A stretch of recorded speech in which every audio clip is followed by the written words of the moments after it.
Hello, hello, and welcome everybody to the official PsiX Kings event. I am joined with my co-caster Xenodactyl, and we've already got game 1 set up in the loading screen right now. It's going to be Skiziup,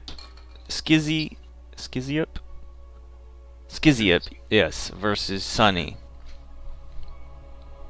To start things off, how are you doing today, Xenodactyl? Yeah, this was one of the matches I really wanted to see, so Oh. I figured if I volunteered to cast that, it would force me to get up for it. Mm-hmm.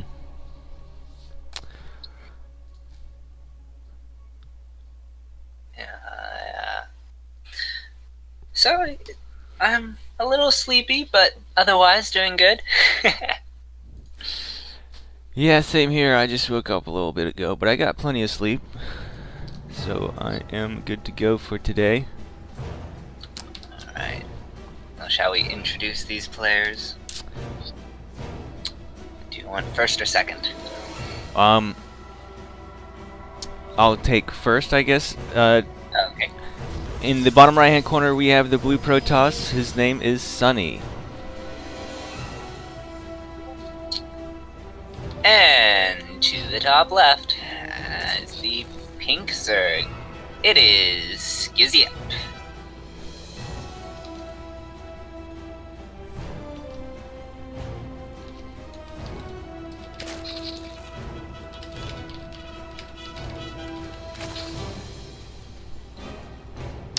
Alright, so the way this works is, whoa, I'm getting hosted by Kariko for 3 viewers. Thank you very much, man. Hope your stream went well. Thank you for the host. So the way this works is, if you've ever seen Shoutcraft Kings, it's basically like that. It's a King of the Hill. All matches are best of 1, and every time you win a game, that's, I think it's almost like $10 right now on the Matcherino. I think it's like $9.18 or something, to be exact. So every single time you win a game, you get money, and it goes on for 36 games. Very cool. See how far these players can go. Skizzy Up already doing his due diligence with his Overlord scouting.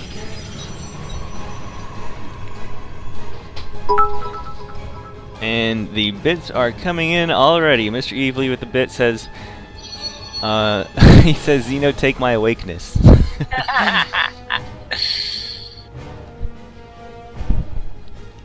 Alright.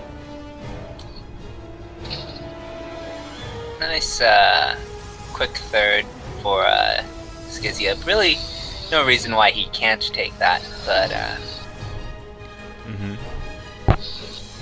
Gonna see the standard Stargate opener from Sunny. And we'll see if it's Oracle or Phoenix, or if it's like just a Phoenix for an all-in. Probably just gonna play it standard though.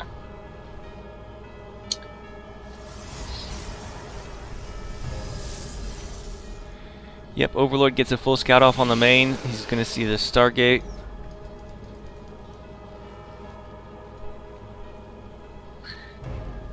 I feel like when Sunny does all-ins, he skips his Stargate. I'm not 100% sure, but... Carrier has arrived. Yeah, that would make sense. Tertio, thank you very much for the follow. Yeah, that would make sense because you want more stuff on the ground, a lot more firepower, I guess. You know? Yeah. I mean, sometimes people like to include their Stargate so that they have the Phoenix, so that it clears out the vision, and then sometimes Zergs see the Stargate and the Stargate unit, and they're like, oh, an all-in can't be coming because that requires too many buildings.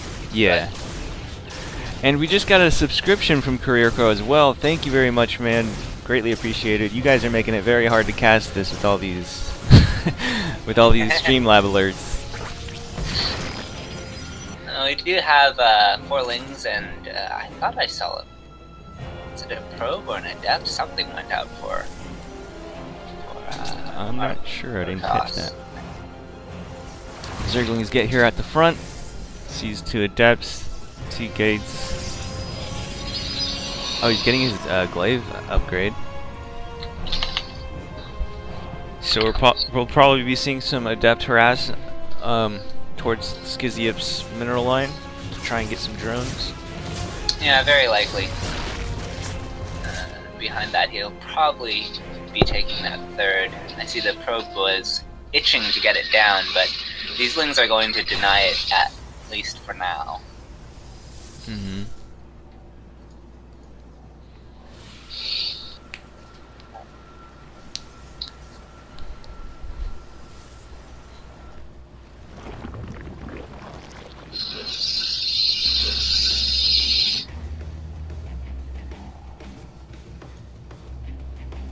Couple more Lings coming across the map. Just want to confirm that the third is in fact going down. Deny it if possible. Checking the wrong side first, but that's not too big of an issue. Yeah, he's got plenty of stuff here. I don't think Skizzy Up will be able to contest that third for now. Well, there's no shield battery in this, but the adepts from the third are coming back over, and the Lings have to scamper off. Adepts are now going to start shading across the map. There's not that many of them, but they can still find some damage, I think. There's roaches, though, so I don't see this getting more than, 6 drones. Are you going to pick the correct mineral line? Yeah, it's a little bit, we're a little bit out of position. Good, drone movement to buy time for these roaches to get back in position, and Yeah, so far only getting 1 drone. yeah, that's very acceptable. That's virtually no damage. And now Skizyup is gonna look to shut down this third with a sizable roachling counterattack. There are stasis wards on both of these ramps, so Skizyup's gonna need to splinter off a ling before he goes up, and that's not quite... Oh, the roaches. Okay. Could have been worse, could have been better. Mm-hmm. Force Field's going to block out the lings, and the Oracle comes back over to work on those Ravagers. There's only 1 pylon here. If Skizyup were to focus that down... Okay, he's actually going to engage the Immortals instead. Huh.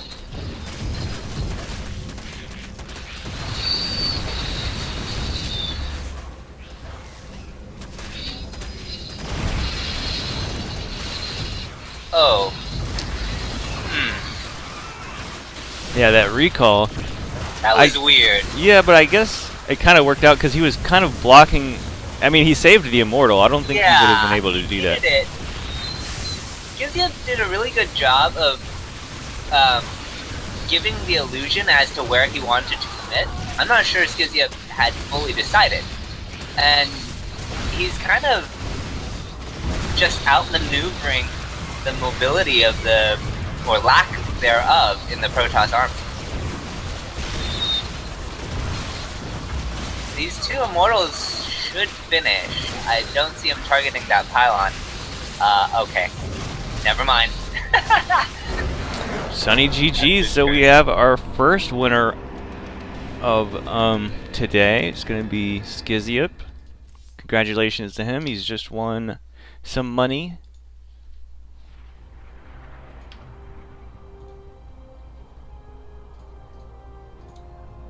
And the next player to come out is going to be PsiX.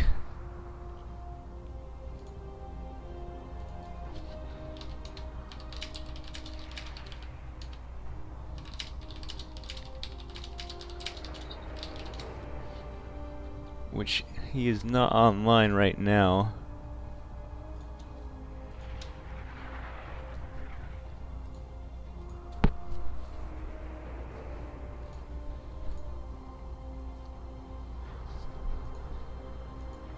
Carrier has arrived. Thank you very much for the follow, Specs team.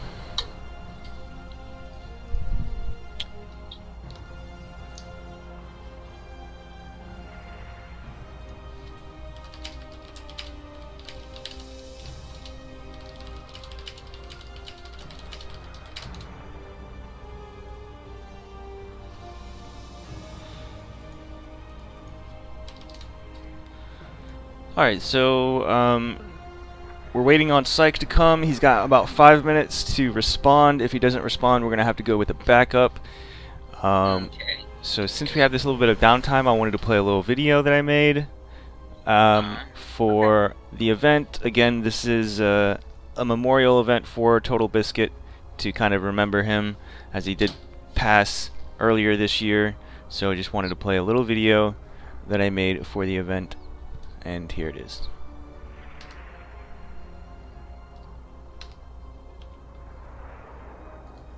Make sure that they deploy correctly. Tanks up.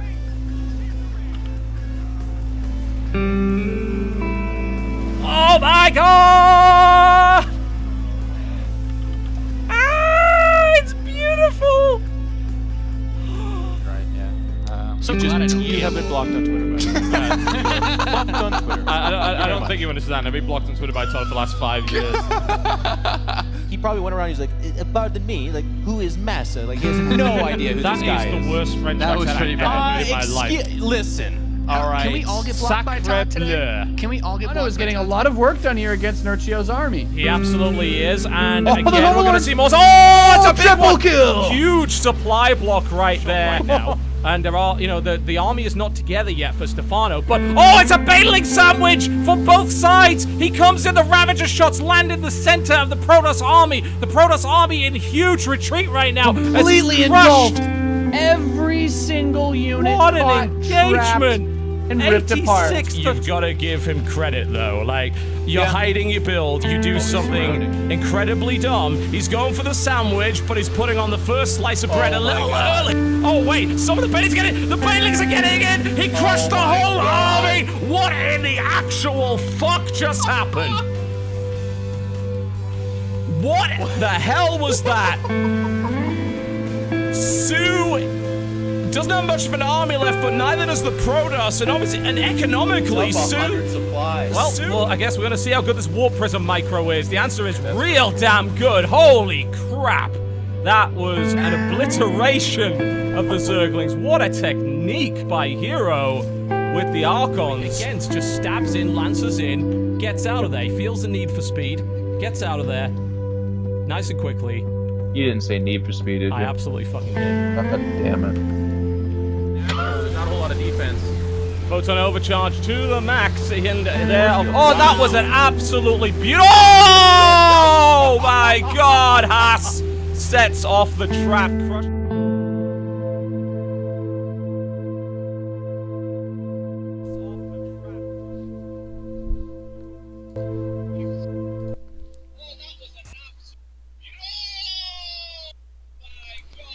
Alright, so we're still waiting on PsiX to get back here.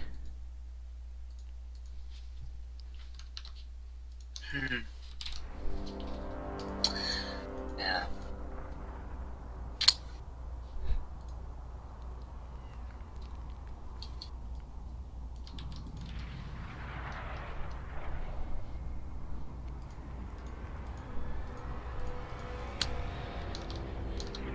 I'm trying to line up a backup right now, because it doesn't look like PsiX's gonna come online.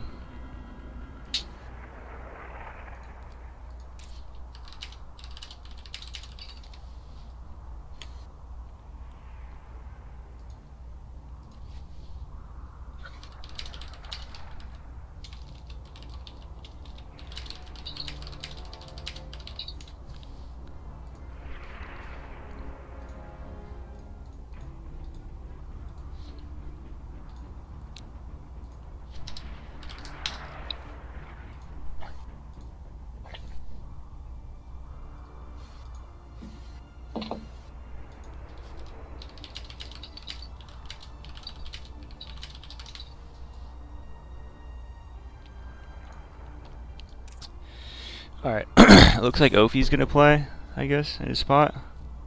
Okay.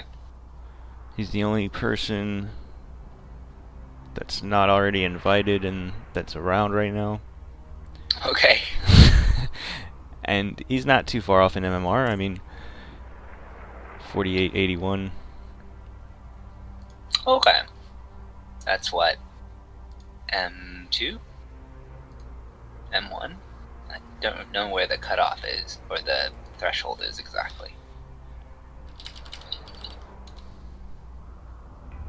Can't remember. It's too early. Yeah, there's PC gaming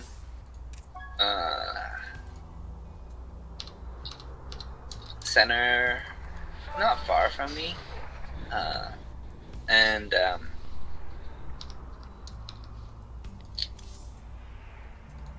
I kind of always wondered why it opened so late, like 1 p.m. And then I realized, wait, gamers just aren't up in the morning. Why do they need to open that early? Yeah, that's true. Okay, we do have Flume here instead. He's a little bit of a better opponent for Skizyup, I think. It's been a while since we've seen Flume play. Yeah. Yeah, it's been quite a while. He's been busy with real life stuff.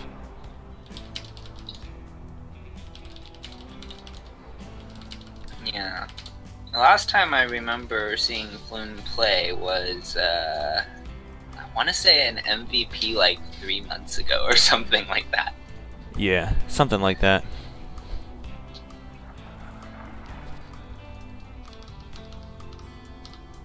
Maybe it was longer. It feels longer.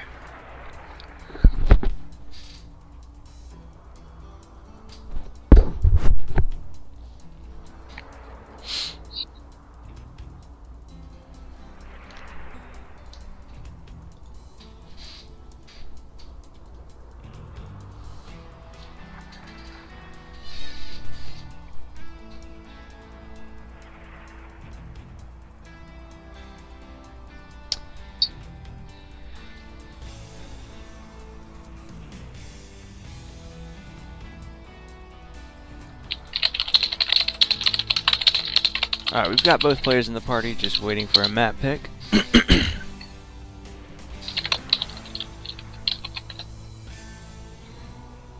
Does map pick go to the contender? Yeah. I see. And can it be any map or Any just map, not the last map? Yeah, except the one most previously played. Got it, got it. Okay.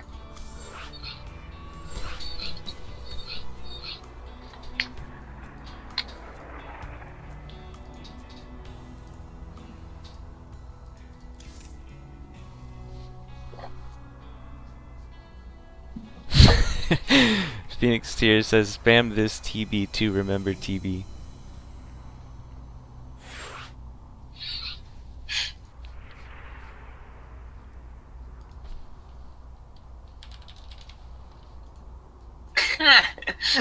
Phoenix Tears. I have never woken up before 12 p.m. in my life. Confessions of a gamer.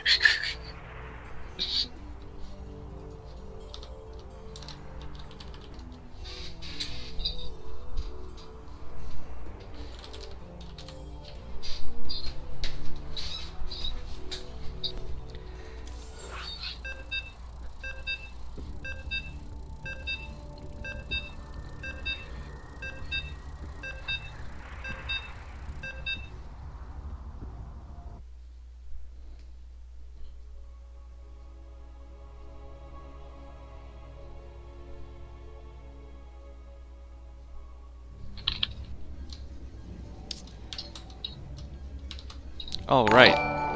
What's this? We've got another subscription from Chevy. Thank you very much, man. He says, "Hoy, good morning, dude. Hope you're doing good." All right. So in the bottom left-hand corner, we have the blue Protoss, the contender coming out. His name is Flume. And the reigning king to the top right. It is the pink Zerg. Skizyup. I must be colorblind this morning.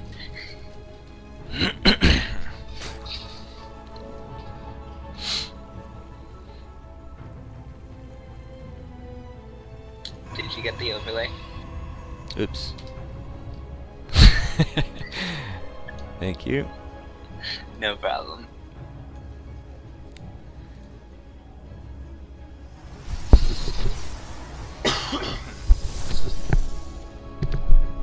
Alrighty. Gateway expand, hatch first. All standard. Nothing to write home about. Mm-hmm. We'll see if Flume can defend this roach play a little bit better than... Yeah, I don't see any reason why Skizyup doesn't have to push with that. It wasn't like it was that committed, per se. It was just like, he got some roaches to defend the Adepts, and then he defended the Adepts and said, "Oh, I have roaches, let me go push you now." Yeah, you're right. It didn't seem planned out because it wasn't like a one big huge attack. It was kind of like, here's the leftover stuff from defending the adepts, and then he just added more stuff. You know? So yeah, good point there. Don't know if that was his actual game plan in the long run or not, but it did work out for him.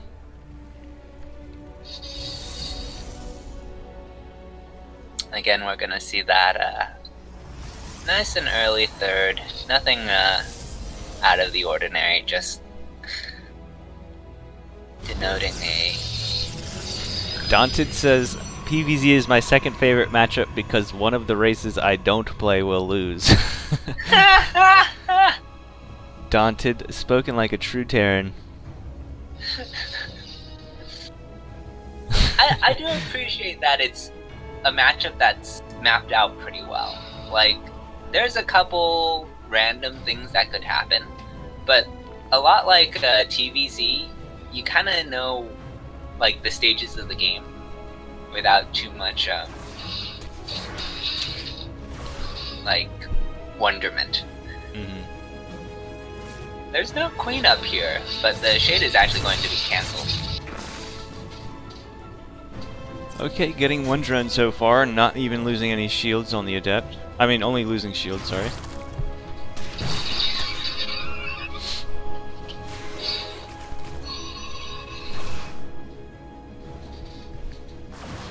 Looks like it is going to be the same glaives opening.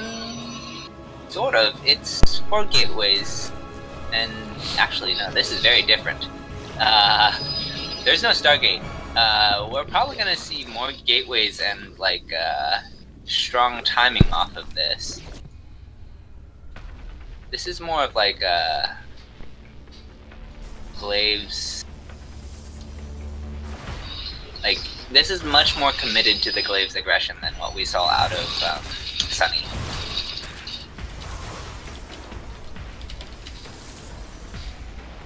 At least that's what it was shaping up to be.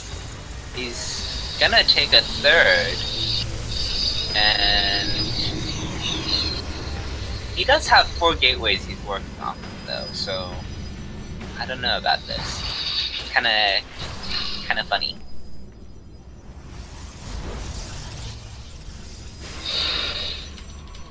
So this glaives is about, what, 30 seconds faster? Because he skipped the Stargate, I want to say? Yes, definitely.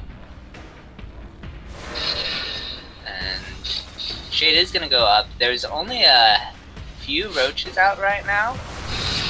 And good start from Skizzy to really pull those drones away again. But the Shade will complete to the back. Nice reaction there from Skizzy. He hasn't lost any drones to these adepts at all, actually. Wow. He only lost 1 drone, and that was from earlier, from that one first adept. Yeah, so all this really accomplished was to delay some mining time. And now we're back at the same spot where there's a bunch of roaches, and he's gonna have to find a way to defend this. Yep, Ravagers as well. Worried. I like his positioning because he has this ramp here, but he's only working off of 1 immortal. He has 4 gateways, sure, but that immortal's not even out yet. The Robo, it's the lone Robo. It's not like he has double Robo pumping immortals. This is, well, he has enough now, because by holding the ramp, I guess he bought enough time for more warbins. Yeah. Yeah. Oh, those are some nice workflows. This is definitely a losing battle for Skizzy. The reinforcements are coming in, but they're a little bit late. This is a really nice hold, I would say. Yeah. Just slightly different army positioning, easier map to hold the ramp on, and a lot of those problems we saw on Acid Plant are suddenly gone.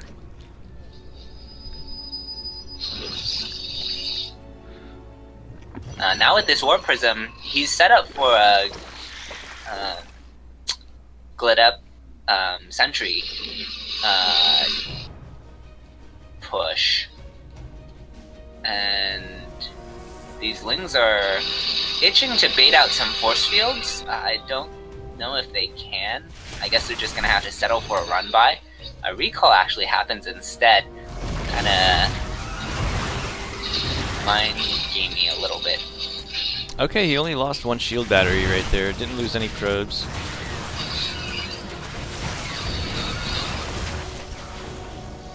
Trying to go back into the third now. Shield battery's out of energy.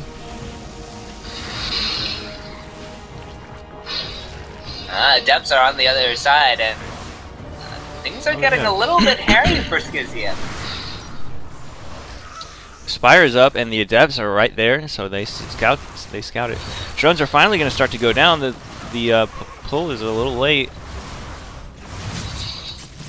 Total of 8 drones going down, and on the other side of the map, we do have some Zerglings at the front, but it doesn't look like they're going to be able to do much. The Adepts are going to start to fall, and Flume is massing up his army right here, right out front Skizzy's front. Lings are in the third, but that's going to be evacuated, and it's about defending this frontal assault, and I don't know how Skizyup's going to manage that. Oh, the Mutaskins are nice. Yeah.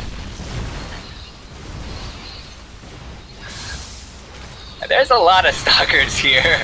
Yeah, there really is. This is going to be difficult to hold. Is he going to go for a base trade with the Mutas, I guess? But there's stalkers at home as well. That's not a bad idea. Like, he can defend this. And he does have this lone drone at his third, so, like, he can...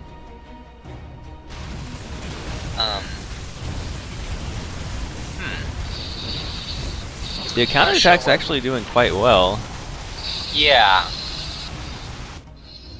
It's this game just got really scrappy. Yeah, he's gonna recall actually.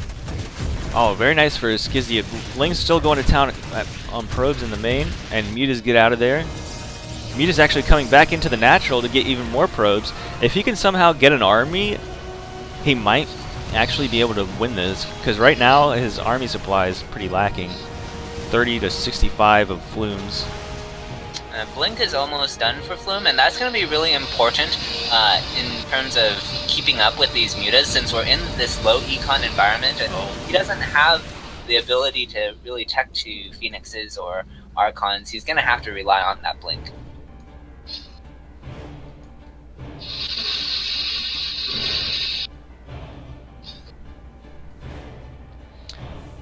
Skizzy down to 2 bases. Flume down to 16 probes and 1 mining base. Nice catching the Warp Prism here. Oh, that's huge.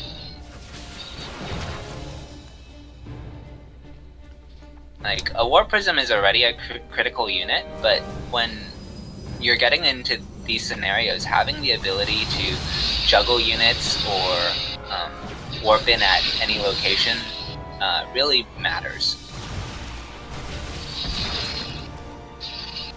Blink is done.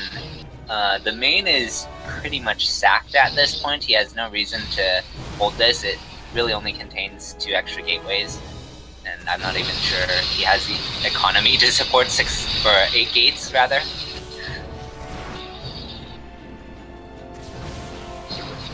So he's gonna leave a handful of stalkers at home while the main force of Flume pushes this what was third.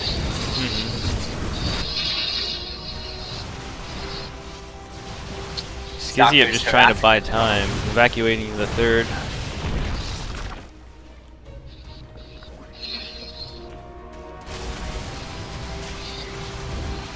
Counterattack's actually starting to do real damage here. He's gonna recall again. Only half of his army though. The Mutas did a really good job clearing out pretty much all the stalkers that were there. But now there's very few stalkers in this army for Skiziep, but the mutas are on the wrong side of the map to defend this. So... Oh, that's nice. The force field, or the hallucinated stalkers, like, at the very least, it will confuse the glaive. Yeah. Yeah.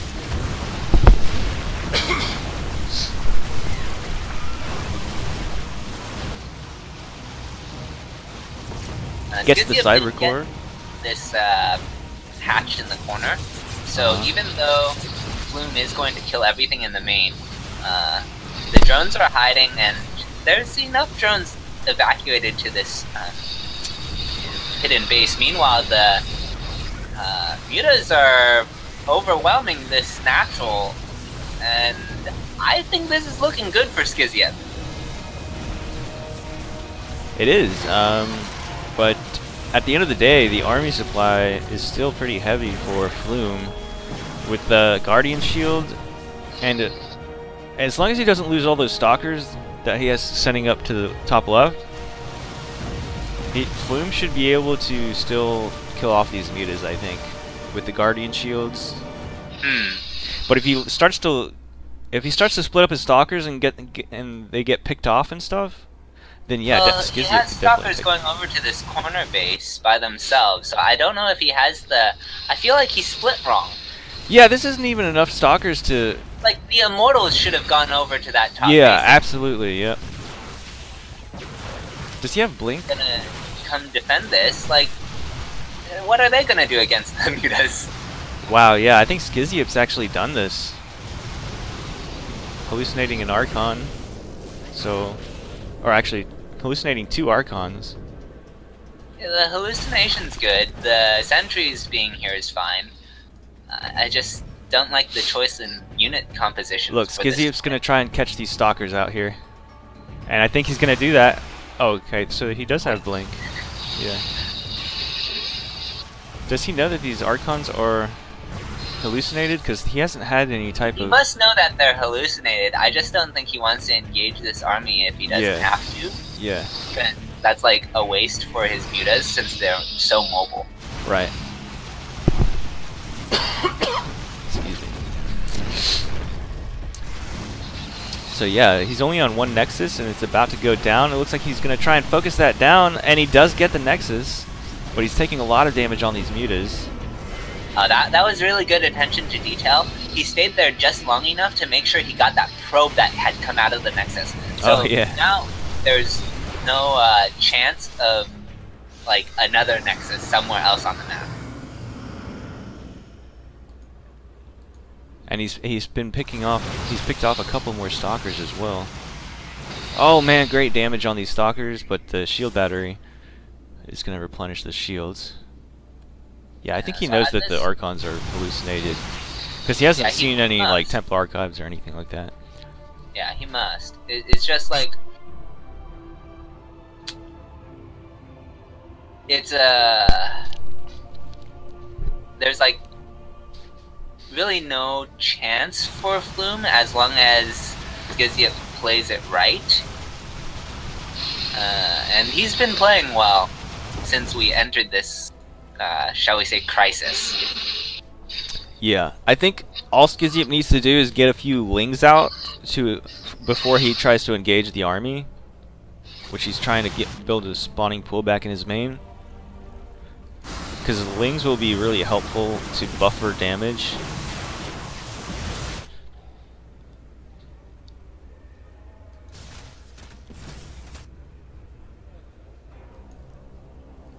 And I would even say pull the drones as well.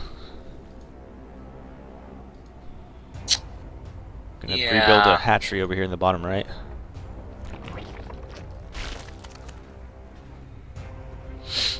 This creep is actually really important right now because it's kind of supplying Skiziep with a lot of vision on this top side of the map. So, like, he's trying to build a bunch of spine crawlers in the main. Skiziep actually caught 2 Immortals out by themselves, so those 2 Immortals are actually dead. He's gonna cancel all of those spine crawlers and get all that money back. What did he just... Oh, he spent it on another hatchery. You know what? That's one thing he could also do is count on these broodlings to do damage to the stalkers, maybe. I don't know. Actually, you know, the shields, they probably won't do too much, but...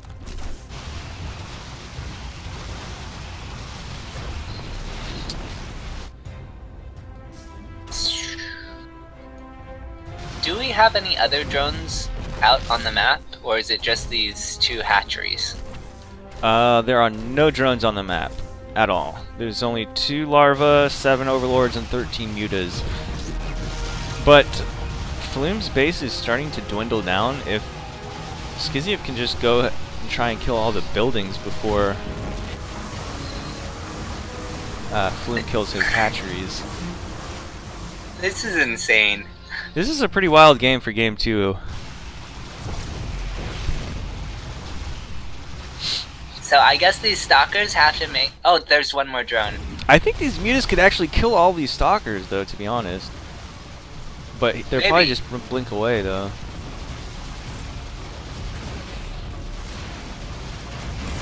Loses 1 stalker. Every single stalker is so valuable right now. The hallucinated phoenix has found this hatchery. I think Skiziev will be forced to... Oh man, if he could catch these sentries right now by themselves... Oh, there's a drone at the top. Okay, he's gonna have to come here and defend this hatchery immediately. Or he can... I don't think... If he tries to kill the gateways, I think he loses. They both have enough for an extra... Oh, he has an extractor over here! In the right side of the map. Yeah. So wow, I think he's actually done this. This should be his last... This should be Flume's last building. Wait. What? No, Flume had a probe. They both had a worker on the top yeah. side. Oh, okay, I see. There's an assimilator here. And they're actually almost right next to each other, which is kind of funny. Yeah. But the assimilator has been scouted. Hilarious. Oh, actually... Both the extractor and the assimilator have been scouted. He's gonna go straight for the assimilator and try and focus it down. Oh, I don't know. This is really risky. Okay, he's actually going for the stalkers, which is also pretty good.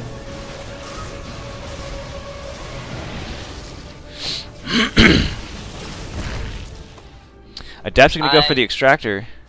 Don't know how I feel about this. Okay. Oh man, I think he might get it, dude. I think he might get it. I think that's it. Oh man! Wow! What a game. What a close game. What a game. Skiziev up 2 wins now. Hmm. Okay, so the next player is gonna be Kuna Matata.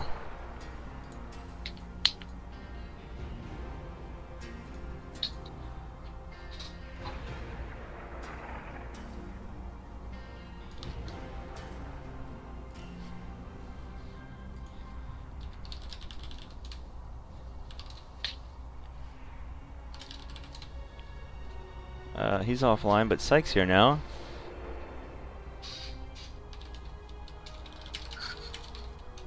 Daunted. I need a towel after that game.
Alright, so we're waiting on Kuna Matata, and he has 5 minutes to show up or we'll have to go with the backup. But I do believe that we have a song request here for do we you, now? Xenodactyl. Yes. What song is it? I believe Jedi Zealot would like to hear Amazing Grace. Alrighty.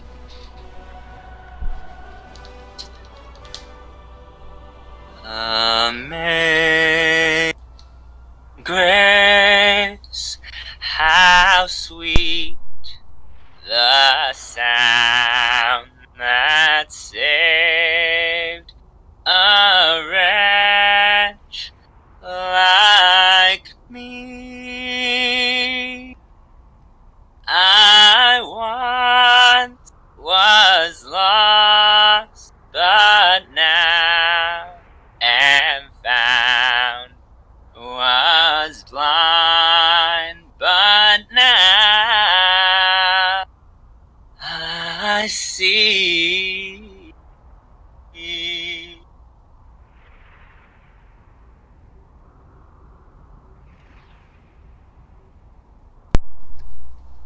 That was beautiful, man.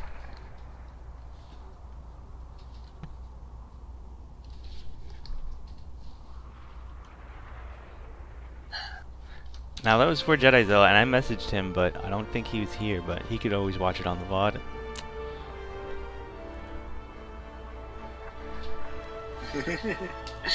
Yeah.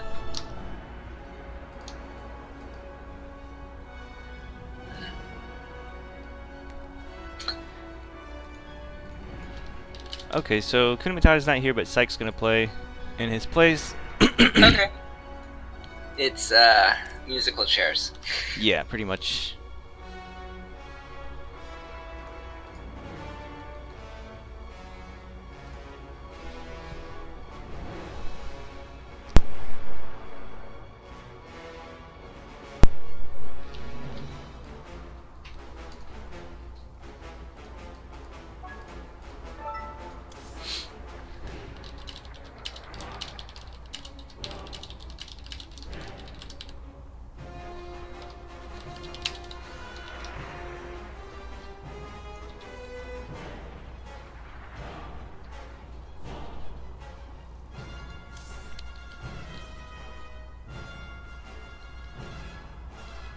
Hey, what's up, Starkiller in the chat?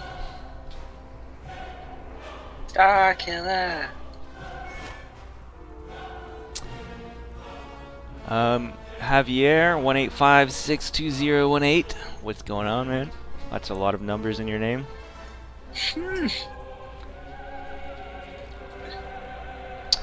Alright, so PsiX's gonna go with Lost and Found.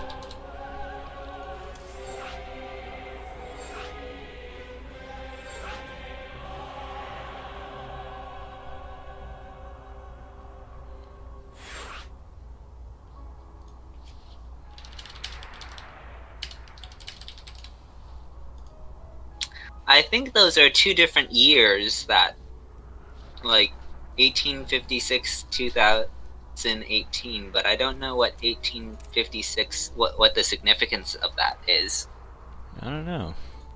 Because, like, obviously this is not a time span of someone's life. Because it's just too long. So, I don't know. At least that's my guess, looking at the numbers. Could just be a random string of numbers. No reason why it has to have any meaning whatsoever. Right. Yeah, I've done that before. I got so frustrated trying to make my own name that, like everything was taken, and I just slammed my hands on the keyboard. It's like, whatever, man. I don't care at this point. Like, I've tried, like, 50 different names. They're all taken.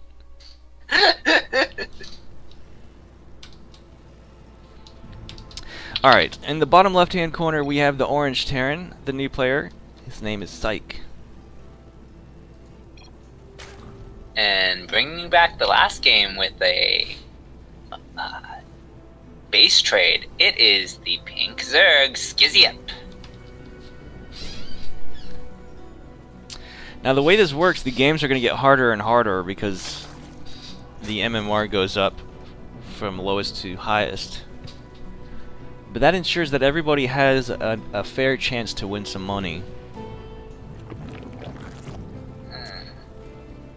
see a fast pull coming out of Skizzy this time. It's not like super fast, so this may just be 4 or 6 slings to get a denial on that low ground hatch. Also safe against any proxy shenanigans.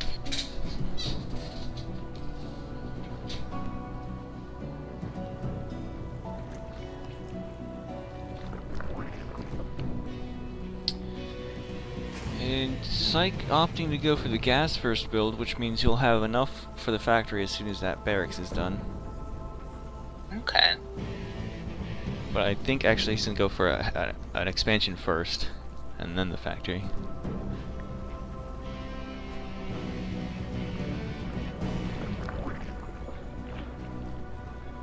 Skizzy going to start his gas.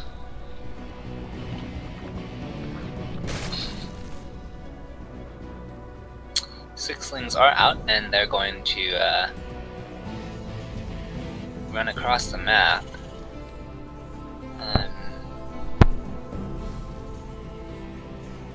Thinking that should get a cancel. Well, where is the? Yeah, okay. The Reaper is going out, so yeah, this is likely to get a cancel. See what else, what other pressure it may incur. Unless he like immediately pulls all of his SCVs, then he could probably save it.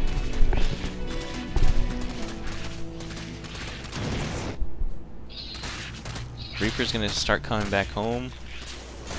This is definitely gonna get a cancel, I think. That's not enough SCVs.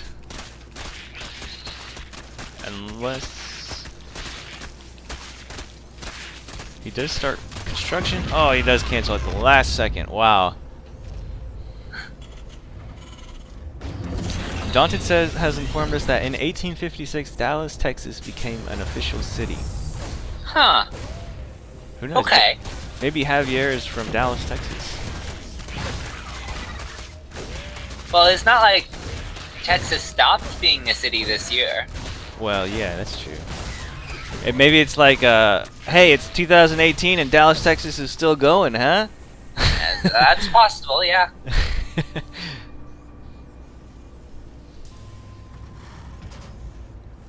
Alright, so a couple Hellions out now. This Ling aggression is going to come to a stop now. Overlord coming into the main, going to get a scout off.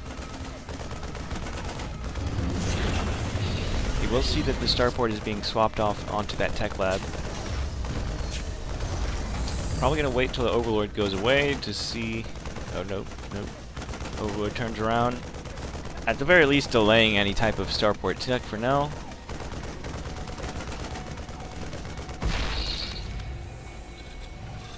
Is he going to throw down that cloak? He has a Viking queued.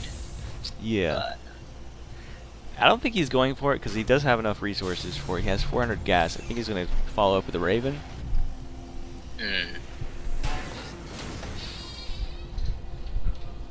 I feel like Raven is kind of a underused thing. We see it like people going for Mass Raven on the ladder plenty of times, but like Yeah. it in terms of having one Raven in the composition, like it's good, and it just messes with a lot of people's hotkeys and they don't feel comfortable with it, I guess. But that is neither here nor there. Yeah, as we didn't even see a Raven come out of that factory, starport. Hellions are getting some lings, that's nice. Actually, these drones are in a little bit of trouble. The queens are not in position to block this wall. Oh my god, so many Hellions getting into this defenseless natural.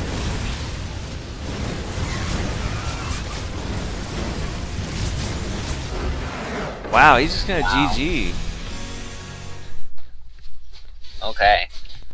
Alright, so Psych takes game number 3.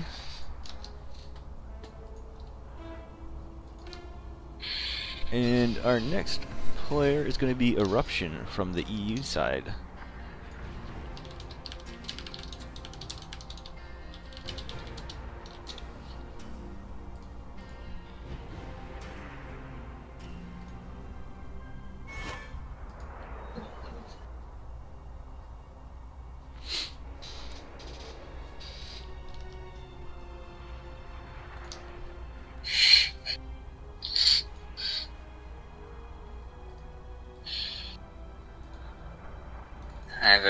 accidentally given Daunted a hyperphysics riddle. Oops.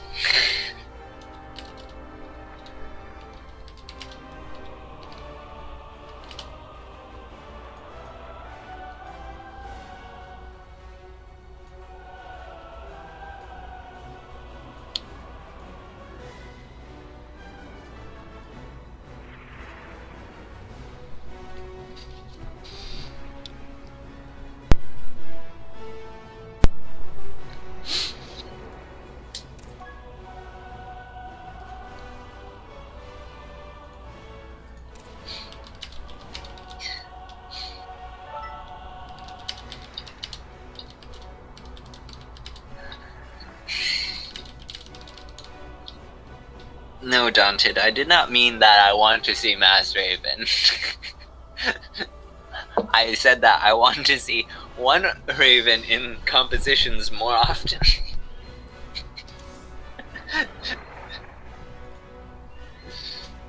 Oh, man.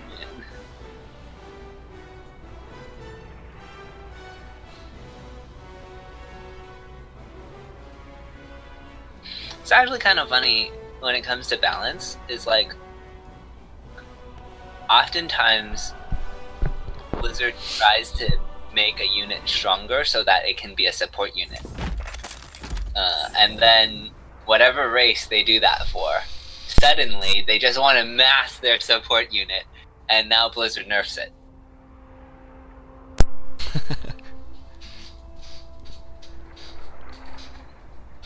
Like, Infestors, Raven, what else has gone through this? I know there are others, I'm just not thinking of it off the top of my head, but...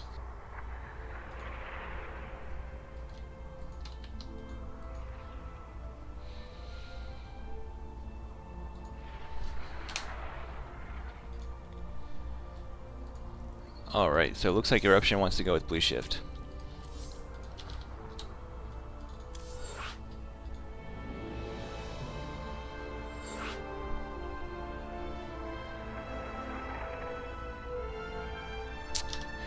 By the way, guys, let me just link the Matcherino in chat just in case you haven't used that code yet. Again, the code, it's absolutely free. You don't have to pay a dime. All you do is log in with your Twitch account, and you enter in the code where it says coupon code, and Matcherino will add 50 cents to the prize pool. Let me just link it in chat real quick. We are up to a total of $332.10. Lots of codes just going through at within the last couple hours since we started. Let me do a quick calculation. And that means that each game will be worth $9.22 or 23 cents.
Some of you may not know Eruption.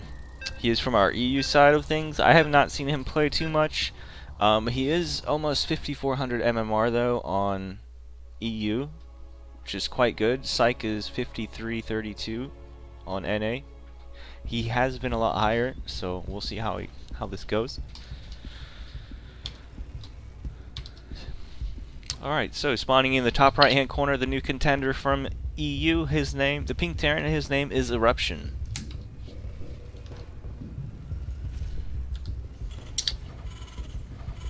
And to the southwest, as the new king, it is the orange Terran, PsiX.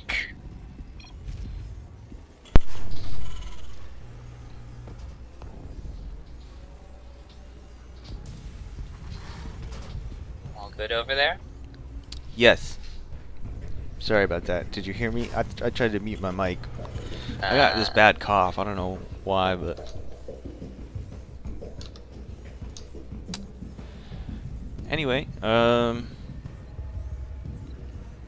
cycling for like a one base build, throwing down his second gas.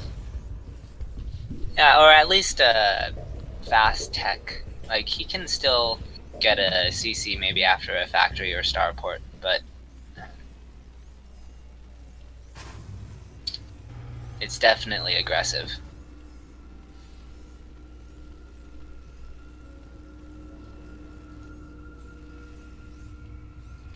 I don't know, it's kind of funny the age we are in for StarCraft. Like, what do you exactly call a one-base build? Because a lot of them have some point where you get a natural, but you're still committed to get some sort of damage. Yeah.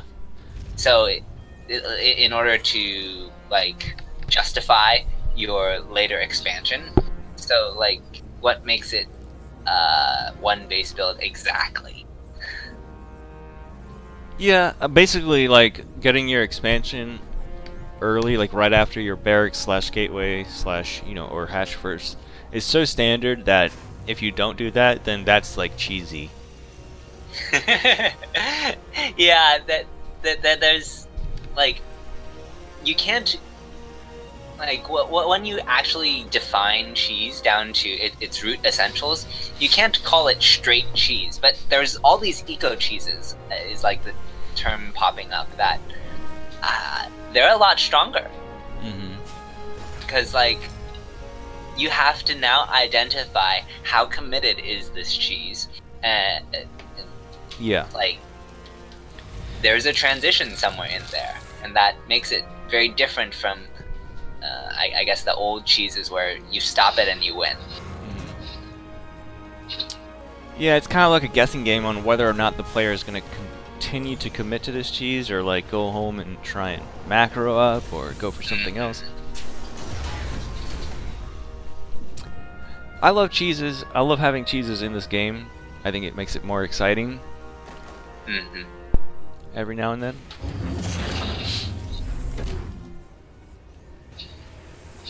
But Eruption going up to 3 command centers very early. He has his reactor factory, so he's going to be able to pump out Cyclones, which is pretty good. The only thing he'd be a little bit vulnerable to right now is like Cloaked Banshees. Luckily for him, that's not what PsiX's going for. He's getting a tech lab on his barracks and no starport just yet. Now this is strange because we have Eruption going for the aggression when he's actually gone for that one racks expand. Like, oh, okay, now we've got 3 Cyclones here for PsiX. Looks like he's going to be absolutely fine against this. Loses 1 Cyclone and a Reaper, I think. But other than that, they traded out evenly, I thought. Yeah, I think so. I guess PsiX lost the extra SCV somewhere in all of this. Yeah.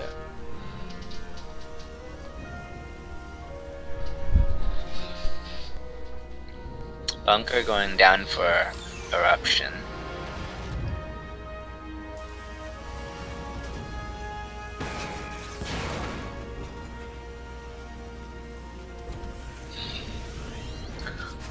I wonder if he was ever planning... I feel like this bunker is reactionary, but I'm not sure what prompted it exactly. Cyclones in the bushes.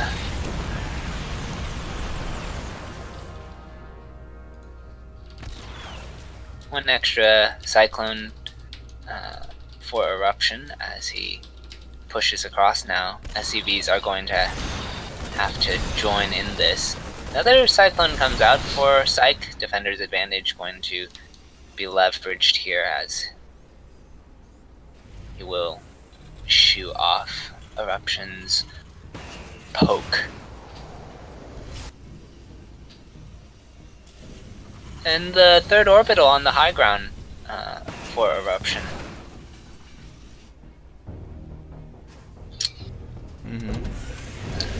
Orbital now morphing for Psych. Oh, this is kind of funny. The gas is going to the other command center because Oh yeah, it's slightly closer. I've seen that before. It's kind of funny. Yeah. Why not?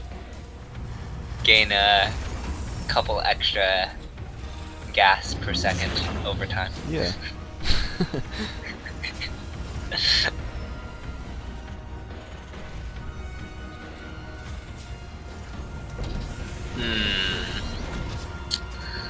Would I call my builds eco cheeses? It depends which one we're going for. Most of them, no. The one that people are thinking of, I would not consider an eco cheese.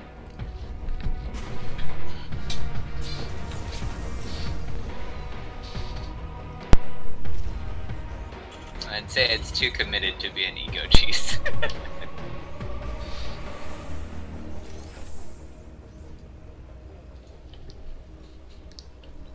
Alright, both players throwing down their third around the same time.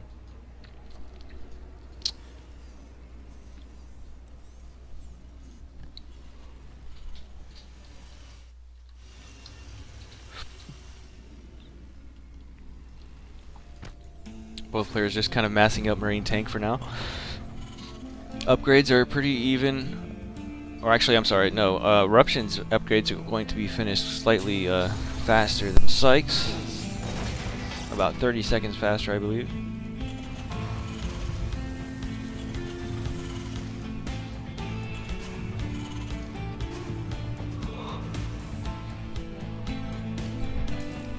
And he does start his +2 as well.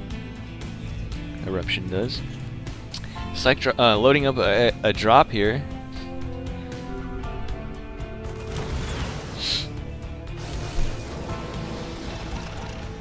Eruption going to try and get into position over here.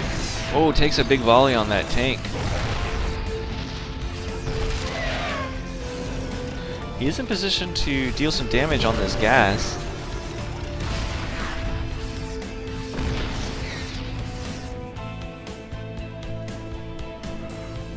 He has the medevacs over, whereas Psych does not have much, or actually any air. But he does manage to clip that siege tank. And PsiX Drop's doing a lot of damage over here on Eruption's natural, getting up to 13 SCVs. Eruption also has a drop of his own going into PsiX's main. Now this is getting really scrappy. Yeah. Looks like at the very minimum he'll be able to deny these buildings from going up. But, oh, look at this! PsiX going to try and deal with this stuff in his main, and Eruption takes this opportunity to go into the third, which is completely undefended right now. He'll probably be able to kill this orbital. Really good army movement coming out of Eruption, and recognizing the fact that he pulled Psych out of position for that.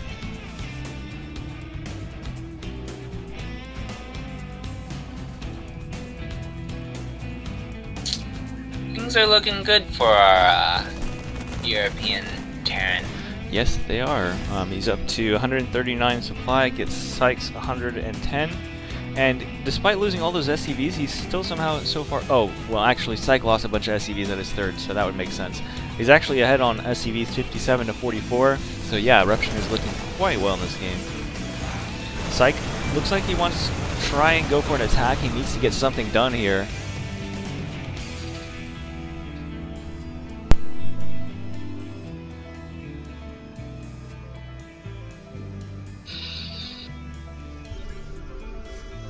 People are asking where Eruption came from. Yeah, Eruption is replacing Kuna Matata since he's not here. And PsiX's army gets taken care of outside of Eruption's third, and Eruption will take the game. So, Eruption winning some money of his own.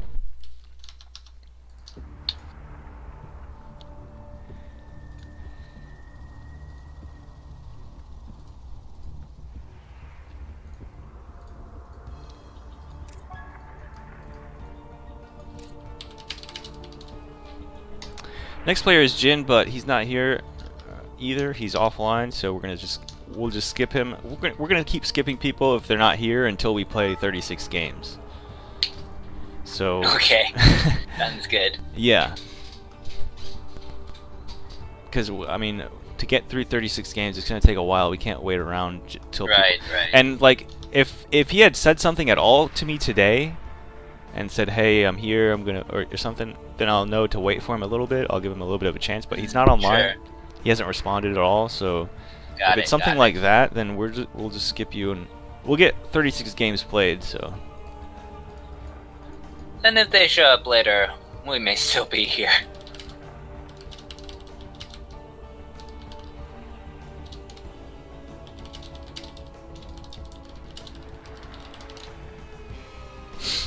Okay, getting next lobby set up.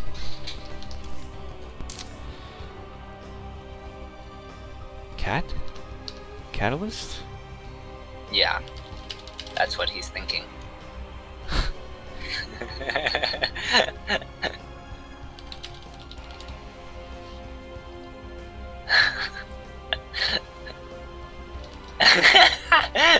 What?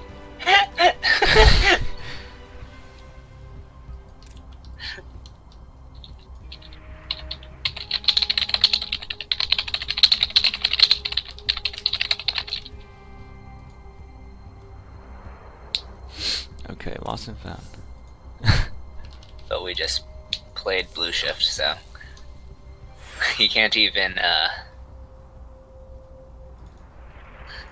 he wants Catalyst, which was replaced by Blue Shift, but we just played Blue Shift, so he can't even take the new, the Catalyst 2.0.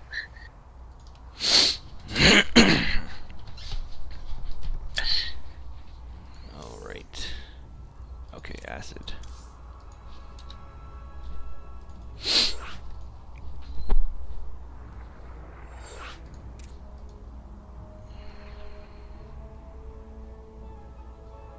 Acid plant's not bad.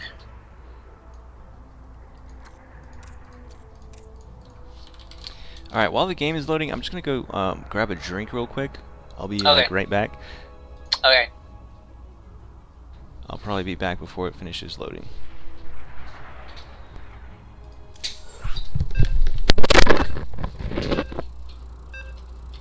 Five, 4, 3, 2, 1.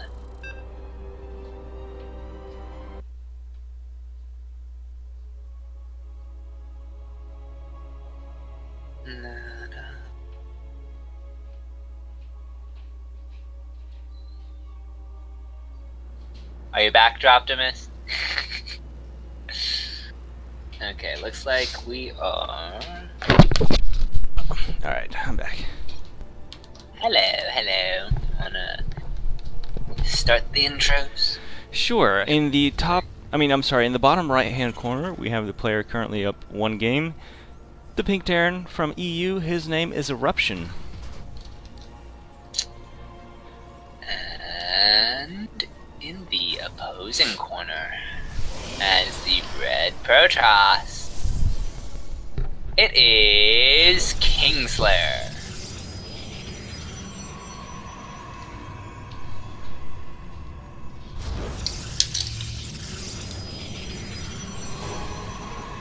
Alright, so a PVT.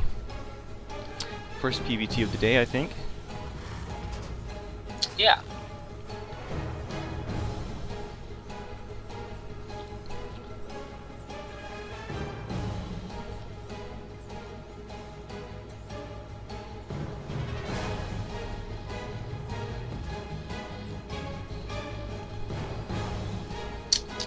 Looks looks like a standard gate expand coming out of Kingslayer.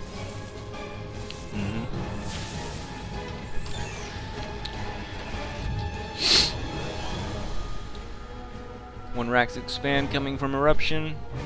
Went for a Marine instead of a Reaper, though.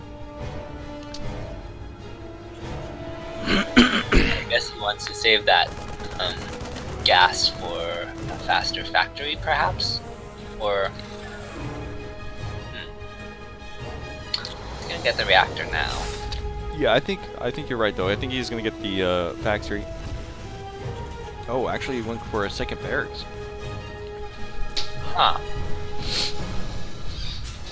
And actually did kill that probe with the Marine, too, so...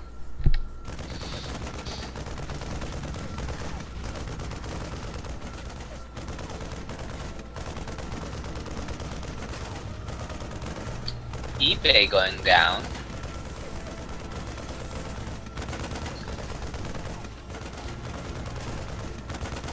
I'm not really sure what I'm looking at here.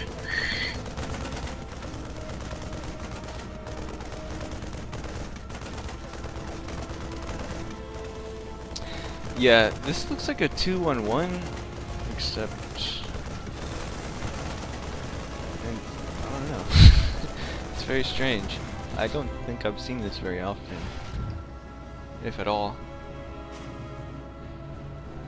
There is this type of style where people go for heavily upgraded bio without medevacs for a timing push at the third.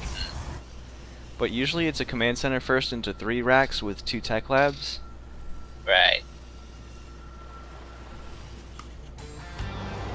He's just powering up on the 2 racks, and he's definitely put that gas into stim and this +1. So he'll have a timing where he has an upgrade advantage, but I'm not sure if that's like if he'll have enough units against the 3 gateways and blink. Like, Kingslayer will be able to bleed out a lot of stim that way if he catches it early enough. This is curious. Kingslayer does not have a whole lot of information. That's true.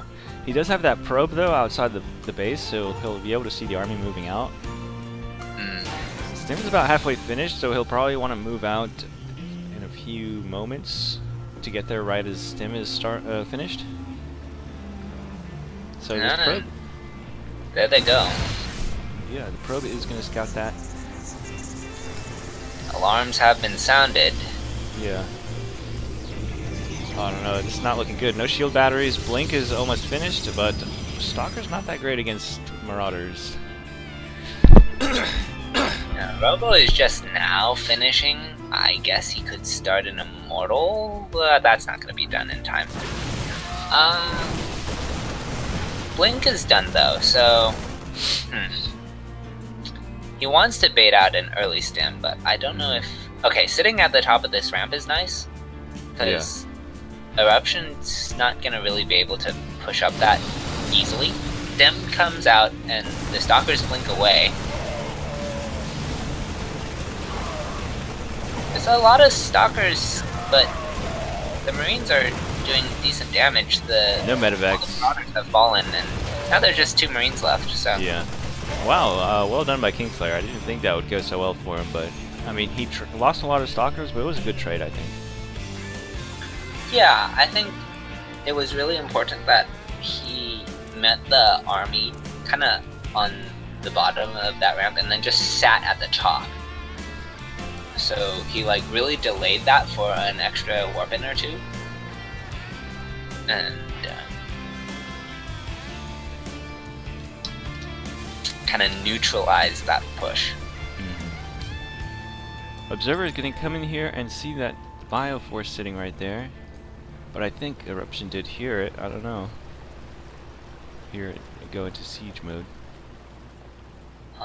It doesn't make that hum anymore. Yeah, it used to. I guess they buffed it because it used to be really loud. You could always tell where it is. It still, like, I think now Okay, well, he's moving it anyway. Yeah, Eruption does know about it because he's moving his Marines like he's trying to catch it. Oh, he does Yeah. grab it. Nice. I Got thought it'd it. get away. Yeah. He must have seen it, because it has this, like, funny shimmer. Even when it's...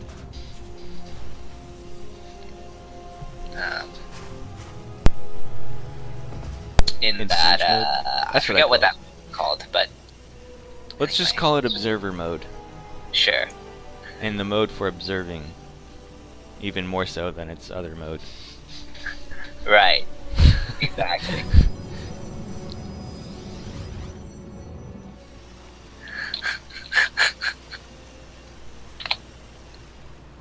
English is hard.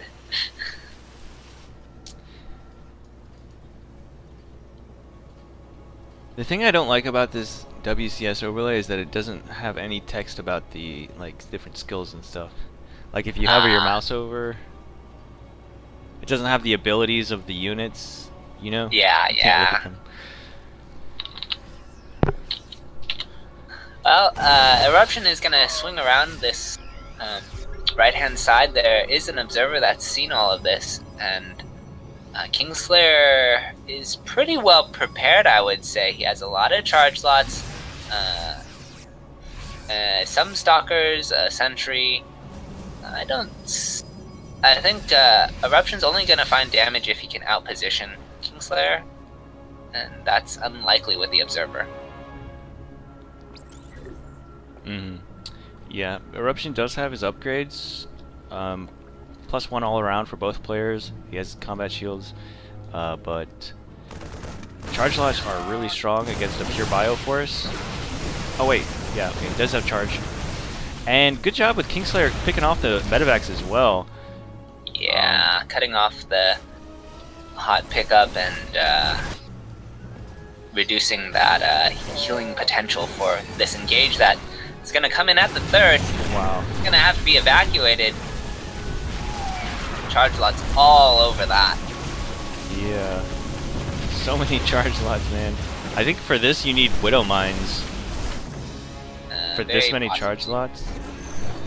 And he's just going to recall. Yeah. Oh, very there's nice. a drop. Oh. Yes. Of course. That Gonna would depower explain. all these gateways, it looks like.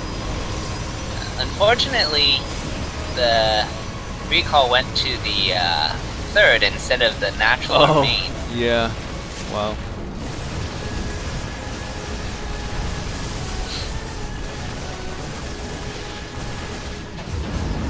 And gonna get out of there without losing too much. I think he kind of recalled too much. Like, I don't know. Well, he couldn't exactly split his forces, but I just don't know if that was the... Like, had he kept pressuring? Yeah. He's only killed one SCV. I guess he so didn't know how much... Like, he didn't see the whole army of Eruption, and just playing it safe at the end of the day. Mm-hmm.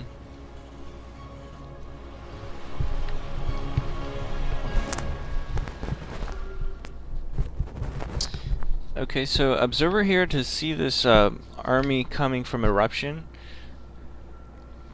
But even so, it's not a very big army. I think he's just trying to maybe do a distraction type of thing. He Scans- needs to keep the aggression on the Protoss side of the map, or else if Kingslayer comes over, it's just too much, right? Yeah. Yeah, I think so. 117 army supply to 96, all in charge lots.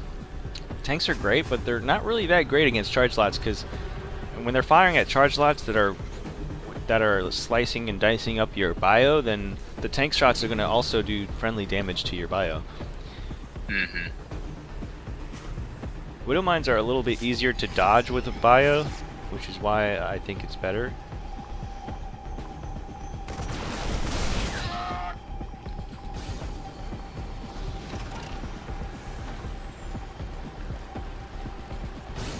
Okay, Liberators are starting to come out now. That's going to help. Oh, big charge lot run by at the 3rd, I think. Gearing up for that. Nice. Eruption trying to bait these charge lots into the tank fire, I think. And the charge lot run by goes into the 3rd and gets a bunch of SCVs. That's 8 going down so far. There is a Liberator here. He's going to have to lift that 3rd. And Kingslayer moving in with his main army as well at the same time. Tanks are unsieged.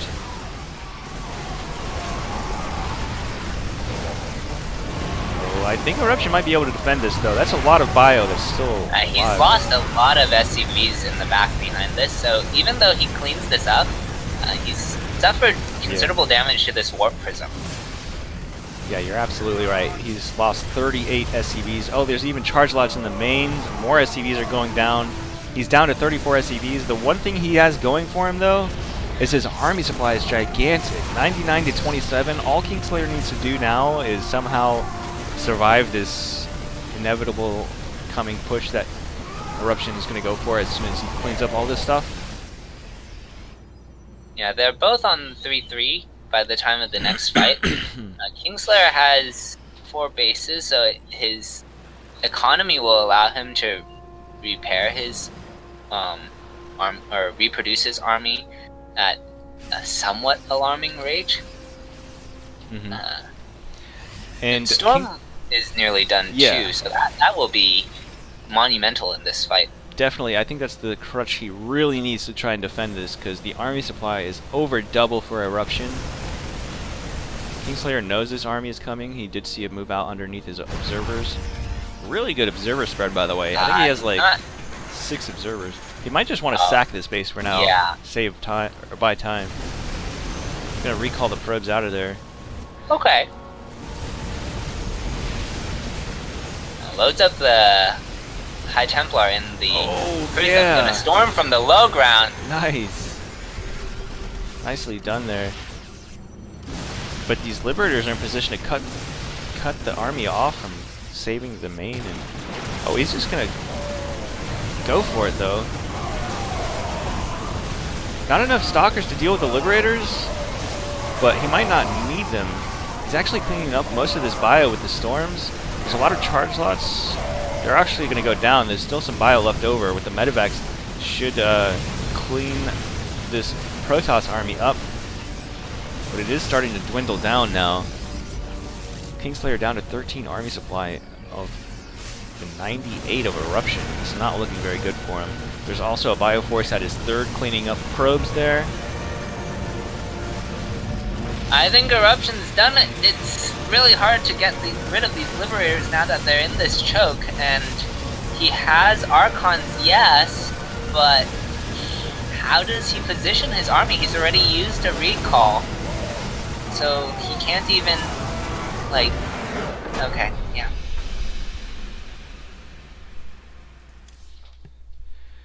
Alright, so Eruption will take 2 points.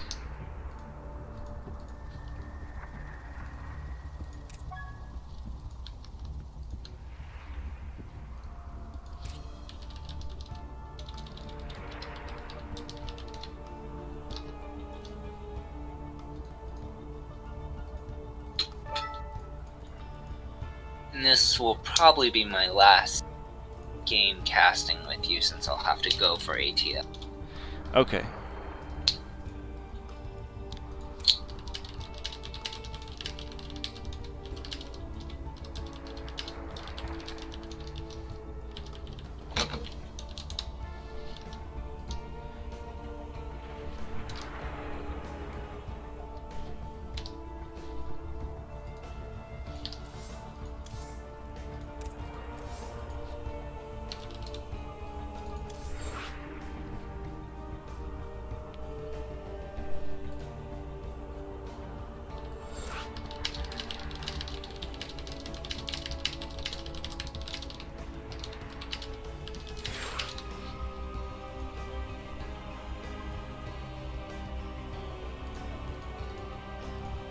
Oh. Um, Jeterix. Yeah, I'll be right back. 1 second.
back.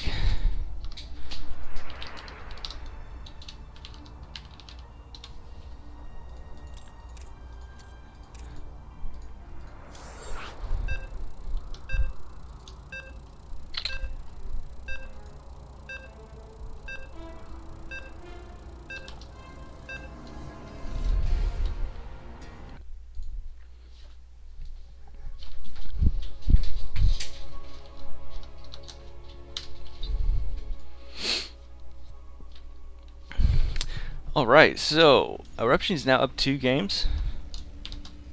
In the top right hand corner we have the pink Terran from EU. His name is Eruption.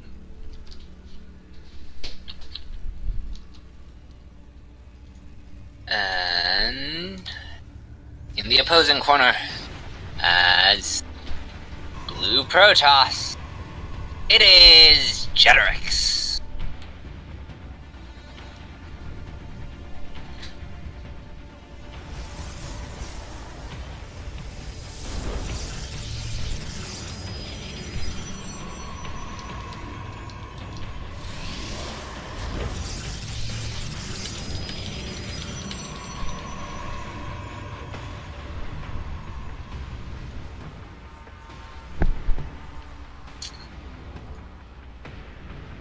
Looks like we're gonna have a standard opener from both players. Oh, just kidding. Fast gas from Eruption, or fast second gas. No, actually, both gases are fast. Yeah. Yep. Okay. Not something you really see a lot of in TVP, like a one base opening. Yeah, it kind of says like Cyclones or Banshees or something hyper aggressive at minimum.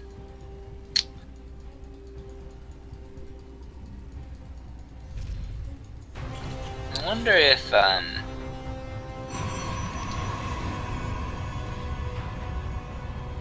Eruption knows of Jeterix's reputation as a PvT player, or if I highly doubt it, because Eruption doesn't seem very active in the Discord, and he plays on EU. Okay. So they probably don't even get each other. You know, they don't match versus each other. Right. Right.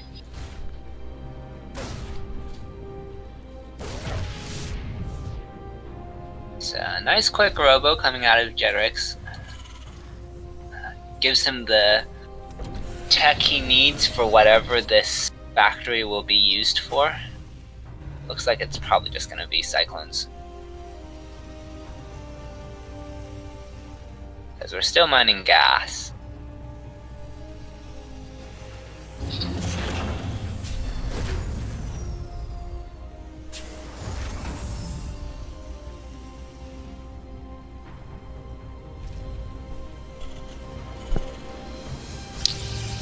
Jeteric's gonna go ahead and throw down his Nexus only after the robo is finished, starting his immortal production. I think Jeterix has a good read of what Eruption is doing with the double gas in the factory.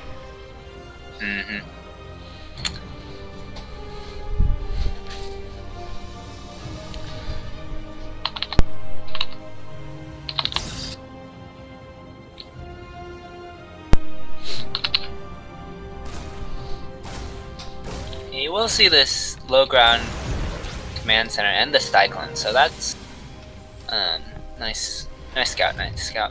Kind of confirms everything is more or less as he expected. Getting the Warp Prism will give him the micro potential as well as counterattack potential for this Cyclone push. I feel like I'm casting golf. Casting what? Golf with the way my tone was on that.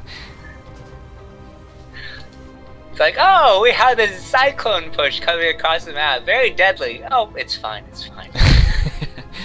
Yeah, we do have the Cyclone coming out now with a couple of repairing SCVs and a Reaper.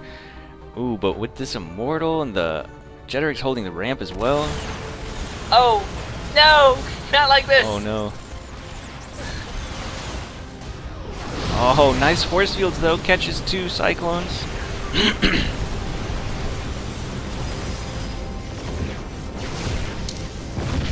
Okay. Wow, those Good force fields. recovery. Yeah, those force fields did so well because he Yeah. actually ended up killing 3 of those cyclones.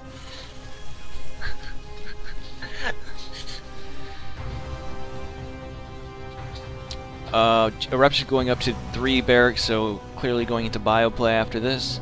But there is going to be warpins right outside his main, his Yeah, bunkers. he's gonna have some difficulty surviving this counter aggression.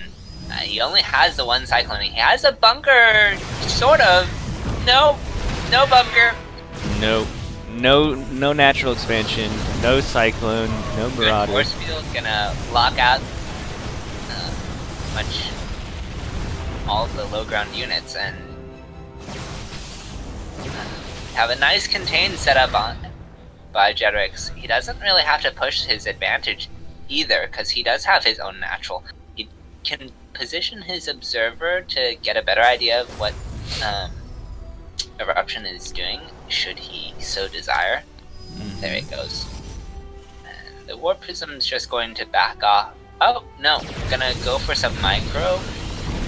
Get some free Depots. supply depots. Yeah. Eruption is starting to get the Shield. units out, so Jetrix should be careful. Jetrix smells a little bit of blood in the water, but Yeah, his doesn't want to overstay his welcome. Yeah, Eruption's army supply is starting to catch up. It's actually ahead by 2 now, so he's finally been able to get some units out. And behind this, Jetrix has been chrono-boosting probes out, I believe. It's 41 probes to 27 SCVs. Yeah, he's just gonna take a 3rd. Yeah, which I think is the right move. He has Blink and gone up to 6 gateways, Forge. Not seeing that 2nd Forge just yet. It's not exactly been a high-tech game.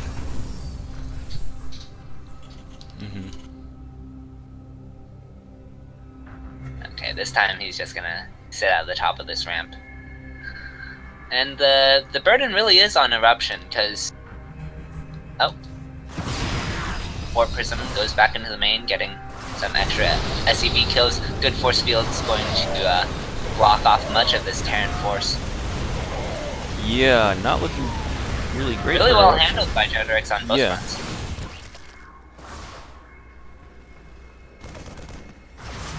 Only 2 SCVs going down so far, but he did lose a lot of army to that attack there at the ramp.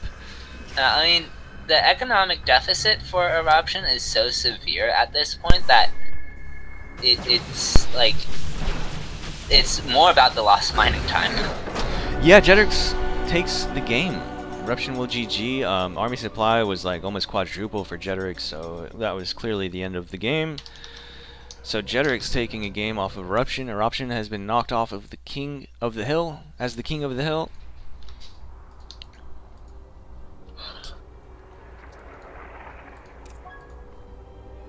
No. Oops. Eruption misidentified race at the start of the game. It's a bit unfortunate, but it is what it is. Alright. So I guess Jetrix lives on, and I will make my exit. Alright, man. Thank you very much for casting what you could, though. Really appreciated. Alrighty. Alright, man. Have a good day. You too.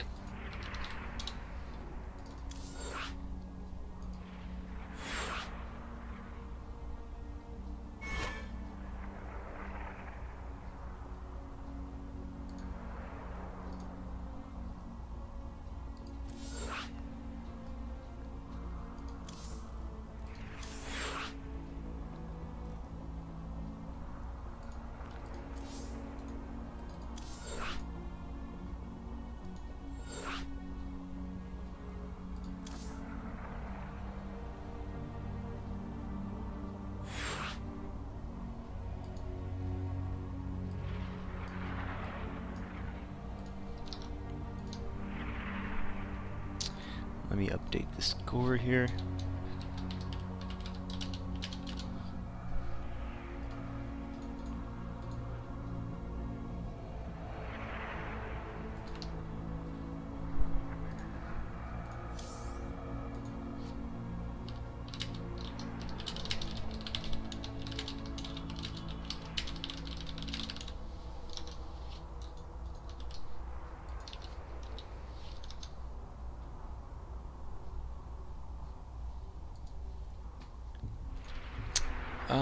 What am I gonna say? What was I gonna say? Oh, let me just cue the video real quick, because we have some new people here. I only played it once earlier today. Made a little video for our event here, and here it is. Make sure that they play correctly. Tanks up.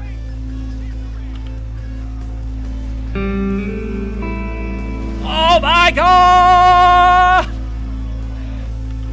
Ah, it's beautiful! Right, yeah. So You have been blocked on Twitter, by the way. Blocked on Twitter. I don't think you understand. I've been blocked on Twitter by Todd for the last 5 years. He probably went around. He's like, pardon me. Like, who is Massa? Like, he has no idea who That this guy is the worst French accent I've ever heard in my life. Listen. All right. Can we all get blocked by Todd today? Can we all get blocked? Todd is getting a lot of work done here against Nurchio's army. He absolutely is, and Oh, again, hold on, we're hold going on. to see more. Oh, it's a big triple one! kill! Huge supply block right there now. And there are, you know, the army is not together yet for Stefano, but oh, it's a battling sandwich for both sides. He comes in, the Ravager shots land in the center of the Protoss army. The Protoss army in huge retreat right now. Completely engulfed. Every single unit. What an caught, engagement! trapped, and ripped apart. 86th You've got to give him credit, though. Like, you're hiding your build, you do something incredibly dumb. He's going for the sandwich, but he's putting on the first slice of bread a little early. Oh, wait, some of the Bailings are getting in! He crushed the whole army! What in the actual fuck just happened? What the hell was that? Sue doesn't have much of an army left, but neither does the Protoss, and obviously, and economically, well, I guess we're gonna see how good this Warp Prism micro is. The answer is real damn good. Holy crap! That was an obliteration of the Zerglings. What a technique by Hero with the Archons. Again, just stabs in, lances in, gets out of there. He feels the need for speed, gets out of there, nice and quickly. You didn't say need for speed, did you? I absolutely fucking did. God damn it. There's not a whole lot of defense. Photon overcharge to the max in there. Oh, that was an absolutely beautiful. Oh my god, Haas sets off the trap.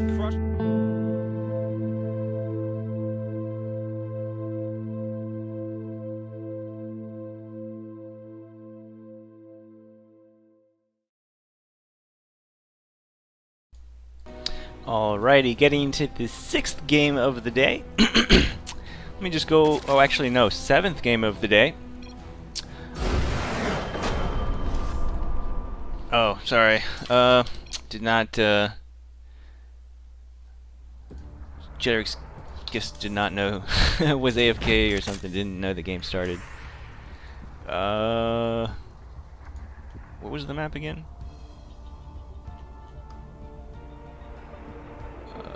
Lost and found.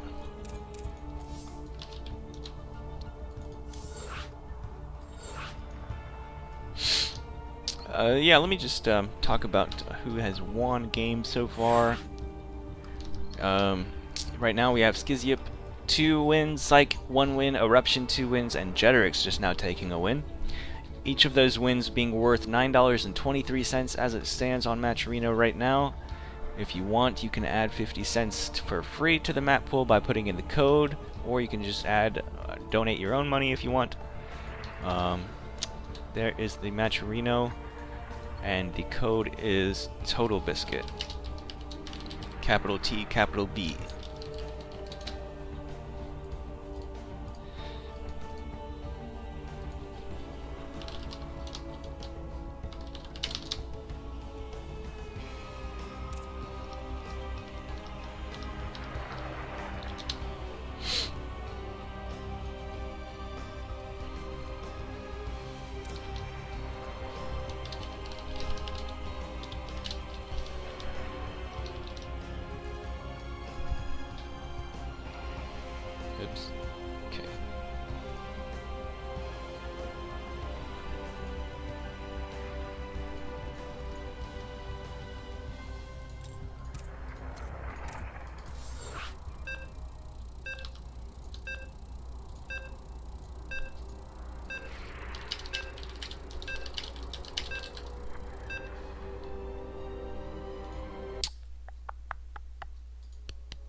kind of hard trying to run this and cast at the same time, so just bear with me.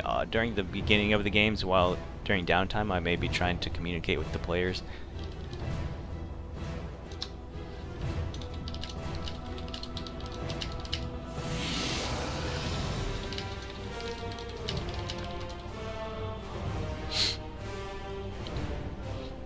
Oops, score's wrong.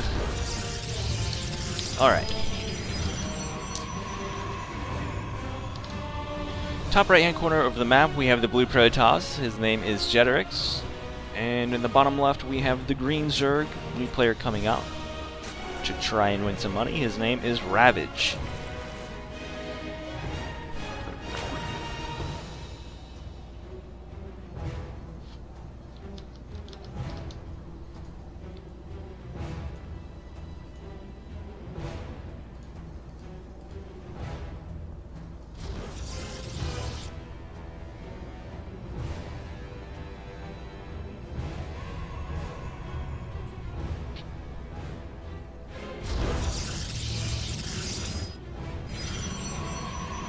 Got a 1 gateway expand from Jeterix, throwing down his cyber core at the front, leaving a space open for the wall.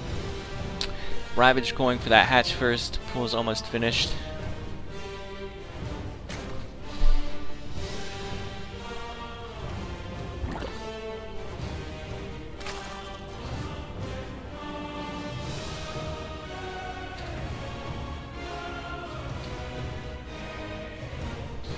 Metabolic boost on the way.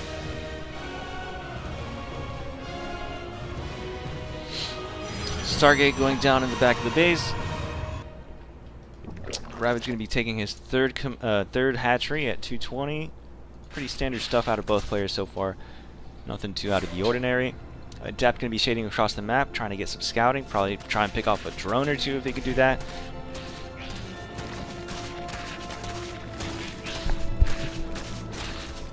Thank you, Daunted.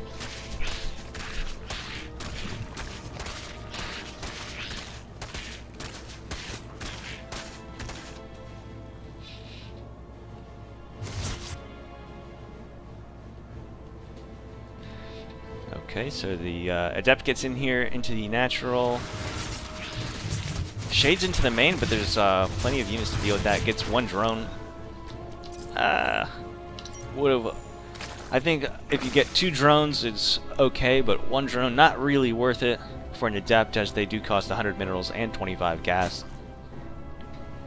But, you know, the scouting information is also another thing, but he didn't really see anything that was too out of the ordinary, or didn't really gather too much information from that, I guess.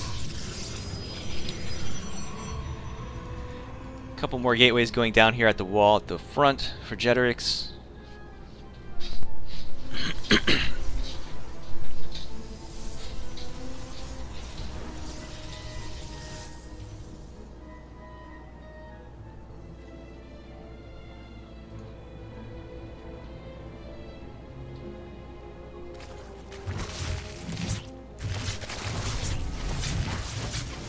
Oracle comes in, and wow, only getting 1 drone so far. Nice denial there with the Spore Crawler saving that drone.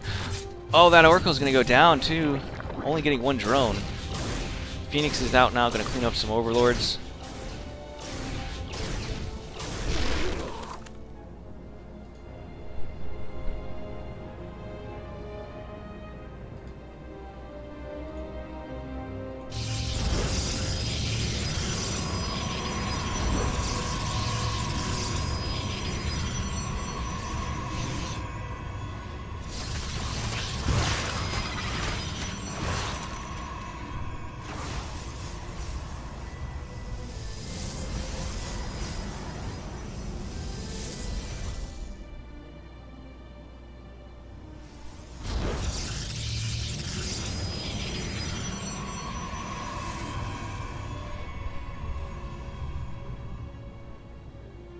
Hey, what's up, Sunlily? Stopping by in the chat. Thank you.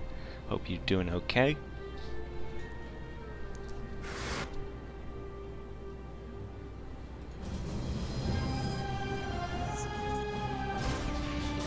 So Jedrick's going with the heavy gateway play right now.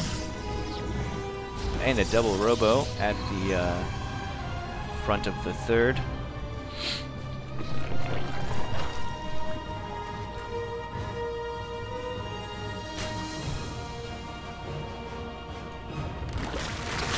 Ravage getting his Banelings and Hydra upgrades.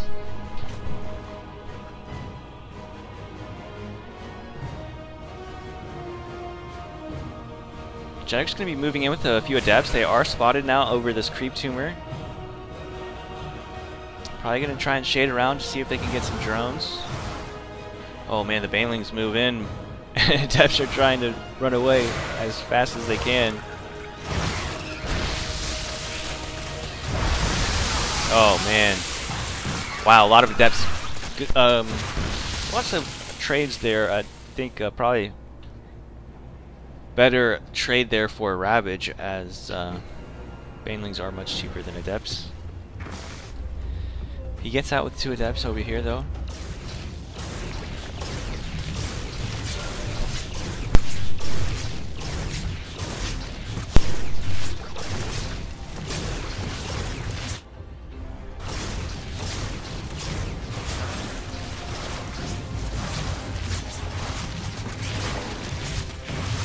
Adepts getting in here into the third, finding a little bit of damage, getting 3 drones. Not terrible.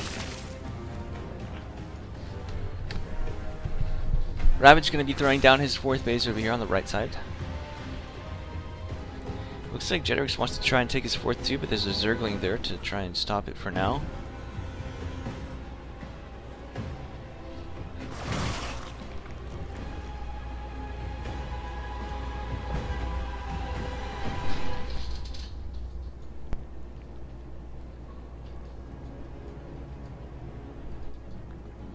And once that Ling dies, we pretty much know that the Protoss is going to try and take that base. So Ravage is moving in with his Hydras here, right outside the 3rd base.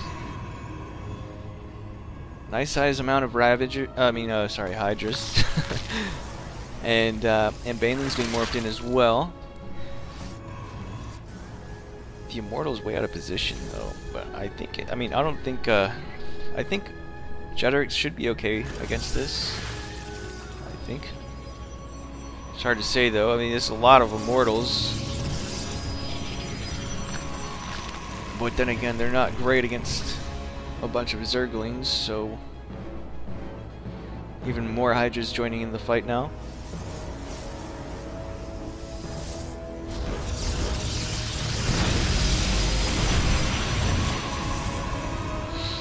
Oh man, this is a lot of Zerg streaming in. They're going to go straight for the army. Actually, going to focus down that Nexus. Gets a cancel at least. But wow, Jedrick's cleaning up a lot of this army and not losing a whole lot. Only canceling the Nexus, losing an Archon and a couple of Zealots or something. But yeah, good hold there from Jedrick's, I think.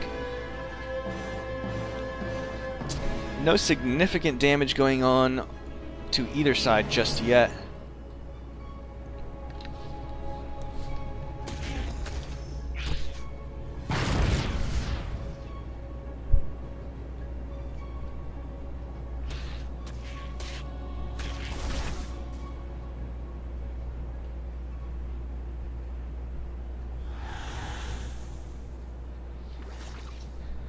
Oh, these Hydras are going to catch the Archon, the Immortal Prism.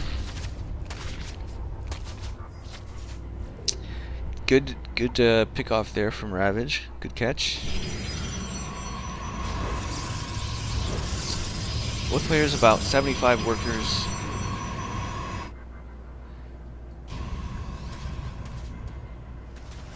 Heavy macro game going on here. Immortals are okay, but I feel like he needs some kind of splash. Like, okay, he does have the High Templars. I would have liked to see like Disruptors or Storm. I don't believe he has Storm. Oh wait, yeah, he does. Sorry about that.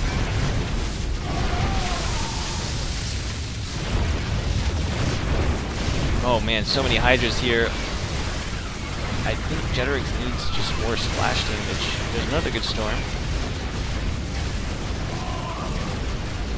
More Zealots being morphed in. Gonna do quite well against these Zerglings. Is he gonna be able to get this Nexus though? He's gonna try and focus it down now, I think. I don't think he'll be able to get it though. A little bit of micro, and these mortals should hold here. Nice drop Prism micro. DT's out now too, so yeah. Wow, a total of 32 probes have gone down. There must have been a Zergling run by here at the third base. Well, but Jetrix is still at 60 probes. So yeah, replenishing those probes quite quickly. Lurkers are being morphed in now.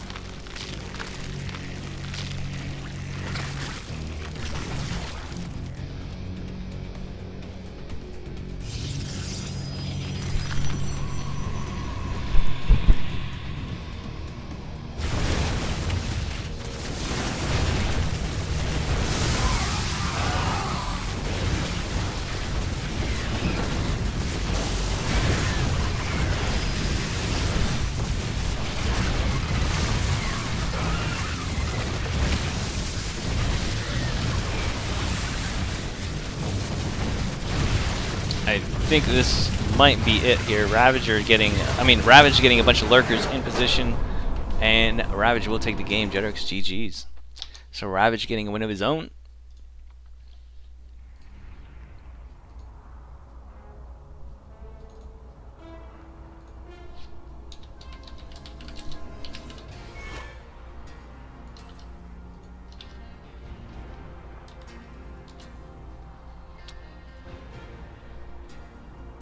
Alright, so next player is going to be Barbarossa.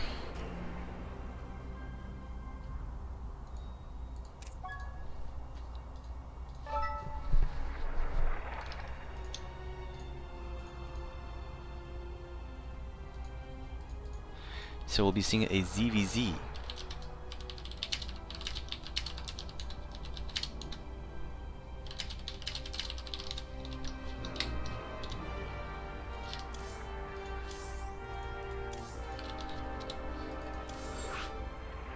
And he has gone with Acid Plant.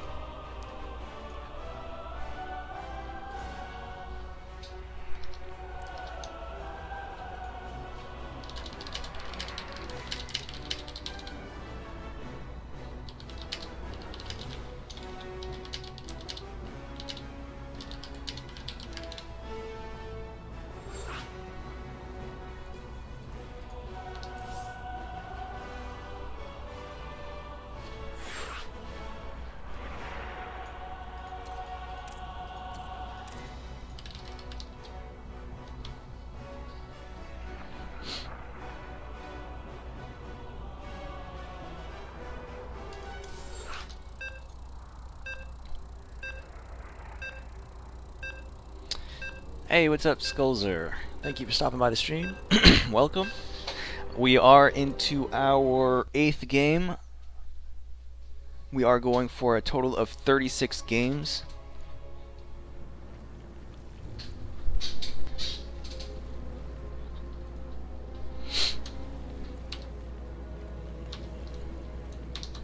In the top left-hand corner, we have the new Zerg player coming out of Psionic Aftermath. His name, the green Zerg, his name is Barbarossa from EU.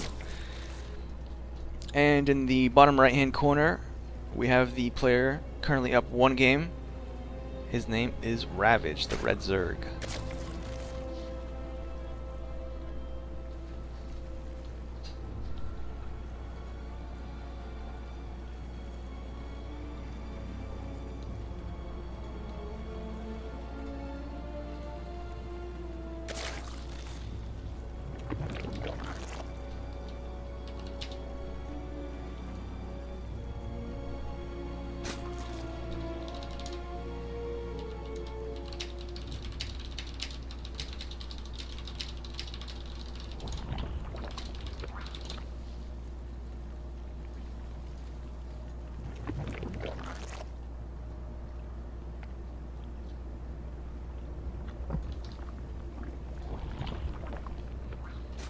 Okay, both players going for a hatch first.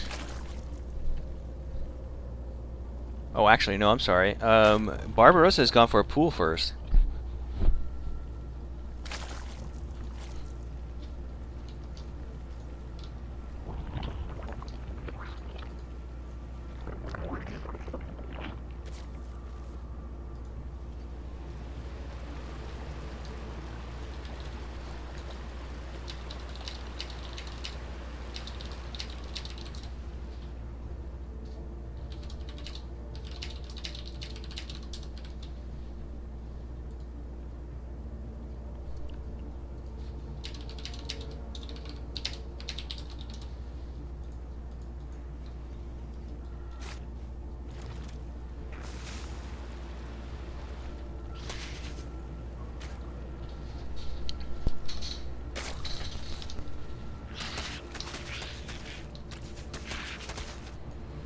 So, Barbarossa going for that third hatch, but it is going to get scouted here by this Overlord.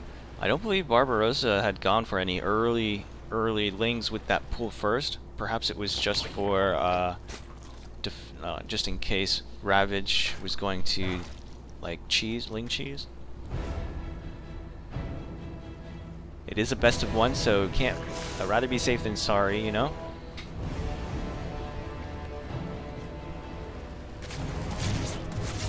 He's going to be throwing down his own Bane Nest. Actually, both players got their Bane Nest on the way.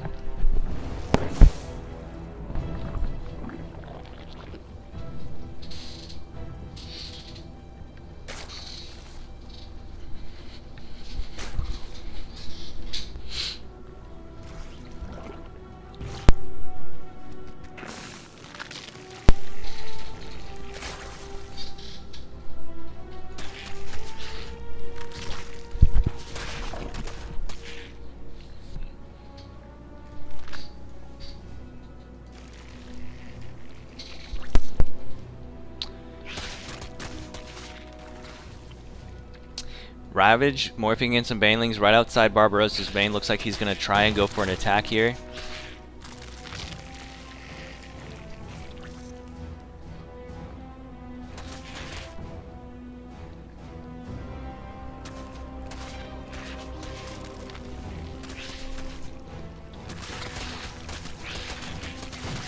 Ravage is going to go straight for the main. No Banelings there to try and stop him. Actually, Lings are catch up and... Yep, Ravage's Lings are being killed off here. Slowly but surely. Not finding a whole lot of damage. Barbarossa is only on 15 drones though. Ravage has been droning up behind this. Gonna be morphing in some Banelings at home. Looking quite good. If he can try and defend without taking too much damage, he should be in a good spot in this game.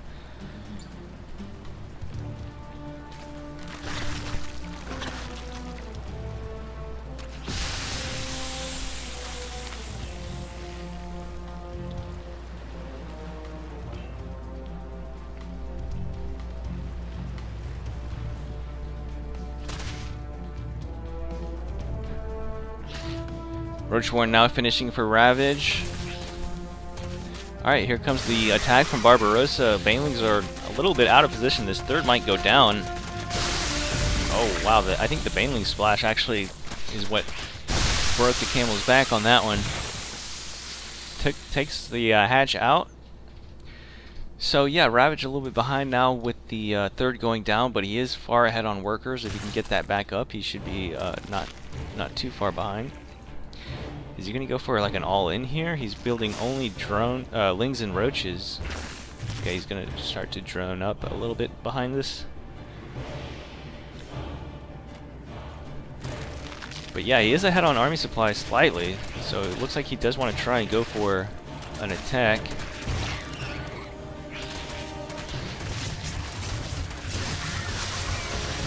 Baneling's not really doing too much though. Lings get into the main.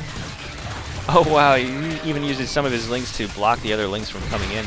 But the Lings in the main didn't really attack the drones, they were attacking the spawning pool and the Baneling nest. So, as it stands right now, Ravage is still pretty far ahead on workers, 31 to 19. Ravage gonna throw down his third hatchery.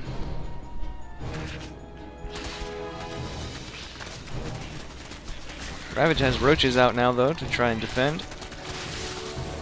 Might not even need banelings, but it's good to have them just in case. This is a crap ton of lings.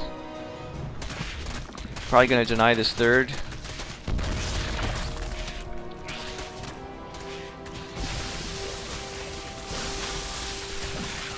Nice focus firing the banelings with the roaches.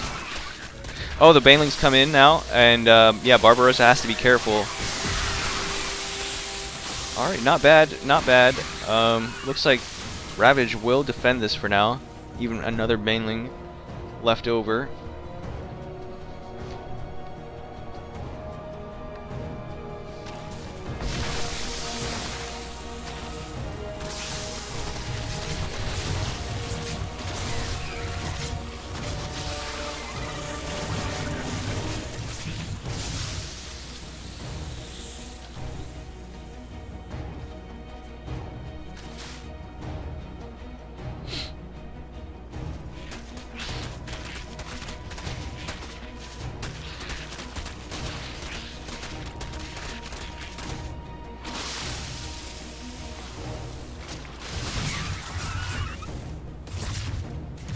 Ling's getting into the main, gonna go straight for some drones. Ravage desperately trying to get that third hatch back up. Barbarossa is still on kind of a low drone count. He's still behind on workers by 7. Or 6, sorry. Never try and do math on stream. So yeah, Ravage does finally get that third hatchery up, and he's... okay, Barbarossa is starting to drone up now. Looks like this game is starting to even out a little bit, stabilize. We might go into some Roach v Roach play. Whoa, that's the new skin for the Ravager. It's pretty crazy. Doesn't even look like a Ravager anymore.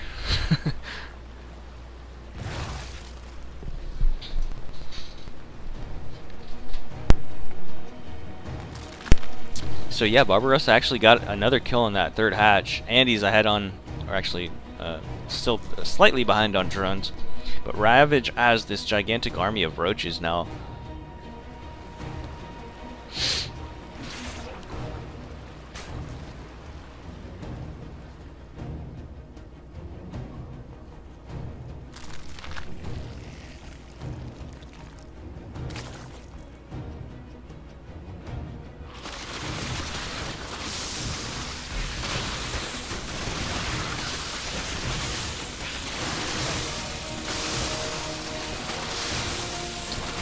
Ravage does look like he has the better arc here and the numbers to attack this third base. Ooh, that bile landing on a lot of roaches there. Ling's popping out. Oh, a nice micro morphing those hurt roaches into the Ravagers, but I think with these Lings popping out now, Ravage will get cleaned up, and Barbarossa is going to save this third.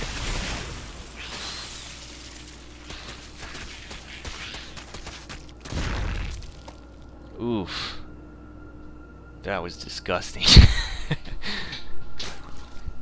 All those robot juices flying around.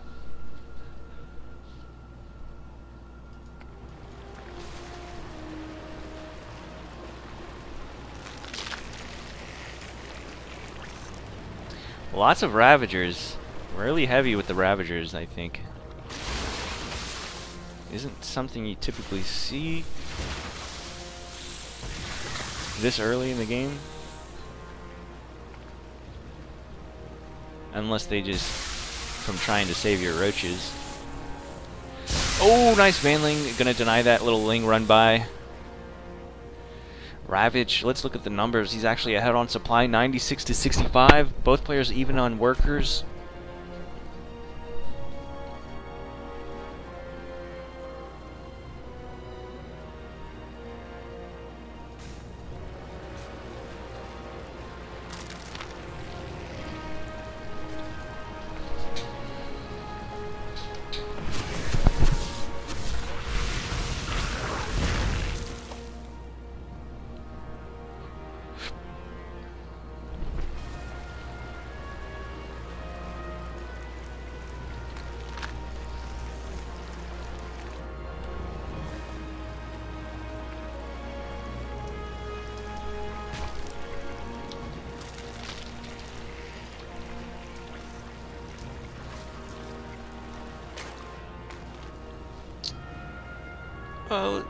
upgrades look a little ahead for Ravage as well.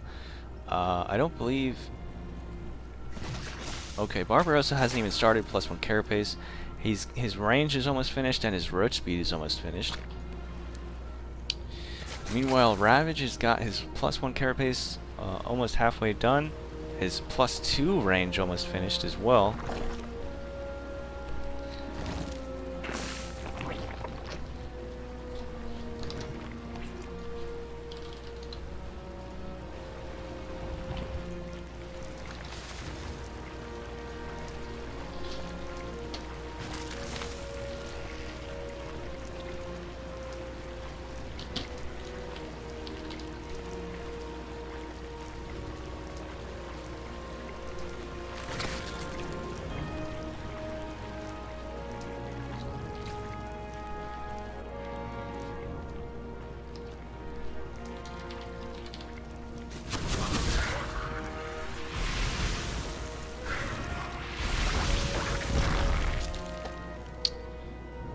Both players trying to clear out some overlords on the map. Overseer just gonna go ahead and follow this army around, why not? Hydra Den going down for Ravage. He's got the range upgrade, so why not?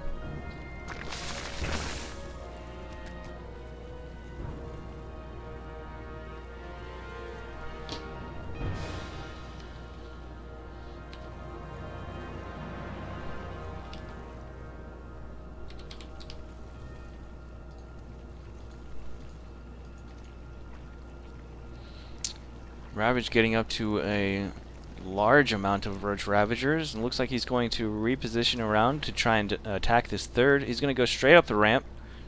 Lots of Ravagers. He's going to have lots of vials that Barbarossa will have to try and dodge. Oh, I don't know if that... Well, the pure Roach count from Barbarossa is pretty strong. They're very tanky. And all those Ravagers are now down. So I think Barbarossa is going to be able to defend this quite nicely for now.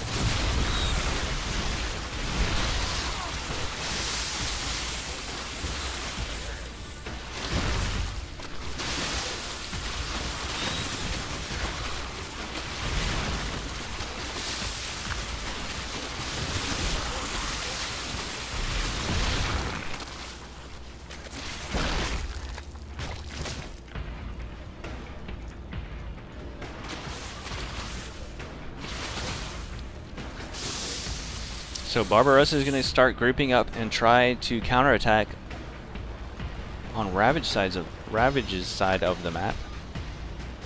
But Ravage is starting to trickle out those Hydras, which have good range and damage. As long as you have some Roaches in front, they can be very good. Oh, he's going to be morphing in Lurkers as well.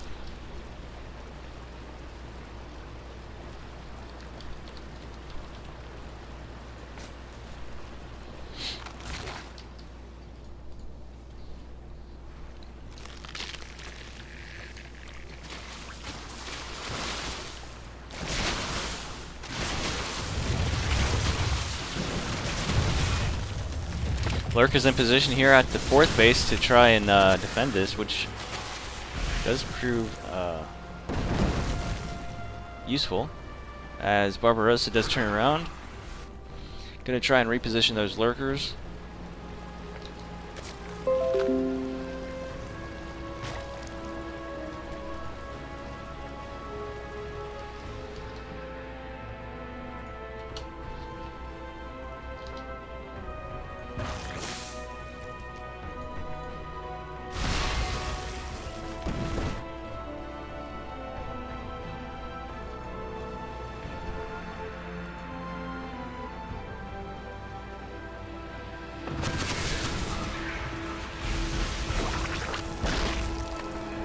Gets that Overlord there in the middle.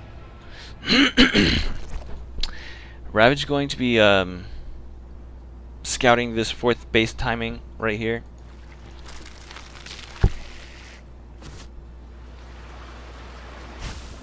Oh, a little Roach run by at the 3rd. Is he going to try and focus that down? I don't think he'll get it though. Comes very close. It's down to 50 HP. And Ravage going to start killing these rocks so he can have a clearer pathway to Barbarossa's 4th base. Oh, if he gets those lurkers in position, that would be really good. And Barbarossa trying to move out on the other side of the map, so he's going to be a little out of position to deal with this. I think he's just going to go straight for the Ravage's 4th, which has no units at all to try and... He's definitely going to lose this base, I think. He could just focus it down in like 2 seconds.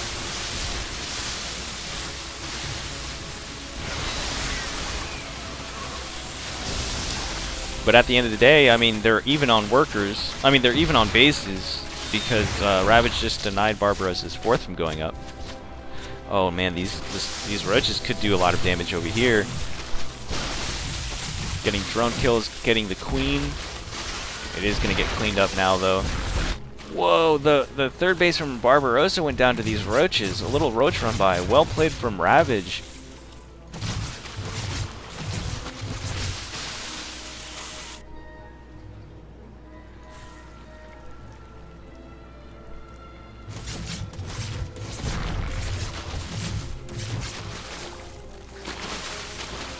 Barbarossa down now to 2 bases and behind on drones as well slightly, 37 to 49. Ravage wants to end it now, but Barbarossa has a nice little arc here. Hydra's doing a lot of damage. Lurkers are in position as well. I think Ravage might have done this.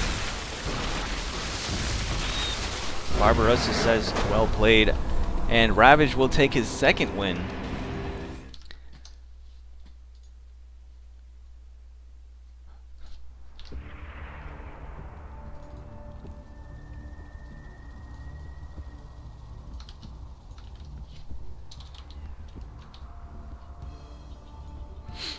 So the next player to come out will be Guitar Cheese.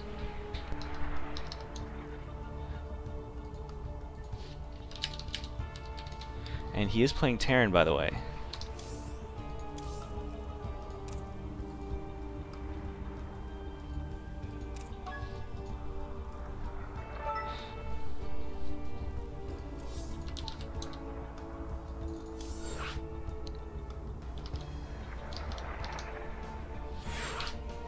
That I play correctly. Tanks up.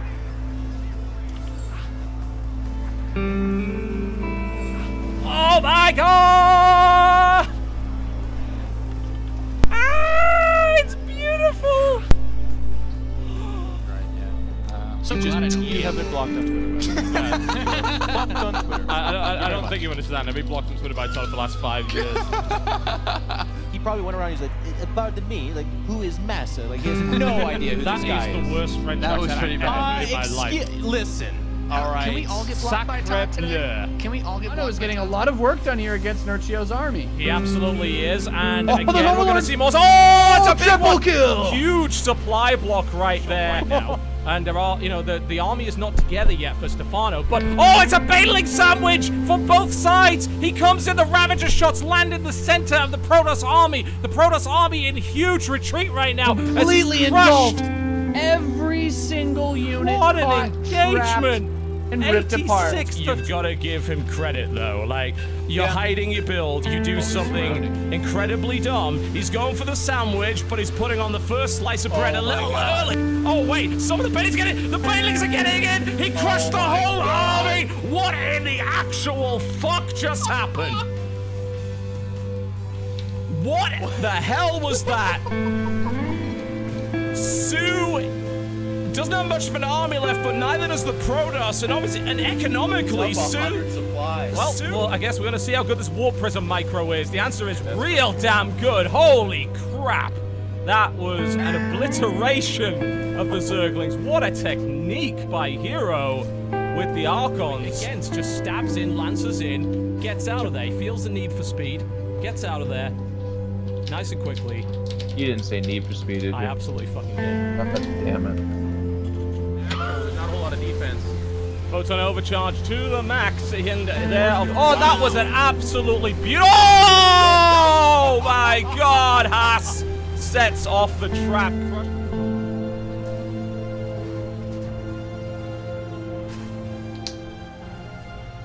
Alright, we are into this next game. Ravage up 2 games. In the bottom left-hand corner, we have the new player coming out. The blue Terran. His name is Guitar Cheese. And in the top right, we have the green Zerg. His name is Ravage. Currently up 2 maps.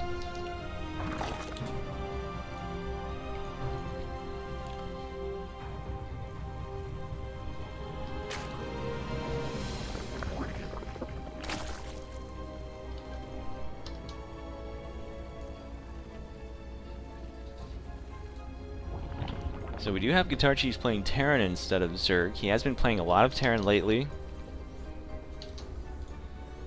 I think this should be an even match. He's actually pretty high up, 5600 MMR or something around there for Terran.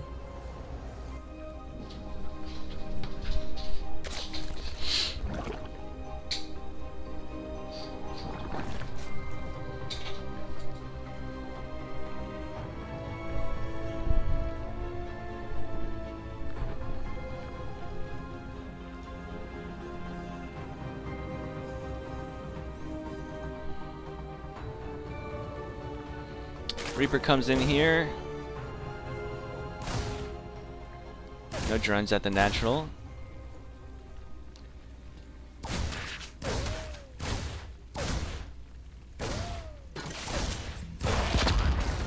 Oh, nice grenade there. Doing a lot of damage on those lings. Gets one of them.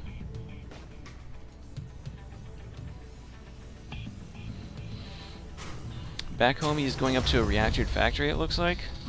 Probably gonna pop out some Hellions.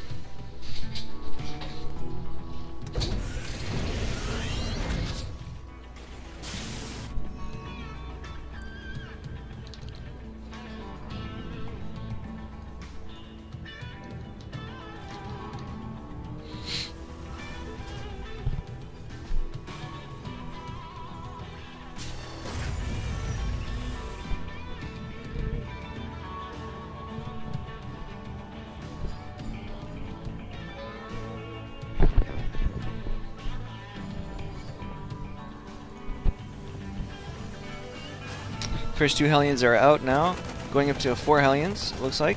Also getting a tech lab on the starport, and going to go for a Viking first to try and clear out Overlords.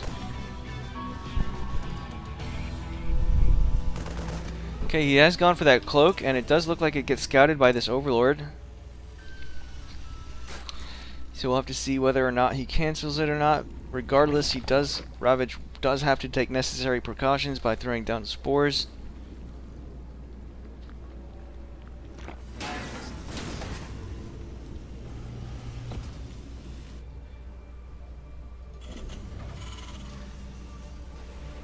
Guitar Cheese going up to 8 Hellions.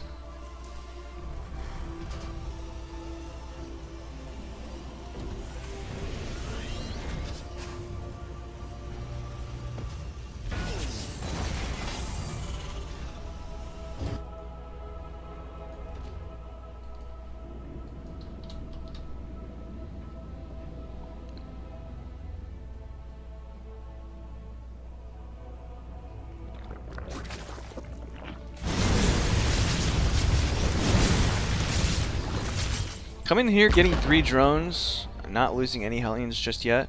Not bad.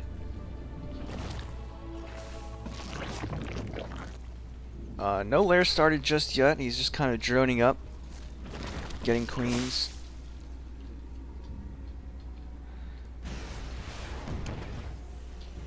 And did he... I think he did cancel that cloak and didn't even go for any Banshees.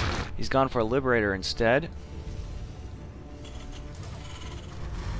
And going to be going into Bioplay, as he does have 5 barracks and a factory and a starport before his... Okay, actually no, the 3rd command center and the 2 Engie bays are there too.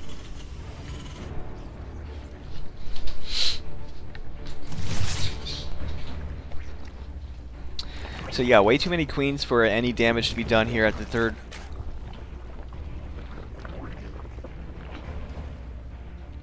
Liberator coming over here, but there is a spore in position.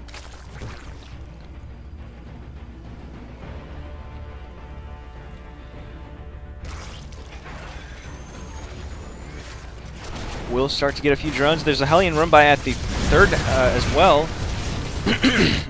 Does he? Okay, he does pull the drones. Total of 7 drones going down so far. Not bad. Guitar Cheese did end up losing all of those Hellions though. So pretty good defense there from Ravage, I think. If Guitar Cheese had gotten away with all those Hellions, I would have said that was not good, but he only lost 7 drones and killed all the Hellions, so yeah, pretty good trade there for him.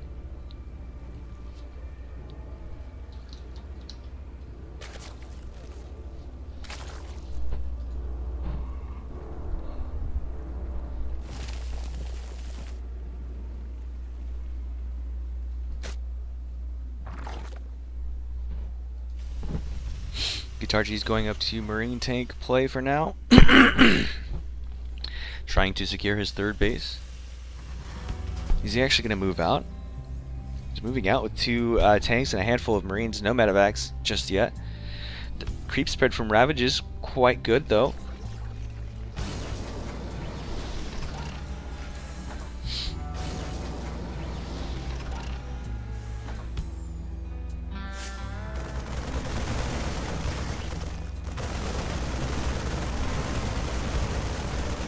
Gonna go straight, trying to kill that hatchery, or damage it at least for now. Banelings are ready, and Guitar Cheese is pretty far on creep, but those tanks are pretty far back as well, in a good position.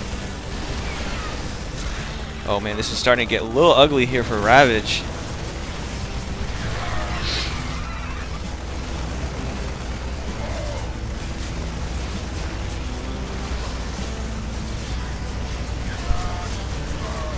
Third base does go down.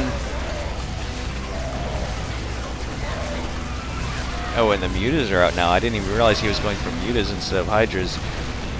I think that might be it. GG, Ravage. GG's, and Guitar Cheese will take the game, winning his first game of the day.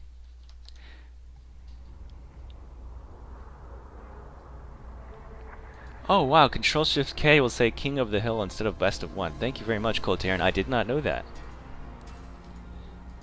How you doing, man? I hope you're doing okay.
I'll be right back. I'm just going to go grab a drink real quick. We're waiting for Hino to join the party.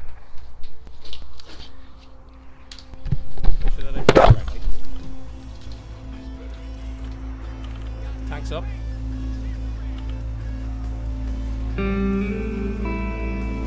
Oh my god! Ah, it's beautiful! Right, yeah. So you glad I just don't you get have been blocked on Twitter. Blocked on Twitter. I don't think you understand. I've been blocked on Twitter by Todd for the last 5 years.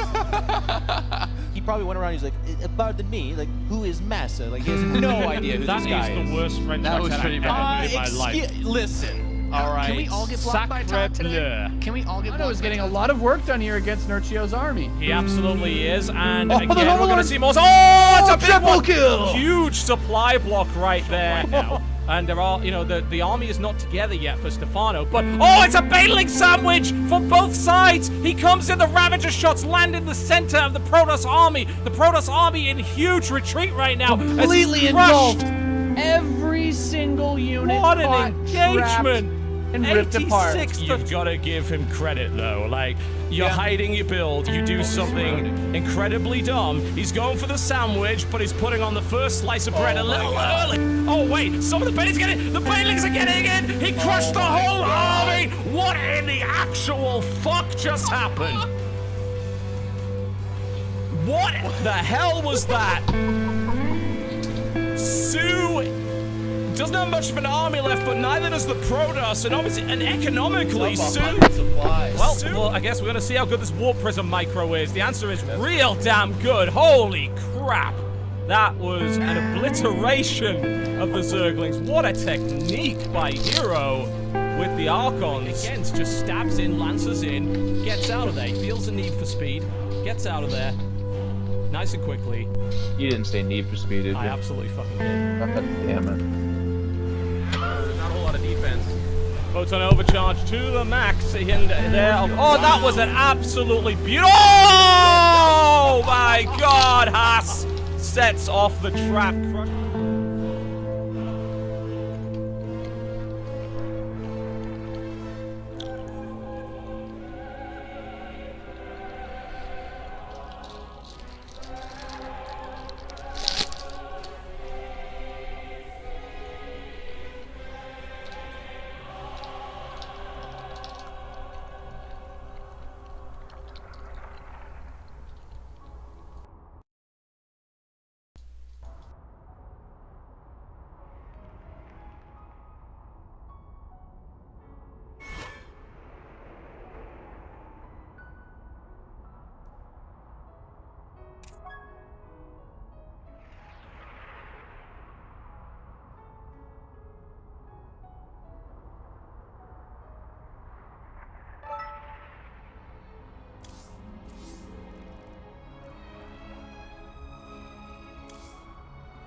All right, getting into this 11th. Wait, no, 2, 4, 6, 8, 9, 10th game.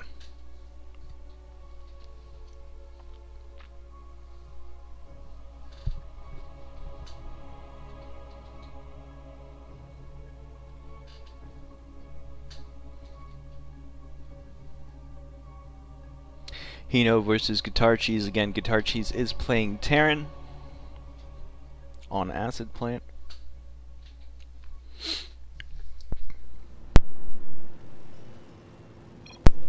Alright. Hey, there it is, King of the Hill. Thank you very much, Gold Terran, for that. In the bottom right hand corner, we have the blue Terran. His name is Guitar Cheese, currently up 1 map. And in the top left hand corner, we have the red Zerg, the new contender coming out. His name is Hino from France.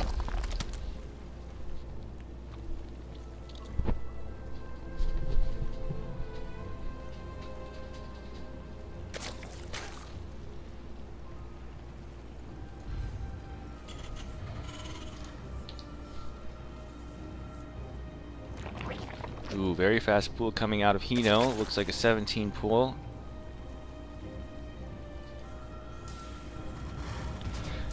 Probably gonna try and send some lings out across the map to try and kill the constructing SCV on Guitar Cheese's expansion.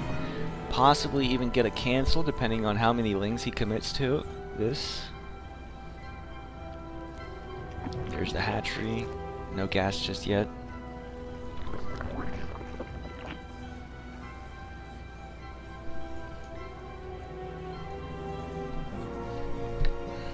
Guitar Cheese went for a barracks first, so just enough for the Reaper as soon as the barracks is finished. Looks like he's gearing up for that. Could be a 2-1-1 build or a fast third orbital.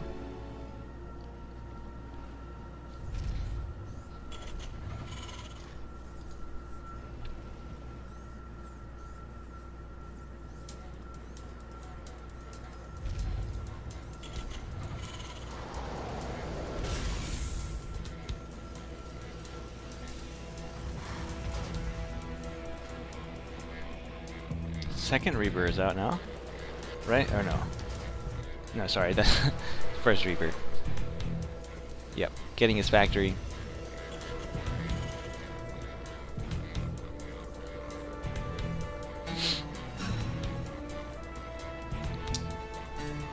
Yeah, SCV here sees the timing on that hatch, so Guitar Cheese gonna keep that Reaper at home to try and defend off these 6 lings, which is quite a commitment. Now, since the Reaper is here and the Marine, I don't think he'll be able to get a cancel on his command center, but he'll definitely be able to slow the building down a little bit.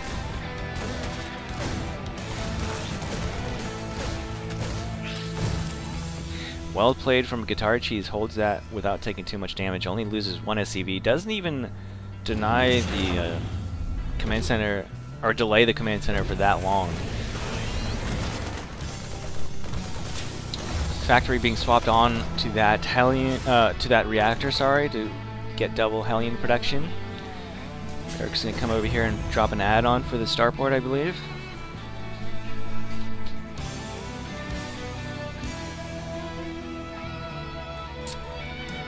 Back home, Hino just droning up for now, getting his metabolic boost, getting a few Zerglings out to be safe.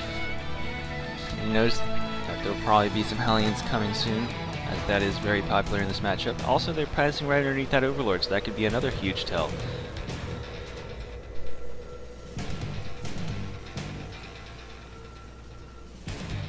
Not swapping on that that tech lab just yet. Gonna go for the Viking to try and clear up these Overlords that are kind of just looming around his base, giving him lots of vision.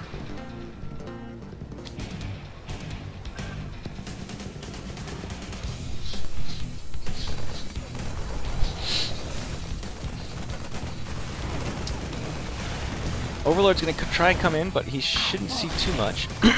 He doesn't see any add-ons on the buildings, but he does see that... whoa, what's this? Okay, I thought his unit rally was trying to go inside Guitar Cheese's base. as if he was trying to go for an all-in or something. But we do see 4 drones in production, so that's probably not going to happen. Stim coming and a Liberator. Lots of Lings are going to be here shortly, but Guitar Cheese has a ton of Hellions. These Lings aren't going to do anything. So those Lings will just turn around and go back home, obviously. Not going to try and do anything else there, or else those Lings would all just get roasted for nothing. Let's see, Hino doesn't have a whole lot of Queens around. Only 2 here at the front. Third just had 1 pop. Oh, Hellbats as well. Didn't even realize that. He had an armory. But yeah, this is going to get really hard to defend. Banelings would be nice, but I don't think he has Nest. He did not see this coming at all. And I don't think he really even has enough Queens to deal with this. This is actually going to... This actually looks really hard to deal with for Hino. Losing a lot of Lings, losing a lot of Queens. Probably going to get that Queen as well. Down to 1 Queen, and there's still 4 Hellbats left. And a Liberator in the main as well.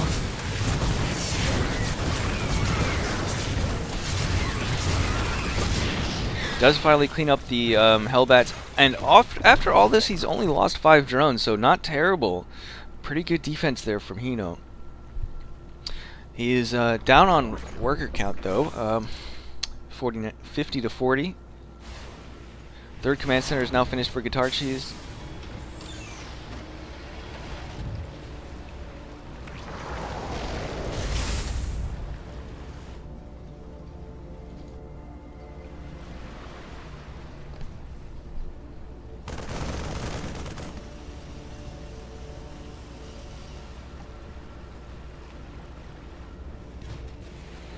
Again, Guitar Cheese going into that heavy marine tank play.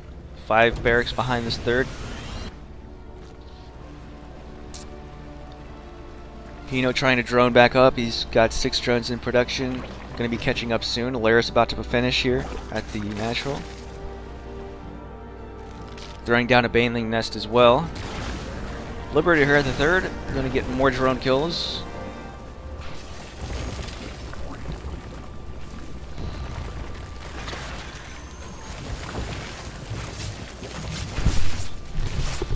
Oh, looks like that Liberator is kind of caught here now with those 2 spores. Viking just flying around looking for Overlord kills.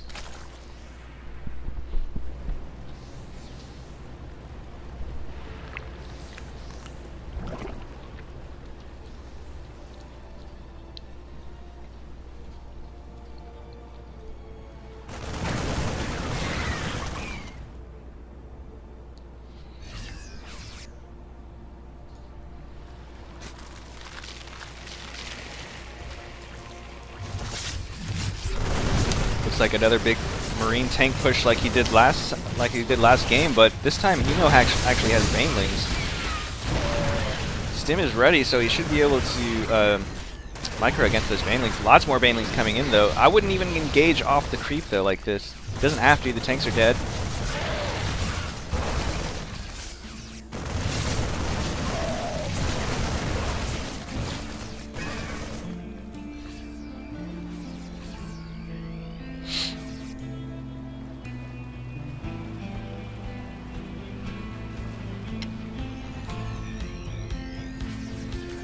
Guitar Cheese is far ahead on supply, 132 to 94.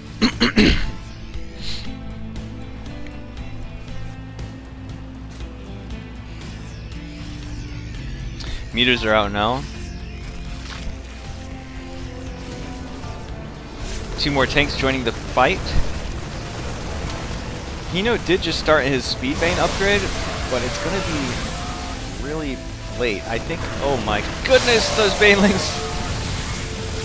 Yeah, Hino does not have an army now at this point, just Mutas.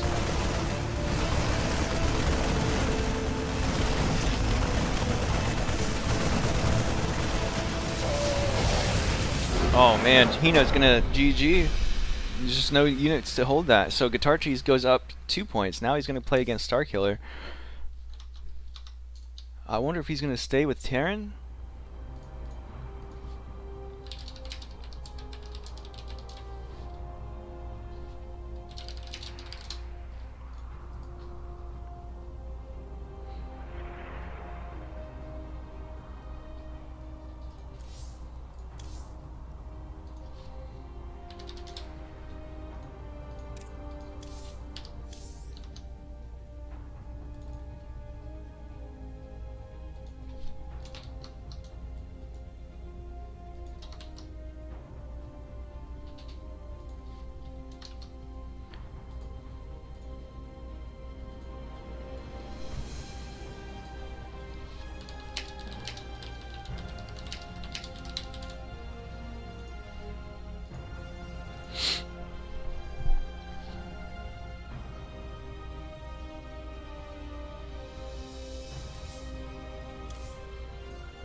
Okay.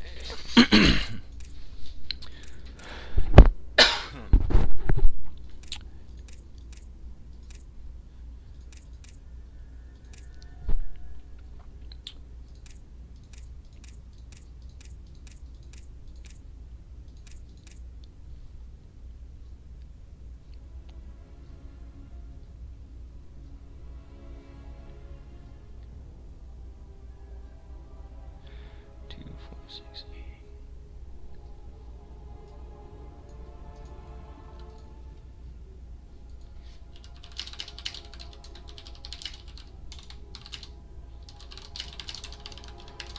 I'm just trying to make sure that all the wins are accounted for, so that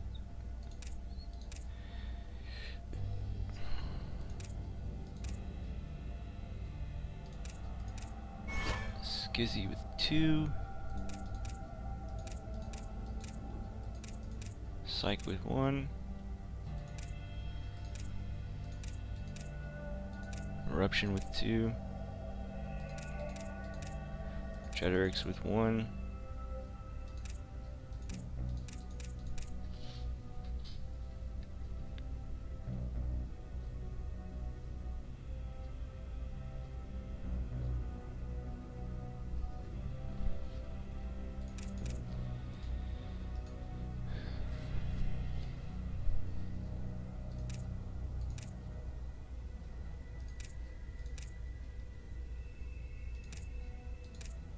Ah, yes, okay. The replays are messed up because one... Okay, I think it's all good. I think everything is correct on the screen. 1, 2, 3, 4, 5, 6, 7, 8, 9, 10, 11. But that's because we had one game had to be remade. Alright. So, Starkiller goes with Cerulean.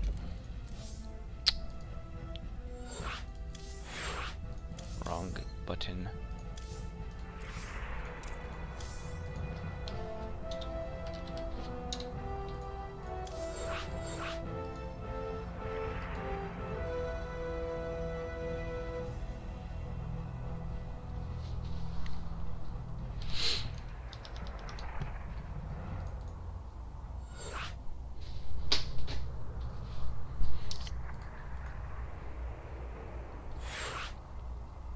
What's going on, people in the chat? How you guys doing? Chat's been kind of quiet for a few minutes. Looks like we've got some new viewers. How you guys doing? About to get into our 11th game between Guitar Cheese and Starkiller.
Okay, just doing a little communication with the players.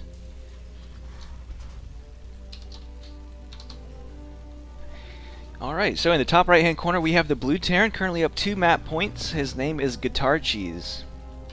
And in the bottom left we have the new player coming out, the contender, the teal Zerg. His name is Starkiller. Oops, overlay, sorry about that.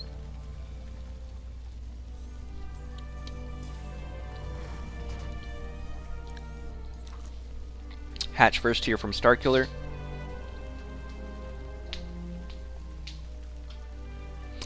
Thank you, Sun Lily. Keeping me in check.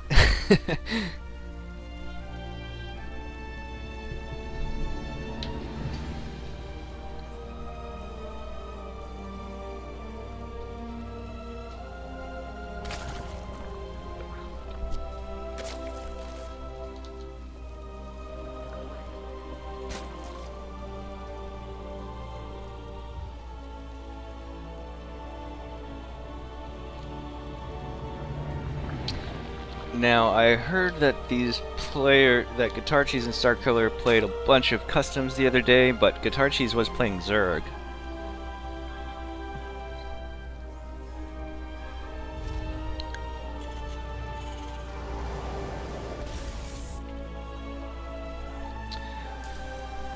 Looks like Guitar Cheese is going for the same build he's been doing, Reaper Marine into Reactored Factory.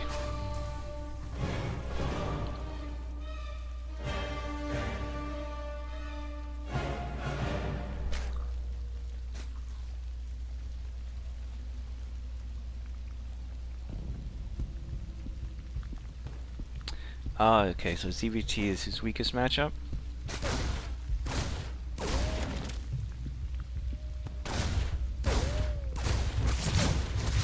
Well, Guitar Cheese has shown recently that he is very good against Zerg in TVZ. Getting 2 map points very cleanly and just straight up kind of pushing with their initial push, ending the game. Like a Marine tank after some Chiron harass. So Starkiller did send out 2 links to try and deny this, or get a delay on the command center.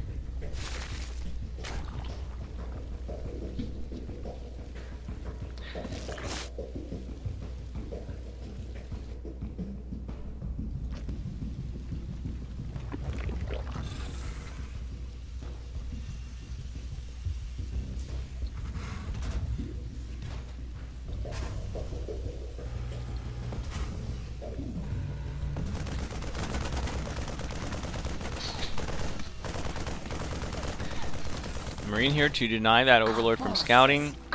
Doesn't see the starport. And the way it is right now, it looks like he has 2 factories, but he probably knows that it just got moved. Roach Warren, that's something we haven't seen to try and deal with this type of play that Guitar Cheese has been going with.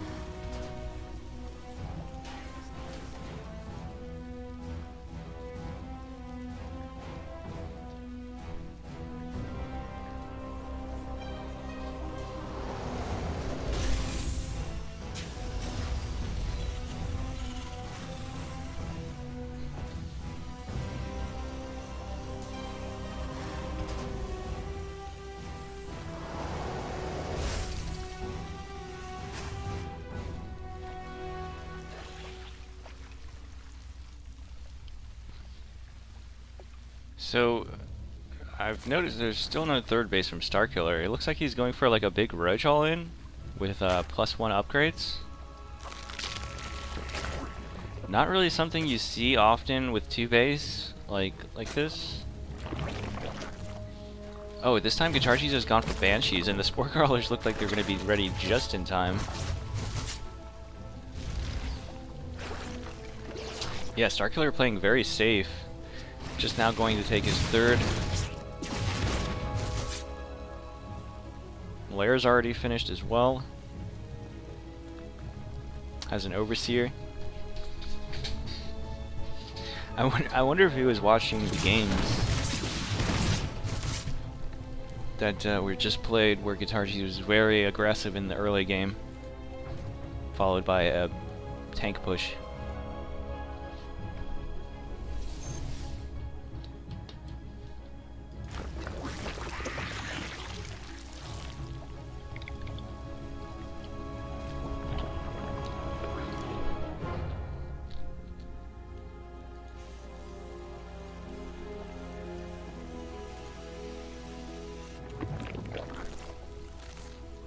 What's this? Throwing down a hydrogen in the back of the natural.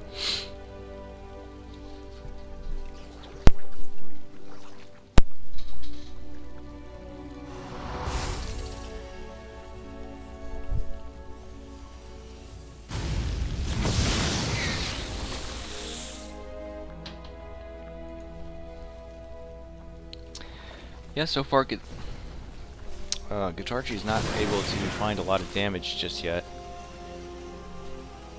But he is going for that same kind of build that he's been doing, the 5 racks behind the 3rd orbital, double NG base, standard macro stuff. Only this time not able to find any damage so far.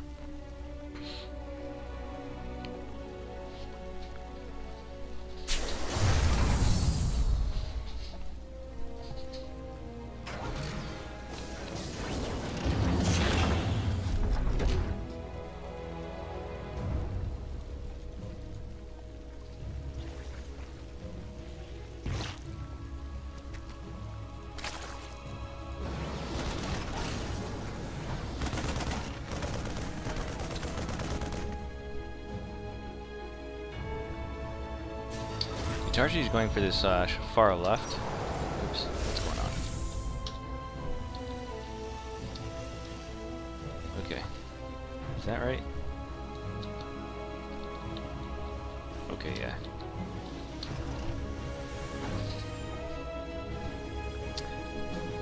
Guitarchi's going for this far left base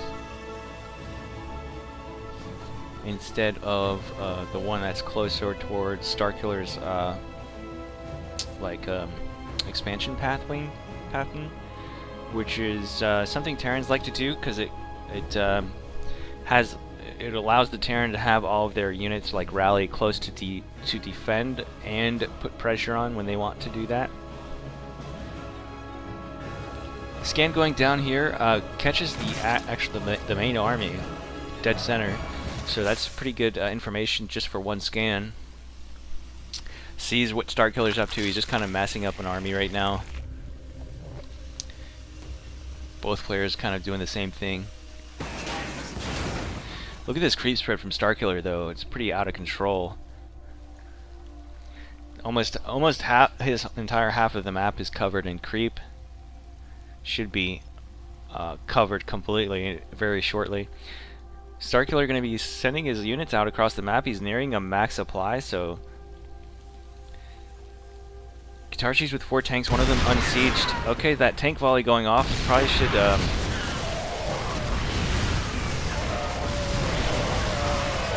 oh yeah, wow, nice. Guitarchi's with a lot of bio, gonna shred through these Hydras. But there's a lot of Ravagers left over. All the tanks go down. This 3rd base is in trouble now.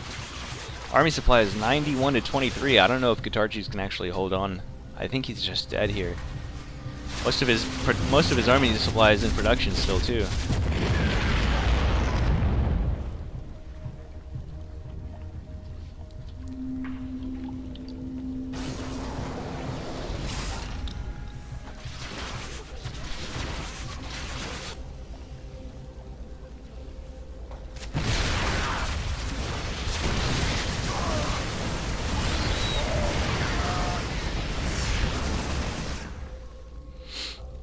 He does manage to save all his SCVs though. I mean that's a pretty good thing, because if he had tried to bring them back into the main, there's no point in doing that anyway because it's already fully saturated. He'd probably just end up losing most of those SCVs. But he does lose the 3rd orbital, which is pretty big. He's definitely behind in this game. Without a doubt. It's going to be really hard for him to, I mean, he would have to like start doing drops, start finding some way, because at this point, just trying to macro up to come back in this game is not going to work out. I don't know what he plans to do here.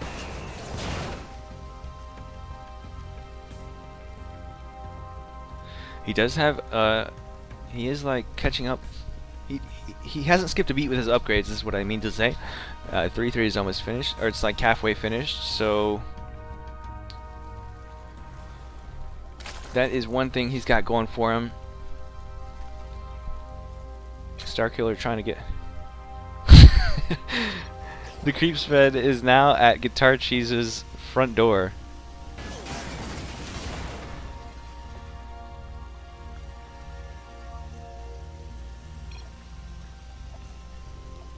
Yeah, this is pretty intense, dude. It's almost the entire map now. There's only a couple bases that haven't been touched by creep.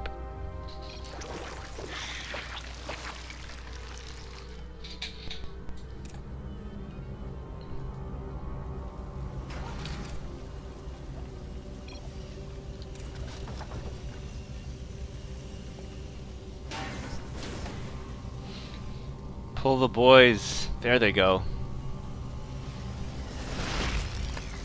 And these boys too, why not?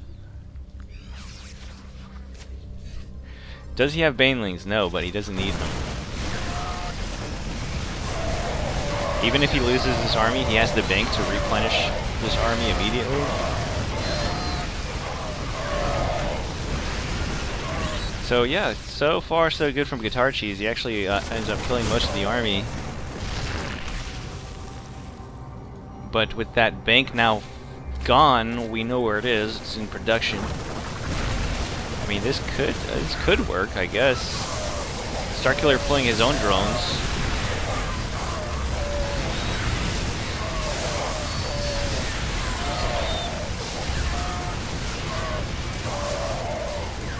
Looks like Starkiller will eventually clean this up. Not bad. Guitar Cheese taking off 2 maps though, so that is about like almost $20. Not sure the exact amount right now, but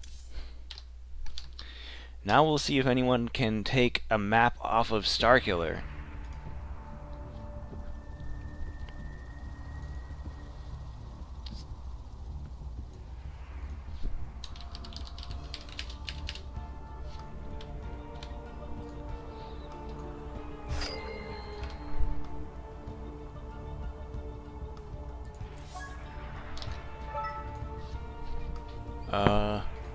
Let me see here. The next player to play is going to be PsiX.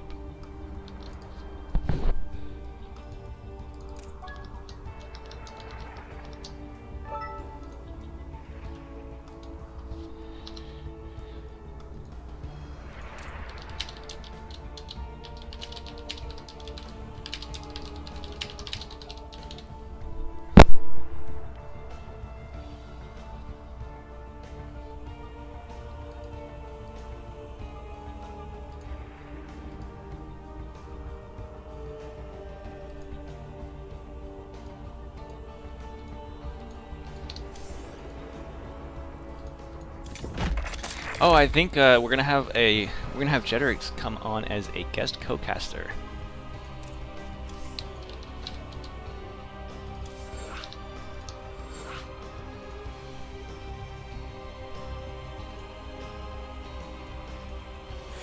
Yo. Hey, what up? Hey, what's up, man? How you doing?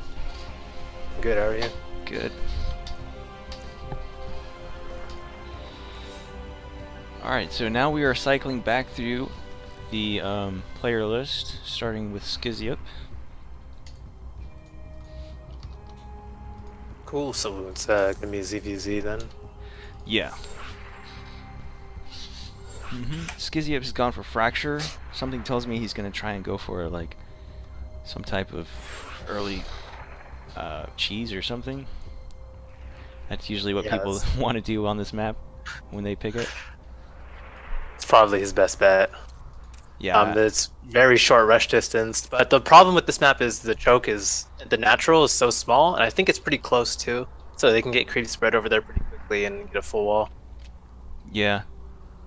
But maybe he'll do some one base that won't be a factor. Yeah, if he just like drops a 12 pool or something. Yeah. That won't. The 12 pool probably isn't going to be able to beat somebody like Starkiller though. No, you're right. I don't know. We'll have to see what he comes up with. Because plus, like when you're Starkiller, like when you're heavily favored against an opponent, like you naturally play it like more safe than you really need to. So. Okay, so let's do introductions. In the bottom right hand corner we have the Teal Zerg currently up 1 map. His name is Starkiller. And in the top left, it's the pink Zerg. It's coming around for the 2nd round. It is PsiX. Yes. Alright, so yeah, no 12 pool. No 12 pool. Was looking forward to it. Yeah. But Starkiller actually is going to get a 14 pull, I believe. Wasn't really looking. Yeah, I think so. So I think this is really smart for him because it's like if Skiziup was doing some kind of weird one base, then he would be able to get like he could just use it defensively. But as it stands, Skiziup is just going hatch first, so Starkiller is really going to need to get something done with this, or he can just play from behind. Yeah. He's gonna throw down his hatch now, though. So. Yeah, so we'll have to look at the larva to see if he's really planning on linking up. Okay, so he's just making another drone, so he's probably not going to really make a whole lot here. Yeah. So, yeah, and let's see. Adding in the Overlord, so Skizzy's not going to see the second Overlord from Starkiller, but Starkiller sees Skizzy's second Overlord, so he knows he's fine to just, like, make queens and stuff, tech up if he wants to. Yeah, I think that early pull from Starkiller was more just to be safe, not really planning to do any big early aggression. But it is still put him just a little bit behind because like that's why Skiziup already has like 2 or 3 extra drones, which like early on is pretty big because like 2 extra drones is 15% of your economy. So. Yep. Behind these 4 links, Starkiller is droning again, so it's just gonna be 4 links for now. Probably just gonna poke here. See what he can see. Yeah. Skiziup's pull is going to be done in time for me to get some few lings out. Starkiller's going to take a few favorable trades with things, but not really get a whole lot done. Oh, he gets a drone as well. You get 1 or 2 more. Yeah. Okay, so already this evening up is the drone count. Yeah. But you can really see like Starkiller's mechanics, like even already, is that he's only done like a little bit of damage, but he's up like 4 drones, 5 drones. Yeah. And plus he's like forced to overreaction from Skiziup because he's made like way more lings than he needed to defend that. Yeah. And the lings finished late anyways. Yep, you're absolutely right. He's got all these. He's got 6 lings back at home, not doing anything. Yeah, so I think Skiziup like needs to be aggressive because otherwise it's like these lings aren't going to do anything. Kind of just like a mind game right there that Starkiller played. Yeah, because he went with the early pull, right? So then Skiziup sees the lings coming across early. He's like, he builds a spine, and then he's like, oh, there's only 4 lings, and he cancels it, and then like he makes way more lings than he needs to. So he's just gonna keep making lings this whole time, and his speed is finishing now. So he's gonna go for this ling banling attack. Starkiller does have the tight wall I was talking about earlier. It's very easy to do on this map. So with 3 queens here, and is he still bloodlocked or something? I don't know why he's not linking up. Okay, he just starts lings now. It's a little late, so he should take a little bit of damage, I think, but he should still be okay. Yeah, and he's gonna re-wall behind this. Roach Warren goes down, so he's just pure lings anyway. And with his lings popping, fine. So yeah, being able to get that re-wall and prevented him from the lings ever getting in, which I really don't see that a whole lot in ZVZ. So that's really smart from him. Skiziup is just going to keep going for this. He's more for more banlings outside here. Starkiller's going to get on top of things at the very least. But those lings can't disengage, so he just like sacrifices all of them. Another wall is starting to come up now, so yeah, Starkiller looking very good against this aggression. I don't think Skiziup's going to find anything.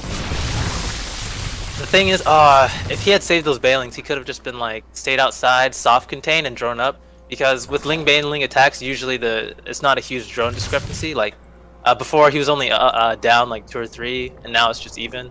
Like, he's actually taking a small lead. So he's actually not in a terrible spot, despite the fact that he sacrificed all those units for like little to nothing. But Starkiller does have a pretty good tech advantage with the Roach Warrens, the lair, and +1, all that stuff.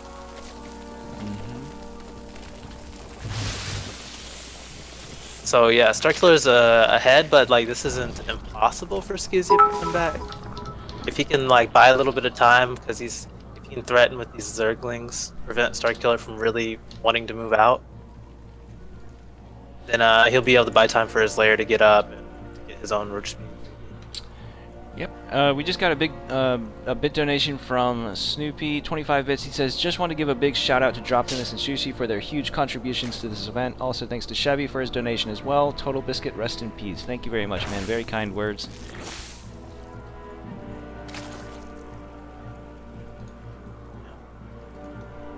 Okay, so Starkiller is going to be able to probably get to critical mass of roaches pretty soon here with this +1 and just push out and probably end the game. Skizzy's getting up a few defensive spines.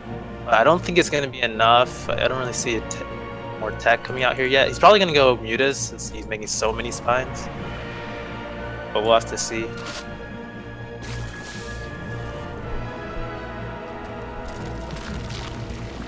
Yeah, he's just going to go Ling Bane. Maybe if he threw down a Spire like the second his lair was done, but like with a little bit of delay, that's like kind of all it takes against a player like Starkiller. He's going to be able to get a lot of drone kills. There's too many spines, so he's going to back off here. And I'd say it's a pretty decent hold. Unless he gets in the main. Yeah, go straight into the main. Probably going to be able to get a few more drones here. And might actually see that Spire going down. Actually, probably not. It looks like he'll be able to clean this up with just the drones. Yeah, the Baneling softened up those roaches a lot, and Ling should be able to chase the rest of them down. And he does see that Spire too. Yeah. More roaches are gonna snipe down these spines at the front. And honestly, this is like not even terrible for Skizzy because he's had decent drones. Starkiller did not drop a third base behind that. Starkiller is just teching the Hydras because he's like, oh, this is probably Mutas. So I'd say like Starkiller retains his tech advantage, but since the economies are even, if Skizzy Up is able to get up the army, he might be okay.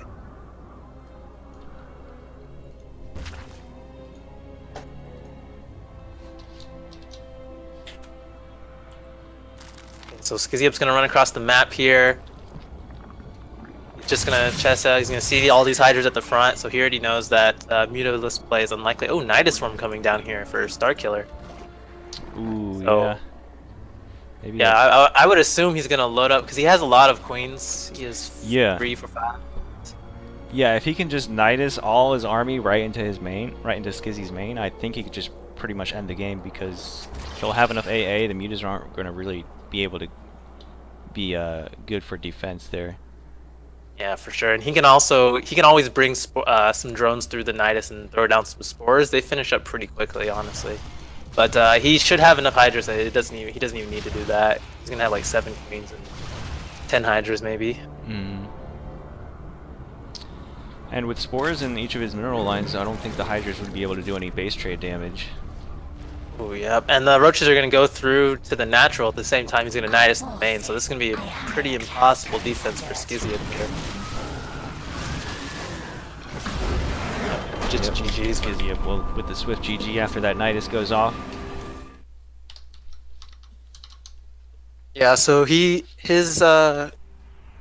overreacted with the Lings, and then he just said, oh well, screw it, and he just kept making Lings and Banes, but like, we were talking about it before the game started, that just 2-base Ling-Baneling attacks are really bad on this map, despite the rush distance, just because it's such a tiny choke. There's very little surface area for those Lings to get in there. But anyways, well played. Starkiller, very good player, so it was going to be an uphill battle regardless. Yeah, for sure. Alright, so PsiX is our next player, just waiting on a map pick from him.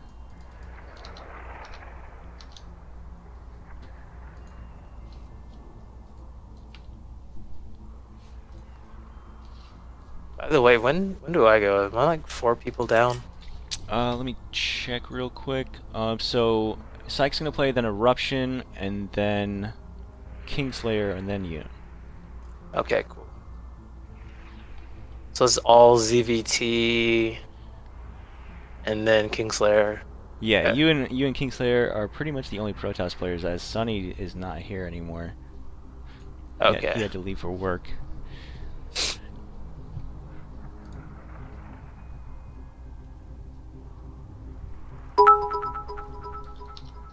Protoss, a dying breed nowadays. We just got another bit donation from Chevy. He says, "Rip TV, we all loved you. Best of luck to all players, but Protoss players are best, and I'm looking for you guys, gals." I'm rooting for you. Yeah. The thing is it's just like top of the ladder is all Zergs right now. It's always been Zerg heavy, but it's never been like just all Zergs. It's crazy. Yeah, it is pretty crazy. I think I looked at the top 16 the other day. Was like 13 Zergs, 2 Protoss, and 1 Terran. Yeah. It's insane. Alright, so PsiX has gone for Parasite, which is actually a pretty large map for a TVZ. Interesting. I'm pretty sure like half the players in top 16, top 50-ish are like... In the top 50, there's probably like 25 or 30 different players because everybody has multiple accounts there.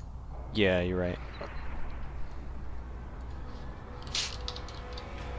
So, CVT on Parasite, like it was PsiX map choice, right? Yes, that's what I said. Interesting. I don't know. Who knows? Yeah.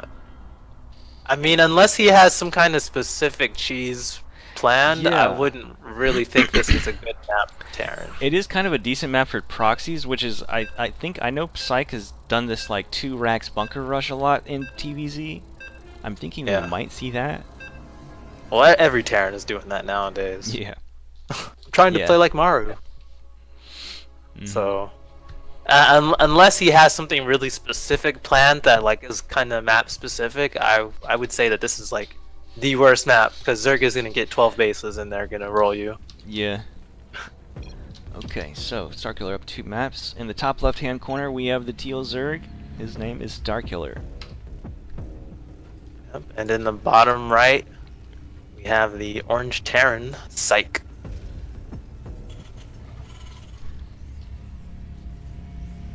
Alright, so Terran versus Zerg on Parasite. And we're not really seeing any SCVs. Oh, gas first, actually. So, I don't think we usually see this against Zerg. I see it against Protoss a little bit, just for the faster factory. They still make a Reaper. And you see a TVT sometimes, obviously, but I don't really know any TVZ builds that are gas first, so... It's actually quite common for, like, fast Hellions. Because as soon as the Reaper is done, you have 150 gas for the factory and a reactor, and you can just switch them off real quick. Okay, cool. But if you go for the barracks first, that's usually more of like a 2-on-1 build or a quick marine before the factory, so that you can kill off an overlord or something.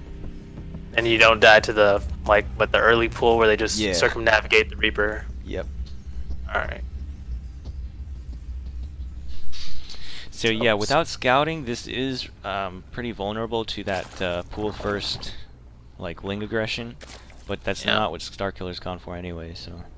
And I think that would be pretty bad to do on this map anyways because it's just such a long rush distance. This is actually the longest rush distance map. Yeah, I think you're right. Yeah. Cerulean Fall it has more bases on it and the map is a little bit wider. Yeah. But it's a pretty straightforward from your natural to their natural. It's really straight. So it's a bigger map, but has a shorter rush distance. Like overall, they did a really good job with this map pool. Yeah, I agree. Because I mean, there's always that like one map, like the big maps we've had in the past is like you literally cannot attack ever, and like the cheese maps, it's like this is a biogenesis, you have to cheese or your opponent's gonna cheese you and you're just gonna lose. Yep. And we don't have any of that. Like the rush distance map Fracture is very easy to defend because such a small choke at the natural, and then Cerulean Fall is so big, but it's really close to easy to attack. Yeah, and no 4-player maps as well. Yeah, that's always nice. Okay, so he's gonna lose the Reaper to the Queen. Unfortunate, but he can't really know when that Queen is about to spawn because it's always like a slightly different. Yeah. So just gonna go into the Hellions like you said. He's gonna drop the Tech Lab here. So is he, based off of how far the starport is from the barracks, I would assume he's not gonna go Banshees here, right? He's just gonna get Stim. Probably not. Probably just Stim, maybe a Viking, maybe some Liberator harass. Yeah, I saw. I don't know if you saw TY versus Solar or GSL, but dude, those Liberators. Oh my god. I saw that. Yeah, it was just like I think the whole series was just like Liberators and Hellions doing massive drone damage. Yeah, those like the Liberators. He sieges them up, and then he runs the drones away. Then the Hellions are like, "Oh look, everything's stacked up now, perfect." Yeah. 20 drones dead, just like that. But like, I think when it comes to losing workers, Zerg is the best because they're like, well, I have all this larva. I guess Yeah. just remake them. Yeah. But okay, anyways, back to the game. We're seeing a quick 2-base Spire, which is really strange to me, at least as a Protoss player. Yeah, it's not as common in this matchup. With the Liberator, he should spot it, but I don't think that the Liberator will do. Eventually, the Liberators will get cleaned up once the mutas pop out. Yep, Ling run by at the natural here, gonna get a few drones, gonna get for 3, probably get 4 here. Actually, the Hellions are really out of position on the other side of the map, so. Oh, the Ling's in bad focus fire, so he doesn't get the 4th drone right there. 4th SCV. Hellions are gonna run into the natural. They can do a lot of damage here. There's 6 Hellions already. The Queens are scrambling to try to chase this down, but drones are just massacred. Not enough Lings here. The mutas are still a long way off, and oh, they're finding all the drones that ran away. Ooh, so many drones going down. 9 in 9 total. drones. And also the Liberator was sieged up at the natural, so he forced him to pull all his drones away. So like that whole time, Starkiller wasn't mining. Yeah. Also, he did catch the Spire with the Hellions. I don't know if you noticed that or not, but yeah, I probably didn't actually notice it. I don't see an engineering bay or more some kind of anti-air coming up. just now throwing down some NG bays, but that's like standard timing. Yeah, like literally as I said that, he starts them. Yeah. But he's not starting them because of the mutas. And, Yeah.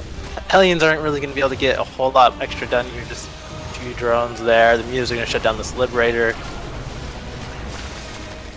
But like honestly, this like if his E-bays are done now, so he can start up some missile turrets, and he has a few Marines and a bunker. So he, as long as he doesn't take crippling damage to the Zerglings at the front, he should be in a pretty good spot. He has more workers than Zerg, and Zerg does not have a third base, so it's pretty hard for him to actually build workers right now. The mutas are going to see what they can get done. The missile turret's already done at the natural, so they're going to fly into the main here. Marines are going to try to distract him at the very least, prevent him from doing too much. But yeah, he loses a muta for 3 SCVs and some lost mining time. It's not really what you want. If you can get a tank, that would be nice. There is only 4 mutas, so their DPS is very terrible. Yeah. And this is kind of the in production. Yeah, he needs to get this to like snowball, so he can't be losing mutas here to Marines and stuff. Yeah. Because his gas income is so limited on 2 bases, so he just needs to keep building more mutas and try to get this to really snowball. He's gonna shut down this stem and combat shields, so that's good. But PsiX needs to build like Liberators and stuff. That's the reason why 2-base muta fell out of fashion from Heart of the Swarm, is because Liberators just crush it. I mean, Widow Mines are okay, but I don't really like it because they're just so immobile.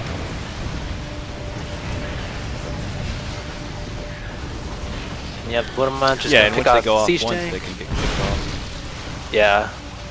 He does get a muta there, but mutas are starting to find value here, which is like, as Terran, you just really have to prevent this from snowballing. Like, he has a tech lab right there, he could float his factory over there and just build a Thor. Like, one Thor probably shuts this down, a Thor and a medevac. Yep, absolutely. But yeah, he's, it's sad because this is such a good start for PsiX. This is probably like exactly what you wanted to get. And now the mutas are just really slowing down his economy and killing his tech units. Oof, yeah, Starkiller needs to keep these alive at all costs. There's a lot of Lings waiting for a counterattack outside. There's a couple of tanks. Oh no, Widow Mine in position. Yeah, We go straight for these Marines and combine with the mutas. Oh, nice pickup, so he doesn't take any friendly damage from the mines. Yeah. SCVs are gonna tank here for the Marines the best they can. There's not enough mutas to kill these Marines. Their DPS is so terrible. Yeah. But he's gonna back up. The Lings really complicate the math here, and with the extra Marines coming out, should be okay. Starkiller is really not giving PsiX a second to kind of, you know, have a breather and recollect himself. He's just desperately trying to defend this entire time. Yeah, and the problem is like when the mutas are like so active, it's really difficult for both players to macro really effectively. Yeah. Like that's why PsiX is looking a little sloppy right now, just because has uneven saturations and stuff, and he's always having to concentrate a lot of APM on dealing with these mutas. Yep. I just really wish he would build something that like effectively counters them. Yeah. Because these mutas, like Starkiller is invested a lot in these mutas, so I would be more than okay if he wants to invest in something that can kill mutas. These mutas are always going to find like something. Even if he builds another missile turret at his production, they're still going to find something. Like they're going to get the eBay now. Oh, oof, just barely saved it. Nice. Yeah, there's very little surface area for the repair, so I was like, I don't know. Yeah. Like one more volley from the mutas, I think would have gotten it, but there was too much Marines there, so he would have lost a lot if he wanted to do that. Yeah. And he's gonna go into this roach heavy play now, instead of like the traditional Ling Bang Hider we see a lot. Using a few extra mutas there to missile turrets. But it's really good because he used the mutas to kill all the siege tanks, so PsiX only has one siege tank, but he would have like 4 or 5 even. So now it's just gonna be like he's gonna try to like bum rush him with his Roach Ravager composition, because you can get so much supply with just roaches.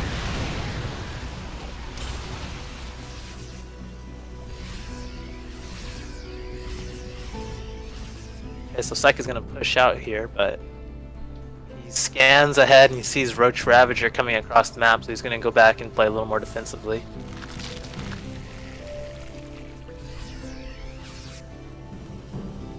He doesn't know about the Starkiller's extra base timings, so he can assume he's a little bit behind, but he doesn't know exactly. All the Roach Ravagers coming in. No micro. He takes the extent of all of that bile damage on those Marines. Yeah. He's the backup or stim forward like that. But there was a lot of Roach Ravager anyway, so he would have been hard pressed even if he had dodged it. Yeah, absolutely. Gonna try and siege up here at the natural to try and save that at least.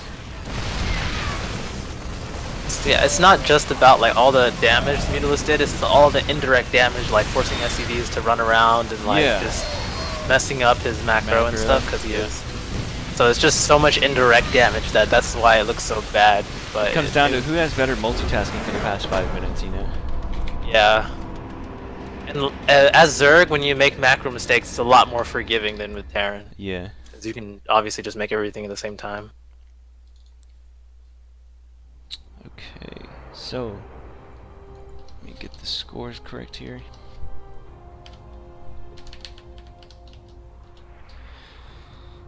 And next player is going to be Eruption, the EU Terran. Okay.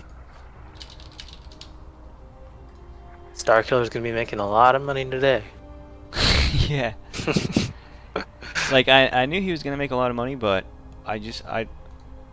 even though that all the players are not quite on his level, I find it hard to believe that he'd be able to win so many games in a row without taking a break or anything. I think he'll be able to win at least like 10 plus. Yeah, I think so too, yeah. But it only takes one person to knock him off to give some other players a chance to make some money. But is Light here today? No, he actually canceled at the last minute, yesterday or something. Okay. So yeah, without Light, I don't know, maybe Guitar Cheese can do something, but it's gonna be pretty tough.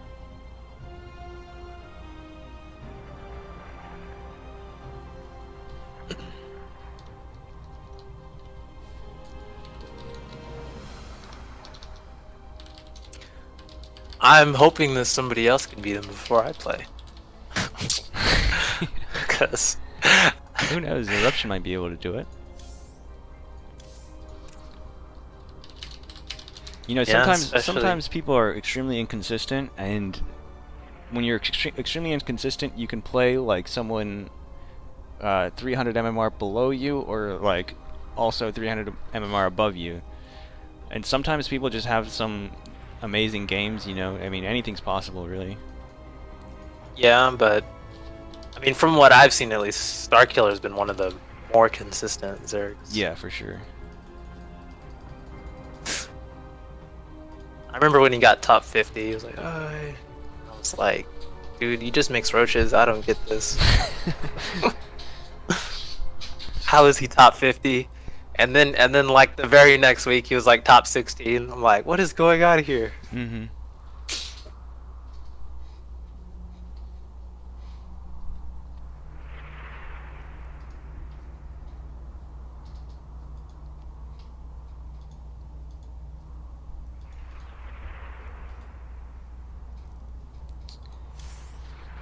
Alright, so TVZ. Hopefully. The thing is, with what PsiX did,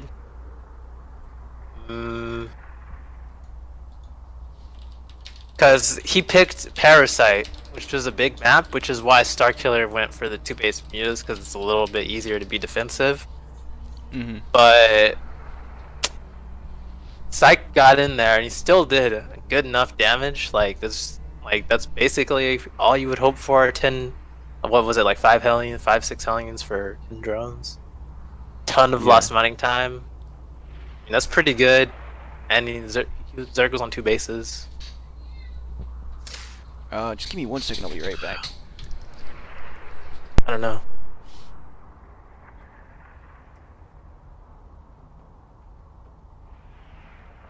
I wish I could tell you if Droptimus is gone, so I don't know if Kuna's here or what was going on. It should be a pretty good time for EU. Well, Kuna's in North America, but he's from France or France, Canada, French Canada.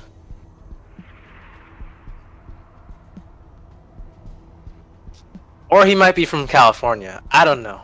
I'm just guessing at this point. No, he drove to California. He's not. Never mind. I give up. I don't know.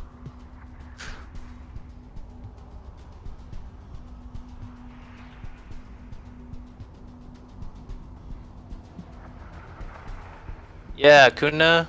Yeah, he's French. That's what I said. I was right.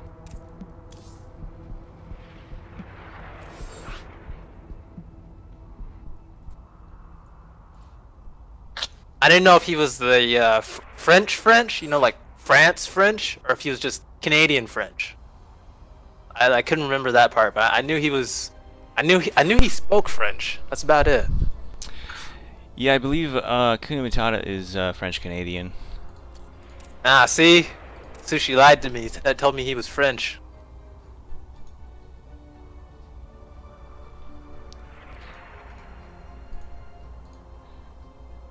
Oh, and also, we've recently received news that that Kuna is actually Ravage's girlfriend in real life. So congratulations to them. I'm sure they're very happy together. Sounds like some good practice.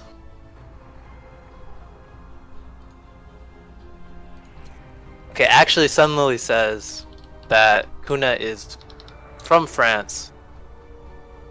He's a European French. Oh, okay. He's French. Okay, he's an European French who moved to Canada. All right, because I knew I knew he was in Canada. I just didn't know. I knew he was in Canada and he was French, so I was putting 1 and 1 together. Let's see. We just got a follow from Wolfie223467. Thank you very much.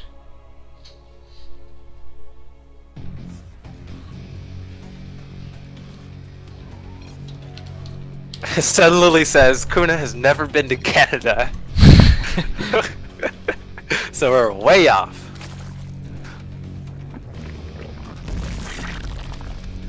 Okay, so in the bottom left-hand corner, we have the Teal Zerg currently up 3 points. His name is Starkiller. And in the top right, taking 2 points with his last run. See if he can repeat it. It's the Red Terran Eruption. No gas first this time, so probably going to be a 2-on-1. Or at least Marine first. Now, Ravage, as Kuna's girlfriend, is setting it all straight now. She says, Kuna's boyfriend, Kuna is Australian, not French at all, but he's transitioning to full-blooded American. What? He's a post-op transition.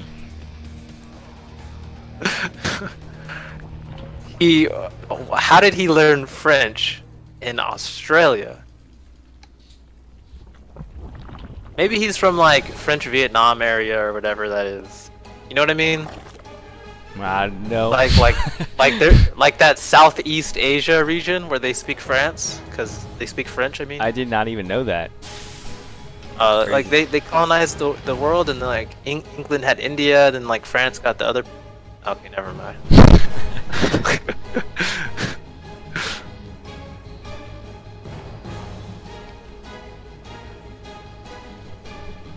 French Egyptian, I like that. Yeah. Lots of French Egyptians around. Actually, I don't think anyone in Egypt speaks French. I don't think there's ever been a single French Egyptian ever. Yeah. Well, actually, Napoleon did visit the pyramids, so maybe he left a baby behind. Who knows? Yeah. Kuna, direct descendant of Napoleon, confirmed. Okay, so I have no idea what's going on. There's a Marine trying to kill Overlord. Marine's dead. The SCV running away. Probably SCV gonna die. Marines trying to defend against pull some SCVs. Shouldn't lose too much here. A couple SCVs are gonna go down. About 4, maybe 3 or 4. Oh, he's gonna go for the Marine. Oh, nice. Oh. Only Saves the loses 4th 3 one. SCVs, yeah. Commentators And, can so come up around the that's- same time. Pretty good start for Eruption overall. I mean, he didn't lose too much, and Zerg did invest a lot into getting those lings out. Those lings could have been drones, so I'd say it was a decent hold. Good thing he went for the Marine before the Reactor. Wait, did he even open up with the Reaper, or did it just die? I don't remember. It couldn't have been a Reaper because there's no Reaper on the map and resources lost. Yeah. 150, yeah, and he lost 3 workers. So yeah, he didn't even go Reaper. I think he went Marines instead of Reaper. Yeah. People do that sometimes to try and clean up that Overlord, that first Overlord that comes. Yeah, I Chrono Boost the Stalker instead of the Adept sometimes and try to get the Overlord, and then that's when like fucking 15 Speedlings show up and there's like, sup. Yeah. I kill your Stalker, dive in your base. I'm like, oh my god. Okay, so more Lings coming here. There's plenty of Marines to shoo this away. He's not going to lose too much. He does kill... Starkiller kills 2 SCVs, so this is starting to add up a little bit, but still okay for Eruption.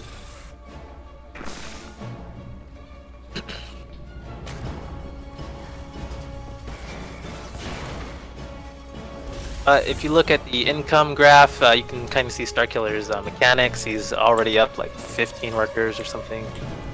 So it's not looking that very great for him, just because Starkiller is like droning so hard behind this. Yeah. I mean, he is a little bit ahead on army supply. Obviously, that won't last for very long. Yeah. He could try and attack right now. But even if he did that, I don't see him really doing much. He kind of has no choice but to wait for these medevacs, because with there being speed and stuff out, like pushing out would just be suicide. Right.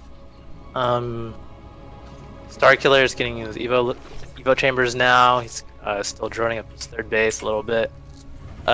Sometimes I like what Stefano likes to do in this map. He just makes like a ton of queens and lings and like just delays his gases for forever. It's like just mass expands. He gets like 4 or 5 bases up, like 70, 80 drones right off the bat. Because he only mines minerals, so he just makes lots of lings and queens and hatcheries. It's great. Because your gas, you can't use that to build drones, man. So it just has so much flexibility in this matchup. Mm-hmm. But yeah, that's not what Starkiller is gonna do. I'm just saying that's a good way to play Zerg, I think. So double medevac drop coming to the main base here. Yeah, units are a little out of position right now. There's nothing really to deal with this just yet. And he I doesn't don't hasn't think seen it either. either. Yeah, neither Overlord saw it really. Zerglings are so incredibly fast. He should still be pretty okay because there's no banelings here, so this should be a good trade here for Eruption. Only loses one marine and gets out. Yeah. Maybe he'll be able to get a cancel. Just a few too many lings here. Always has to kill them first. Another medevac drop coming to the third base. Starkiller doesn't really have any units here, just a few lings, so maybe he can get a little bit of damage here. The medevac's still distracting in the main base. So he's gonna have to pull these drones away, and Eruption's gonna have to boost out of here. Eruption should be able to get a cancel in this fourth base, since Starkiller pulled everything over to the other side. Drone's still not mining at the third base while the natural drop goes off in the natural. So now I think Eruption, what he should do is try to clear out a lot of this creep so he can get his follow-up push be a lot stronger. This is one of the smaller maps, so denying that creep spread is like even more important. Yeah, definitely. If he wants to go for like a quick push, of course. So yeah, he's just gonna keep boosting his medevacs out here across. He is finding damage surprisingly. Yeah, so sure. This is going pretty well for him overall. Just delaying this fourth base for so long. So Starkiller's gonna take a little more gas. He's gonna throw down a macro hatchery instead of the fourth, and he's gonna expand to the top side this time. Maybe Eruption doesn't check for that.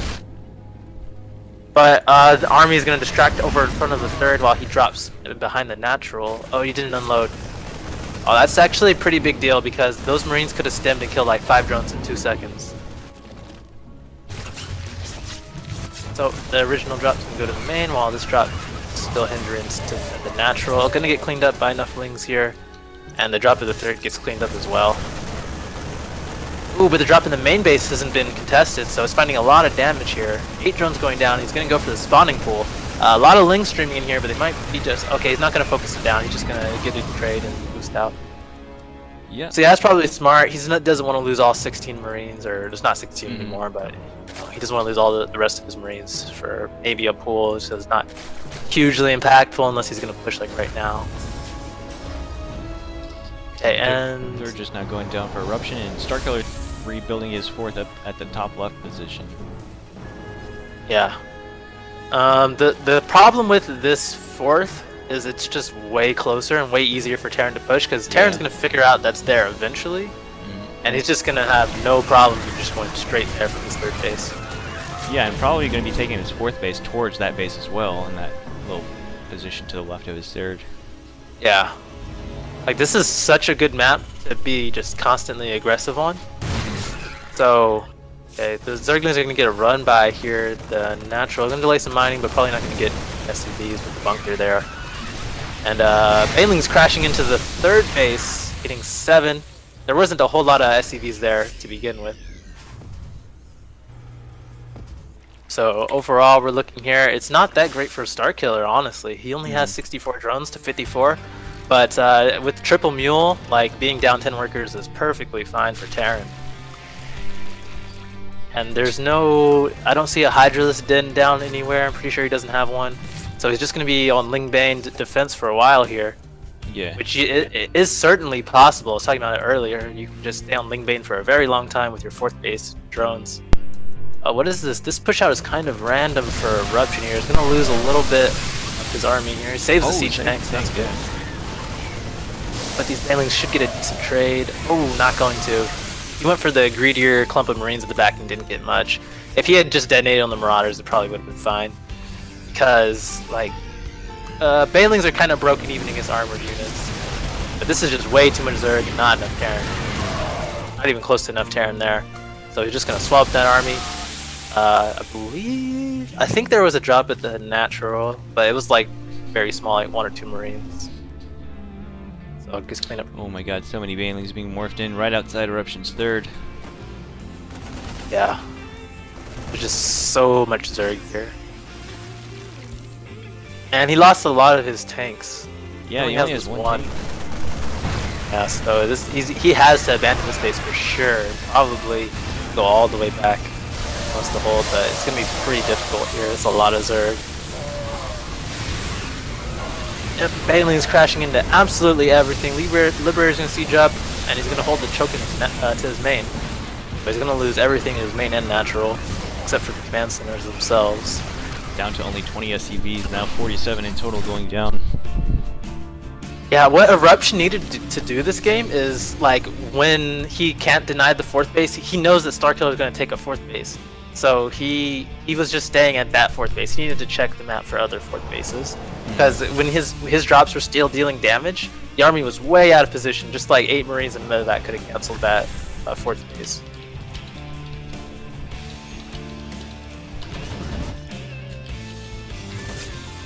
I don't even think he knew about this base until right now, because the Liberator just kind of flies right over it.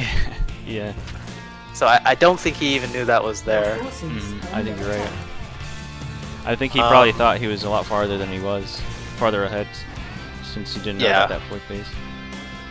And that would explain the push out. He didn't really have a whole lot there, but he was like, oh, Zerg probably doesn't have that much to get on the 4th base. But nope, he does have one, so... Even had a macro hatch in the main. This drop in the main is going to get a decent trade, but he just needs a lot more than just okay. He needs to get like fantastic trades, because he's lost like almost all his economy.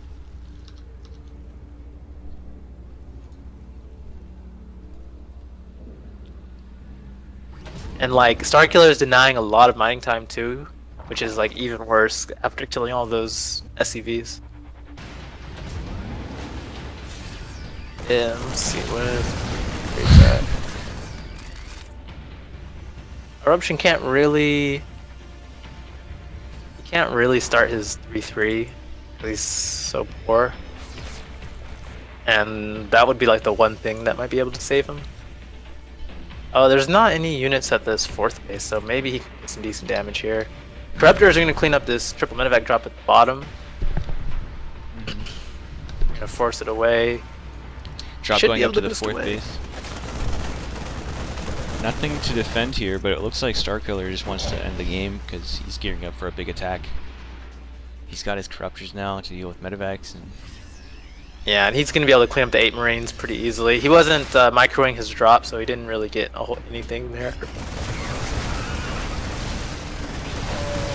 Yep, Corruptor's going to clean up all the medevacs. Ooh, a good fan out here for Eruption, so he doesn't lose the game right there, just banelings. Yeah, Starkiller did have half of his army back home to deal with that drop at the 4th. So Eruption's doing a pretty good job. He's holding his own. Yeah, he's holding on for now.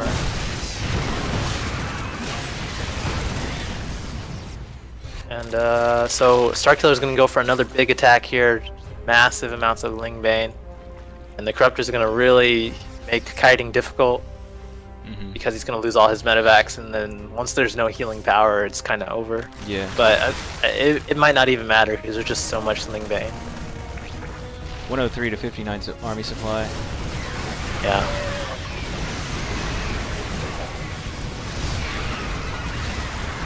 Baneling's going to crash into this 3rd base again. Ooh, and they're going to get that out as well. 30 SCVs in total going down. Eruption with GG.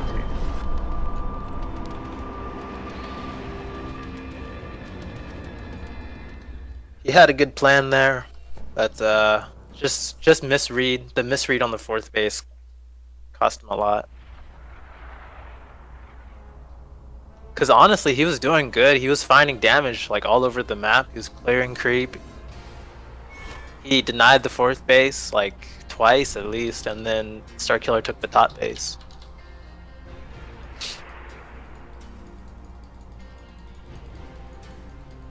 Alright, so the next player to come out is going to be Kingslayer.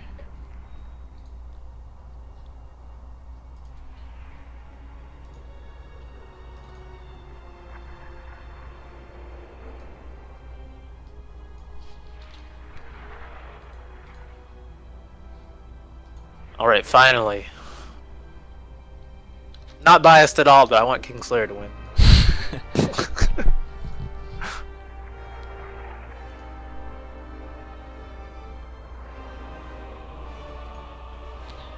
Kingslayer's not online though. Okay.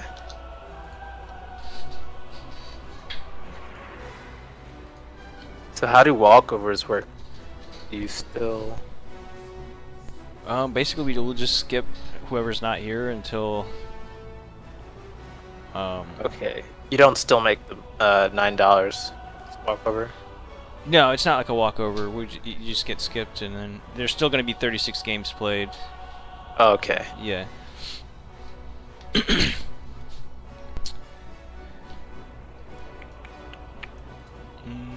Yeah, Kingslayer's just offline right now, so I guess that means you're going up next. Ah, dang it. I wanted to cast some Protoss. Now I gotta play. Are we sure? Can we like message him on Discord or something? Yeah, he's offline on Discord. I messaged him. He's not replying. Oh. Alright then. I believe in you, man. You can do it. I gotta admit. Alright, whatever. I'll leave the Discord. Alright. What maps is there? All the maps except the one we just watched, which was Blue Shift. Okay. I'll take Acid, I guess. Okay.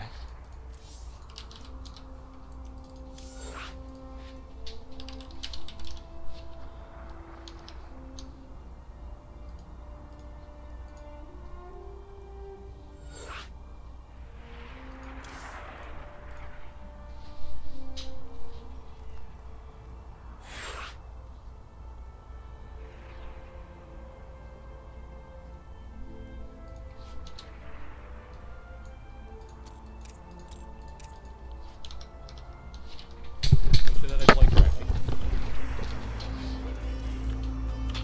Tanks up.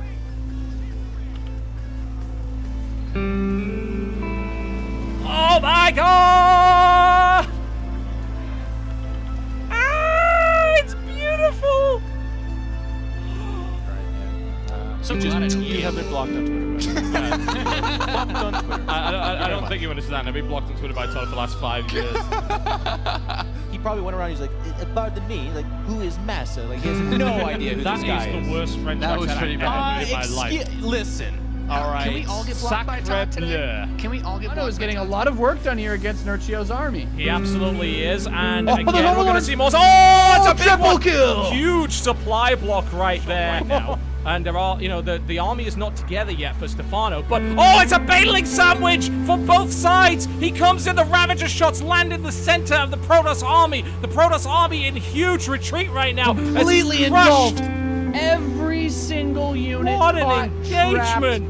and ripped apart. 86th You've got to give him credit though. Like, you're hiding your build, you do something incredibly dumb. He's going for the sandwich, but he's putting on the first slice of bread a little early.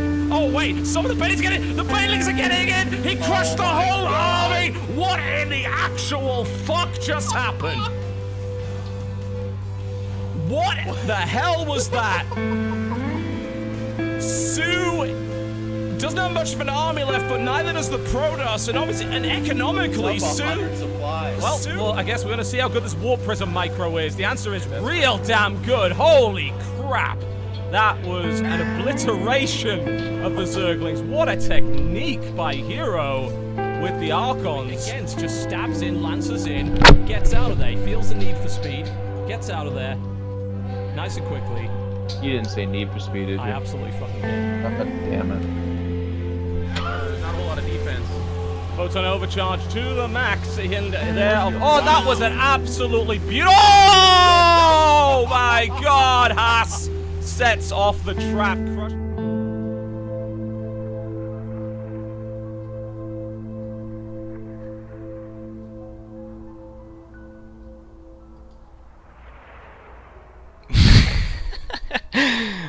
Why does it say yes, Izzy? I don't know.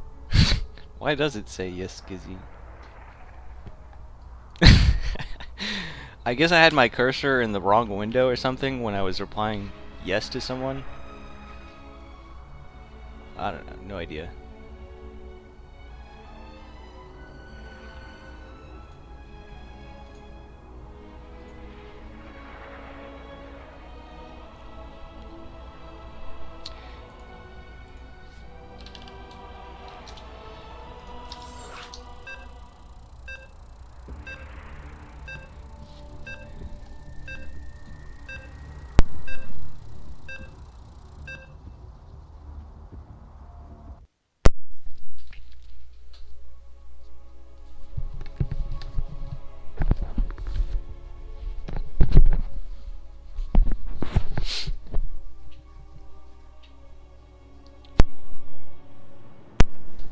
Okay. Alright, so Starkiller up to 4 maps now. In the bottom right hand corner we have the red Protoss. His name is Jeterix. And in the top left we have the teal Zerg. His name is Starkiller.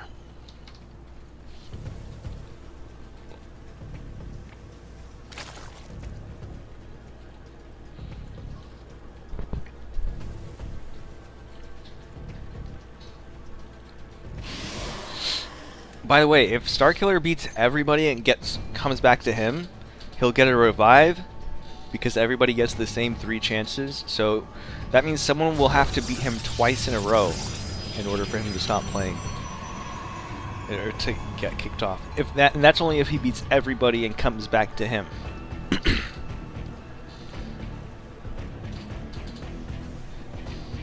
Now, one of our contenders for the top spot, Hino, has actually gone to bed, I believe. Or might not be able to play. He says he's still playing StarCraft, but he might not be able to play by the time it gets to him again. I'm trying to see if Truth wants to come play, but he's busy playing Fortnite, because that is super important, obviously. Gotta get your Fortnite time in, guys, right?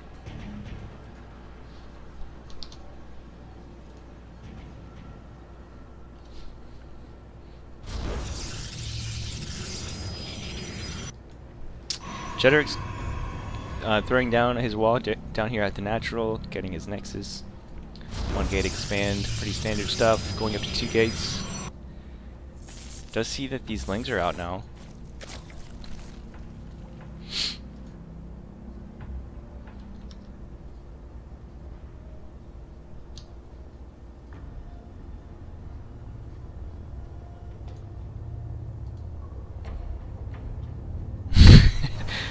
Ravage says ban all Fortnite players.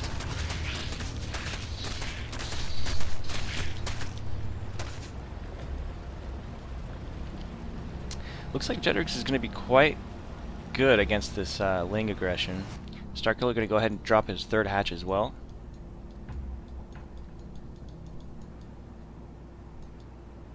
Yeah, we're gonna put that claim to the test, Sunlily. If he can just keep going and going and going for the whole time, that would be pretty sick. I just don't see it happening. I know he's good, I just don't think he can win so many games in a row without slipping up somewhere.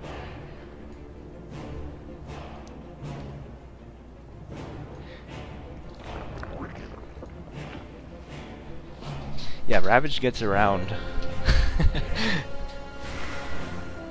You didn't know that? And she swings both ways too, Sunlily, so if you want to get in on that.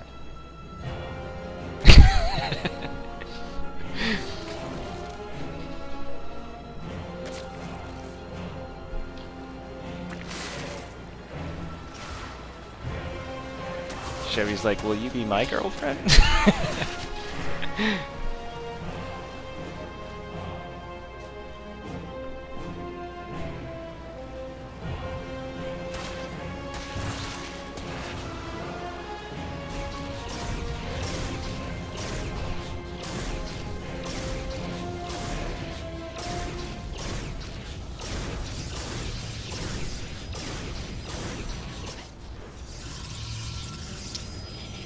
Phoenix could be clearing up some overlords around the map. And Starkiller just kind of poking up at the front. scouting around for a third base, trying to gather some information.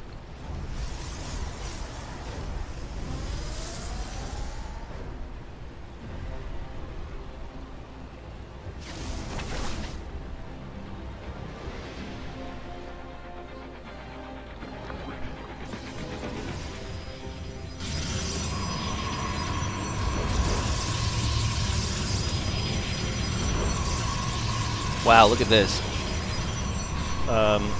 6 more gateways being added in, so he's going to go for a big 2-base 8-gate all in, I think. 8-gate with a Warp Prism, probably an Immortal. Maybe? I don't know. Charge. Of course, Starkiller knows that he has no third.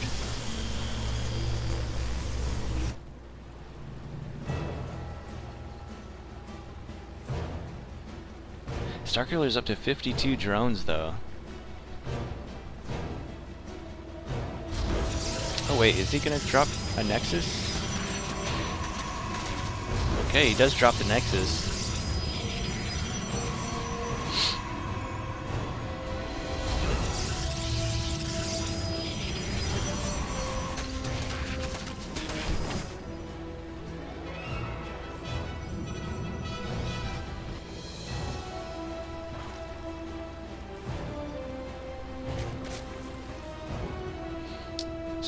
Jedric's starting to move out across the map with his army. He's got his Warp Prism in position. He's got plenty of supply, free supply to warp in units. Starkiller knows this is happening. Suddenly his army supply has just catapulted from 10 to 54. Charge slots are really good even versus roaches. Nice force fields as well, keeping those roaches from kiting.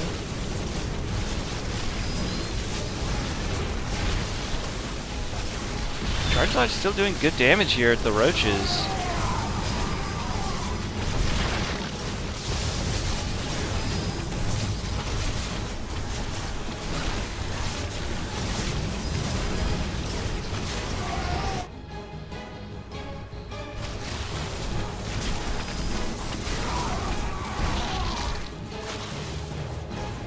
Wow, 20 army supply to 54 though. Starkiller getting those units out.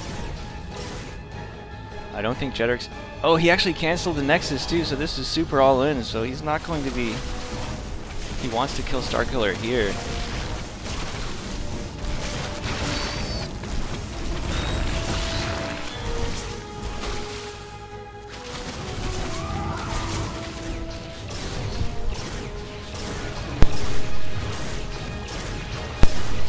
Yeah, it doesn't look like he's going to be able to make this happen though, because Starkiller's army supply is just going up and up despite all of this.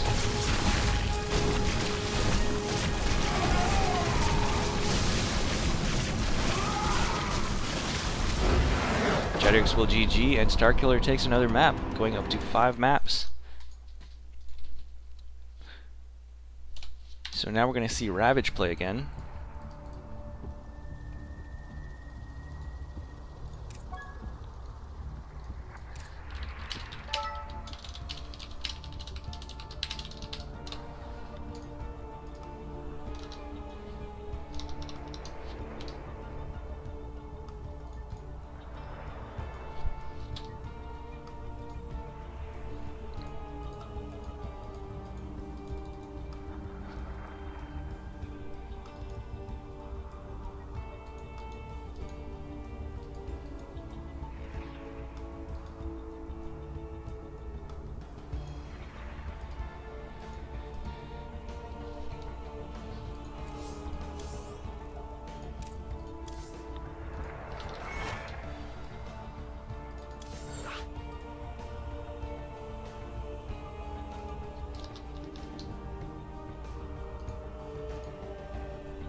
What was I gonna do?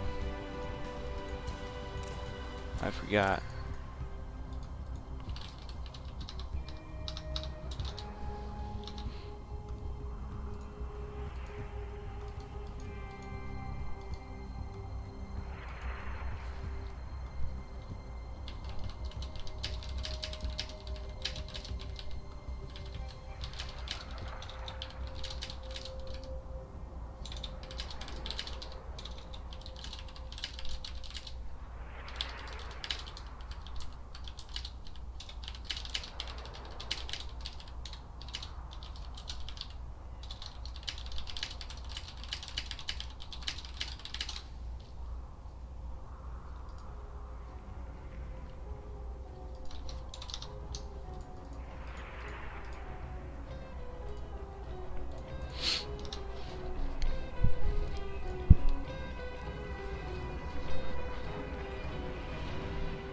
Let me see. Kuna Matata has just arrived, so if we need someone to take Hino's spot, he can do that.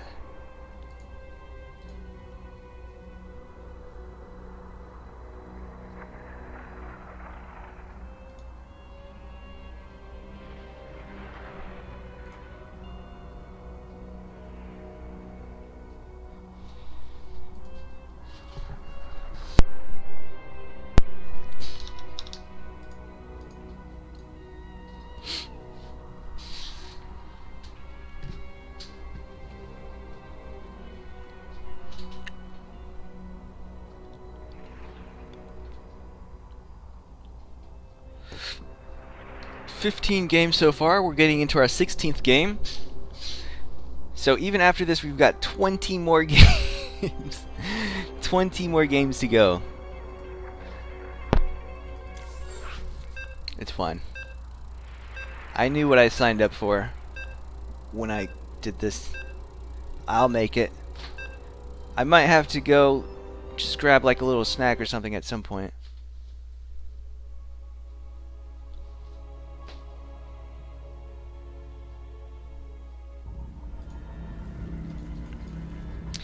Overall, we haven't had a lot of downtime, so, you know, that's good.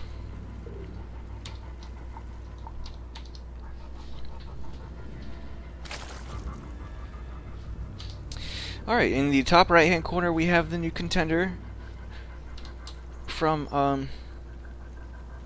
the new contender to try and take down Starkiller. The green Zerg, his name is Ravage. In the bottom left, we have, currently up 5 points, the red Zerg, his name is Starkiller.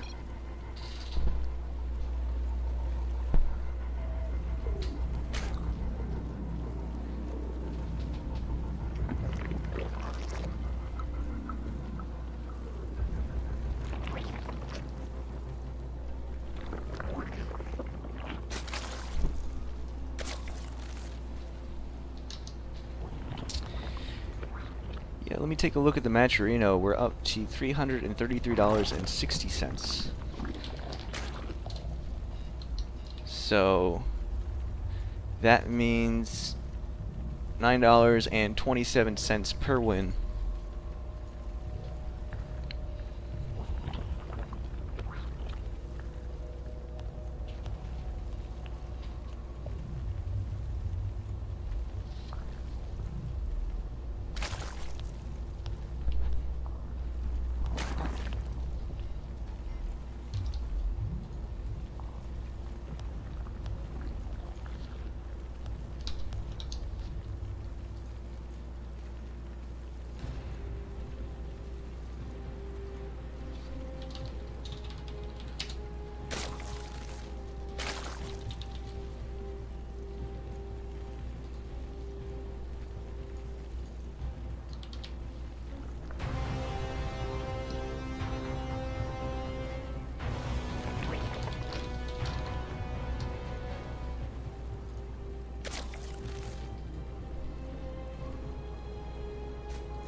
Alright, so it looks like Kunamatata will be taking Hino's spot if Hino has to leave by his second chance. He's still on right now, so we'll have to see.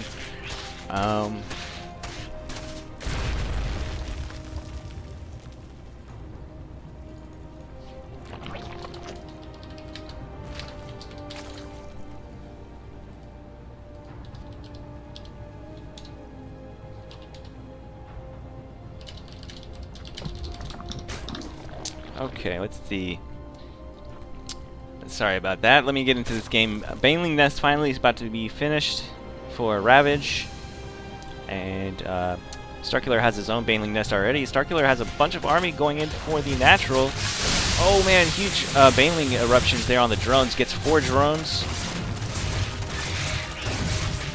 Spinecrawler does get finished, but gets focused immediately. Oh, nice transfuse, but I don't think that's enough. There's so many Lings here.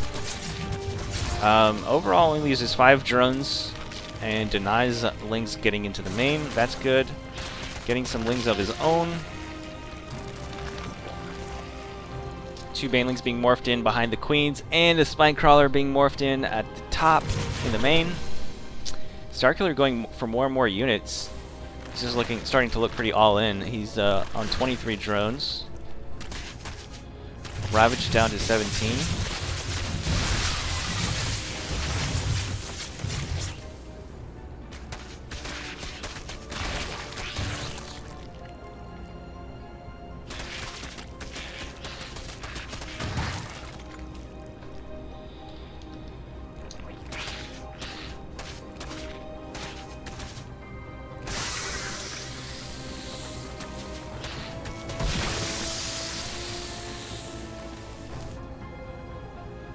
Starkiller has begin droning up again. 32 drones.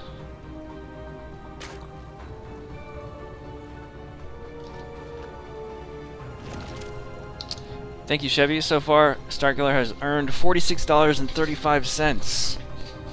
And there's still lots of money to be won.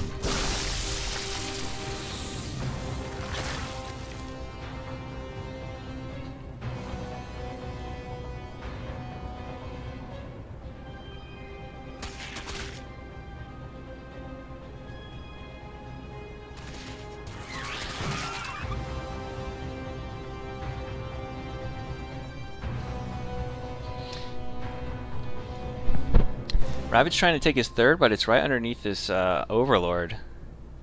So Starkiller knows all about it. Wow, he's droning super hard, going up to 42 drones. No third from him just yet. He's got his 2 bases fully saturated now.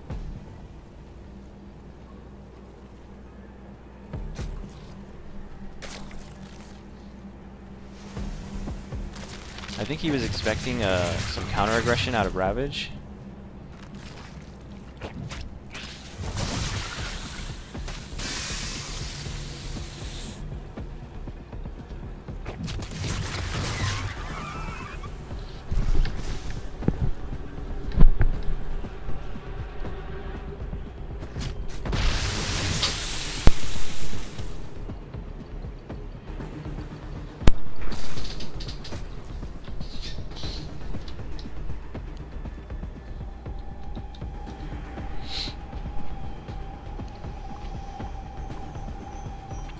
Ravage is going to start drone production again, popping out 5 more drones, but he is still behind by about 4 or 5. Starkiller just now throwing down his third.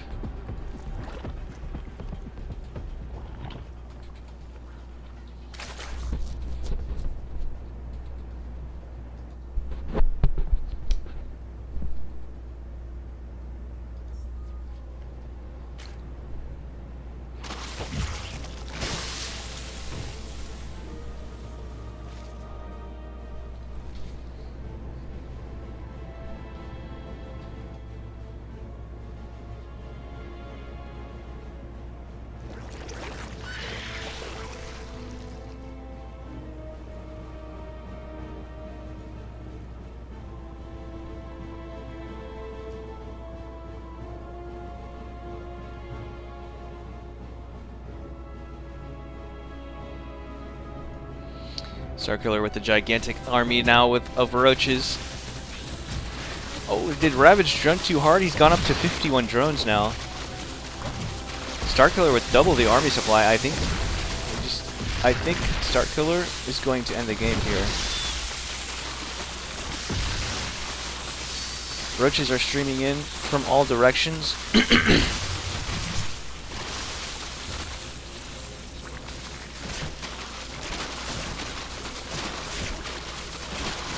This third base is definitely going to go down.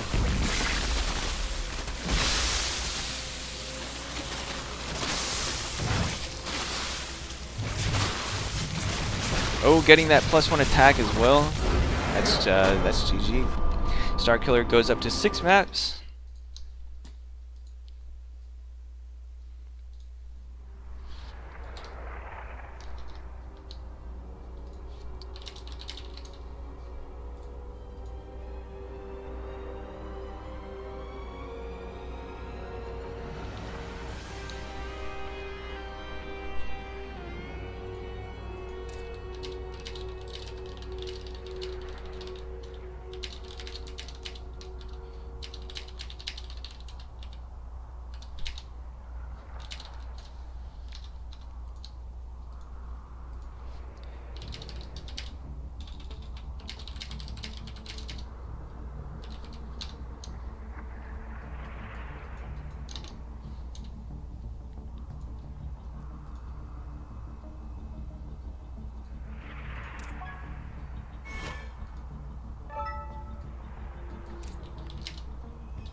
Barbarossa going with Cerulean Fall.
Wait a second.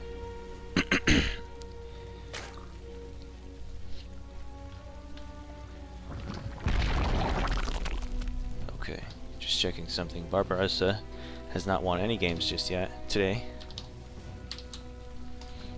Okay, so in the top right hand corner we have the new contender coming out of Sonic Aftermath, obviously. The green Zerg, his name is Barbarossa.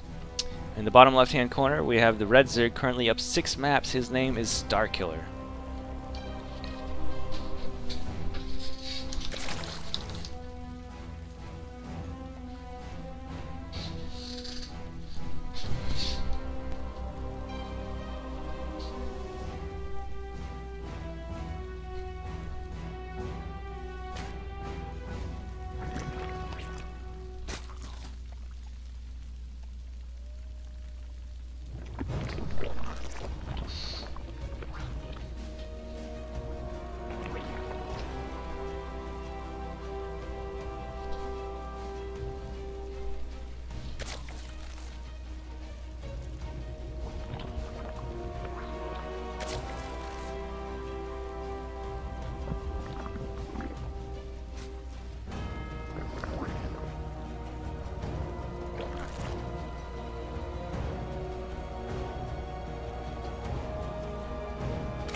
both players kind of droning up for now. Nothing out of the ordinary. Oh, +1 carapace for Barbarossa. That's interesting. It's not something you see very commonly. And there's no Overlord to spot that little Evo chamber jiggling like that. Could be going for something kind of cheeky here.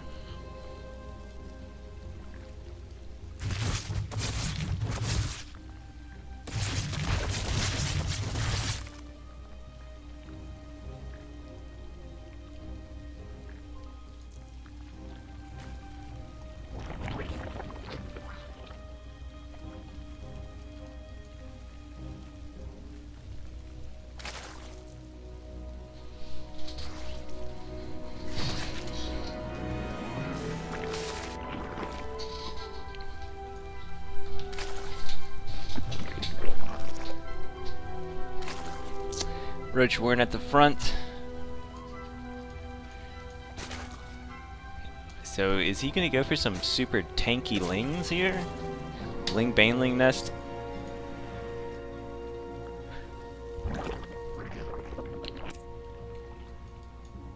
He does know about this third hatch and the Baneling Nest.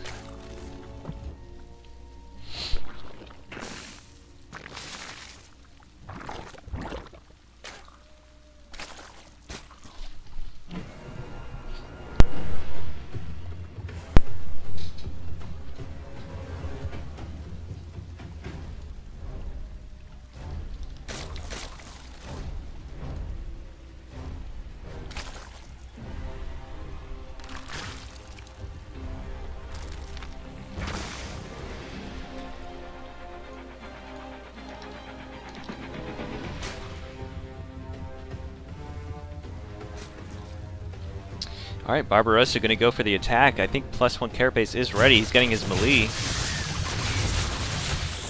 Going for the Roach Warren. But so many units here from Starkler. Thank you for the follow, me 13450. Yeah, so that did not do a whole lot, especially since the Queen can just transfuse. He actually lost a whole lot of lings there.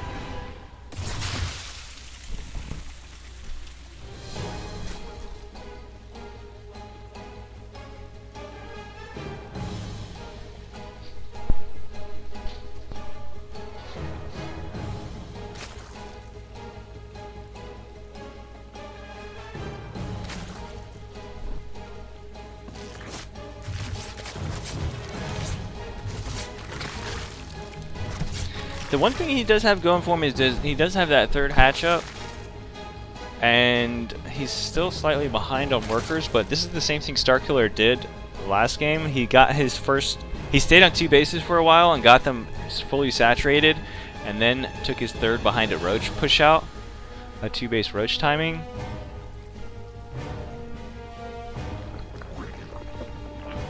And Ravage just didn't have enough for that, but we'll see if Barbarossa has a few more units than Ravage had last game, so maybe he can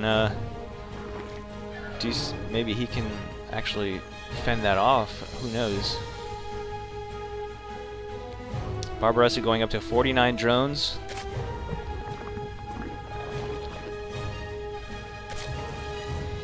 Wow, he's got his 4th hatchery up too. I didn't even realize. Does Starkiller know about that? Yes, he does.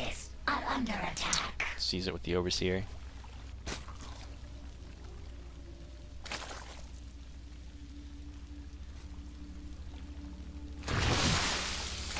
Starkiller just almost makes this look so simple. It's like he just fully saturates 2 bases. He's like, all right, now let's just make roaches, and he just masses a whole bunch. He just sits here and masses a gigantic amount of roaches, and now he says it is time.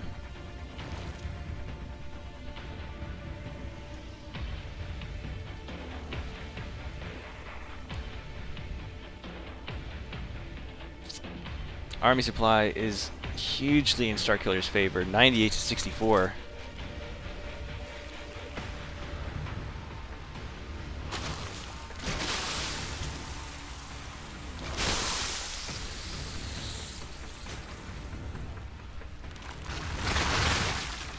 Lots of banelings. They're not great against riches, but they're okay when they're bunched up like this. Especially if you go straight for that big chunk right there. But I still don't know if it's enough. Oh, he has Burrow too, so he can actually just heal those up. Does he have a lair? He does, so he could get an Overseer.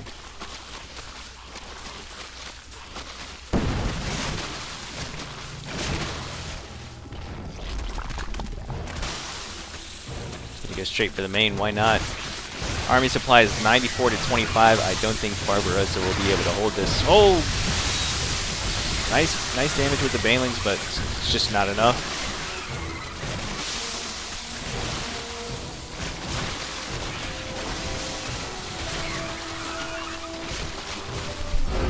Barbarossa will GG WP, and Starkiller is up to 7 maps now. Next we're going to have Hino play.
Alright, he's going for Fracture, the smallest map in the map pool.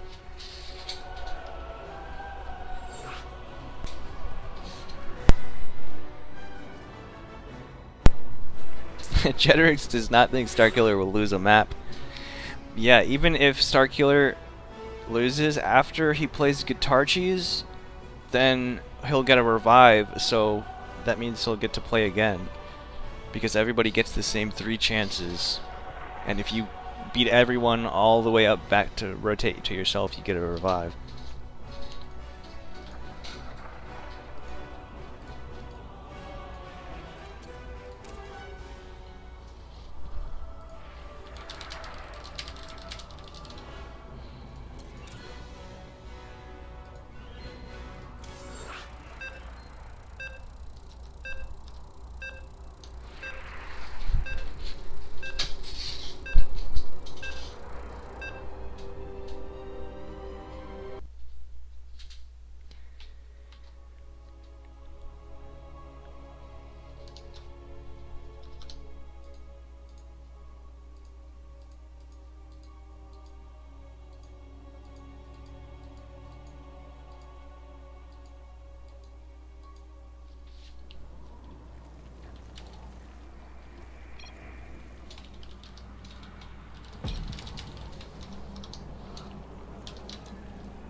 Alright, spawning in the top left-hand corner, we have the player currently up 7 maps. The teal Zerg, his name is Starkiller. And in the bottom right, we have the red Zerg from EU, France. His name is Hino. Hino was not able to win a map in the first round. See if he can maybe try and take the map off Starkiller.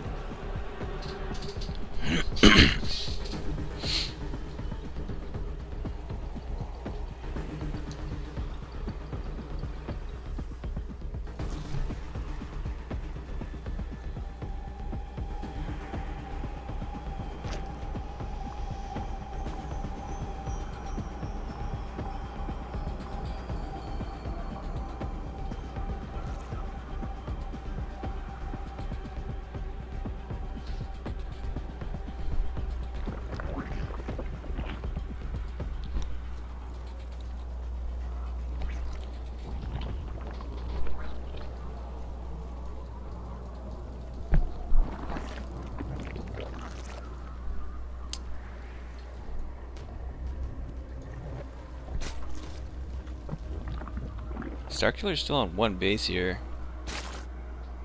The Lings are out. His hatchery is going down.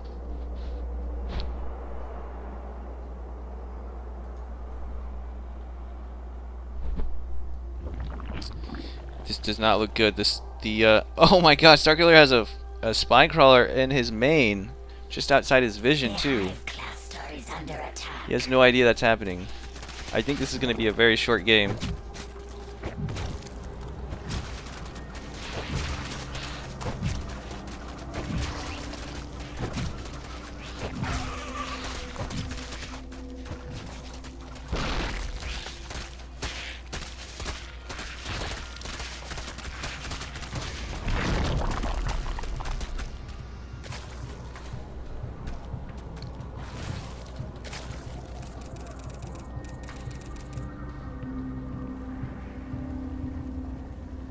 I think Starkiller could probably just end the game with this amount of Lings, because he lost so much mining time that he does not have enough money to build things now to defend this. He'll have to fight with his drones again.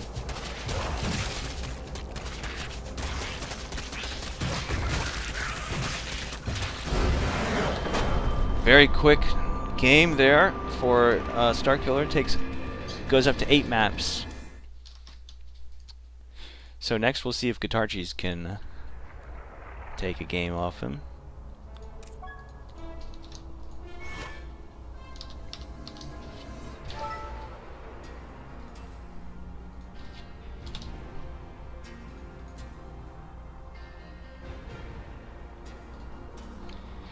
Yeah, we were expecting Light to be able to play. I know Light has taken games off him before.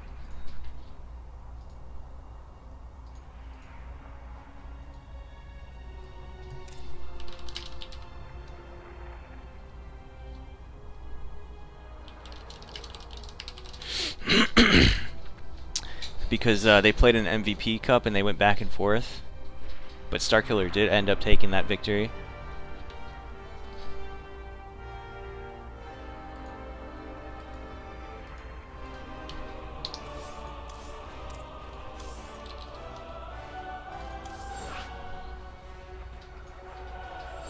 Guitar Cheese is playing Terran, by the way.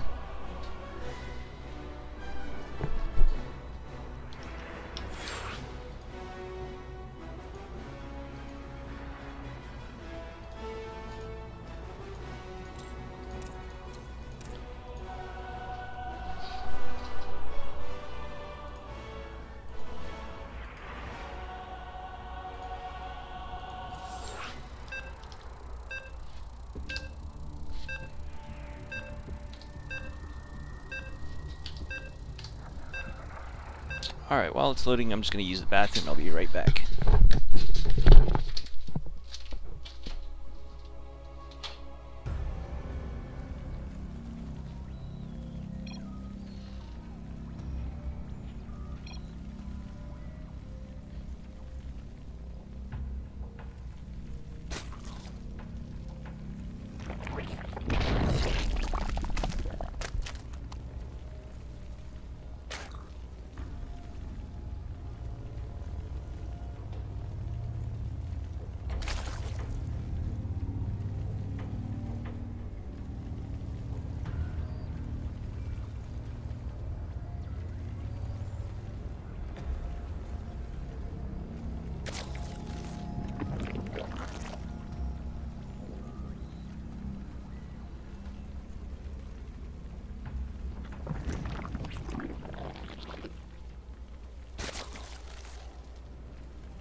Alright.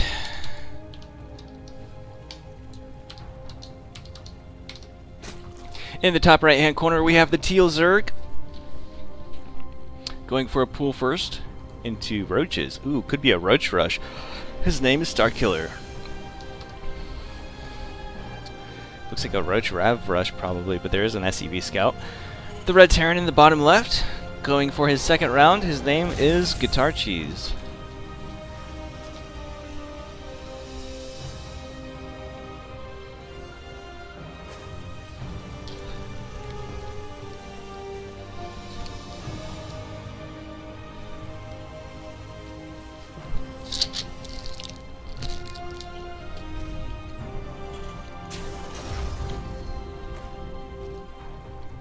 Did he cancel the command center? Oh, he did. He must have seen the Roach Warren.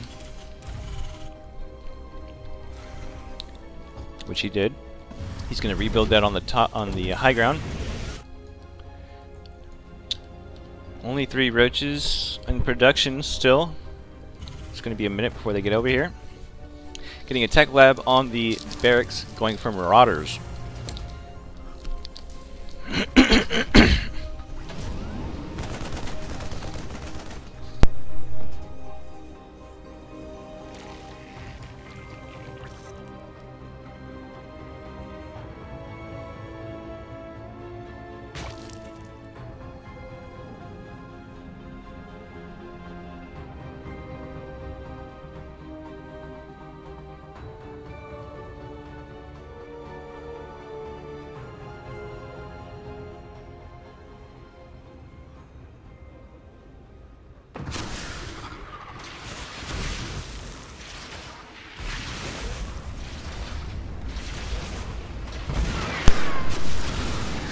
Getting that Cyclone out, that's going to help a lot.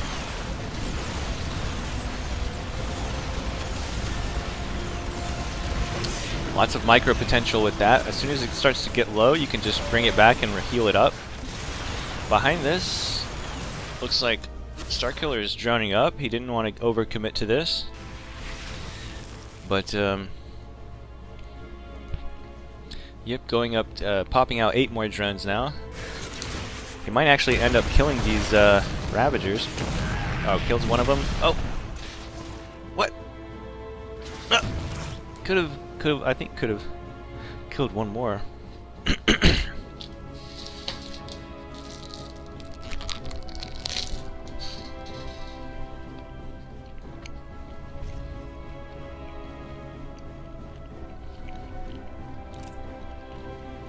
I mean, Terran is pretty much in the dark right now. He has no idea if Starkiller is making more roaches or droning up. It's kind of a guessing game for him right now.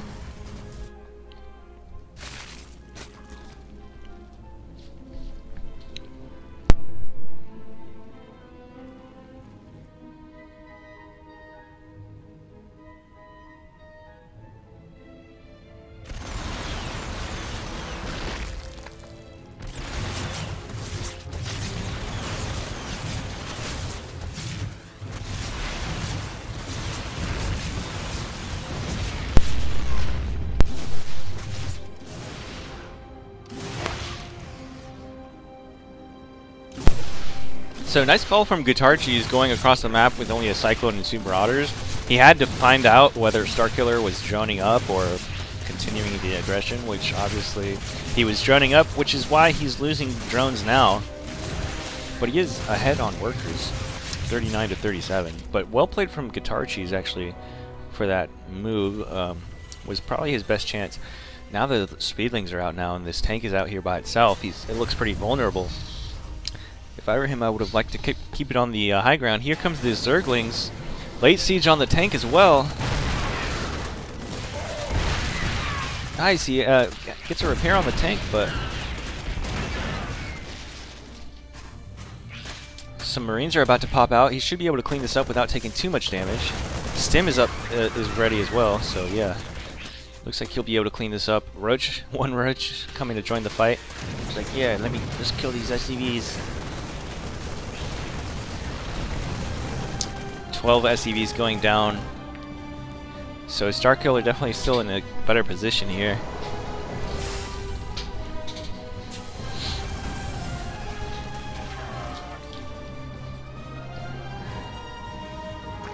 Third hatch is almost finished for Starkiller.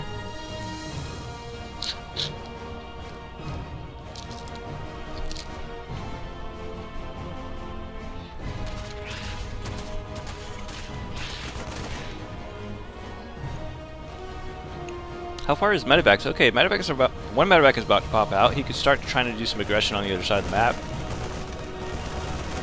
Tanks out now. More speedlings are moving out across the map. Oh, and there's mutas too.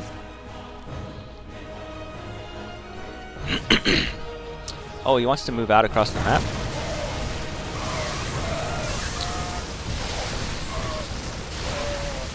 Oh wow, loses a muta there, taking a lot of damage on the 2 other mutas.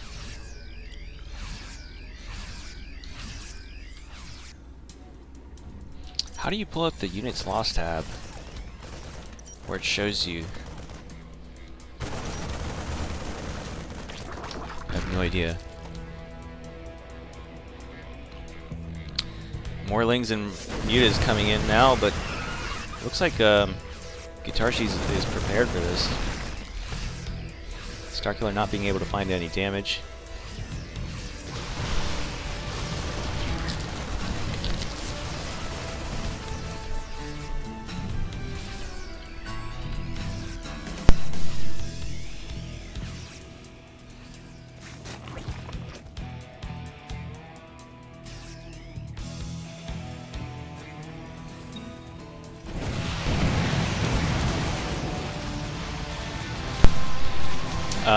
Guitarchis does have that combat shield upgrade now, so he could lose that tech lab and even replace it with a reactor, to be honest.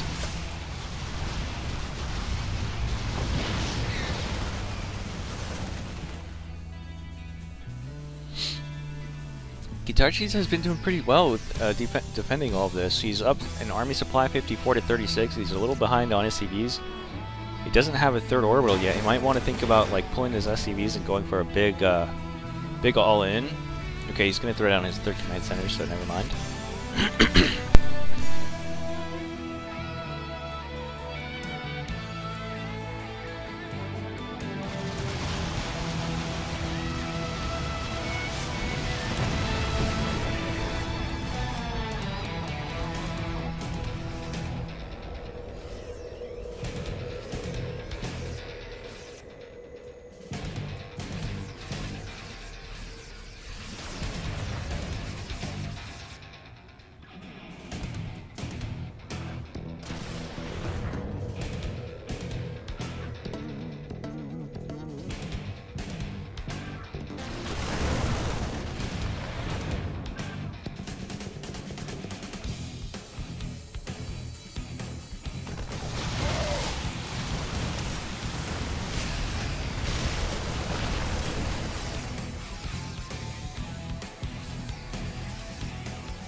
Guitarchi's starting to mass up quite a large force actually, and these liberators are going to do good against this kind of dancing around of the mutas because they can kite the mutas and they can do splash damage as well. Mutas cannot engage on those liberators.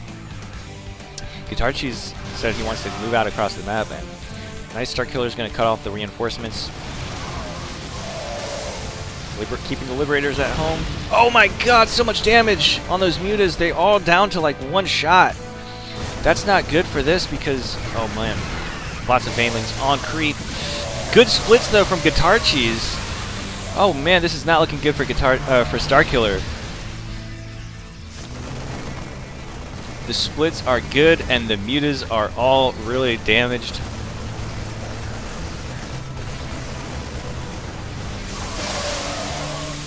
Oh. Baneling hits are pretty good, but there's not much left over for Starkiller. More Marines are joining the fight now. More Banelings coming in. Good Widowmine hit, and the Liberators are cleaning up the mutas. So yeah, Guitarchi's still with units left over on this 3rd. He might be able to take it out.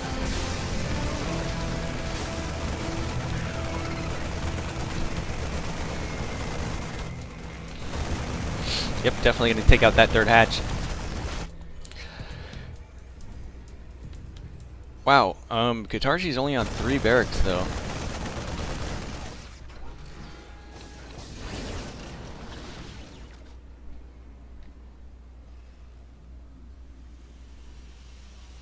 Starkiller going to go for a counter. Excuse me, a counter attack, but there are some Widowmines in position. Checking over here to see if he's got that third base, which he does not. It's over here on this bottom right position.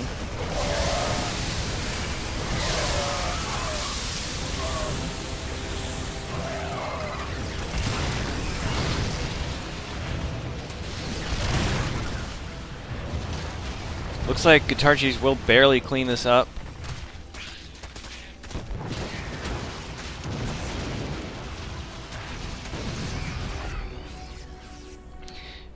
Both players on a pretty low drone count, 43 to 42.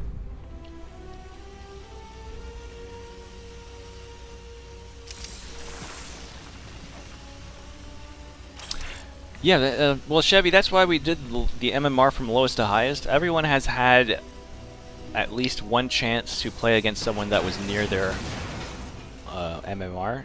Everyone had a fair chance to win at least one game.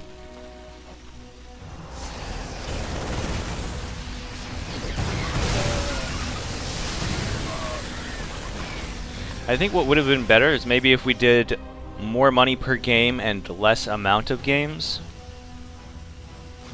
That probably would have been better, but maybe next time if we do this again.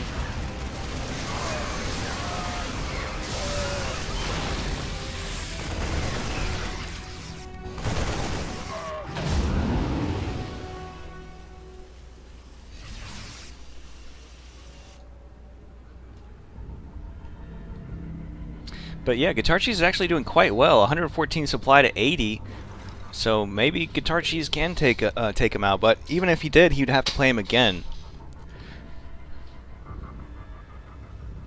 Because Starkiller gets a revive since he's already been through all the players once. Nice Ling run by here at the natural.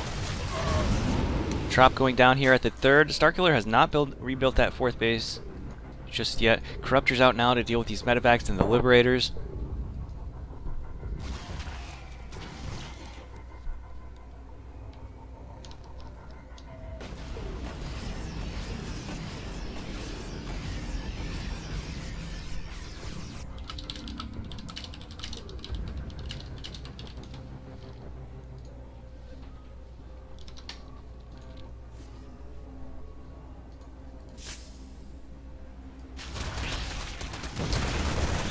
Big Ling attack here at the third, but he's got plenty of Marines and also this huge attack over here at the other side of the map. Starkiller is gonna lose this base, I think, if he just focuses it down. Yep, definitely gonna lose that base. So now Starkiller is down to 2 bases, even if he cleans up. Oh my god, that Widow Mine hit was huge! Oh my god, not safe for Zerg. Add that tag to this game.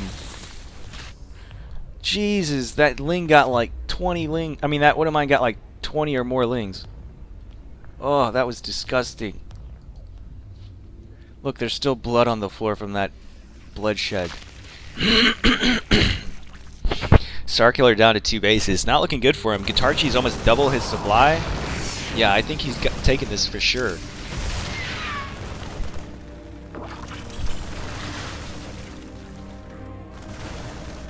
He's trying to retake a base over here, but Guitar Cheese knows about it. Do a little bit of splits against this. I think that's it. Starkiller GG's. So what were you saying about a Starkiller slaughterhouse, Chevy? I don't think so. Guitar Cheese has something to say about that.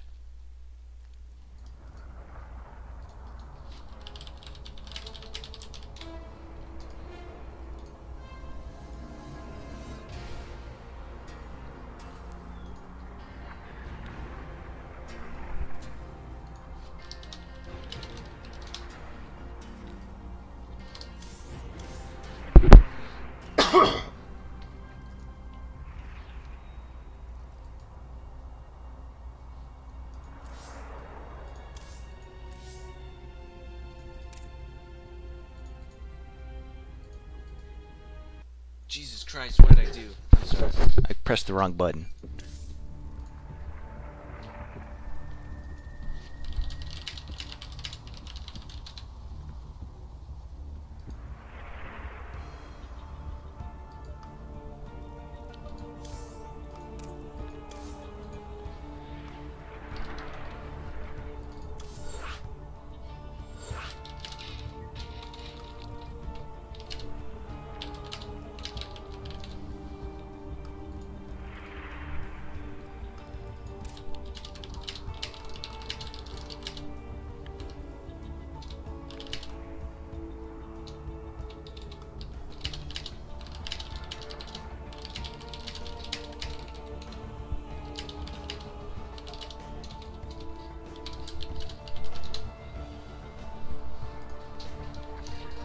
Be right back. Make sure that I play correctly. Tanks up.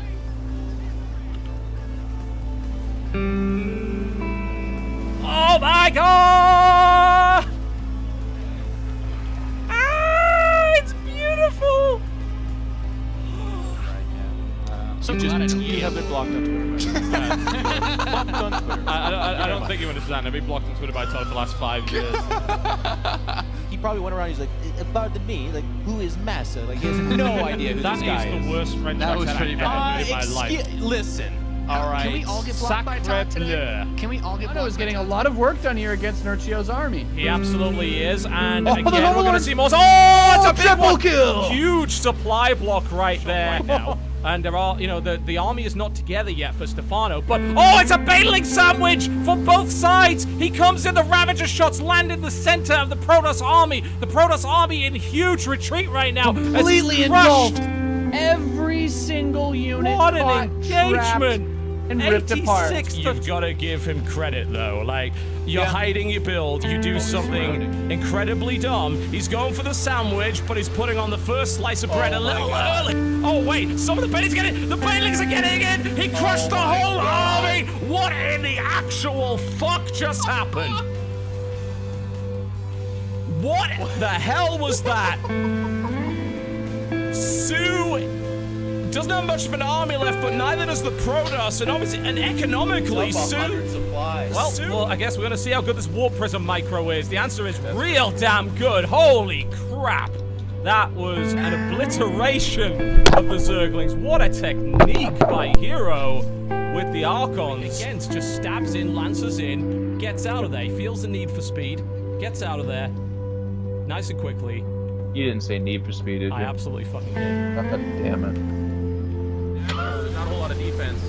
Photon overcharge to the max in there. Oh, that was an absolutely beautiful. Oh my god, Haas sets off the trap.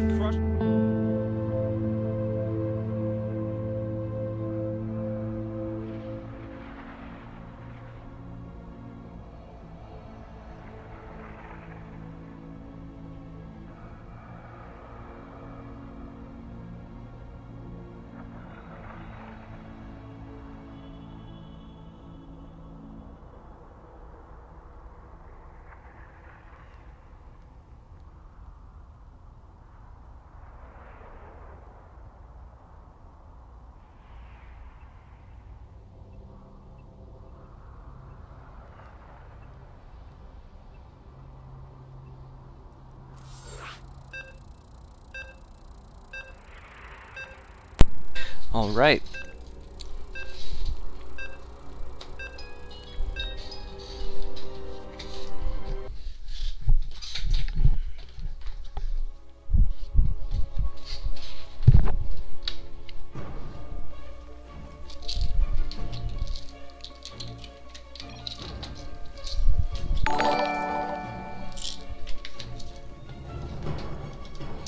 Looks like we've got a subscription from Baxter. Thank you very much, man. Greatly appreciated.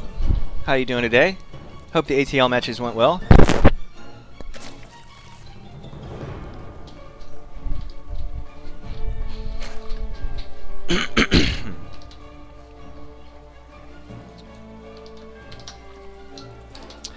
All right, so in the bottom right-hand corner, thank you very, very much for the follow, Machine Gun Power. In the bottom right-hand corner, we have the Teal Zerg. His name is Starkiller. On his revive. And on the top left-hand corner, we have the Red Terran with 3 map wins. His name is Guitar Cheese.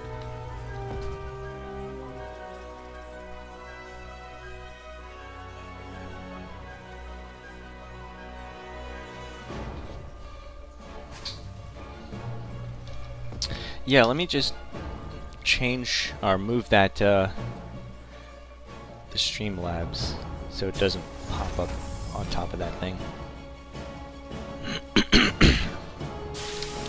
Okay.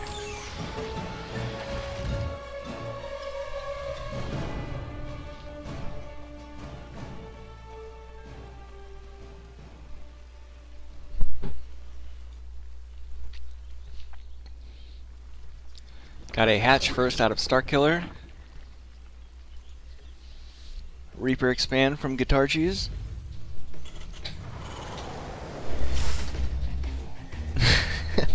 Yeah, PsiX has to win this because everyone's from PsiX.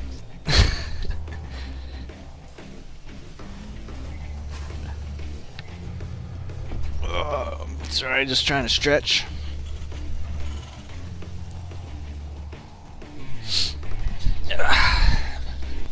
Alright.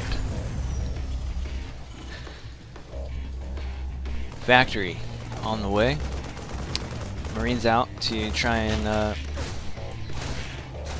deny that Overlord vision. Here's the Reaper poking at the front. I don't believe anything, no workers have gone down yet. Looks like he's gotten a Ling kill though.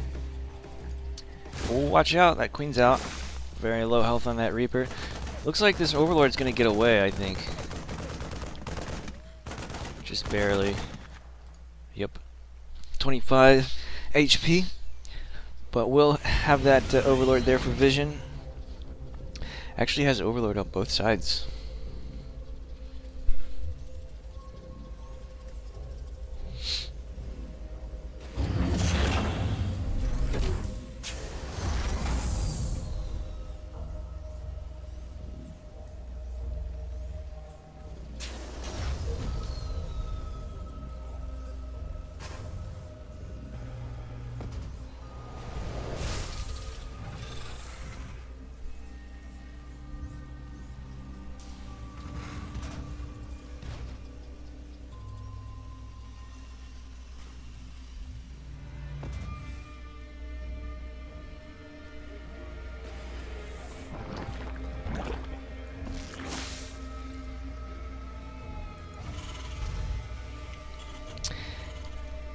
Okay, so that same TVZ build that we saw from him this morning, Hellions, Liberators, Fast Stim, probably going to go up to 5 racks in the 3rd orbital.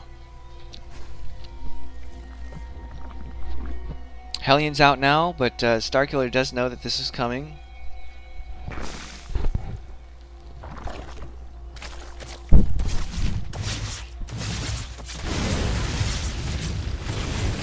Lings go down, and there's now just 4 Hellions in the mineral line. 3 drones going down so far. 5. Nice blocking there with the Queens, and the Hellions will go into the main, but there's another Queen there and a few Lings to kill this Hellion off. Hellions finally go down. Total of 5 drones go down. Starkiller actually behind on workers now. 3rd hatch is almost finished.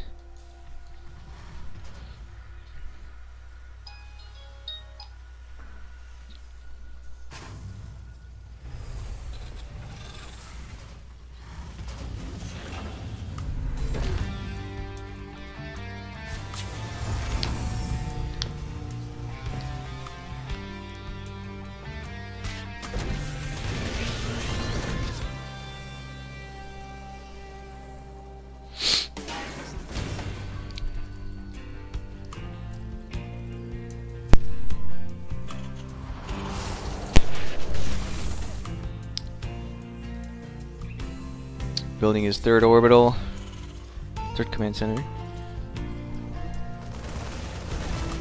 Wow, what? Hydras? Suddenly Hydras appear? That's crazy. I've never seen this very early Hydra aggression. Fortunately for Starkiller, he doesn't have any tanks out yet. There's one about to pop now, but okay, loses 1 Hydra. As soon as this tank gets sieged, or even seen by Starkiller, I think this will end. He does see it. Gets out of there, loses 1 Hydra, but kills a lot of Marines, so that was an interesting little trade there.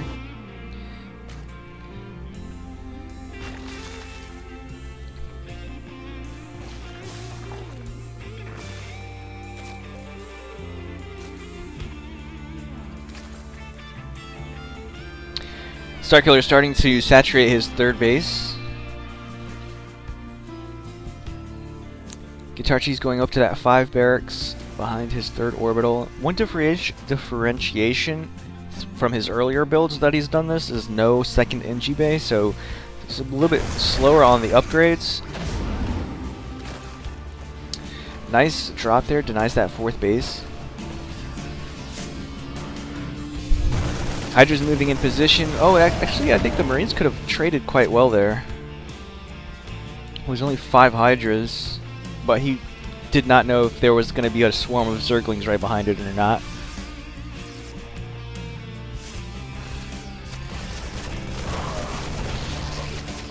Two Marines for a Hydra, I'd take that trade any day.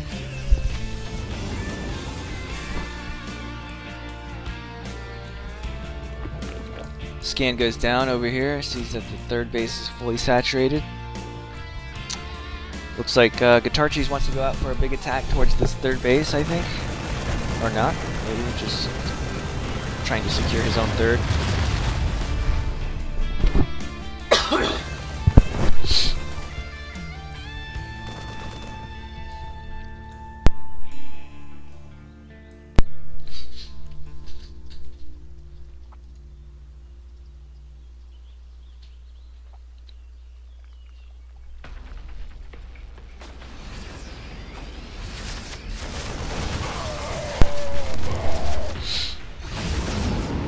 Actually just gonna pick up. Oh, save that tank. There you go.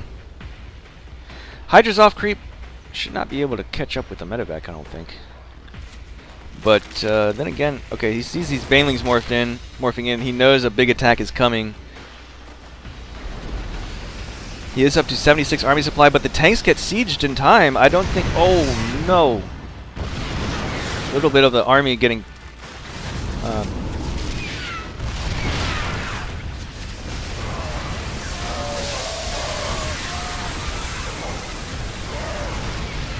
Wow, Guitarchi's actually gonna hold this quite nicely. Wow, that was really, really good.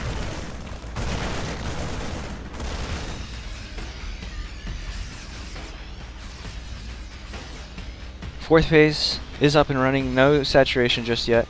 He's starting to drone up behind this now. Guitarchi's ahead on supply, 130 to 105 actually. Looks like he's going to go for a big drop. He wants to go for an immediate counterattack, boosting all of his army across the map as soon as possible, which actually could do quite well since Starkiller is trying to drone up right now. He has a handful of Hydras, but that's not nearly enough to deal with 5 medevacs full of stuff.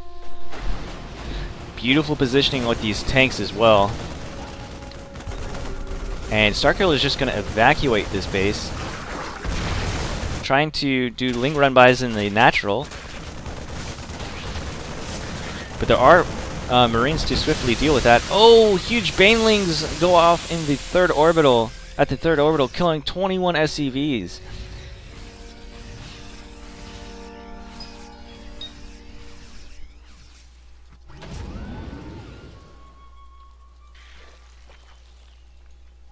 He's gonna doom drop the main, because why not? There's nothing here. He'll probably be able to siege the tanks before anything. I don't think Starkiller was expecting this at all. You don't really see doom drops in TVZ, but he does have some units here in position. He might actually lose the lair if he's not quick.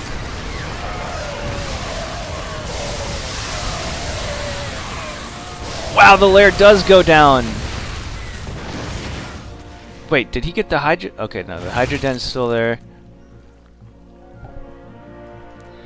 But yeah, Guitarchi's doing quite well, 137 to 108. And he kills off the lair, so that's one less hatch in production. He's only on 2 hatch production right now. Rebuilding the lair in the main. And it looks like, oh man, Starkiller wants to try and do some counter aggression, but I don't think he'll be able to do it. 48 army supply to 91. Guitarchi's has tanks sieged up.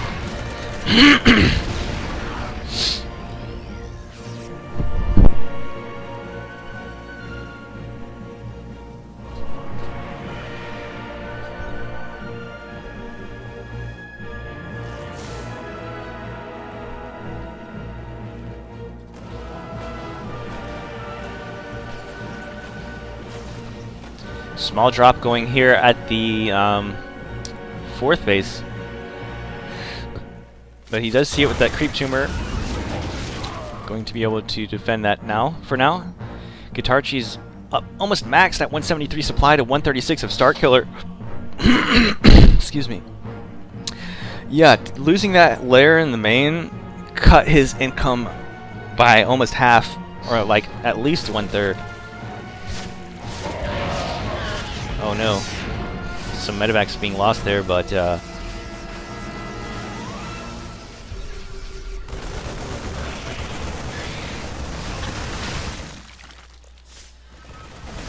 so we'll see if Guitarchis can say something about this 4th base.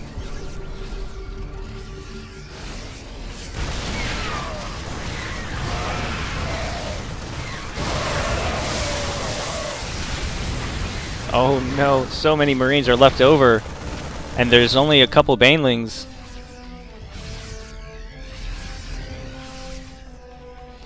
Starkiller has taken this gold base up here. It's fully saturated, actually oversaturated a little bit.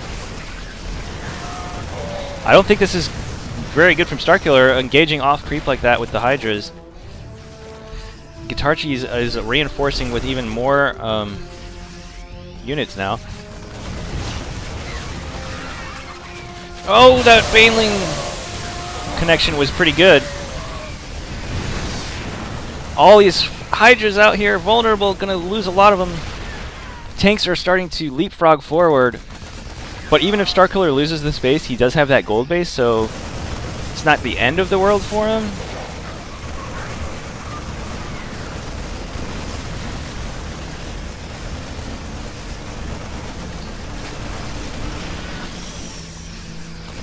Scan's going down here to see if he has any other bases. He does not expect him to have that gold base.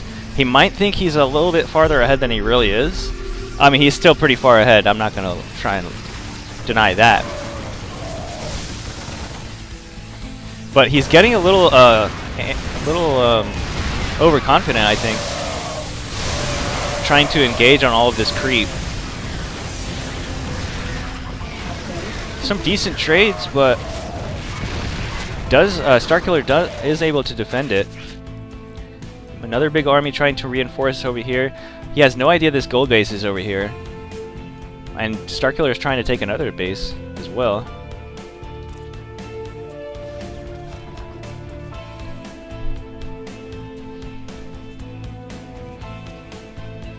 Guitarchi's starting to lose his lead a little bit. He's still ahead, but he has no 4th base. He's gonna fly his main over. He's still ahead on army supply though, and he does scan over here at the gold base and sees where. I mean, now there's no creep spread over here, so Starkiller's gonna have a hard time trying to defend this, I think, because there's absolutely no creep spread. Guitarchis can just walk right up, and does he not know about the? Okay. He's going to try and go for both bases. Why not? Oh, big surround here from Starkiller. Nice flank there. Oh man, lots of Marines left over, and medevacs. Okay, he's going to pick up. I think Guitarchis was a little greedy there, trying to go for both bases at the same time. It set Starkiller up for a nice little flank. Starkiller is trying to take these other bases on the other side of the map now. It's like playing whack-a-mole now, you know? Kill a hatch, another one pops up somewhere else.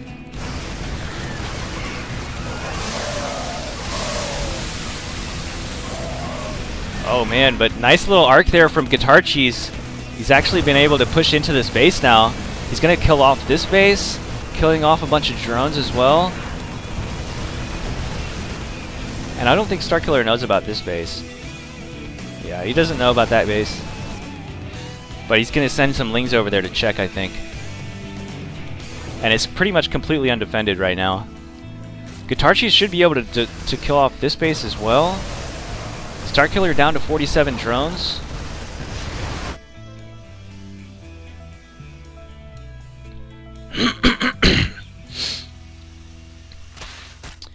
Yep, Starkiller's actually moving his entire army over here to try and to kill this base, I think.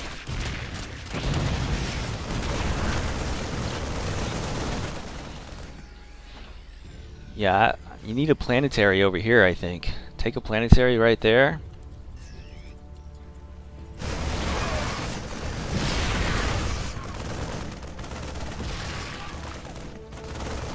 But look at the supply! Look at the supply! 159 to 100. Guitarchi's in a commanding lead right now. All he has to do is secure a mining base, and I think he'll be good. I mean, the third base from Starkiller is starting to look a little slim here.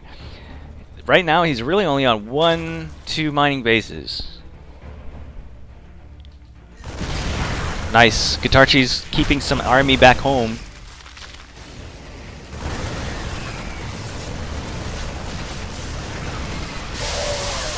Oh man, Guitarchi's with those beautiful splits. He's really good at splitting his Marines. 101 to 25 army supply. Guitarchi's may have just done it.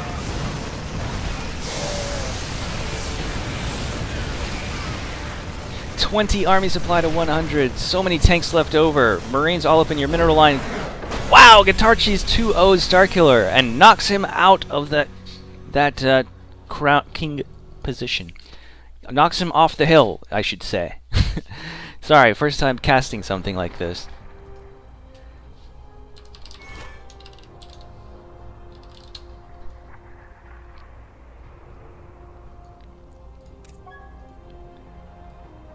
Whoops.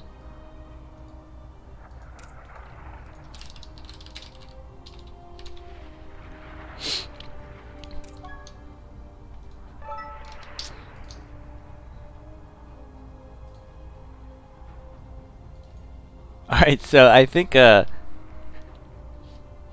guys were all worried about Starkiller. I think I think you should be more worried about Guitarchi's 2-0ing Starkiller with an off race.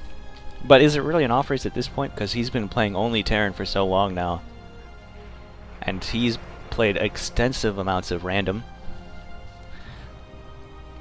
Our next player is going to be Skizyup.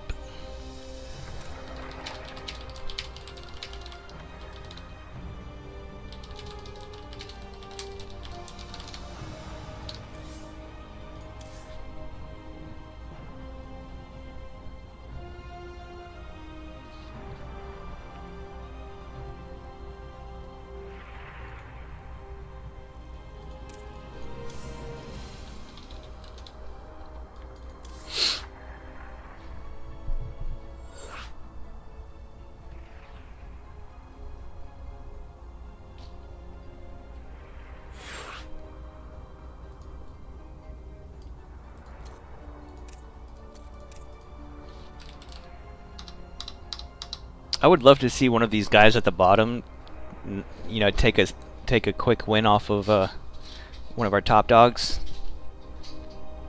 That would give everybody a chance to win a lot more money.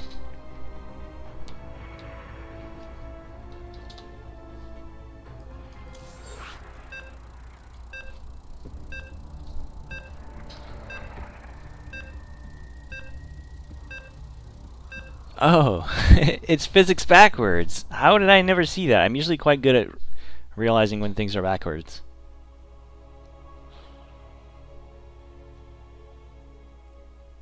I have a Y there somewhere. Yeah, that's way off. Sorry about that.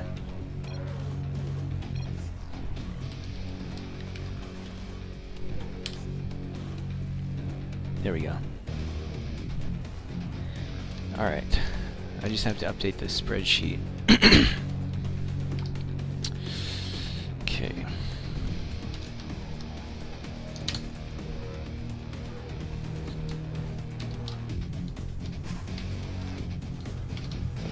Alright, so spawning in the top right hand corner, the blue Terran, his name is Guitarchi's.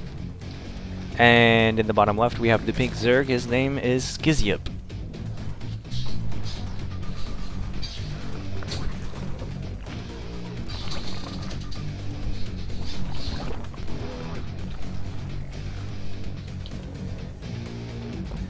Getting you a real good look at this spawning pool. I don't know why I'm so zoomed in right now, but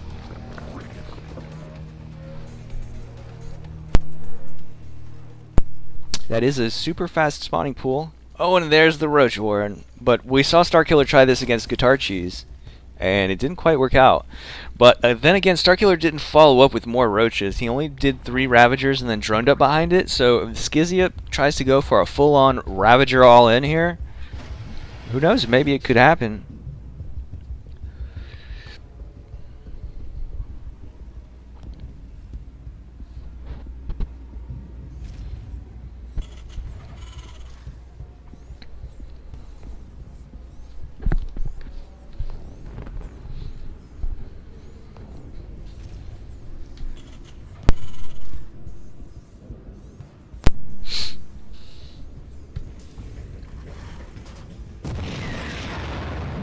Whoa.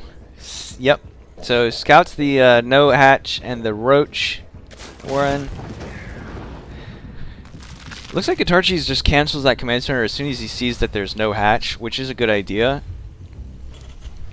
Because even if it's like a late hatch, you could just rebuild the CC on the high ground. But if you see no hatch, you know something's coming. So it's a good idea to get those minerals back. Oh man, Reaper here. Getting one kill so far, I think. Roach is out now. Guitar Cheese has seen this 100 times. He's probably tried to do it himself against Terrans before. As Zerg.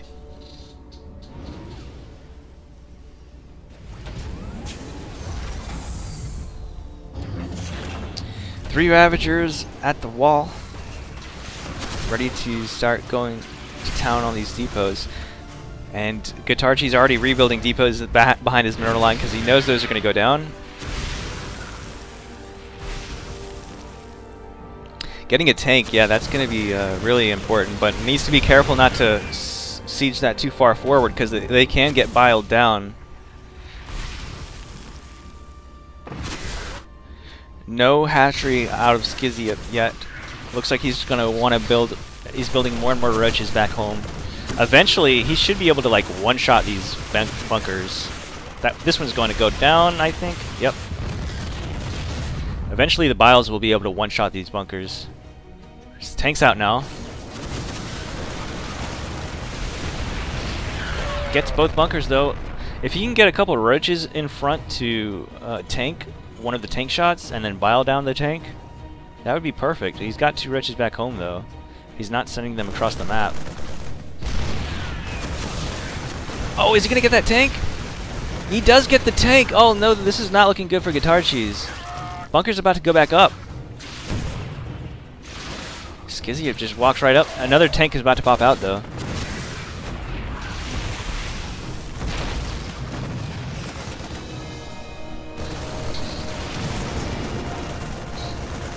Oh my god, my cat is trying to... I don't know. Sorry. Cat is like scratching my foot. Anyway, so Guitar Cheese will hold for now. It's starting to look pretty grim here for, yep, Skizzy. He's gonna GG. Still had no hatch. Alright. So, next player is gonna be PsiX, if he's still around.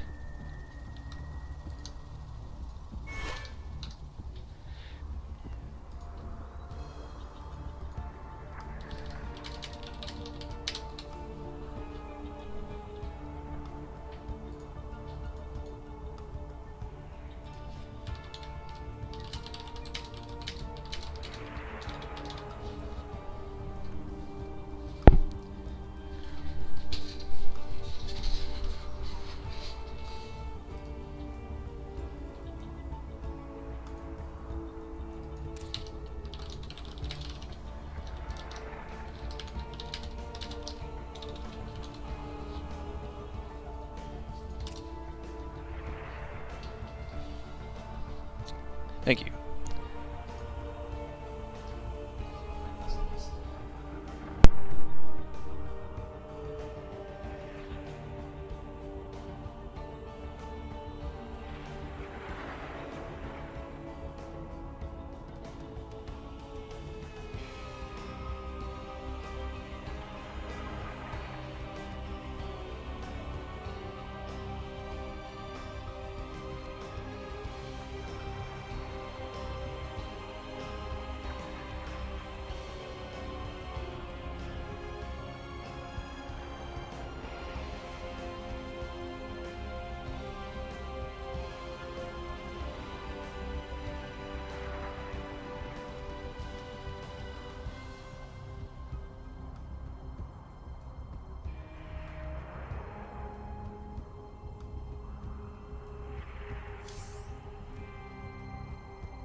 Let me see. PsiX not here. Kuna Matata is in a game.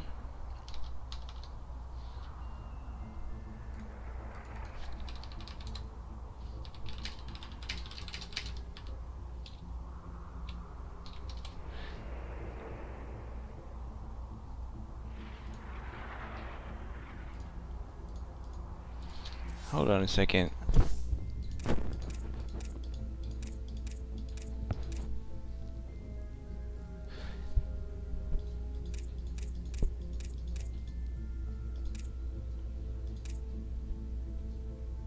So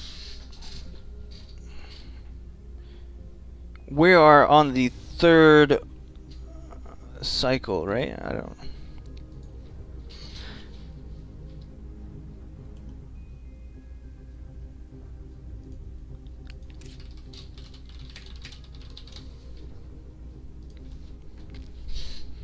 We're on the third cycle or second? So Starkiller, we got up to Starkiller, then he beat everyone once, and then he got dethroned. So that means that we're on the third cycle, I guess.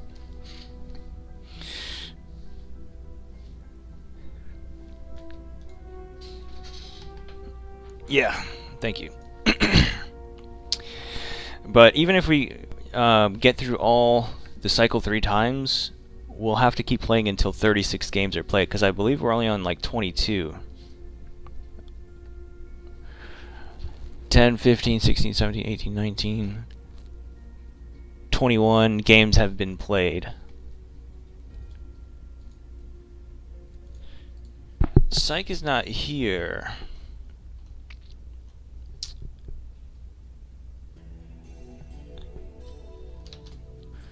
We'll see if we can find a backup.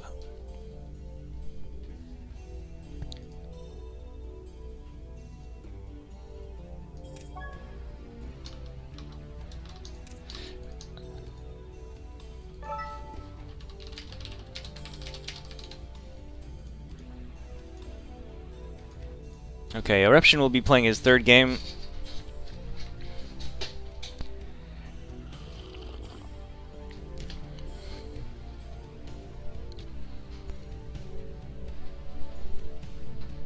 Since Psych is not here, I would have asked Truth, but he's busy playing Fortnite. I love making fun of people for playing Fortnite.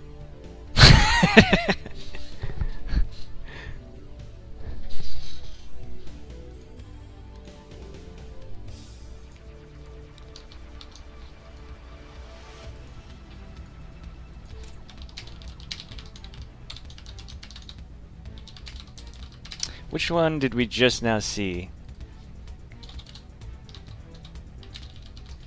Blue Shift.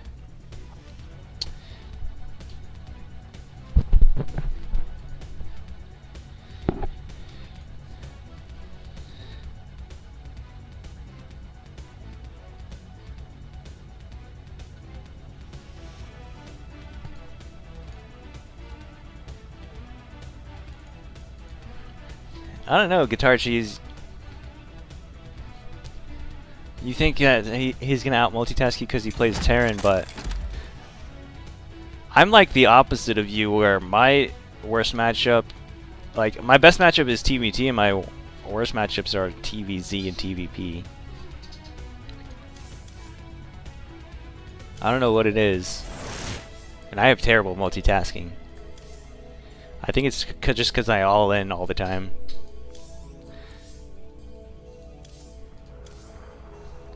Like, I'll find one little tiny advantage, and then I'll just keep, like, trying to exploit it until either I win or I lose.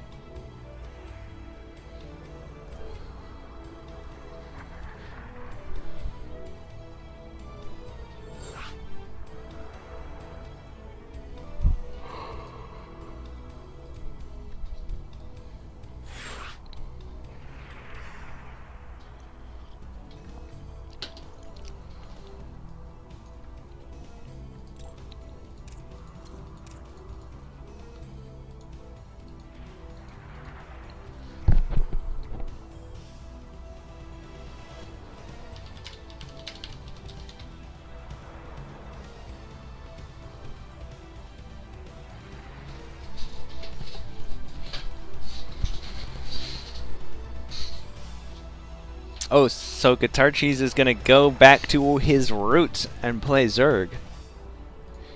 Alright, and Eruption wants to go with this map anyway.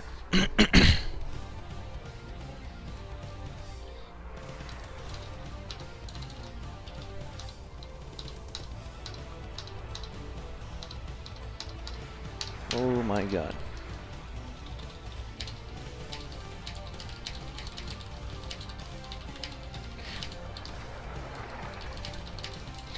Yeah, so what's happening is that even though we're on the 3rd cycle, we've still got a few games to go because people didn't show up, so we just skipped them. And in place of that, we'll let other people play who did show up, who weren't scheduled to play because they were still kind of maybe, I don't know. But after everyone who did confirm to play has 3 chances to play, for sure, then we'll start giving chances to other people who did not confirm, like we have Dark Zero, Jin, Kuna Matata. We have a couple other people who we could try to throw at Guitar Cheese. So ZVT, here we go. Let's see, he's up to 5 points. Eruption's on 2, I think. Yeah.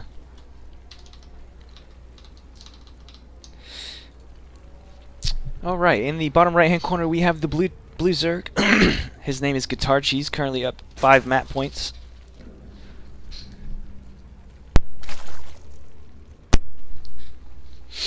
And in the top left hand corner we have the red Terran, his name is Eruption.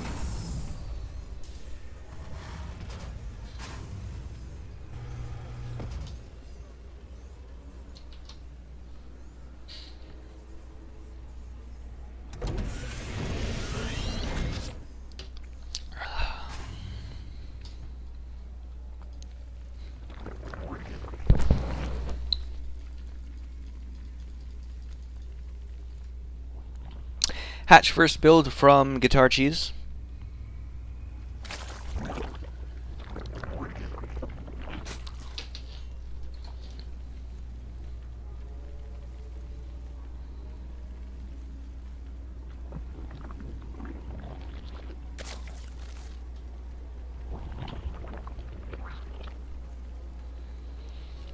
I think this is by far the longest I've ever been casting,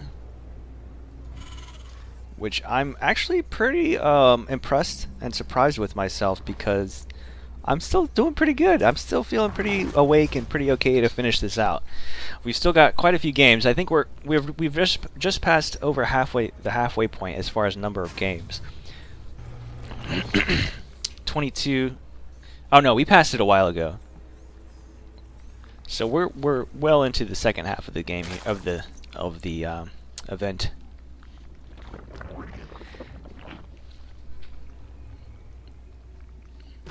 Oh, Eruption is Romanian. Cool.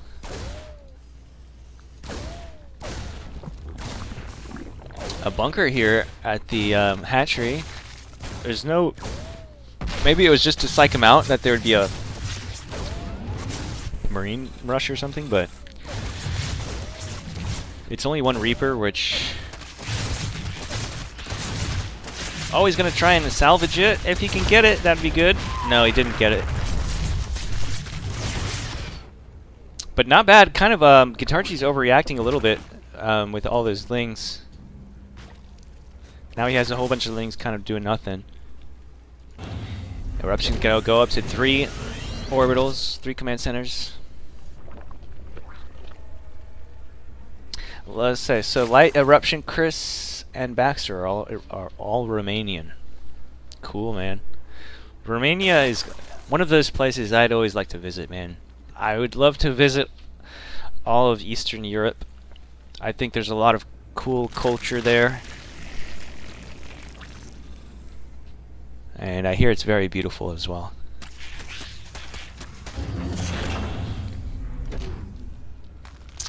So it looks like Guitar Cheese wants to go for a Ling all-in. Right now, Eruption is going to be up to 4 Hellions by the time this hits, I think. Unless he gets that reactor. He does get the reactor and two depots. This is going to be a hard to hold from Eruption. Oh man. Only down now to 1 Hellion, I think. Oh my god, 26 SCVs going down to those Banelings. I mean, sure, he has 3 command centers. If he can hold this, there is a chance to come back, but Eruption will GG. Okay.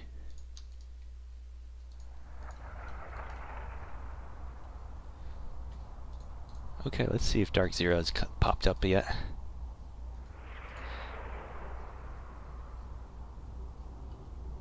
Not yet.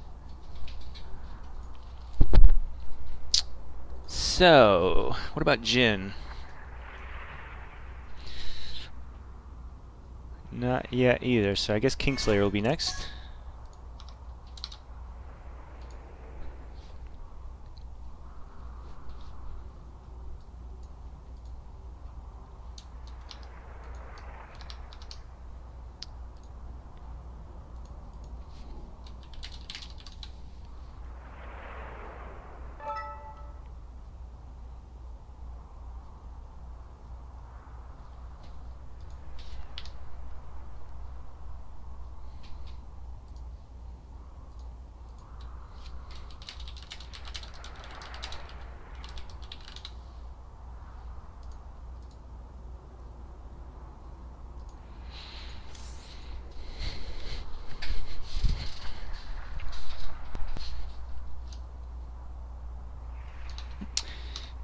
Just gonna be waiting for Chaos to pick a map, so I'll be right back.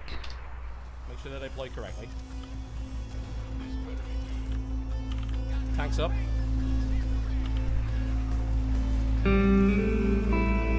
Oh my god! Ah, it's beautiful! Right, yeah. So you have been blocked on Twitter, by the way. Blocked on Twitter. I don't think you understand. I've been blocked on Twitter by Total for the last 5 years.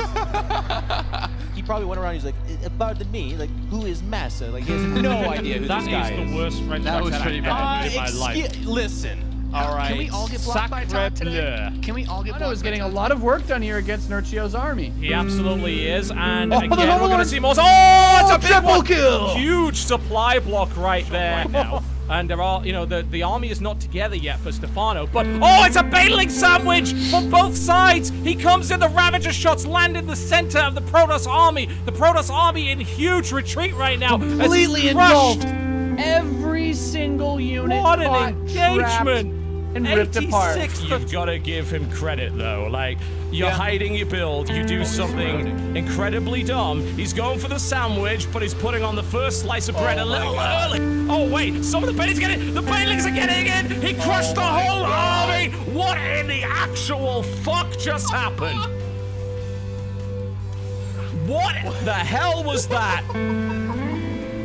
Sue doesn't have much of an army left, but neither does the Protoss, and obviously, and economically, well, I guess we're gonna see how good this Warp Prism micro is. The answer is real damn good. Holy crap! That was an obliteration of the Zerglings. What a technique by Hero with the Archons. Again, just stabs in, lances in, gets out of there. He feels the need for speed, gets out of there, nice and quickly. You didn't say need for speed, did you? I absolutely fucking did. God damn it. There's not a whole lot of defense. Photon overcharge to the max in there. Oh, that was an absolutely beautiful. Oh my god, Haas sets off the trap.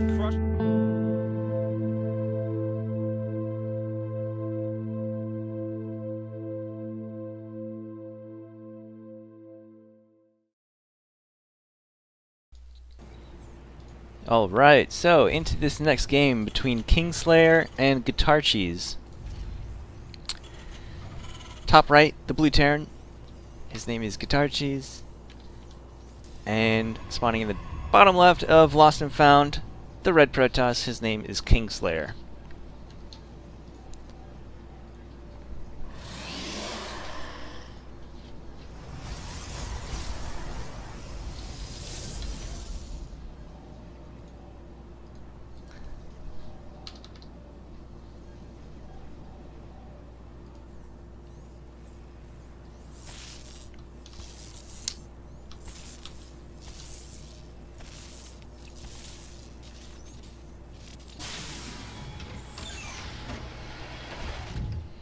Looks like Guitarchi's going to go for a Reaper expand.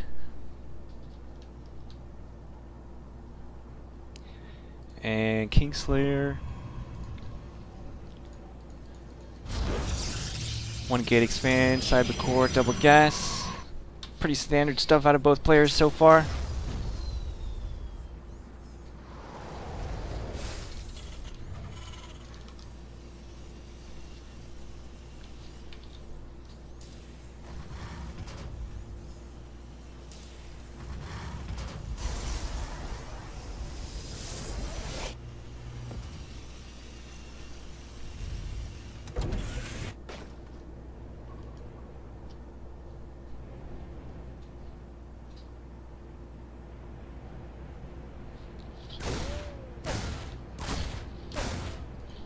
Reaper going to get into the main here and see that it's pretty standard stuff coming out of Kingslayer so far.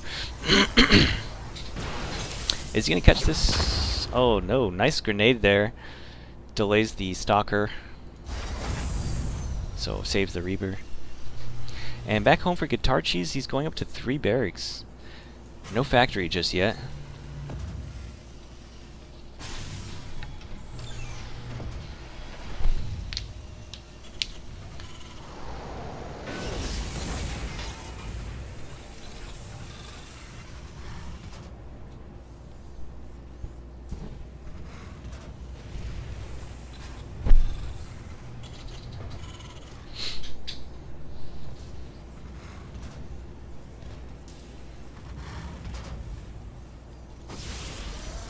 Gonna get the Reaper back into the main, and he does see the Twilight Council. He sees pretty much everything, and he throws down the scan as well, just in case he missed anything.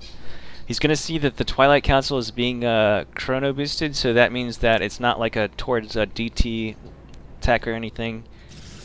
If he's investing in an upgrade from the Twilight Council. Kingslayer throwing down more gateways.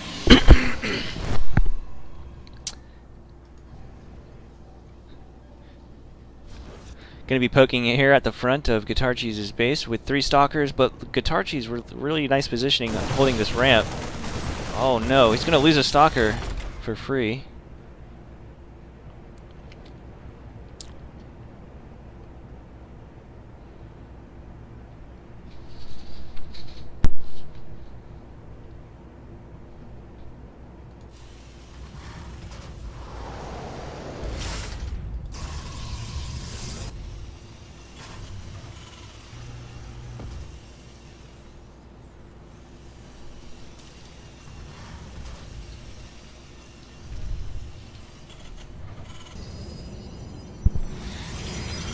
Blink's almost finished. He's got his Robo out now. He's throwing down his 3rd base.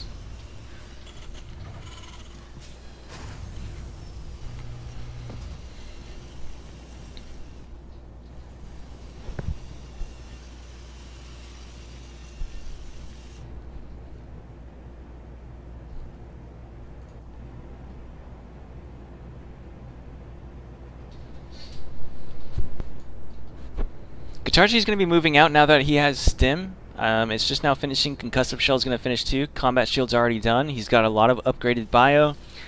No medevacs though. But this timing is going to be really nasty for Kingslayer if he does not prepare for this. If he's not prepared for this, I mean. Oh, the Immortal's going to get focused down immediately.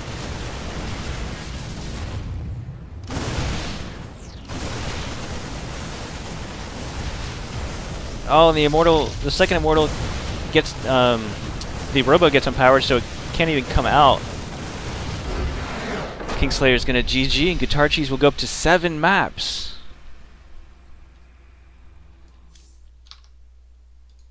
Is he gonna dethrone Starkiller as the most number of maps won so far? I think so. That's actually wrong. It's not 5. It was 6 before that game. I just forgot to update it. Total is 7 now. Next player to play will be Jeterix, I believe.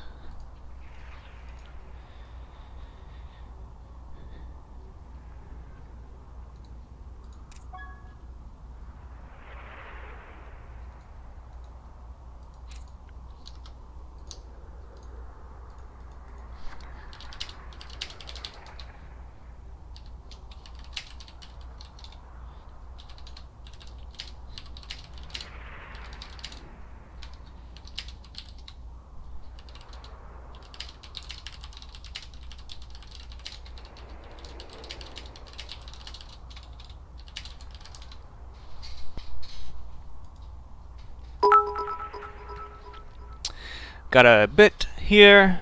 Bit donation from Snoopy says, props to you, dropped in us. We're casting for 6 hours. Yeah, man. Thank you very much. Yep, this is the longest I've gone, but I'm still feeling good, man. I'm ready to knock this out. Got quite a few games left to do. I might just try and take a quick few minutes to go and eat. Not yet, though. Maybe in like an hour or so. So we're going to be waiting on Jetrix to get here. He knows he's playing again.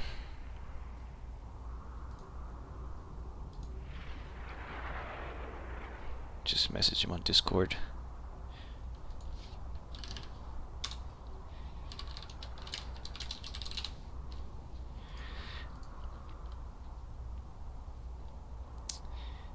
Alright, so I'm just going to take a minute. Okay, here he is.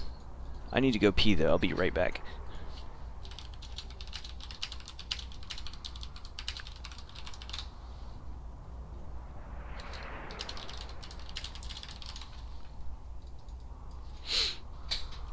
Actually, I'm going to go ahead and get the game started and then go pee while it's loading.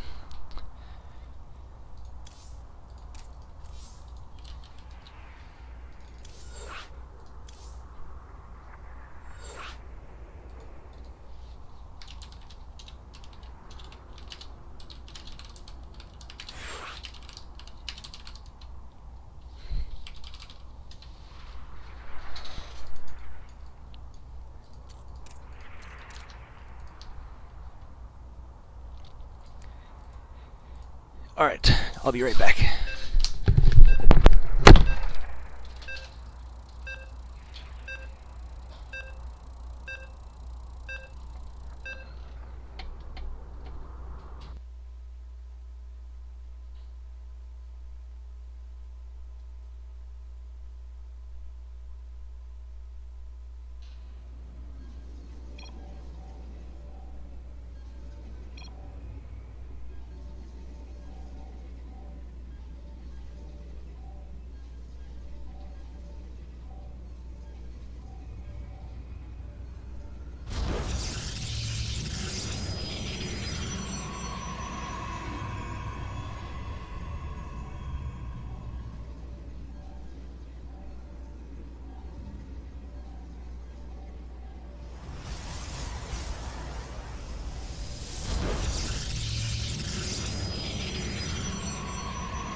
Okay.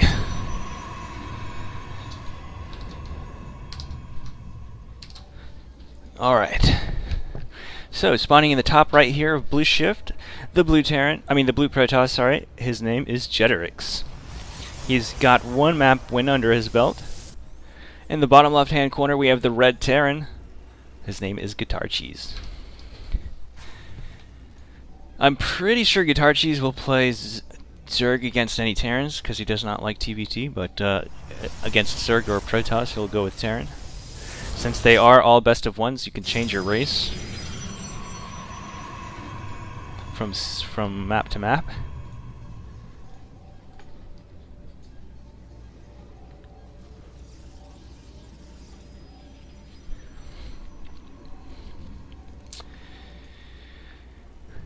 Probe Scout will find that it is a Reaper expand. And, okay, so back home, Jetrix has gone for that Cyber Core ahead of the Nexus. I wonder if he'll go for like some fast stalker aggression at the front, or at depths as well. That's usually what this means.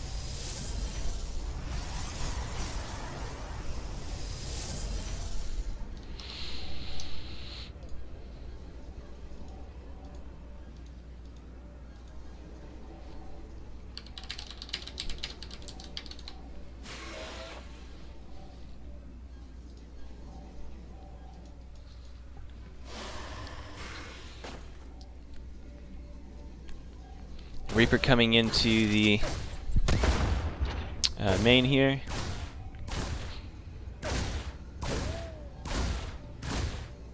Going to get one probe, but there is an adept on the other side of the map. I don't think he'll be able to kill this SCV. Maybe. Oh, I think he could have because of the movement into the SEV, but the Adept was on move command, so that volley was just a hair too late.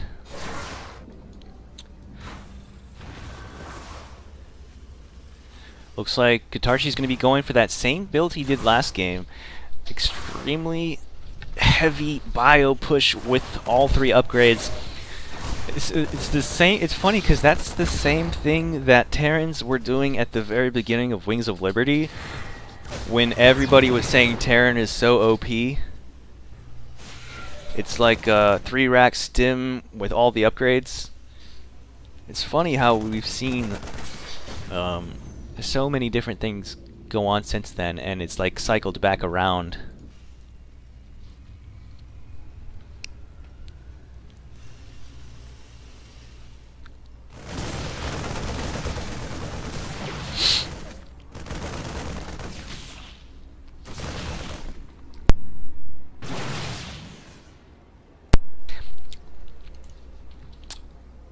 Now, any of these players can take down Guitarchis.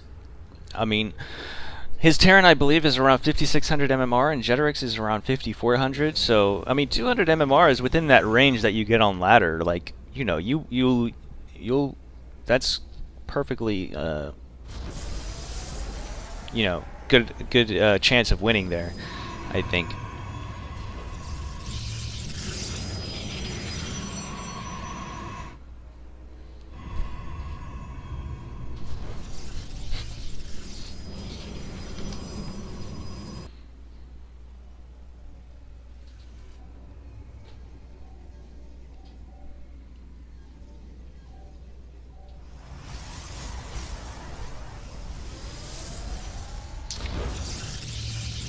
Robo now finishing for Jetrix in the main.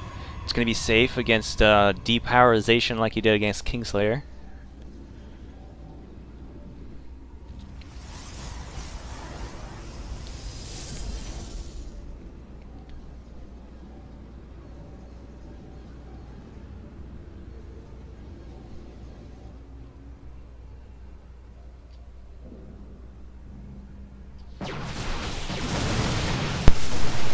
Here comes the big attack from Guitarchis.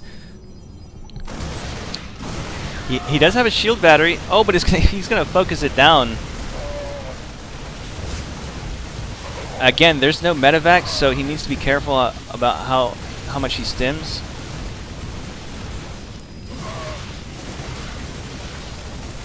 The Immortal is out now. With proper micro, it could defend. I think he's going to be able to defend eventually. That's it. That's only 2 almost dead Marauders. Did he cancel the Nexus?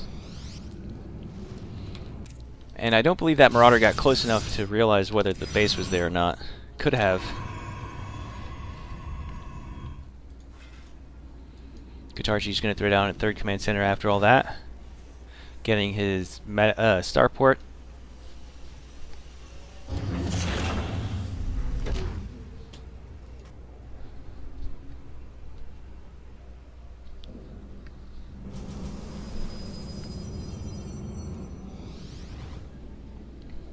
So let's look at the numbers. Jetrix slightly behind on supply. 42 probes to 52 SCVs. But his Nexus is going to be up a little bit sooner than Guitarchi's 3rd. Another big force coming out across the map from Guitarchi's. But this time, Jetrix has sentries for force fields and an Immortal and a Warp Prism. He could do some drop micro with that Immortal or something. Who knows? What's this? Zealots? Why not? Does he have charge yet? There's no way to tell. Oh wait, yes. Yes, he does.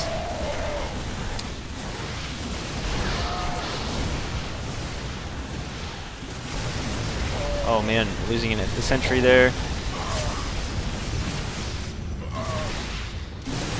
Charge lots are great, but when the Marauders have concussive shells, they're not as good. Oh, that sentry.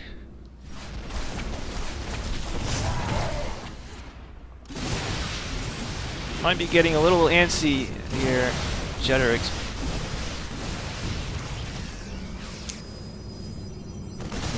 But there is only 2 medevacs, and they are... He has been stimming a lot. I mean, most of this bio is half dead. Who knows? Maybe Guitarchis could do... I mean, Jeterix could do this. Oh, with the Widow Mines here. Decent hits. Jeterix down to only 16 army supply. Guitarchi's up to 50. Most of it's in production, though. He's got his 3-base production in full swing now. Guitarchi's... If he moved out across the map right now, I think he could do a lot of damage. Comes a warp in the main, but Guitarchis is at home, and he's just gonna... Jeterix, nice pickup with the warp prism. He's gonna save all his adepts. I mean, charge slots after killing 2 SCVs.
I don't think Jeterix has enough to deal with this.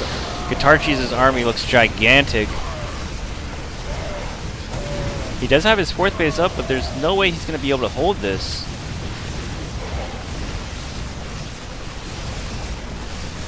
This is actually really good for that gateway heavy army that Protoss has been... The gateway heavy style Protoss has been going for. It's not going for the Colossus, Disruptors, High Templars really. So yeah, that build actually works really well. Alright, so next player to come out will be Ravage.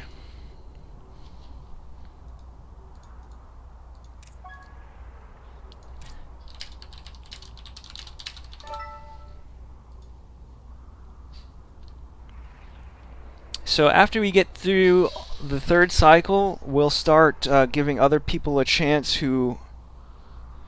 Okay, so Dark Zero is here.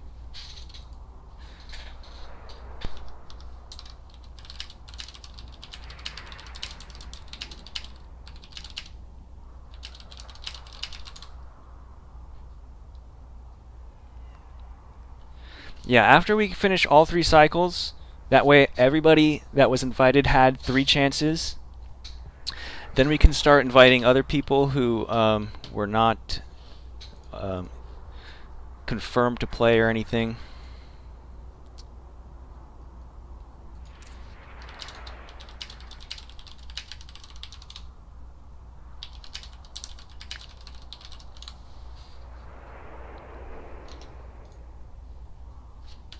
Let me do the scores real quick. Guitarchis is up to 8 map points, tied with Starkiller.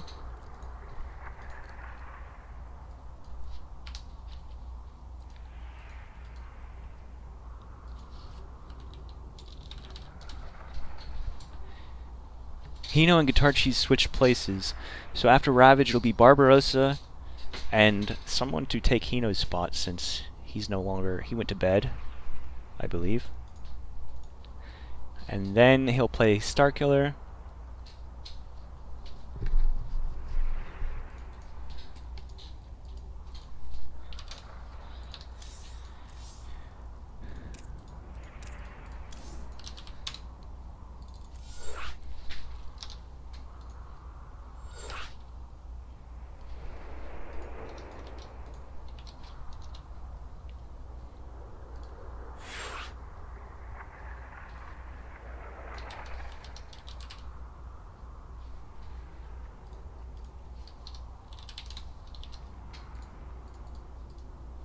Right now, the Matcherino is up to $9.31 per win, total of $335.10.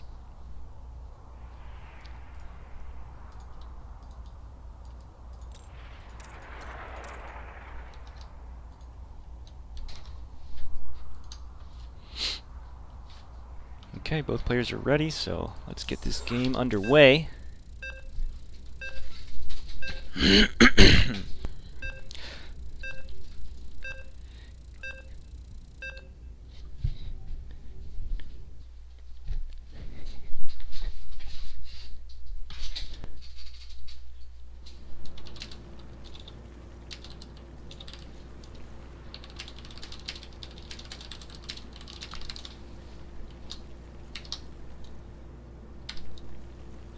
And Ravage was on 2 wins.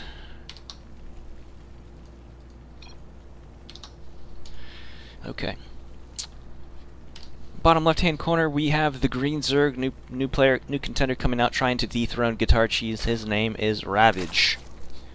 And in the top right-hand corner, the Red Terran, currently on 8 map wins. His name is Guitar Cheese. So, 8 map wins, that fields to about almost $50. Wait, no. I'm not. 8 times 9. Damn it. Never tried to do math on stream. That's like $72. 70 should be about $70 because it's not exactly 10. I don't know. 8 times. Maybe it's a little bit more. 8 times 10. 80. So it's going to be around $75 or something.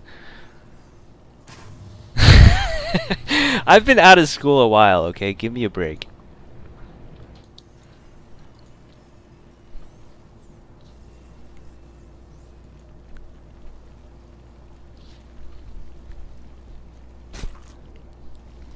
And either way, regardless, it's a good bit of money for a day of StarCraft.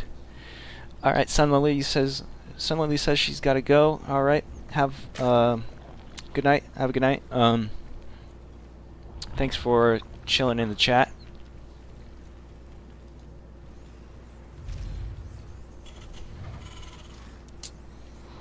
Reaper expand from Guitar Cheese. Ravage has gone for a hatch first. Pretty standard opener here for both players. Reactor on the barracks. Probably see a factory shortly as soon as he gets 100 gas.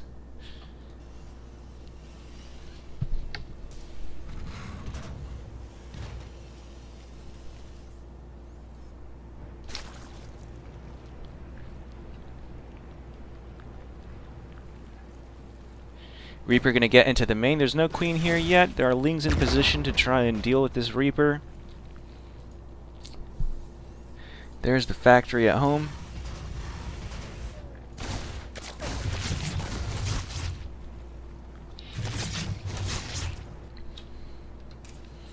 Does not know about this third base just yet, but he could just move that Reaper over there to spot that. And he does so. Back home, looks like he's going to swap that factory onto the reactor, get some Hellions out, probably throw down a starport. There it is. Tech lab on the barracks. Probably going into Hellion, Banshee, or actually he likes to do the Hellion Liberator and fast stim follow-up. So he's going to be doing harassment with the Hellions and Liberators and follow up with a stim timing. Stim Marines. Overlord coming in, going to be getting some information. Oh, he's actually invested into Overlord speed.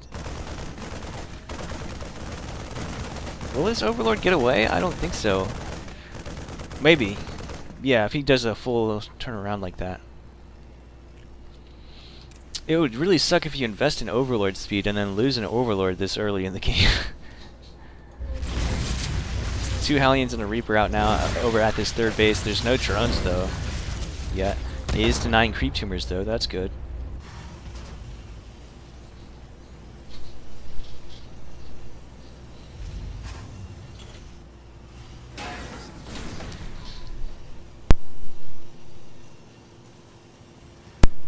Alright, so Liberator in production.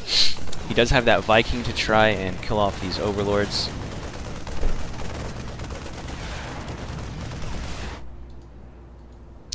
Up to 6 Hellions with his Reaper now.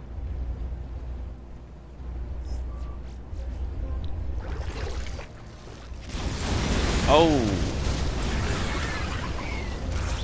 Lots of Lings going down there for nothing. But there are plenty of Queens to deal with this. He's not even going to try and go for it. No reason to risk all that. You might not even get enough drones to make that pay for it. More Hellions joining the fight.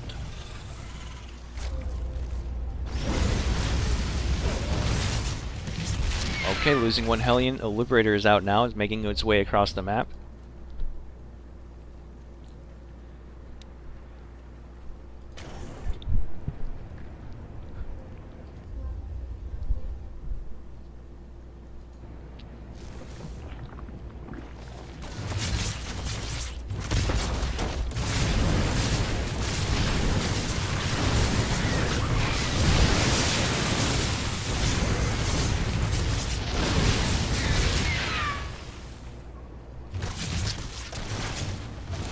Oh, Queen goes down here. The main is going to start killing drones. Total of 2 drones going down. So far, not really worth what he's lost. He's lost all of those Hellbats.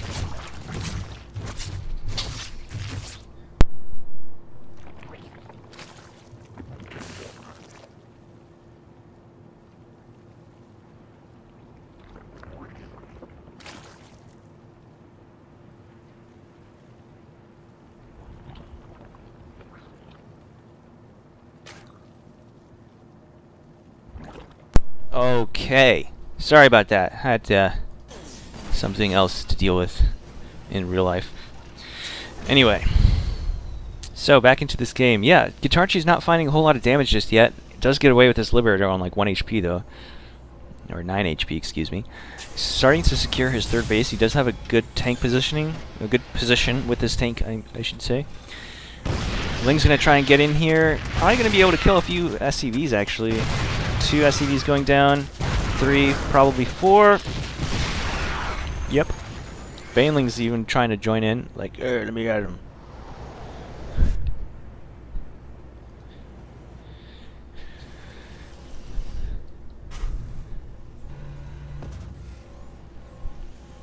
Starkiller being at BlizzCon next year, that would be quite the feat, but hey, I believe.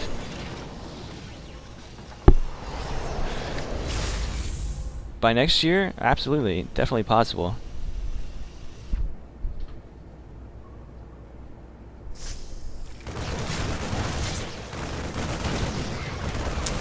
Guitarchi's going to start pushing this creep here.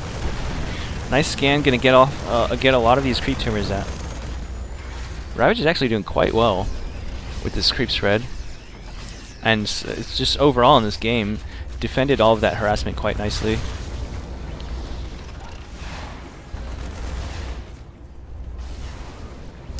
How many more games are left to play? I believe about 12. Somewhere around 10 to 12 games left.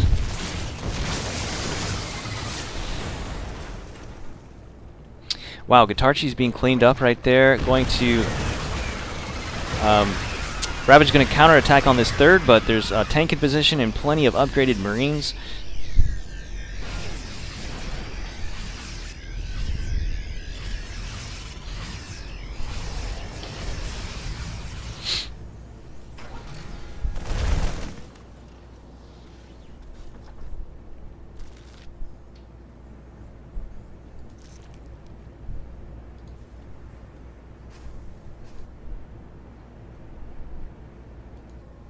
Ravage going up to 5 bases now in this bottom right-hand position. Guitar Cheese looks like he wants to do more harassment. I mean, another push here on this top side of the creep. Oh wow, lots of banelings going down there and not even killing these tanks. Ravage behind on army supply slightly.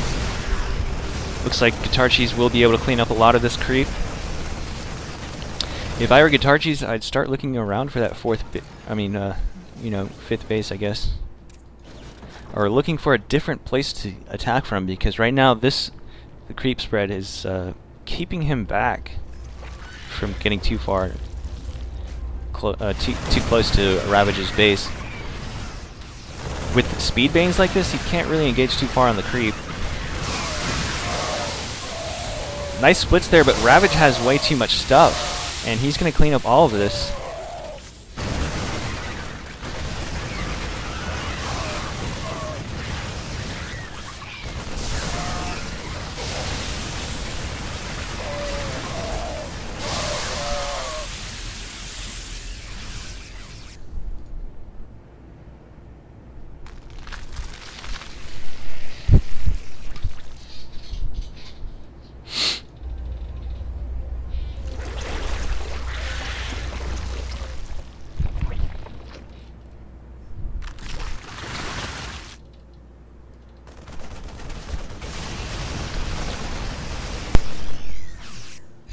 Guitar Cheese trying to secure this fourth base up here.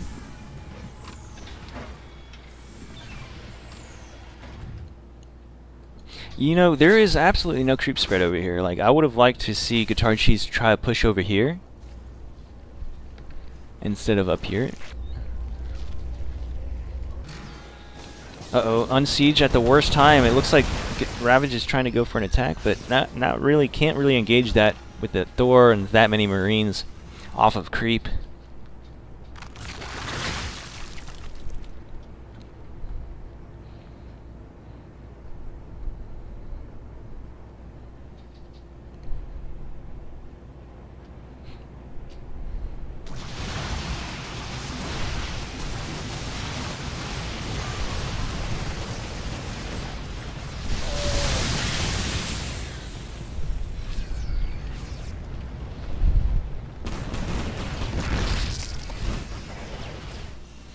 Big Ling run by here at the fourth base, but there is a planetary and a tank, so this is going to be costly.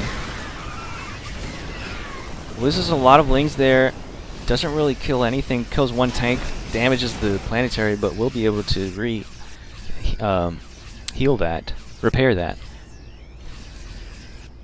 Meat is coming around here, going to try and see if they can find any openings over here. Again, Guitar Cheese trying to push this creep back. Whoa. Oh man. Lots of Thors, but no tanks. And Ravage has a ton of Lings, so those... I think tanks would have been better in that situation. But I don't think he'll be able to kill this base. Maybe if he focuses it down, but it's gonna be costly. He loses a crap ton of Lings right there, and Guitar Cheese is gonna rebuild it. This is a very close game. What is Ravage's game plan to finish this off, though? Does he have? He has his hive. Oh, okay, he's got an ultra cabin. Sorry. And okay, Guitar Cheese has this little window where he has a gigantic army supply lead, 125 to 82. I believe Ravage is trying to... okay, he does have some ultras in production. Shit.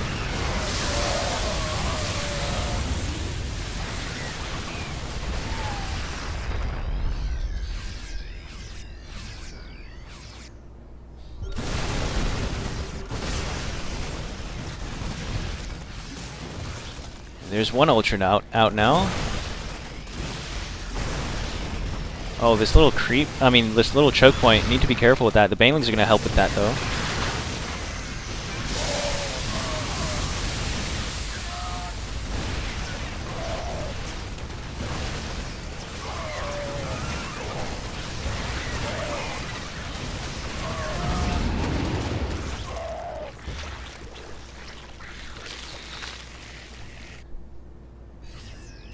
So now that the Ultras are out now, it looks like Ravage wants to go for another attack.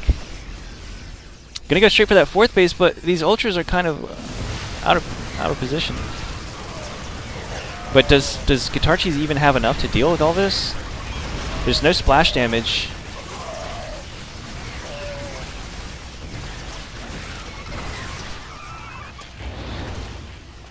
Okay, I mean, Ravage doesn't have enough units to really kill this planetary just yet, but he is streaming in more and more units, more and more lings. And with the Ultras, I think he'll be able to kill this base off. This might be GG. I think Ravage has done it. He doesn't have another base, and he knows that with this ling here. Good on him for not using the F2 key at all this game, because that Zergling has been there the whole game.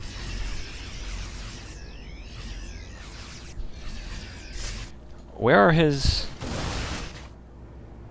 Okay. He's just updating his rally point.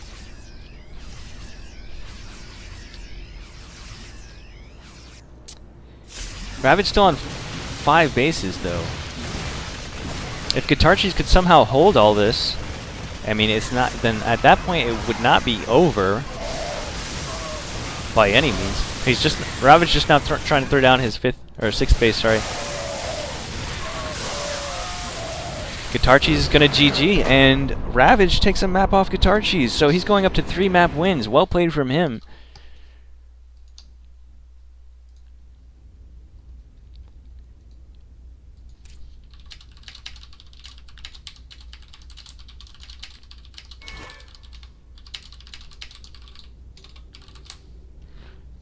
Okay.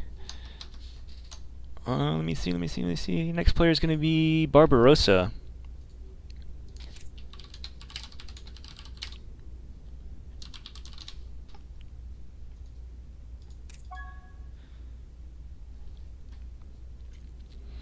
Alright, so after Barbarossa, we need someone to take Hino's spot. And then it will be Guitar Cheese again. And then Starkiller, and then we'll start, we'll finish up the rest of the games with people who are either around, like I know Dark Zero is going to go after, okay, Dark Zero is going to take Hino's spot. So,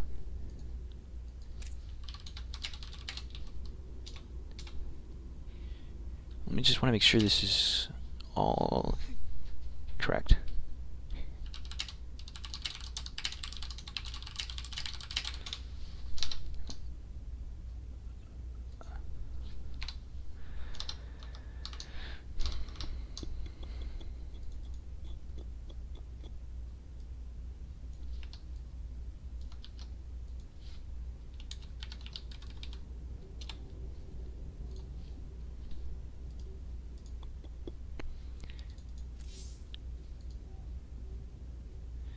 Okay, Barbarossa needs 2 minutes.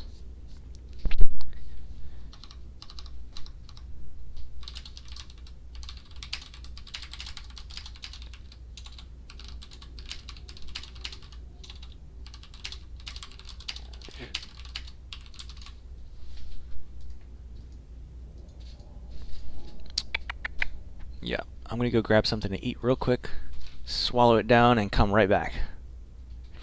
Okay, so yeah, after this game, then Dark Zero will play, and then Guitar Cheese gets his 3rd chance, and then Starkiller will get his 3rd chance, and then after that game, we'll do the rest of the games, which I think will be like maybe 6 or 7, something like that.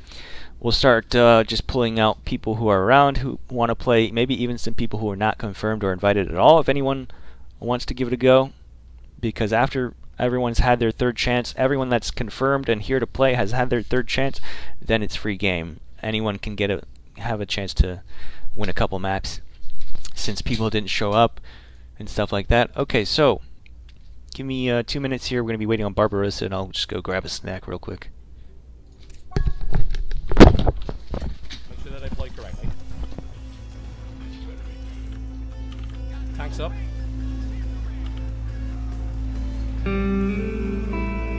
Oh my god! Ah, it's beautiful! Right, yeah. so glad I You have been blocked on Twitter, by the way. Blocked on Twitter. I don't think you understand. I've been blocked on Twitter by Todd for the last 5 years.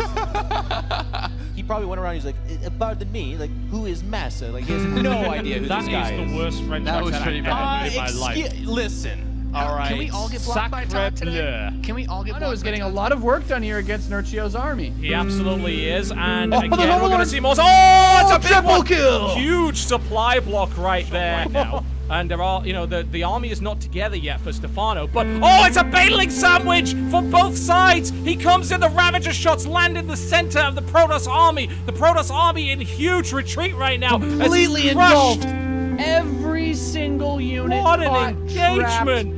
and ripped apart. 86th You've got to give him credit, though. Like, you're hiding your build, you do something incredibly dumb. He's going for the sandwich, but he's putting on the first slice of bread a little early. Oh, wait, some of the Banelings getting the Banelings are getting in. He crushed the whole army. What in the actual fuck just happened?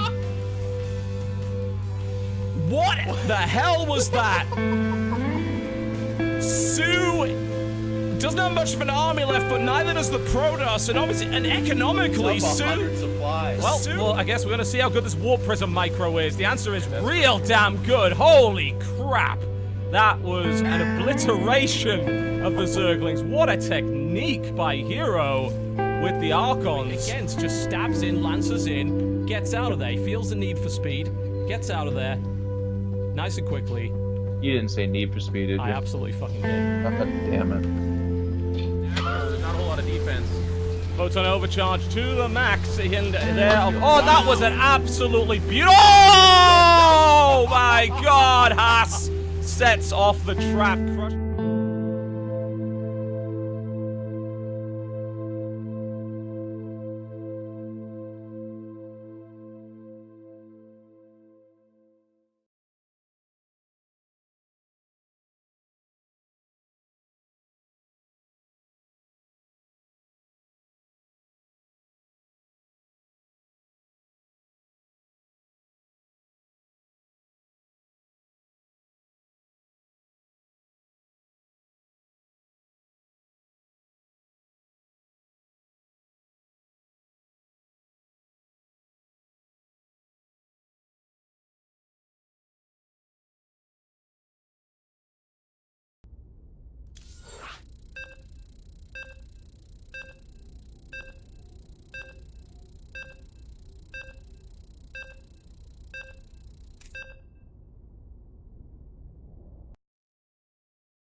All right. Yep. Nope. Sorry. Mic was the mic was muted because I'm trying to like eat something real quick while there's a little bit of downtime. But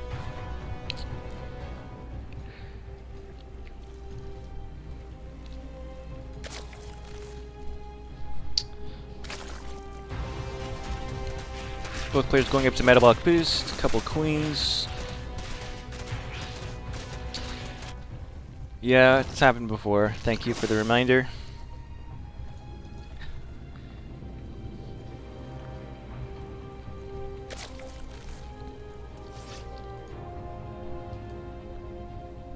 Looks like Ravage going to take his third hatch over here in the left position. Barbarossa does have an Overlord to scout that. There's you see the drone moving in that direction, but is not revealed yet.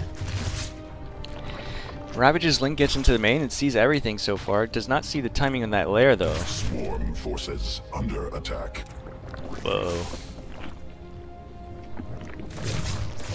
I think that was the Abathur announcer.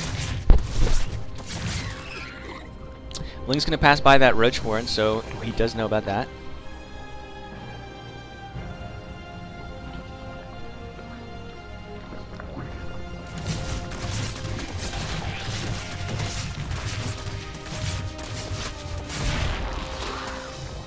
Links get in, just barely. So looks like he's gonna have to fight with his drones here. Total of 3 drones going down, 4 maybe. Yep, 4, maybe even 5. All right, finally cleans this up. Barbarossa down to 25 drones to 28 of Ravage. Ravage also has his third hatchery almost finished now. So it looks like Barbarossa is trying to go up to kind of do what Starkiller was doing, which is like stay on 2 base for a while and then mass up a bunch of roaches. But he has started his roach production already before fully saturating his natural, which is slightly different from what Starkiller was doing. Lings get into the main, trying to kill even more drones, but the roaches are in position, should be able to clean this up without losing too many drones. Only losing 2 drones so far, and did catch these Lings move up into the corner of the base.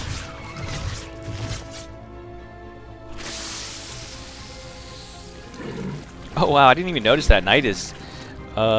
Okay, so this looks like the Nidus Roach Queen all in. And Ravage saw something building there, but I'm not sure if he clicked on it and knows exactly. He does have more and more roaches in production, so it's not going to really catch him too off guard. Roach moving his roaches into position here. Not a whole lot of roaches here for Ravage just yet.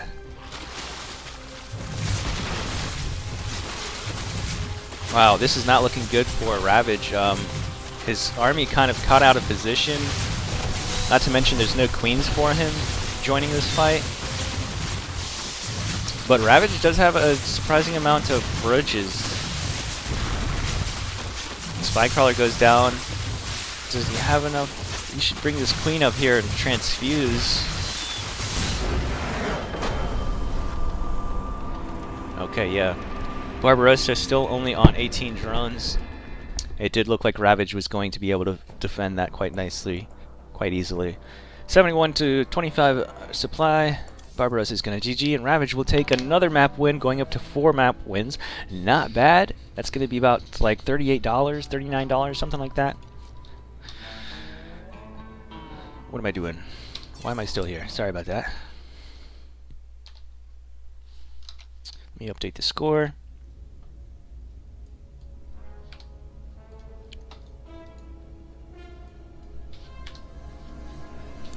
Alright, so the next player is going to be Dark Zero.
Alright, I've given Dark Zero a few minutes. He's not answering.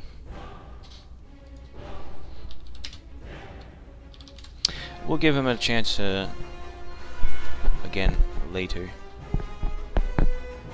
He said Sushi just informed me that he went out to buy something.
So, since Dark Zero is not here yet either, we'll just go ahead and skip him and move on with the third cycle. We're almost finished. Only 2 more games left. 2 more people left. Guitar Cheese and then Star Killer. And then after that, we'll start pulling other players who have not gone yet at all, or give other people more chances if they're here to play.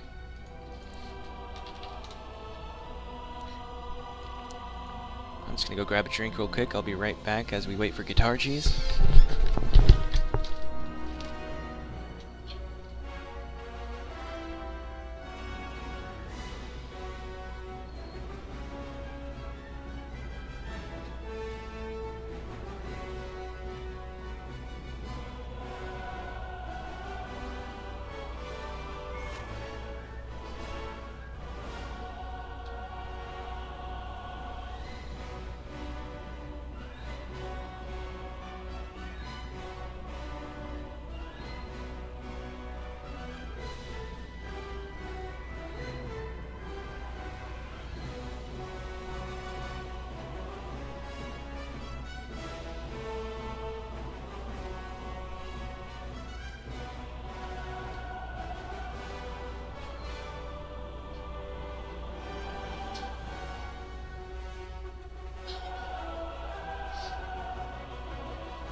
Whoa.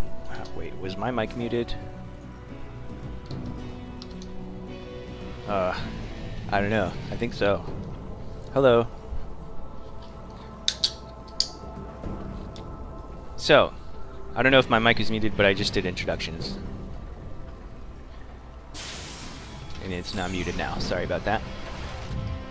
But yeah, it looks like Guitarchi's going up for, or gearing up for a Reaper expand. Going to be throwing down his command center on the low ground. Hatch first from Ravage, so it should go uncontested. Pretty standard stuff out of both players right now. Going to be throwing down a supply depot and probably following up with a Marine into his factory.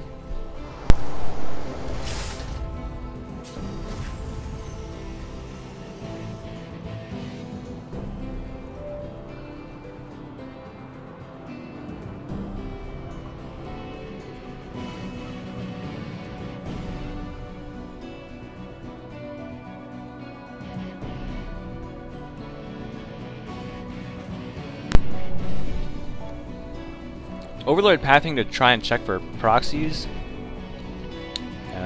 Unfortunately, he did not see any, or fortunately, there's no proxies on the map for him.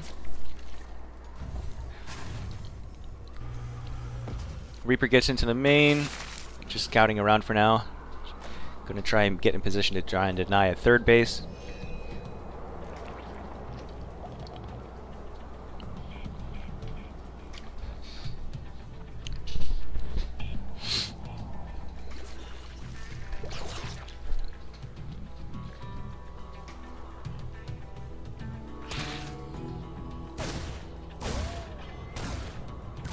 Looks like Ravage is going to get that third base down.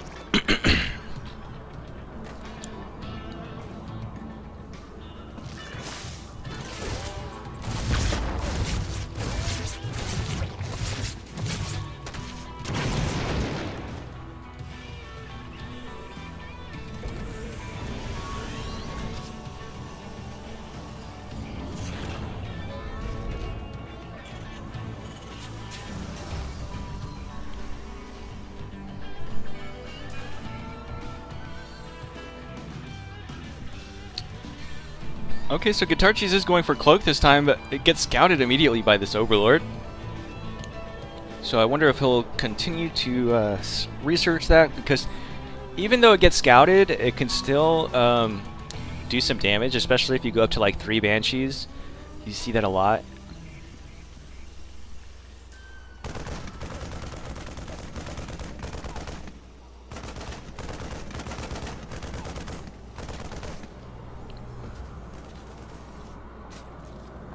Ravage starting to saturate his third base. Hellions are moving out now, going straight for this third base, it looks like. It's going to meet 1 Queen and a handful of Zerglings. Oh, nice target fire from the Queen there. Ravage does pick off that 1 low Hellion. Banshee is here now, though. Does he have an armory? Hellbats? I don't think so, no. Oh wait, it's about to finish, so yeah, he doesn't want to lose too many Hellions before that finishes.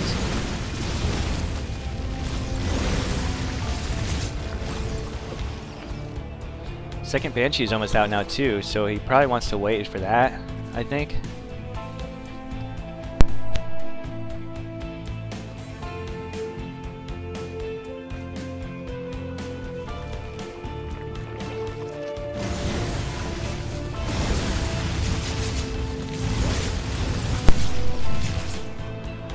Second Banshee is about to join in, so I think he's just waiting for that to morph into those Hellbats.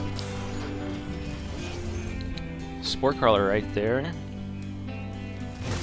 Probably wants to focus that down so he can move the Banshees in. And there it goes. This is looking... Oh, he just started a round of drones as well. He was not expecting these Hellbats. Oh man, Ravage is going to lose a lot here. Oh, the Banelings come in. Nice. Cleans up a lot of them, but there's still some left over. Guitarchis loses 1 of the Banshees. Total of 13 drones going down and killing a few Queens, so really good damage out of from Guitarchis. Gonna move his Banshee around to natural, picking off some drones that are being transferred around. Oh, gonna move right into the Spore Crawler. Might lose one. Oh, yep. Oh, wow. Wow, actually saves that Banshee, but it has no energy left and it's gonna get focused down. Wow, nice save on that drone there. Oh, but he ends up losing it anyway. The Banshee's DPS is too high. More Hellions moving out. Oh wait, wow, Guitarji's going into mech. I haven't seen him play mech yet at all today. Oh, and Hellions moving into the third. It's completely undefended right now. Just a handful, just a couple lings and a queen. Might be able to focus down a few drones.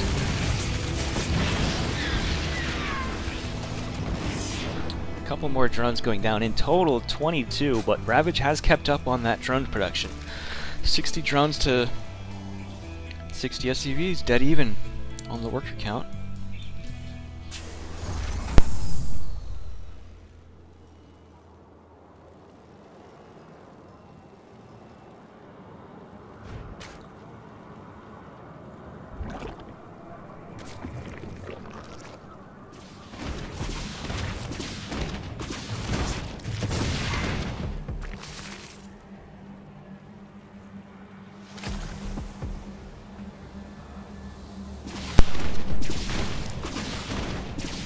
Cleaning up some creep tumors. Yeah, Ravage has not been able to get that creep spread out.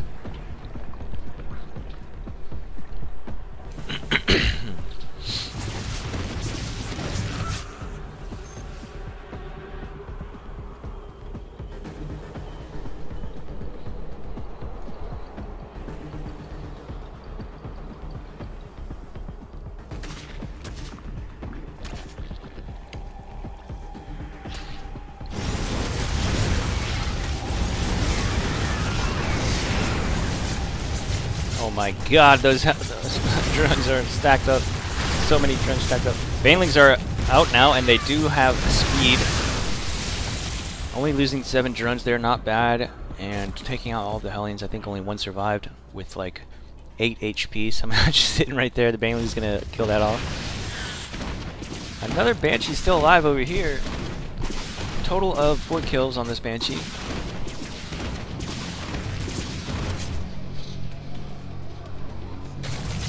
Wow, big Ling run by at the third, and the Banelings move in. Oh, those SCVs! 15 SCVs going down. Wow, but still, Guitarji's not too far behind on the worker count, 53 to 58. Guitarji's with a heavy army supply here. Mutas are out now. Does he have any AA? No, none at all. I mean, except for the Cyclones, and that is a small amount of mutas, so it can, those Cyclones can actually be enough here. Ravage will GG. Guitarji takes his 9th map win, and that means it's Starkiller's turn. 3rd chance for Starkiller.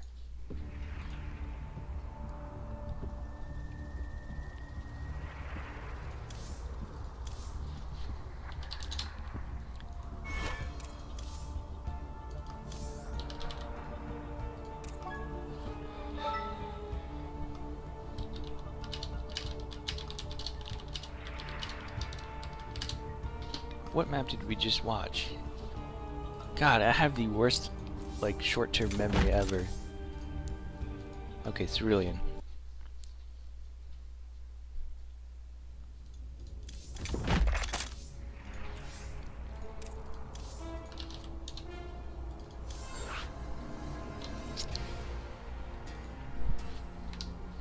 Okay, let me see here. Get the score correct.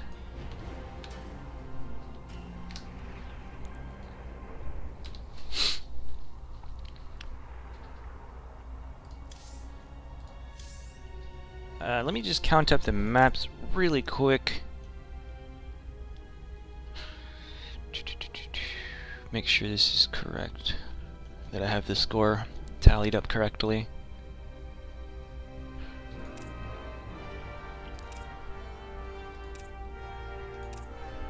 Okay, 1, 2, 3, 4, 5, 6, 7, 8, 9, 10, 11, 12, 13, 14, 15, 16, 17, 18, 19, 20, 21, 22, 23, 24, 25, 26, 27, 28.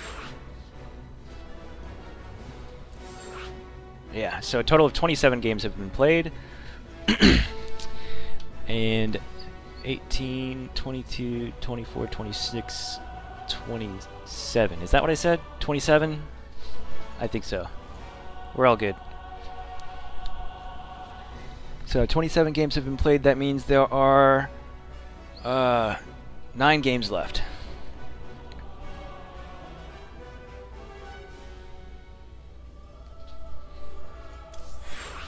So Guitar Cheese needs a moment.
Alright, getting into the 28th game of today.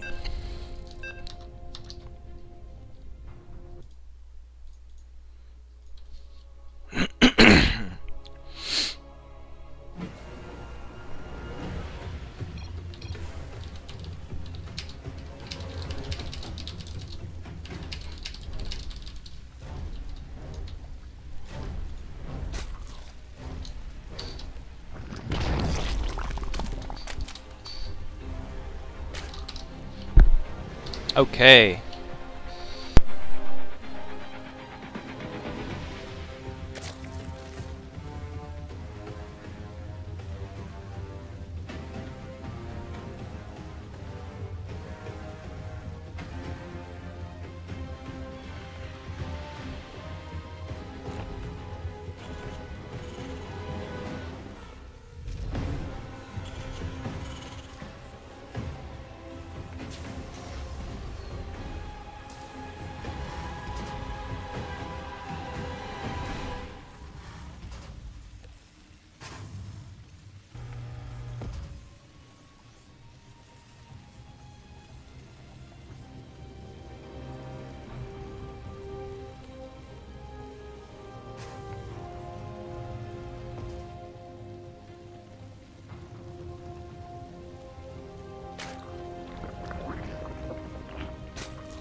Yeah, I don't know. I might have left myself muted again, sorry. I'm trying to communicate with some of the other players who haven't played yet.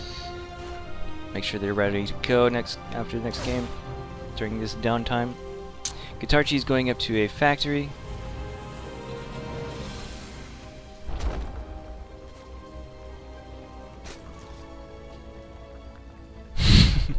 This is Droptimus. How you doing, Skippy?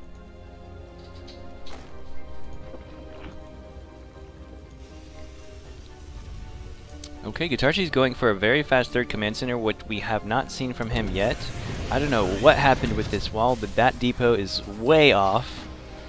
Both these depots are like crazy way off.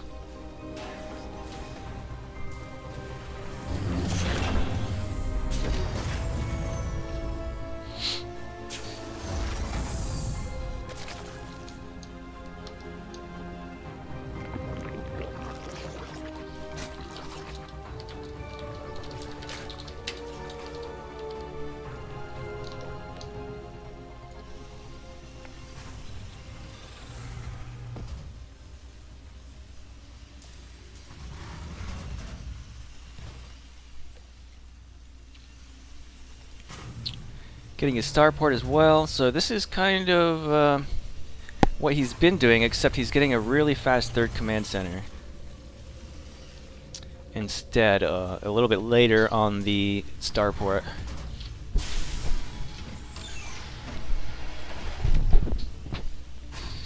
Still getting those Hellions though.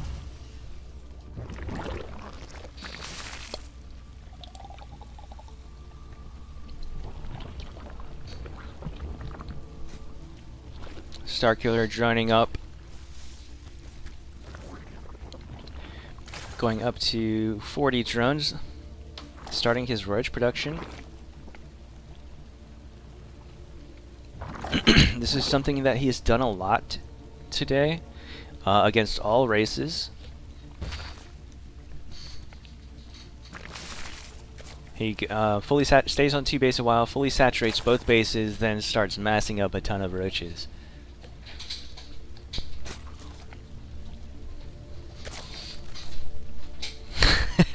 Skippy says, beat GC so hard that he starts playing Zerg again. I don't know, man. He says he doesn't like to play Zerg. I like him better over here on the Terran side of things. Lots of good streaming content. He does stream Terran a lot. Starkiller gonna throw down his third behind all of these roaches.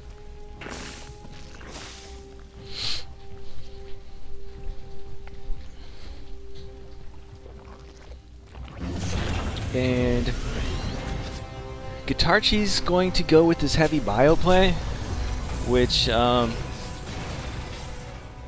with the tanks is pretty good against roaches. Starkiller's starting to stream across the map now. Guitarchi doesn't have any tanks in production, on the map just yet. Still one in production.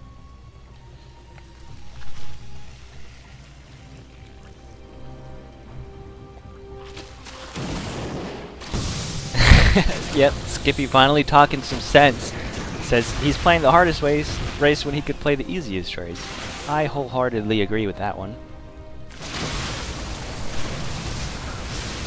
No, I'm just kidding, of course. So many SCVs going down. It looks like Guitarchi's is a little underprepared for this.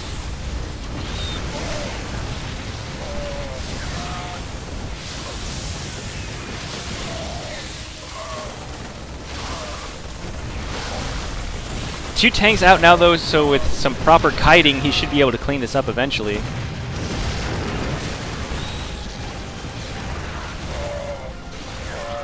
But he's losing a lot. He's lost 36 SCVs so far.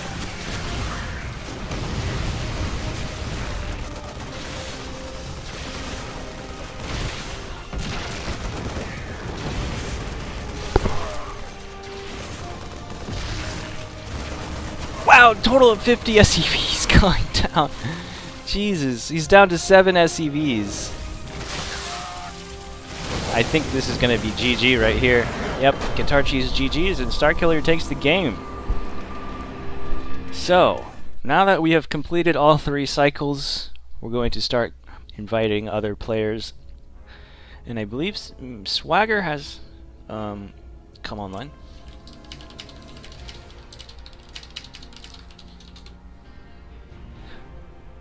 Swagger said he wanted to play. It looks like Jin is here too now.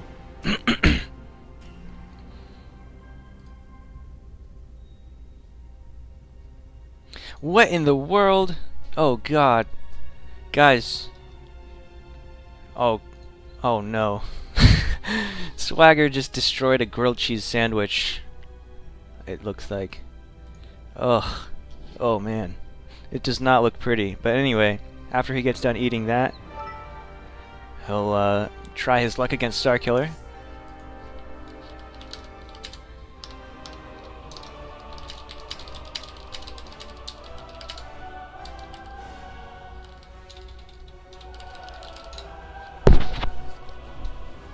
Alright, we're just gonna wait for Swagger to pick up map and we'll get the lobby set up, so just another moment.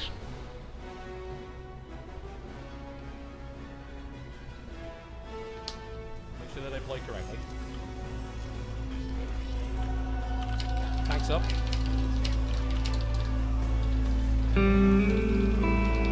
Oh my god! Ah, it's beautiful! So you have been blocked on Twitter, right? Blocked on Twitter. I don't think you understand. I've been blocked on Twitter by Todd for the last 5 years. He probably went around. He's like, pardon me, like, who is Massa? Like, he has no idea who this guy is. That is the worst French accent I've ever heard in my life. Listen. All right. Can we all get blocked by attack today? Can we all get blocked? Mano is getting a lot of work done here against Nurchio's army. He absolutely is, and again we're going to see more. Oh, it's a big triple one. Kill! Huge supply block right there now. And there are, you know, the army is not together yet for Stefano, but oh, it's a battling sandwich for both sides. He comes in, the Ravager shots land in the center of the Protoss army. The Protoss army in huge retreat right now. Completely engulfed. Every single unit. What an fought, engagement! trapped, and ripped apart. You've got to give him credit, though. Like, you're hiding your build, you do something incredibly dumb. He's going for the sandwich, but he's putting on the first slice of bread a little early. Oh, wait, some of the Bailings getting, the Bailings are getting in. He crushed the whole army. What in the actual fuck just happened? What the hell was that? Sue doesn't have much of an army left, but neither does the Protoss, and obviously, and economically, well, I guess we're gonna see how good this Warp Prism micro is. The answer is real damn good. Holy crap! That was an obliteration of the Zerglings. What a technique by Hero with the Archons. Again, just stabs in, lances in, gets out of there. He feels the need for speed, gets out of there, nice and quickly. You didn't say need for speed, did you? I absolutely fucking did. God damn it. Not a whole lot of defense. Photon overcharge to the max in there. Oh, that was an absolutely beautiful. Oh my god, Haas sets off the trap.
Okay.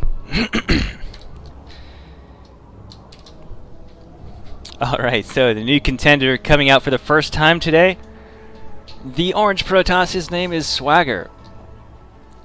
And in the bottom right hand corner we have the red Zerg currently up 9 map points. And his name is Starkiller.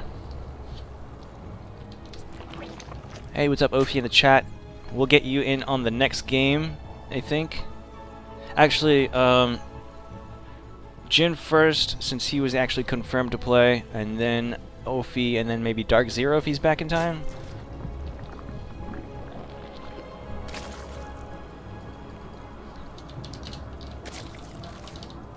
Oh, damn.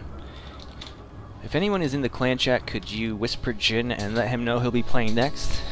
That would be really helpful. Thank you. So, Swagger going for this double gate down here on the bottom. To make a wall here. I think you can... Oh wow, this is completely walled off, by the way.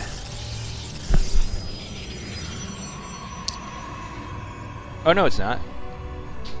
It's hard to tell, since the gateway is not finished yet. But it looks like it. Yeah, it should be. No, I'm just kidding. Clearly not.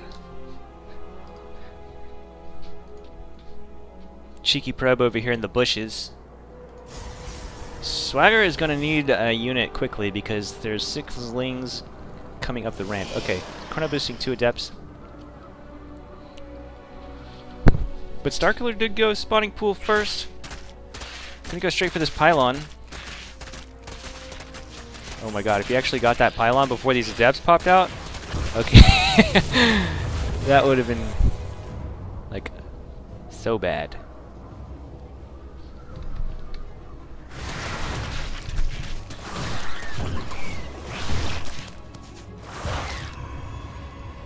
Does kill the pylon though, and he's rebuilding that.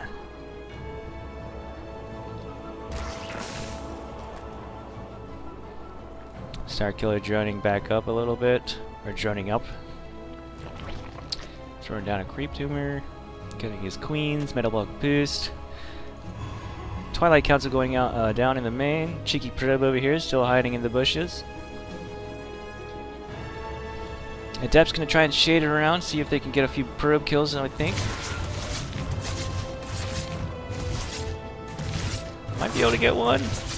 Oh my god, if he doesn't get a single one. Oh, this is not looking good. Nice drone pull.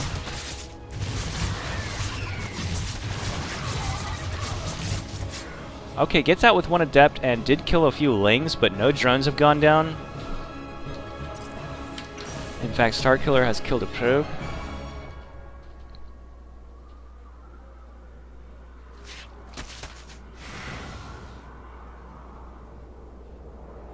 Oh, nice! Nice little juke and jive there. Saves that one adept. Well played. Yeah, with 1 HP. There we go. Cheeky probe gonna get up to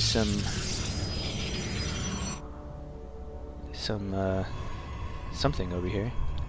Gateway. Oh, you know what this looks like? This looks like a gigantic adept glaive all in. All he needs now are like 8 more gateways.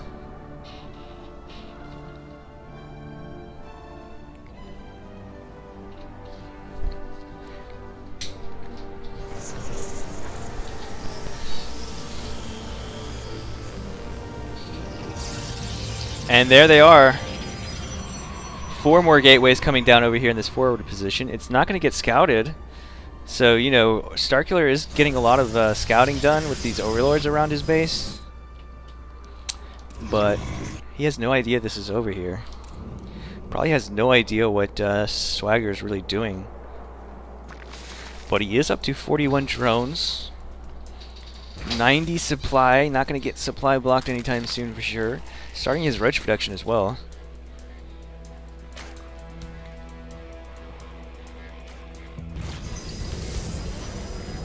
There's no overlords or anything over here to spot any of this. Like, he has not seen any of the units move out or anything like that. He does have this one hurt adept here at the front. That might kind of tip him off that there's something going on his side of the map. I think he does kind of... I mean, he looks incredibly prepared for this. 49 army supply to 28. But adepts are very tanky and can do a lot of damage. Oh my god, that bile was so good. Landing it right in the middle of like 5 adepts.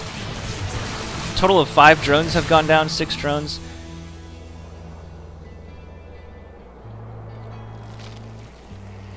So Starkiller is going to come up here and look for this. Sees 4 gateways over here. So not working out so far for Swagger. I think he's building a Stargate back home. I think what he'll want to do is try to chrono boost out some Void Rays, because he knows that a bunch of roaches are coming. Some adepts for the lings and Void Rays for the roaches. He could hold. But look at the army supply, 55 to 22. Heavily in favor of Starkiller.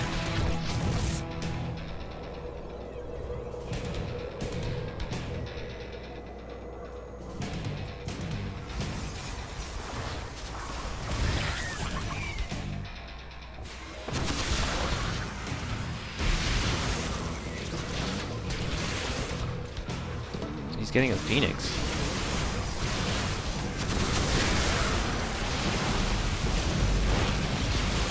Void Rays would be pretty hard to micro against this many Ravagers, because you'd have to keep moving them so they don't get filed down.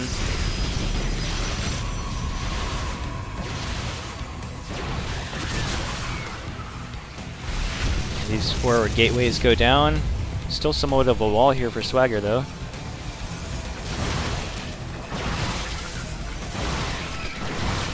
Yeah. Starkiller almost triple army supply. Double army supply. Oh my god, that was rough.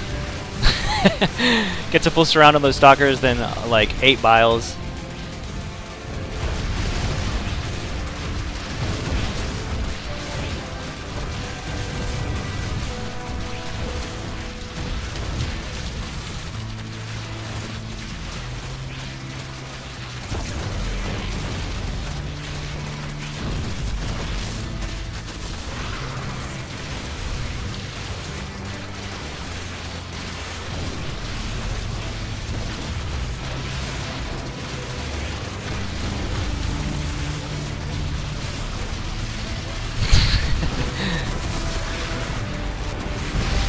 Oh my god, Starkiller biling his own Ravagers. Alright.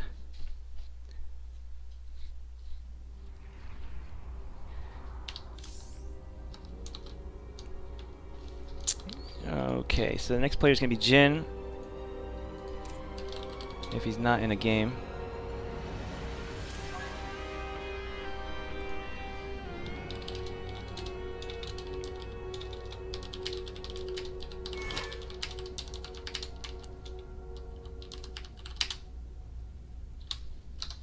And he doesn't look like he is in a game.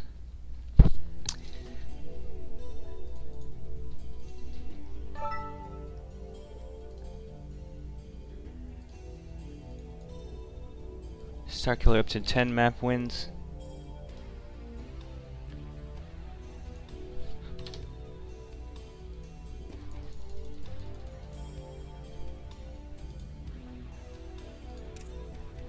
Jin is up to 54.28 MMR. So doing quite well.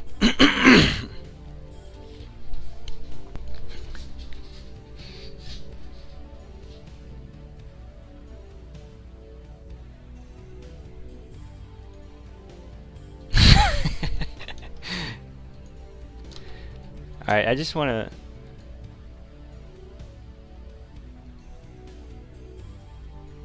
show the stream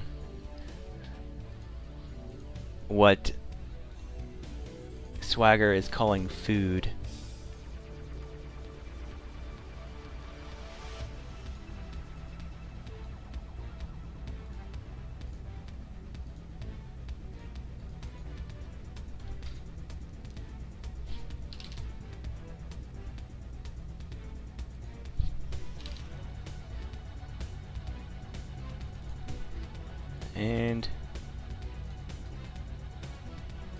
There we go. Hold on. This is a extra well done grilled cheese made by Swagger. This is what he tried to bribe Starkiller with.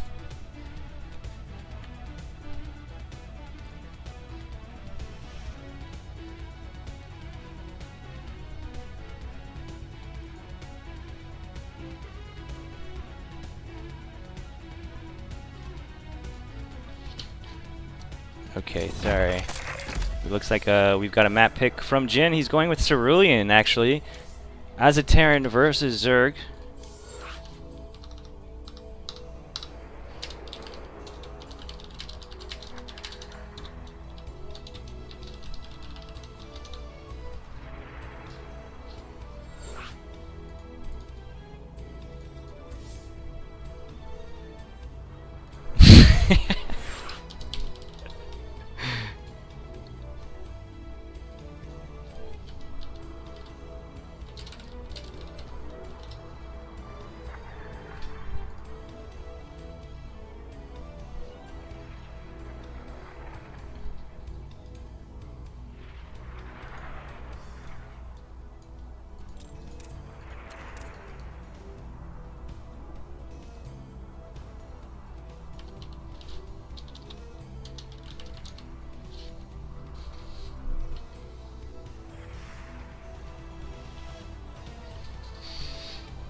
So we are on to our 30th game of the night, right?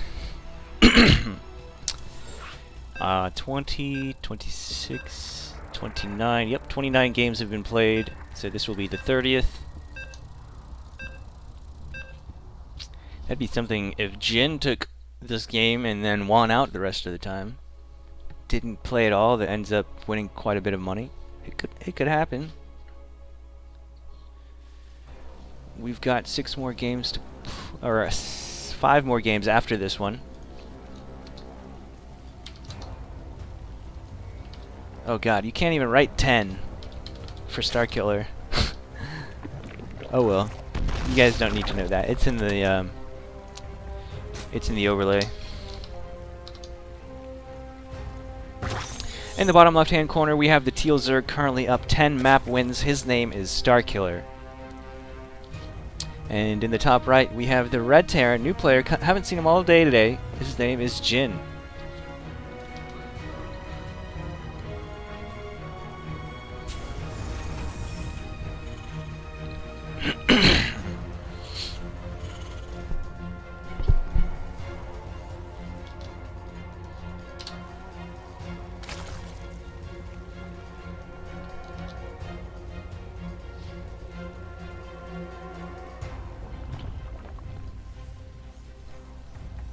If we threw that grilled cheese in with the prize pool, I think people will purposely start losing games just to not just to not have to get that grilled cheese.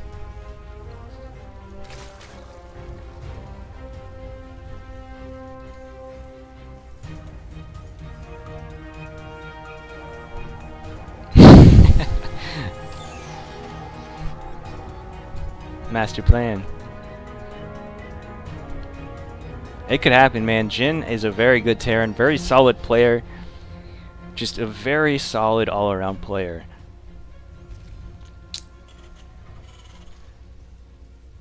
I love Jin because he can play like the style that I cannot play, which is like a very passive, macro-oriented Terran.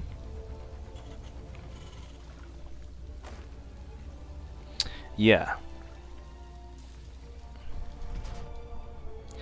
See, for me to even have a chance when I play, I need to be super aggressive pretty much the whole time. If I ever try and sit back for a while, I'm just prolonging the inevitable GG. Uh-oh, what happened? Did the stream go offline? Okay, no, it's fine. Never mind. My stream went offline.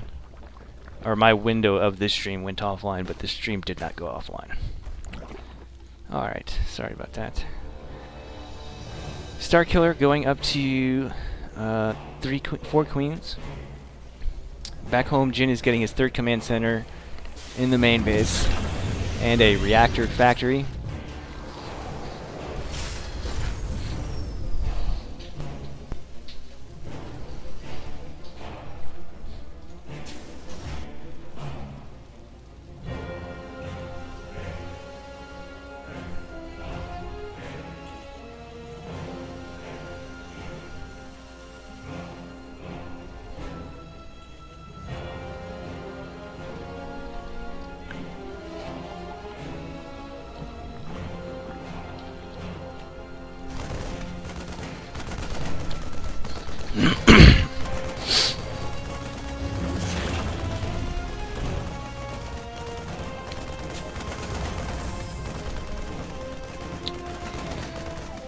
Overlord does get in and see the starport and the tech lab, so it can kind of get an idea of what Jin's going for. I don't believe he's seen that command center, but he should realize that the starport is kind of late, which could tip him off. Still no 3rd base for Starkiller. He likes to stay on that 2 base for quite a while. Usually a lot of Zergs you see a 3rd base by around 2 minutes and 20 seconds. And Jin is checking around for that 3rd base, sees nothing yet.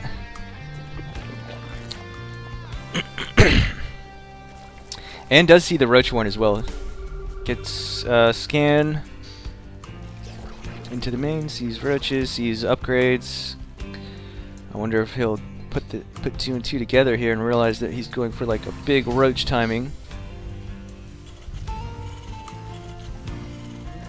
Cyclones being produced. They're great, but Starkiller isn't going for that like small roach time counter to Hellions. He's going for mass roach with upgrades. So Cyclones aren't as good in that amount of units with that amount of roaches as tanks. But they're okay. Tanks would be a lot better. It doesn't look like he's going for it. He's getting more and more Cyclones. He's probably expecting like an early roach bust. But Starkiller has been really droning up until now, getting his 3rd hatch. He's only going to start massing roaches now. I think the idea is to get a huge roach army and then be able to completely deny a 3rd base from the Terran.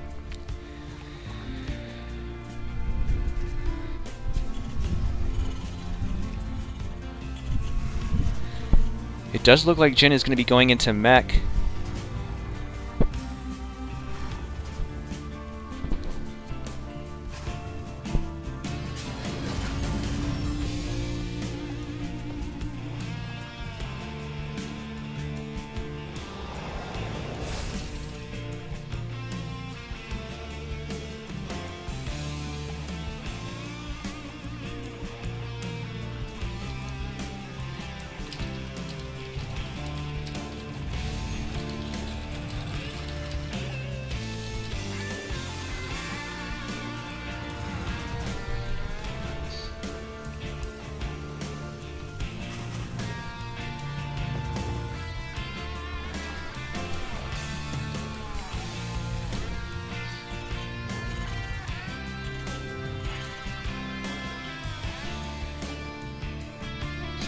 Starkiller's actually fully saturated his 3rd hatch, so is not going for that big roach timing at all, actually. Going to throw down his 4th and starting Hydra production. Getting his +2 range attack, +2 carapace, and his Hydra upgrades. Does he know that this is mech? I don't think so. I don't think he's scouted that much yet.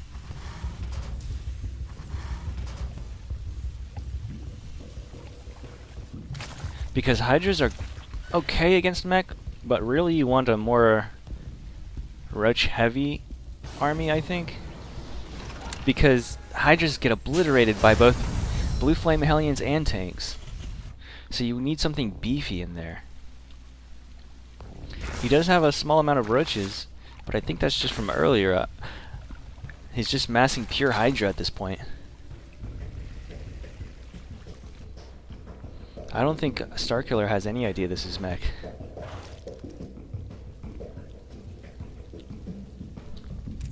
This is his vision right now. He only saw one factory. Hellion drop into the main. There's some Hydras. They pick off one Hellion.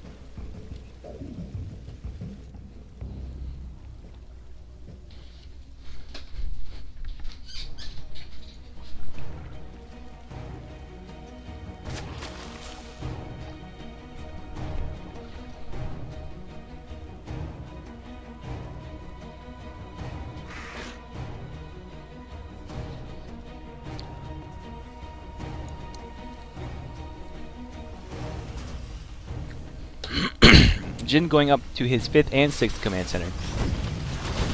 I think Starkiller is going to realize now that it's mech. He's definitely not going to be able to engage with this small army. But maybe he feels like his, holy crap. You know what? Actually, I guess I was just completely wrong, because he actually cleaned up all of that with those upgraded Hydras. Wow. Yeah, he had +2 on his Hydras. Wow, that's pretty crazy. He actually takes the game. Jin GG's.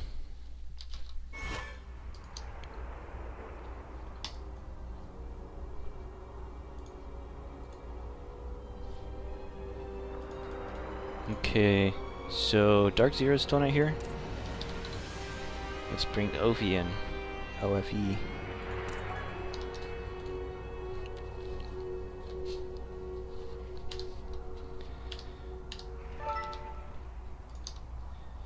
Apparently Hydras, upgraded Hydras are still quite good against mech. That's why I need to start going mech more often. Because I don't know these things.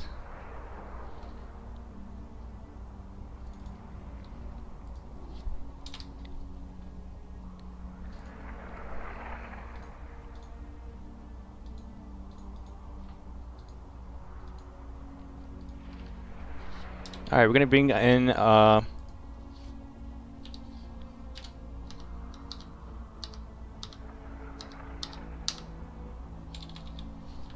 we have 6 games left.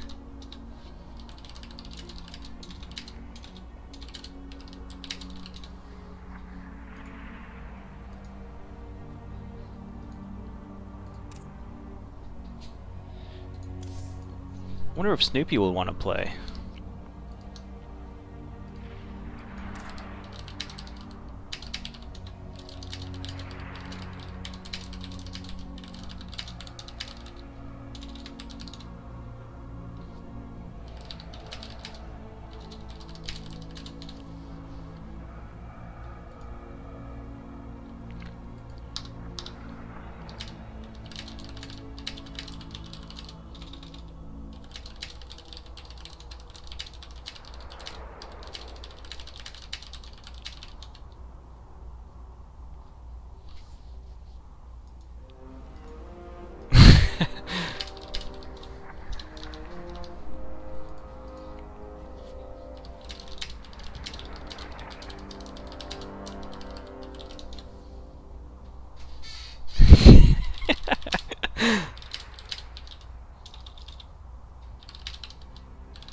Just poking a little fun at Ophi.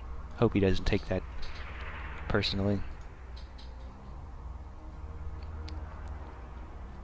Yeah, Jin just played.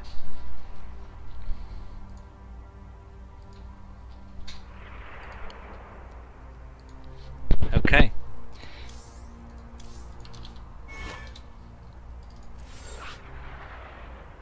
Where did Starkiller go? He's not in the party anymore? He's offline.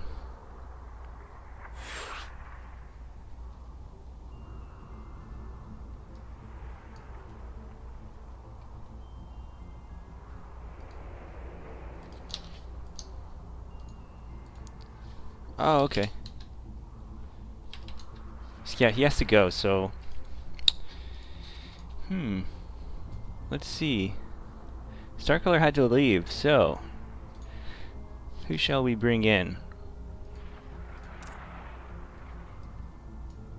I'm gonna see if Snoopy wants to play.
Okay. Let's see. Snoopy can't because he's doing ATL. Oh yeah, maybe we could revive Jin. But it looks like he just got into a game, so maybe after.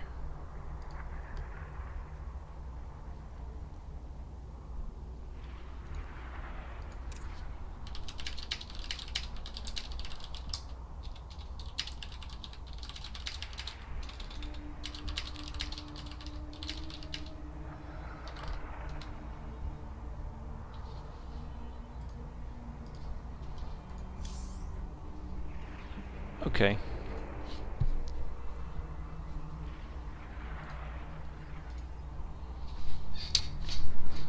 Alright, so no one else is really getting back to me.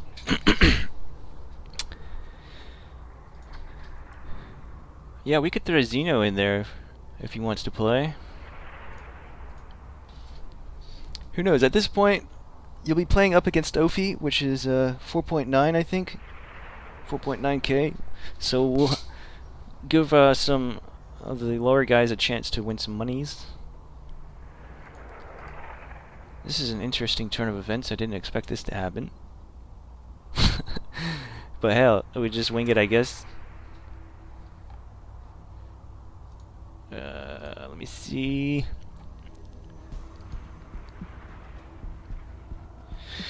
Okay, so wait a second. Who is this? I hate. Okay, that's Mr. Evely. I hate the BNet ID in the. I mean, I wish it would just show one name. You know, either the VNet ID or the SC2 name. I think it should. When you're in the client, SC2 client, you should always see the SC2 name. I mean, in the. You know what I'm saying. If you're on the BNet app, you can see the BNet ID, I guess. But if you're in the StarCraft 2 game, you should always see their StarCraft 2 name and not the BNet ID. It's like really confusing. Okay, alright, we're gonna have Jetrix play since no one else is.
After this, I think Kingslayer might want to play. He's finally back. He was actually missing for his third chance. I don't know where he went, but if he wants to...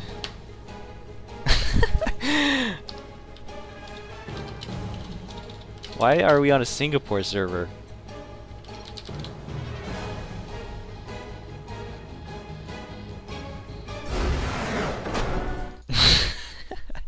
What the heck?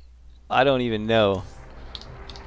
I'm just gonna I think the proper way to do it is create the lobby without a party, then just invite the players to the lobby directly.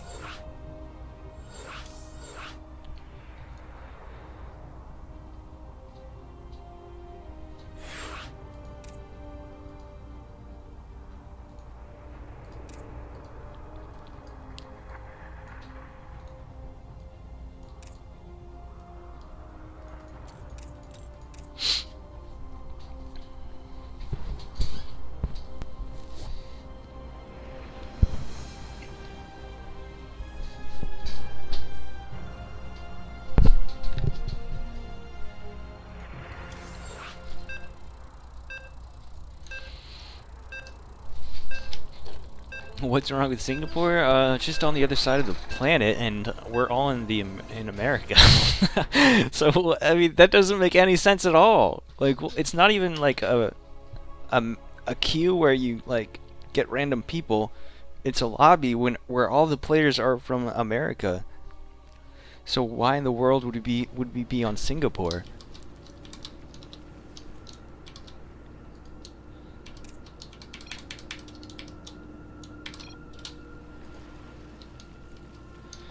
Okay, we're on Eastern this time. Okay.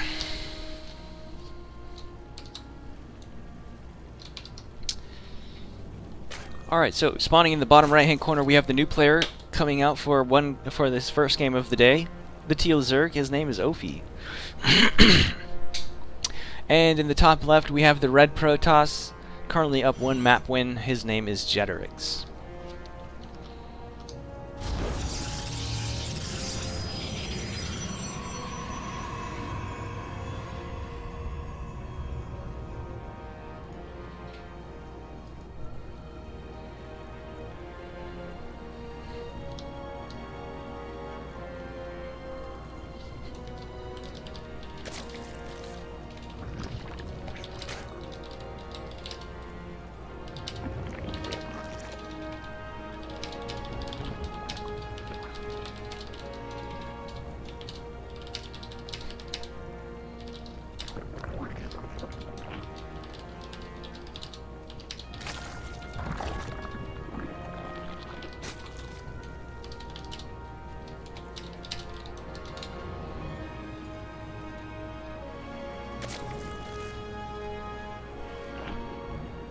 Alright, just trying to line up another player for next game, but despite that, we are well into this game now. Jeterix throwing down his Nexus and starting his wall here at the bottom. Looks like he went for a gateway Nexus into Cybercore. And Ophi went for a pool first, I think. Maybe not, no. Or else he would have had his... Yeah, that's actually a hatch first. Otherwise, he would have had his queens on the way quicker, I think. Was not paying attention. Sorry about that.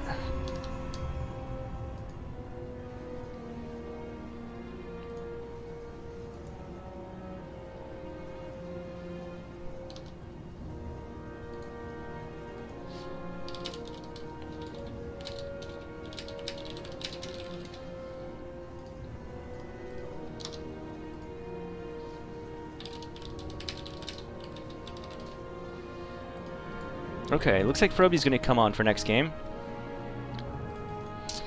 I think he's only played like a couple games this season, so he's very rusty.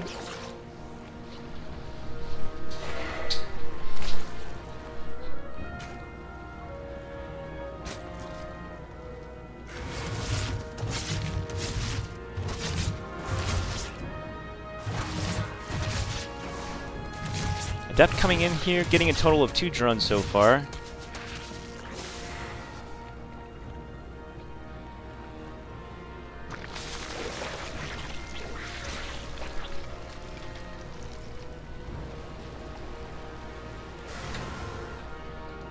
And he gets out alive too. Oracle coming in now.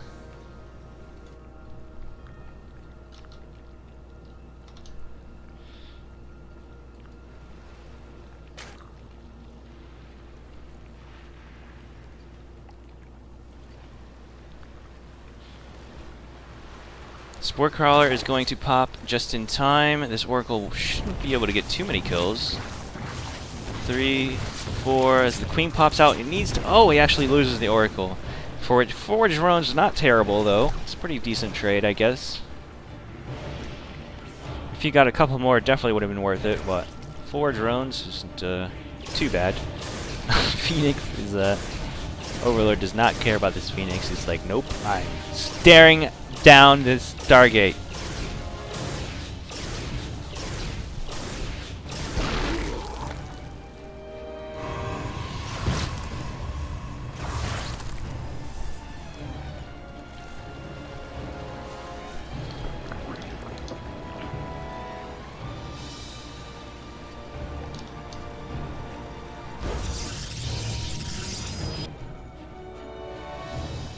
Roach Warren is now finished for Ophi.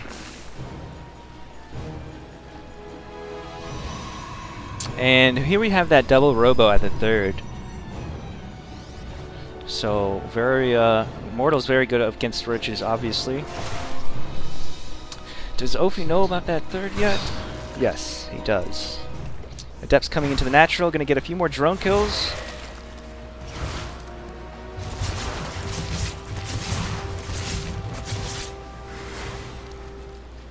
Oh, shades right into the 3rd to get a couple more drones. A total of 8 drones going down to just these 2 Adepts, and they're still alive. They haven't even gone down yet.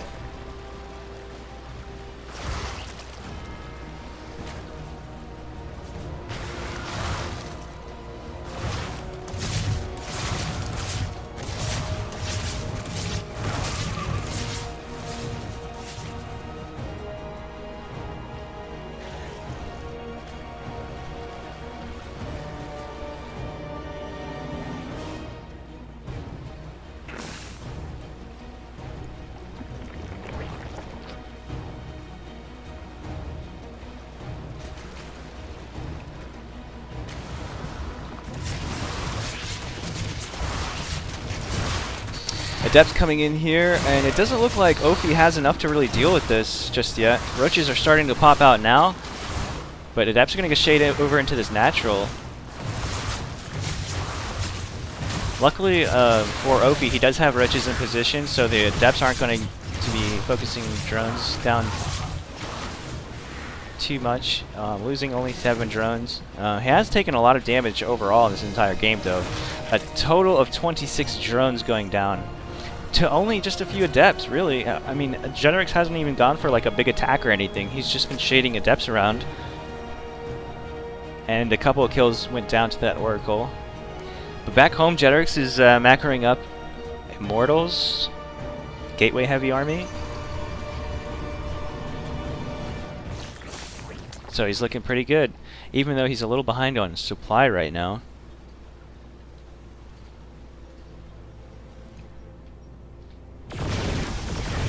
Link comes in and dies to 3 Immortals, so he knows that there's probably a double robo build from Generix.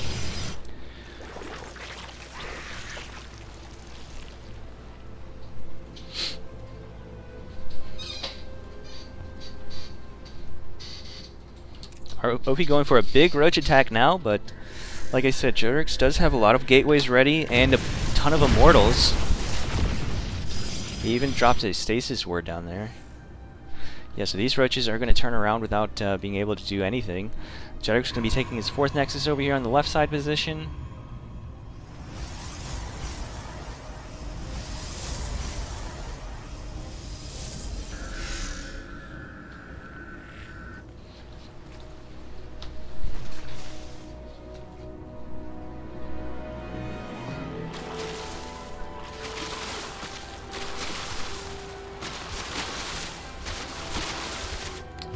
Oracle coming in to try and get some more drone kills. There is a Spore here at the natural, though. I mean, at the main. Ophi going to take out these roaches and try and come up here at the 4th, but yeah, Jetrix is already in position. Nice storm going down. Ophi not really being able to find any openings just yet. But he is ahead on army supply. He has a nice sized army. Wonder if it'll show the upgrades. Okay, he has no upgrades though. Whereas Jetrix has his +1 attack. And a Protoss army. He does have a Protoss army, which is much stronger than a Zerg army.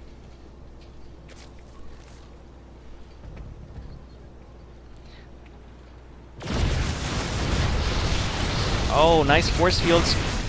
Going to cut off half of the army. Oh, and that storm too on that big chunk of units.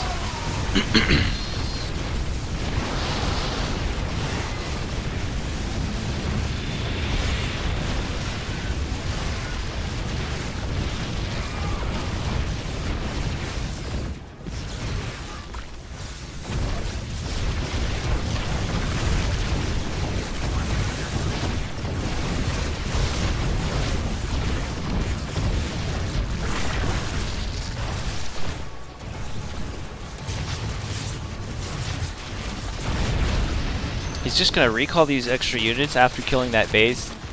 Not bad. Has done all the damage he needs to do. Luckily for Ophi, he has that 4th base that he just built, so he is able to saturate it almost instantly because of he pulled the drones from the 3rd base. Oracle coming in to try and get a few more drone kills. But yeah, Ophi not looking too bad yet in his game.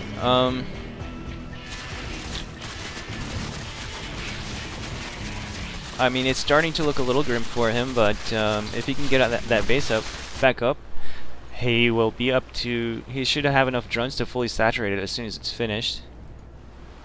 But he does... I feel like he does need to get some damage done with these lurkers. Wow, that's a really cool skin on those lurkers. Very spiky.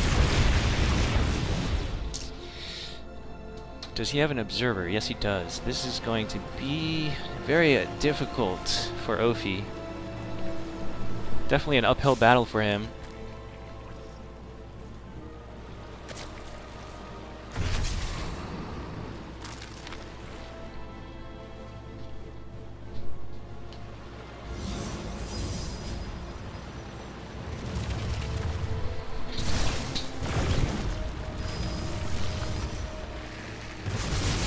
Nice, got his lurkers in position, so I don't think Jetrix wants to fight up that ramp.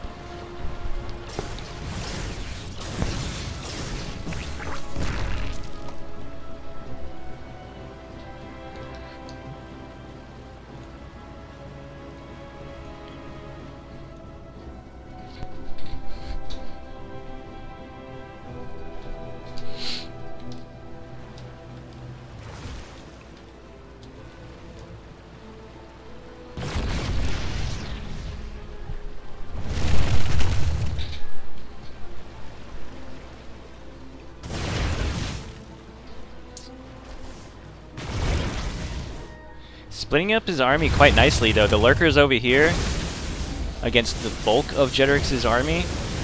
I don't know if it's going to be enough. He needs more beef, though, because he does have that observer, so he can't just focus down the lurkers. Oh, and a big warping in the main as well with charge slots. That 3rd hatch does go back down again.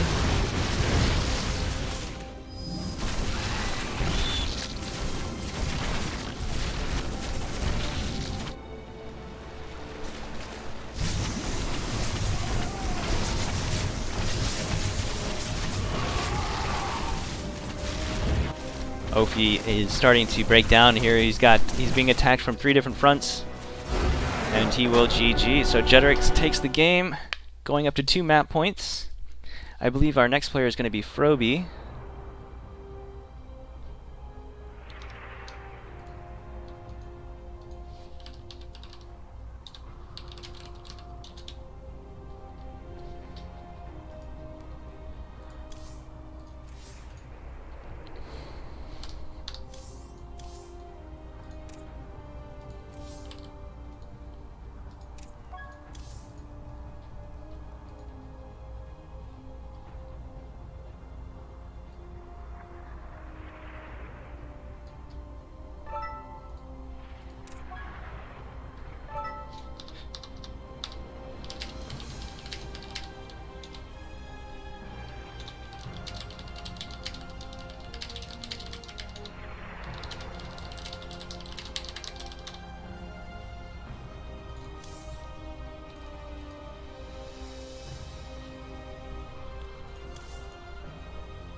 Alright, while this... Let me update the score real quick. While the game is loading, I'm going to use the bathroom real quick.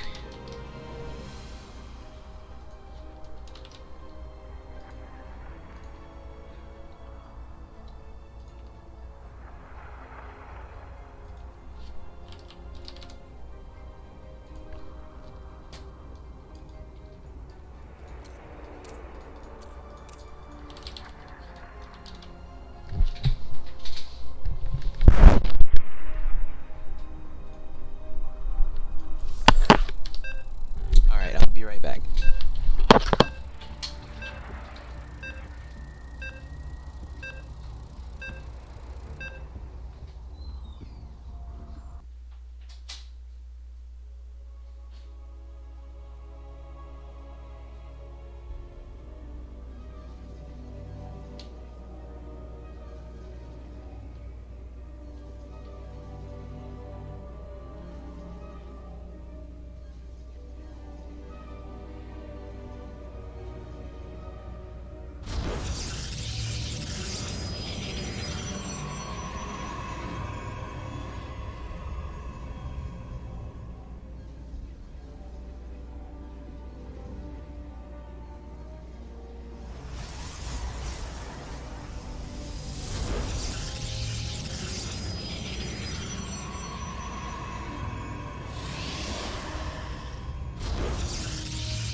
Okay, I'm back.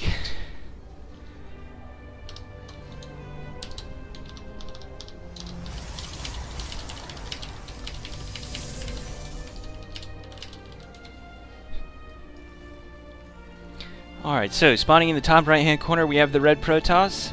His name is Jetrix, currently up 2 map points. And in the bottom left hand corner we have the new player coming out, has not played all day. His name is Froby. This is the 32nd game. We have 4 more maps after this.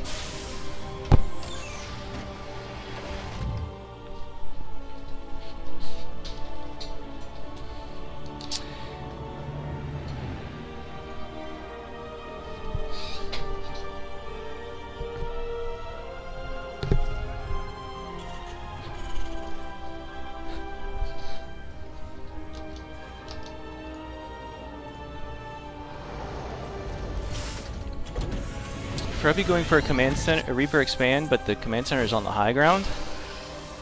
And Jetrix going to be chrono boosting a Stalker to deal with this Reaper that's about to pop out.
Froby going up to his Stargate, gonna drop down that command center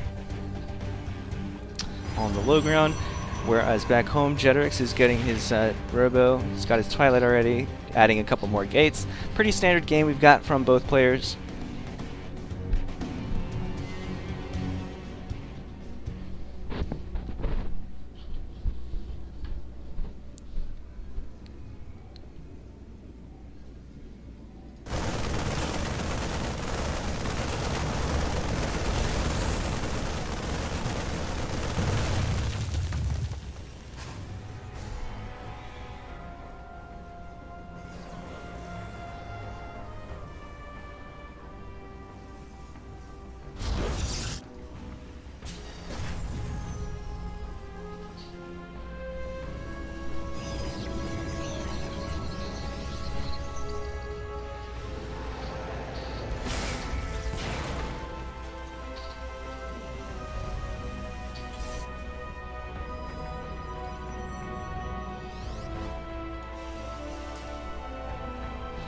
Okay, so Froby's going for this marine tank composition, which is has been quite popular in this matchup for a while.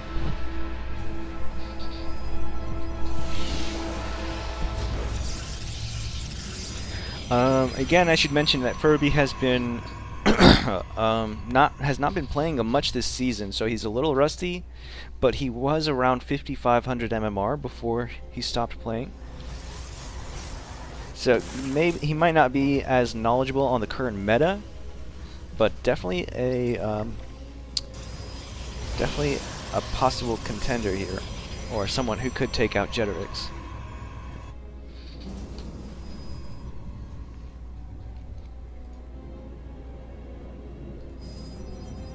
Looks like he's going to be going for this big marine tank timing here. Uh-oh, gonna lose this Widow Mine with...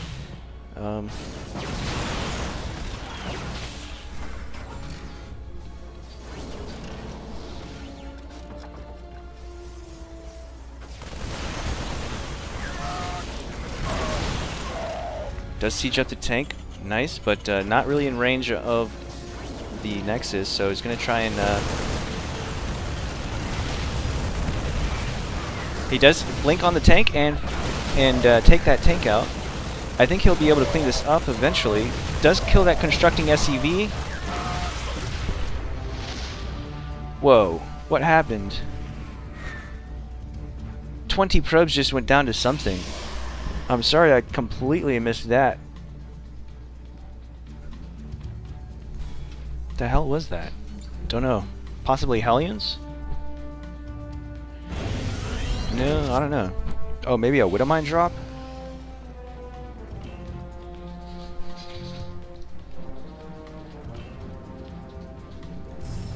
But Jeterix is now down to 33 probes, and he wants to go ahead and try and do some counterattack here at the third. Probably won't be able to do too much, as this is only bruised stalkers, and there are tanks here.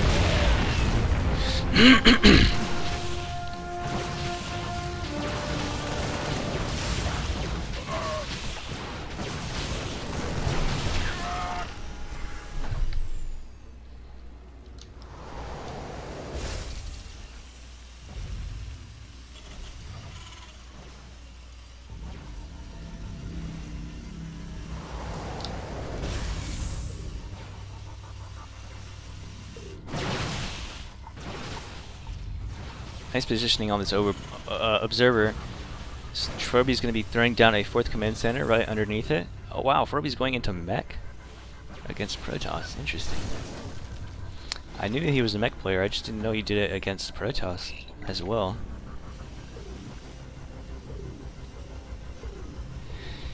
He has taken a commanding lead with that 20 probe kill earlier. Oh, scan goes down in the main. He sees three more gateways being added. Not quite seeing the other two, but that's not really, you know, something you need to be alarmed of. I mean, you could just guess that he's going to be building more gateways as he gets more bases. He'll see this 4th base. Hellion's coming in now. Going to kill all of these probes, I think.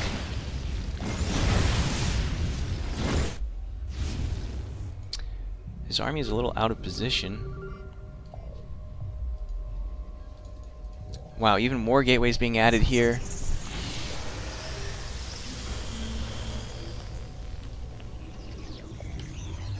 A total of 8 gates.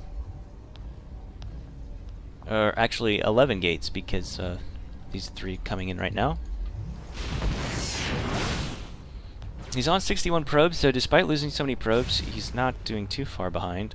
I think what he needs are charge lots and archons and immortals, not stalkers. I think that's what he's doing now with all these gates. He's adding in charge lots. But there's no robo at all. Okay, there is a robo, but he's making a warp prism. I don't see any immortals. Does he know this is mech? I mean, he must know, right? Let's look at his vision. Yeah, he's seen plenty of factories. He knows it's mech. Furby's army supply is getting a little crazy. 84 to 55.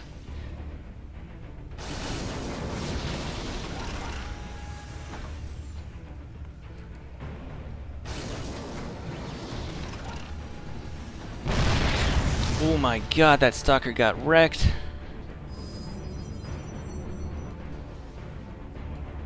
He's going for a heavy charge lot composition? Just charge lots and stalkers? I would have loved to see some Archons and Immortals. They're very tanky and good against mech.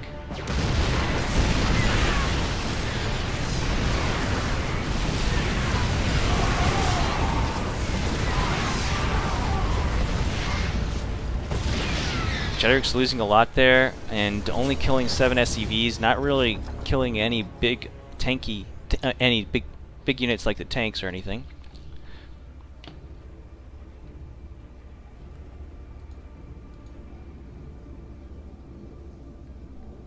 Okay, so it looks Xeno is telling me he wants to go for like a more swarmy type of Protoss with the charge lots. Which is good, but against this amount of army supply, I think Froby just has too much, despite what Jedrix is trying to do.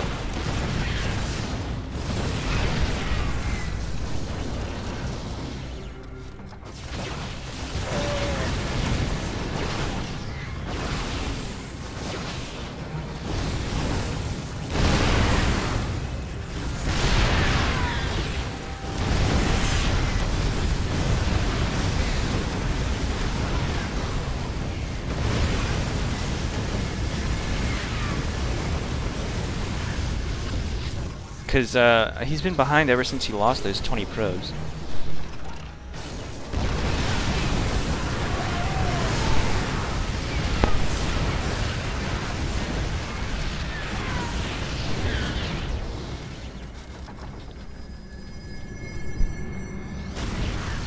He is starting to dwindle this down a little bit, but there's more and more tanks being streamed across the map. It's now 13 army supply to 76. I don't see any hope for Jedrix in this game.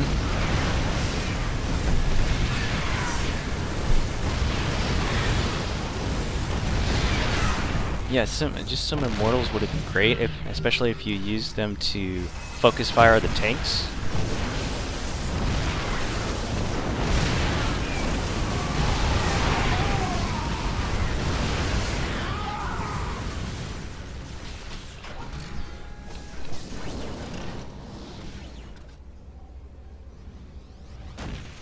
And Froby's going to go straight for the main. Nice catching off some reinforcements here. Ooh, that Immortal got taken out by the tank. These gateways are going to start to fall here. Hellion going to see this Nexus mining over here. One single Hellbat beats an infinity amount of probes.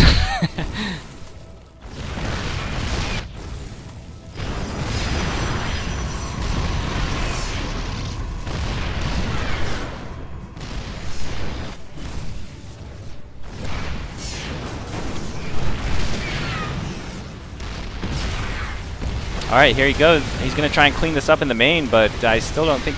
Okay, yep, maybe with this amount of charge slots, he will be able to clean this up. But there's more tanks here at the 3rd. All of his probes have died at the 4th.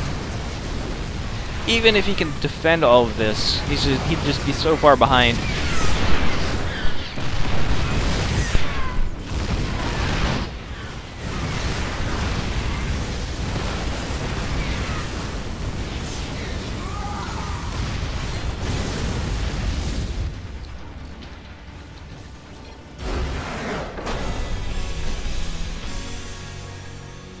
Okay.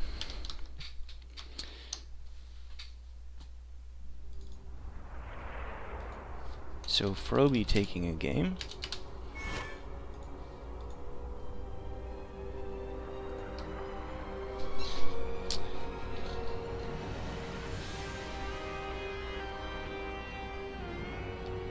Okay, so that's 32 games done.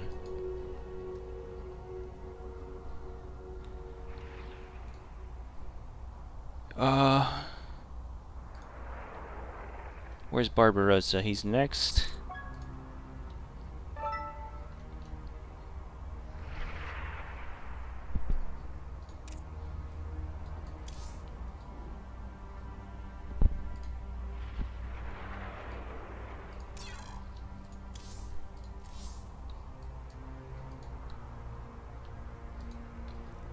Whoa, okay, lost and found, I guess.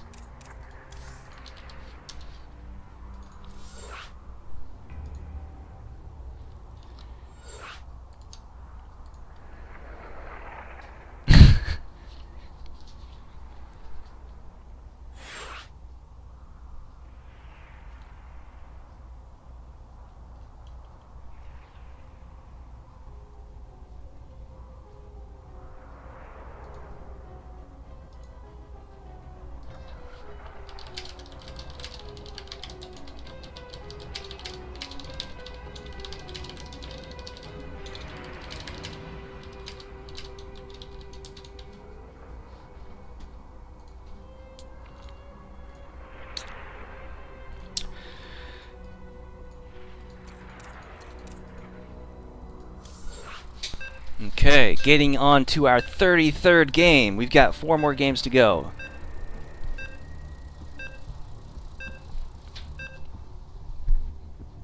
I wonder if Kingslayer is back. I know he only got his 2 chances.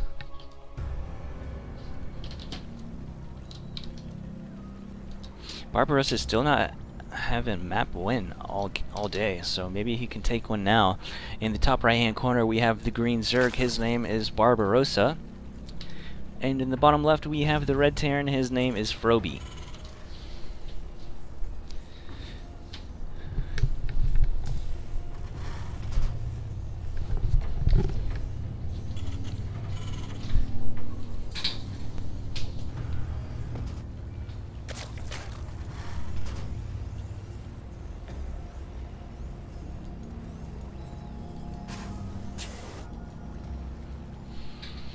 Oops, overlay, sorry.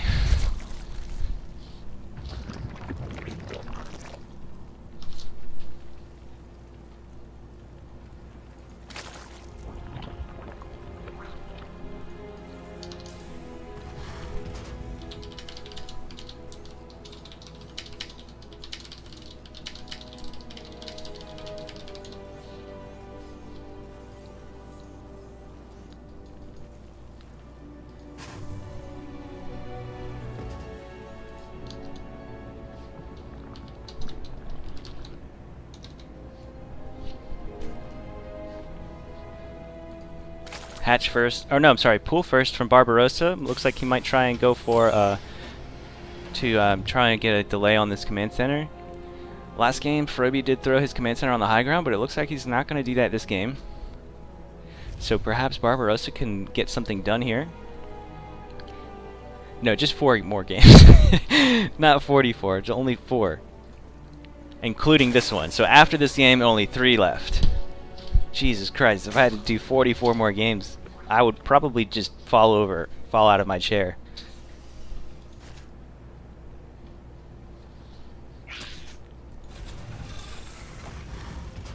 Okay, SCV Scout does see that the pool is finished now, so the Reaper goes back home. And it is only going to be 4 Lings.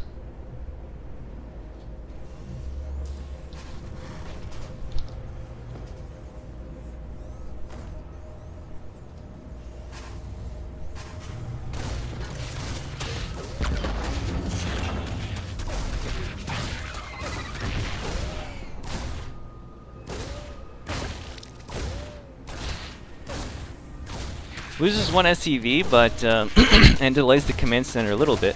But overall, pretty good defense from Froby. With that SCV scout, he saw it coming, so he kept the Reaper at home. Very good from him. Hey, what's up, Miguel? How you doing?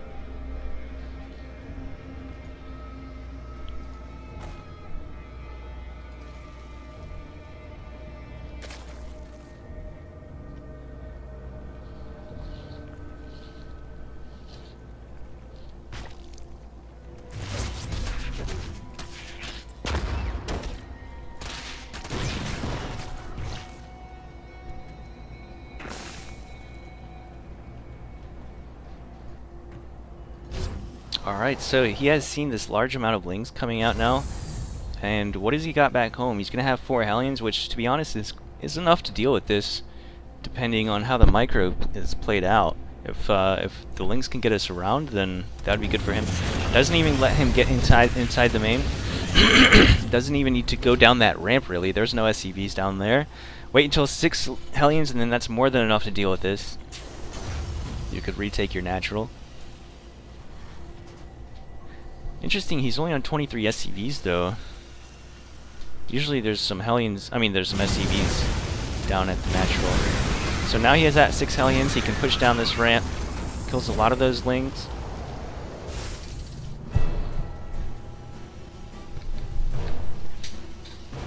And he's going to move out with those 6 Hellions as well, why not? Barbarossa only has 2 Queens though. 3rd Queen's popping out at the 3rd.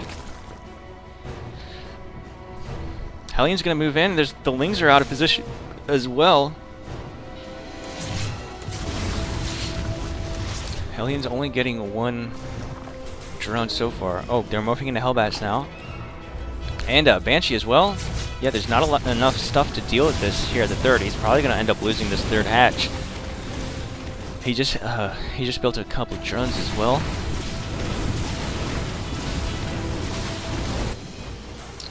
Looks like he tried to Ling run by it, but it was dealt with swiftly by some Hellbats at home. So he does end up losing the 3rd hatch. No reason to lose any more units to those Hellbats. Is he going to go for a big Ling counterattack? See the production tab, he's building up more drones, so he has a handful of Lings though. He might just want to try and poke around to see if he could deny a 3rd base from going down or something.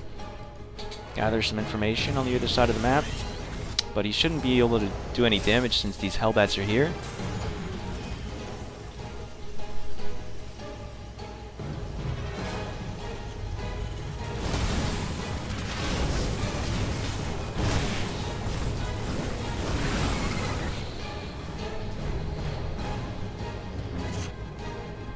Okay, I'm just going to leave it on Froby's vision for 1 moment. I'll be right back in like 30 seconds.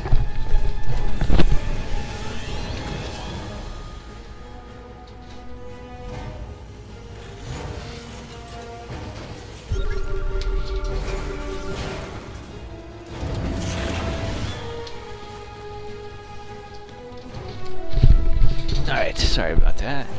Had to get a fan going, it's getting pretty hot in this room.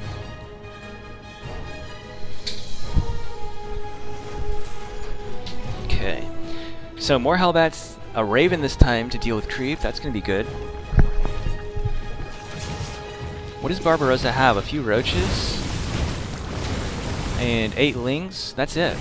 2 Queens, 2 Roaches, and 8 Lings. Not really enough to deal with this, but he does have a nice wall here. It's going to prevent those units from getting in.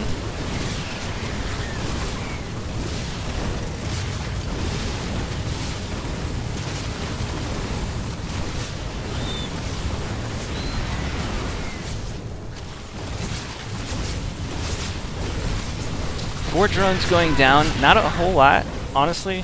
So pretty good defense. Actually, Barbarossa holding on without taking too much damage. Kills the Banshee and the Raven as well. Meanwhile, in the background is throwing down 2 hatcheries. So yeah, Barbarossa looking okay, looking pretty good.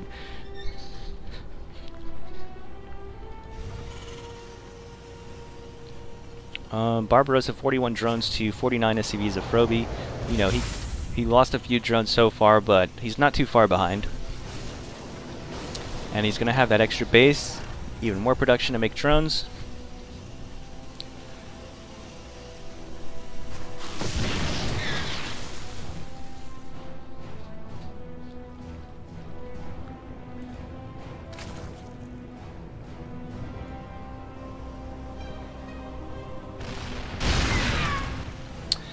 He should know that this is mech. Oh, nice. Roach is coming in, but the tanks are already in position. 2 Thors joining in as well.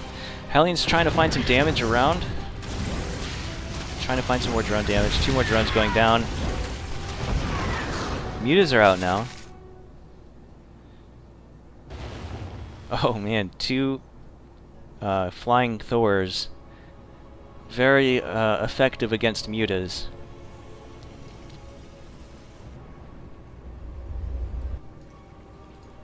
Scans the main, sees the infestation pit. I like that Hellions, a couple of Hellions out here, just to try and gain more map vision. Oh man, those mutas taking a lot of damage.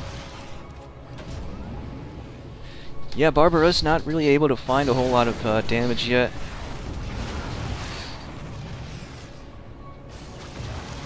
But he is trying to drone back up. He's got his 3rd base fully saturated now, just about. He's going to go into Roach production. You know what he needs, I think, is Burrow and Roach Burrow movement.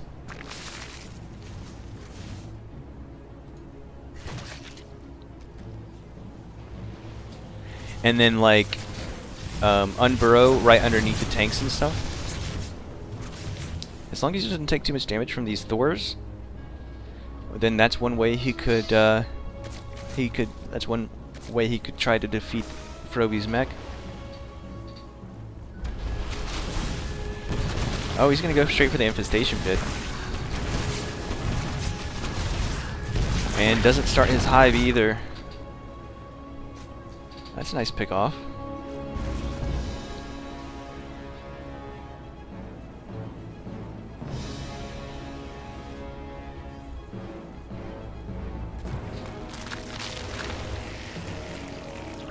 Morphing in some Ravagers. Ravagers are quite good against tanks. The Biles. So even though Froby can pick these back up, it's good to dwindle down the Thor health because eventually he won't be able to drop them anymore. Nice split of the Roaches.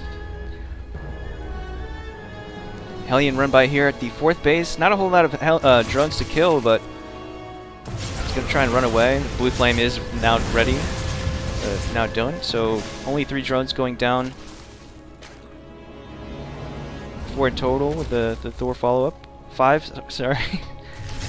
Alright, these medevacs are starting to get a little low on health, so I think this Thor harassment is going to start to come to an end here, as the Thors are also very low on health. Oh man, the Thors were shooting at the Overlords for a second, so they're actually both going to go down, finally.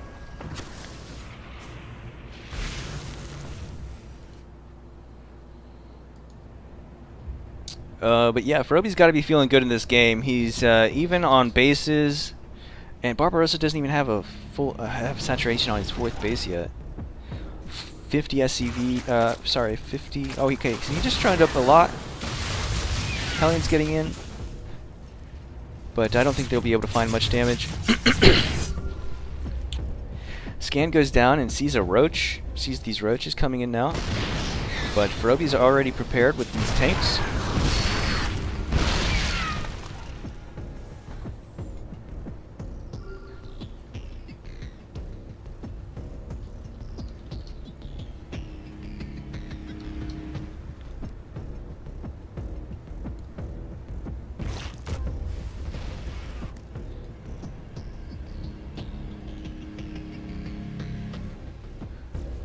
Looks like Barbarossa wants to gear up for an attack here at the 4th base. Sorry, 5th base of Froby. He really needs to get something done here. Oh man. These Ravagers are going to get destroyed with all those tanks, with all that tank fire. But he does end up biling down a lot of tanks, so he is going to have to end up lifting up this 5th base.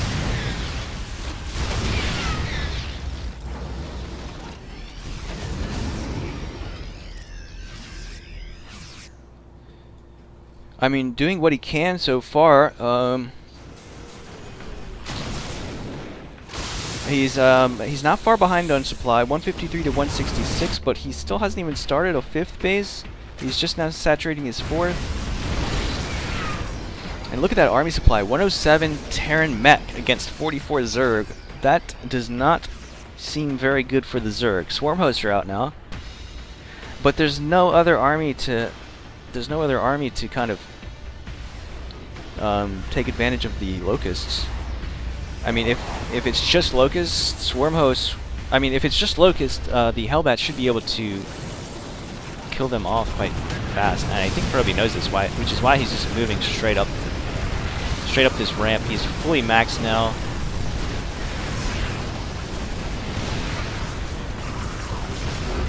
And Barbarossa GG's, so Froby will take 2 maps. Alright, I need to use the bathroom, and I believe Kingslayer is not here.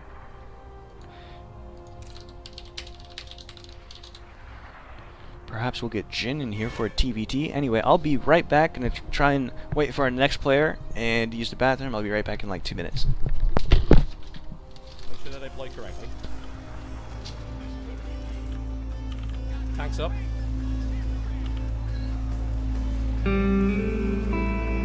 Oh my god! Ah, it's beautiful! Right, yeah. You have been blocked on Twitter. Blocked on Twitter. I don't think you understand. I've been blocked on Twitter by Todd for the last 5 years. He probably went around. He's like, pardon me. Like, who is Massa? Like, he has no idea who this guy That is the worst French accent I've ever heard in my life. Listen. All right. Can we all get blocked by Todd today? Can we all get blocked? Fano is getting a lot of work done here against Nurchio's army. He absolutely is, and again we're going to see more. Oh, it's a big triple one. Kill! Huge supply block right there now. And there are, you know, the army is not together yet for Stefano, but oh, it's a battling sandwich for both sides. He comes in, the Ravager shots land in the center of the Protoss army. The Protoss army in huge retreat right now. Completely engulfed. Every single unit. What an caught, engagement! and ripped apart. You've got to give him credit, though. Like, you're hiding your build, you do something incredibly dumb. He's going for the sandwich, but he's putting on the first slice of bread a little early. Oh, wait, some of the Bailings getting the Bailings are getting in. He crushed the whole army. What in the actual fuck just happened? What the hell was that? Sue doesn't have much of an army left, but neither does the Protoss, and obviously, and economically, Sue. Well, I guess we're gonna see how good this Warp Prism micro is. The answer is real damn good. Holy crap! That was an obliteration of the Zerglings. What a technique by Hero with the Archons. Again, just stabs in, lances in, gets out of there. He feels the need for speed, gets out of there, nice and quickly. You didn't say need for speed, did you? I absolutely fucking did. God damn it. There's not a whole lot of defense. Photon overcharge to the max in there. Oh, that was an absolutely beautiful. Oh my God, Haas sets off the trap.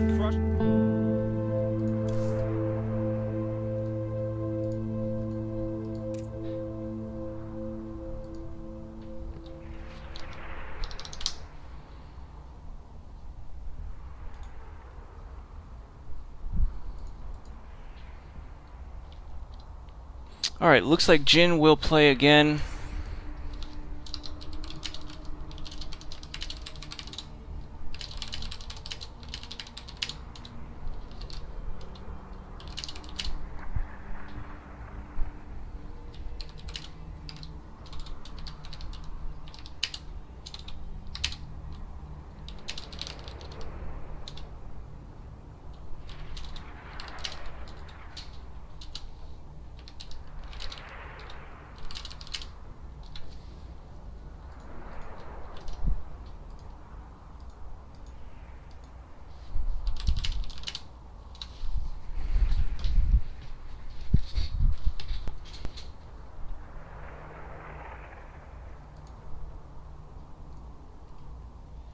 Okay, let me see. Who can play?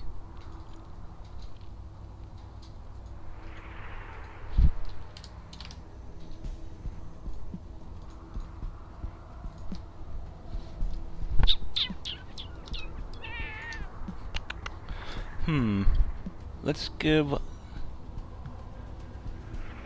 Is Psych around? No.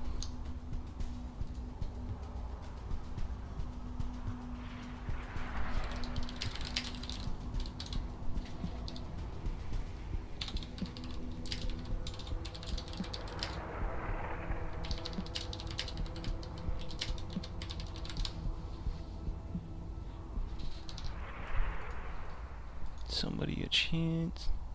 Chevy, get in here. Wanna go?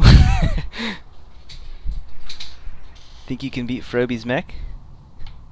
With your Thor drop?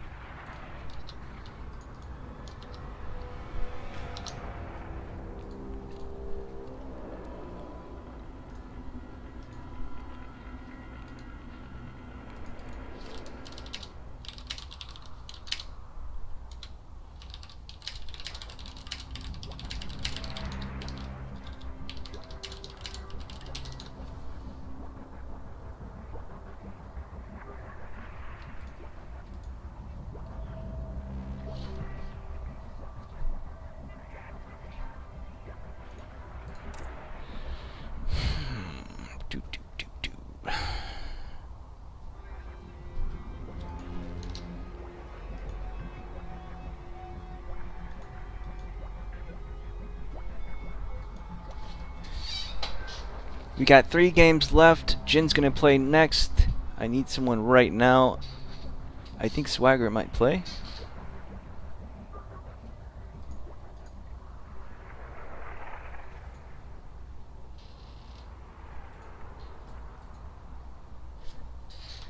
Alright, Chevy, if I'll let you go on in the last game.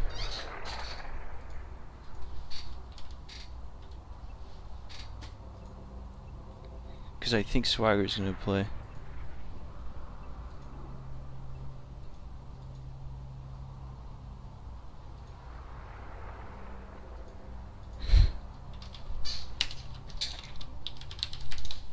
You know what? Never mind. I can't find anyone else, so Chevy, get in here.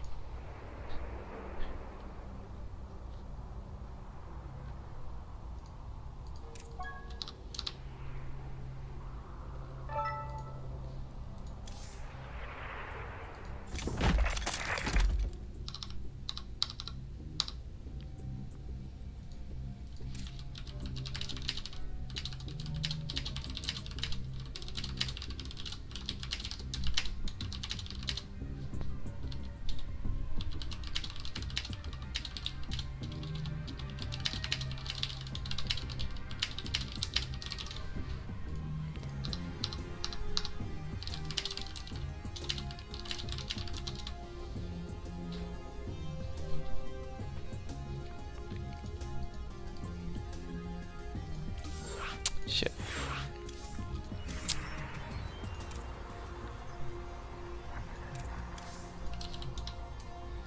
Okay, gonna be starting our 33rd game here.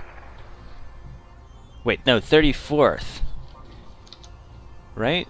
26, 33. Yeah, we've played 33 games. Gonna be starting our 34th game here.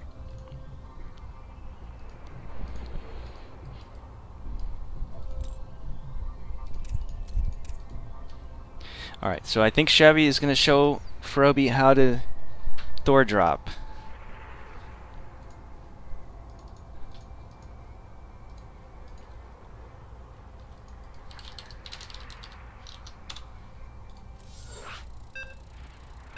And then after this we'll have Jin play. And then hopefully by then we'll have... I don't know where Dark Zero went. I guess he's not coming back. Hopefully by then we'll have one last player. Perhaps we'll pull in someone who's already played. I know Jetrix is still around.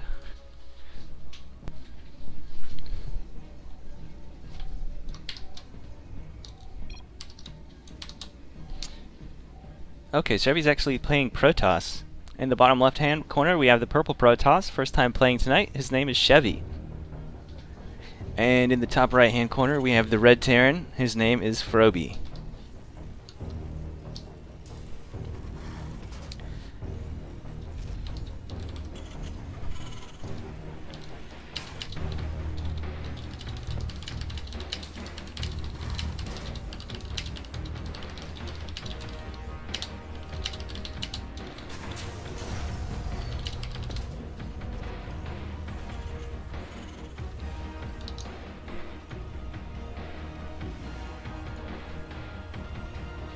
Oops, sorry about the overlay.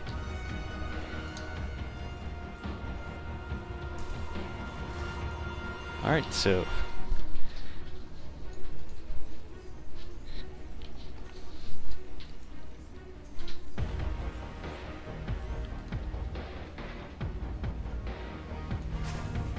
pretty standard opening so far from both players.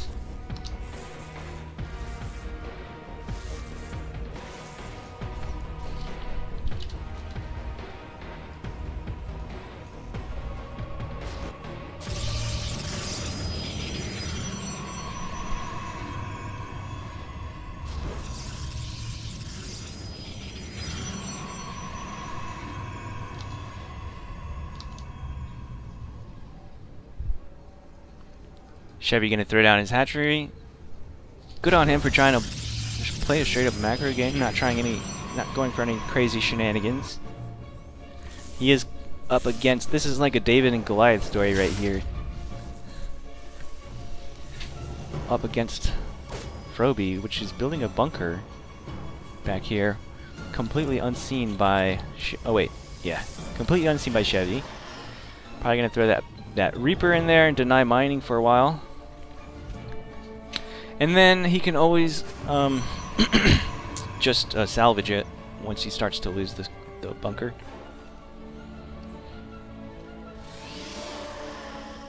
Stalker's gonna pop out. Might end up getting one kill here as the Stalker is a little out of position. Nice pullback. He's gonna save that probe. He should see the bunker now.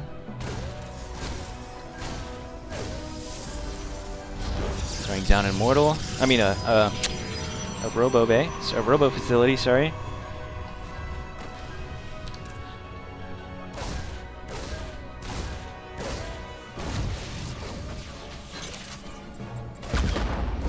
Gonna send one Stalker across the map, why not? Oh, but it will be greeted by 2 Cyclones.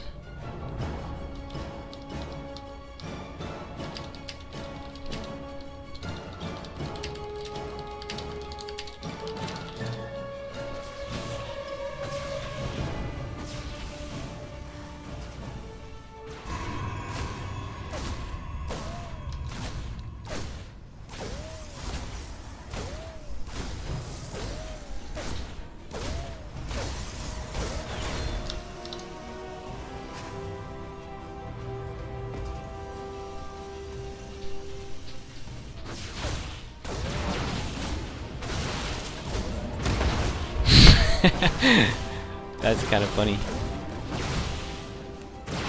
Gonna salvage the bunker as well, so not really losing a lot. 25 minerals and an SCV. Probably gonna end up losing this Reaper as well.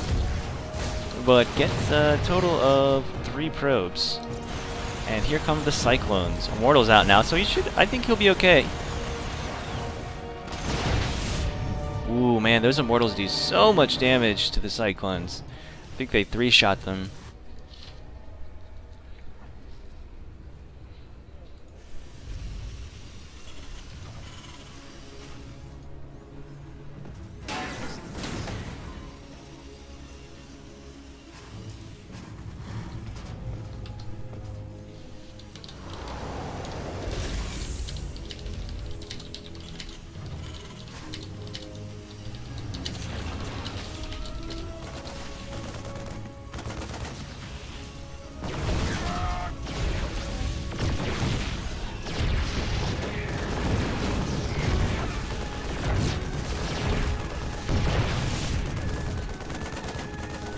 Gonna get right past this bunker, so this is actually doing quite a bit of damage here.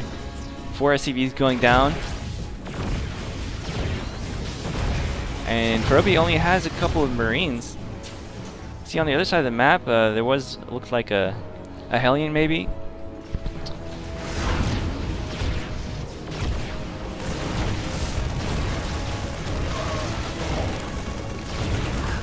Okay, with this many Marines, I think he can just pull the SCVs and eventually kill this off. But he has lost quite a bit of SCVs, 7 SCVs.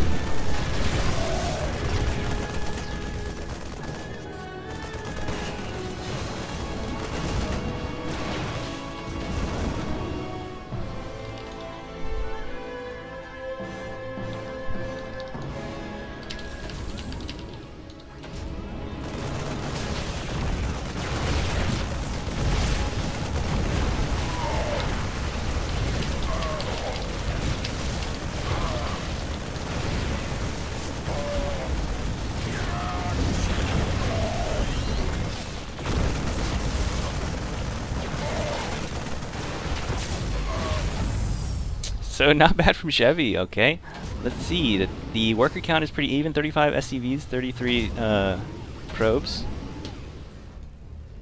Froby is still on 2 bases. Chevy throwing down a couple more gateways.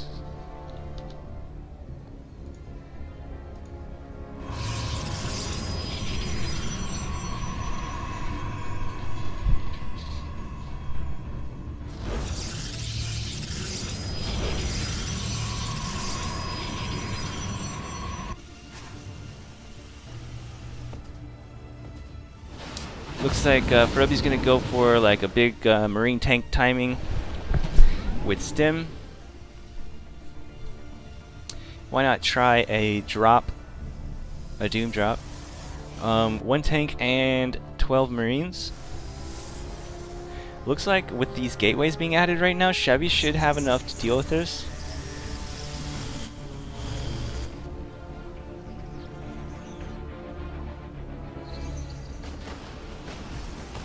Transferring probes over to the 3rd. Double robo in the main base. Oh man, that tank's gonna be firing right up on that choke point of the ramp. Uh-oh, I think this might be it. Moving up that ramp was really detrimental to his army, taking a lot of splash damage from those 2 tank volleys.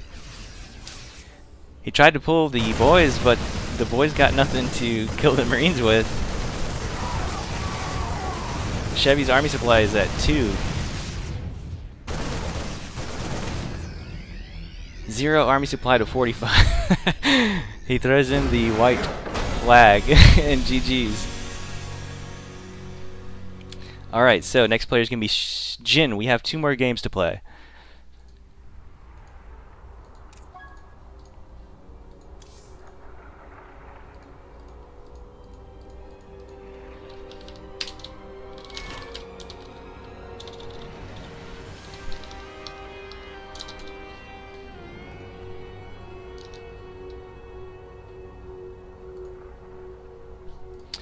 Alright, gonna get Jin in here, gonna get a map set. And I'm gonna use the bathroom real quick. I'll be right back, and we'll get into this 35th game of the day. Make sure that I play correctly.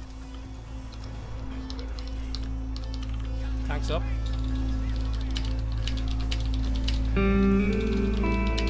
Oh my god! Ah, it's beautiful! So you have been blocked on Twitter. Blocked on Twitter. I don't think you understand. I've been blocked on Twitter by Todd for the last 5 years.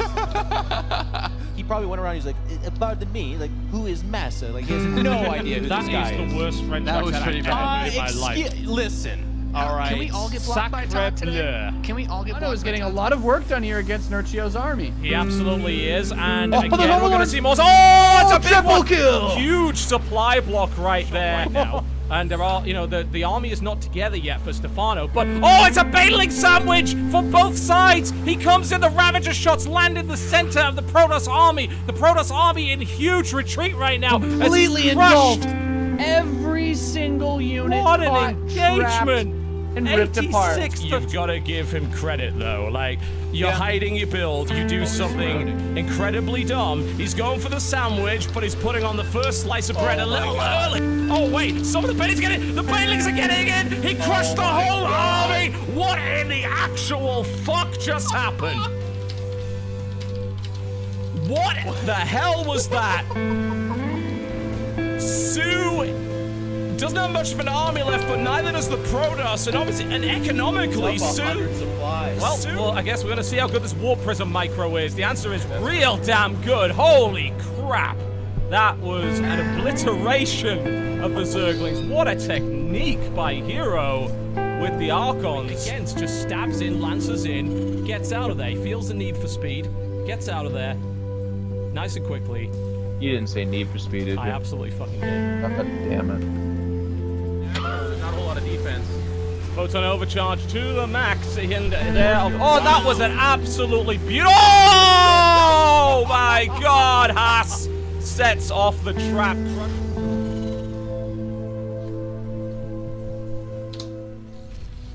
All right, getting into this 35th game of the day. Bottom right hand corner, the new player trying to win a map. His name is Jin, the Blue Terran. And in the top left, we have the player currently up 3 map points for someone who hasn't played all season. That is pretty impressive. The Red Terran, his name is Froby.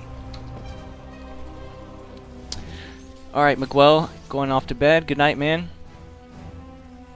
Hey, thank you very much, man. I hope you have a good night.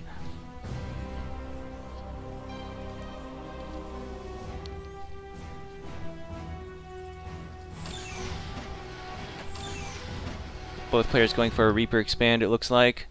Both players with scouting SCVs.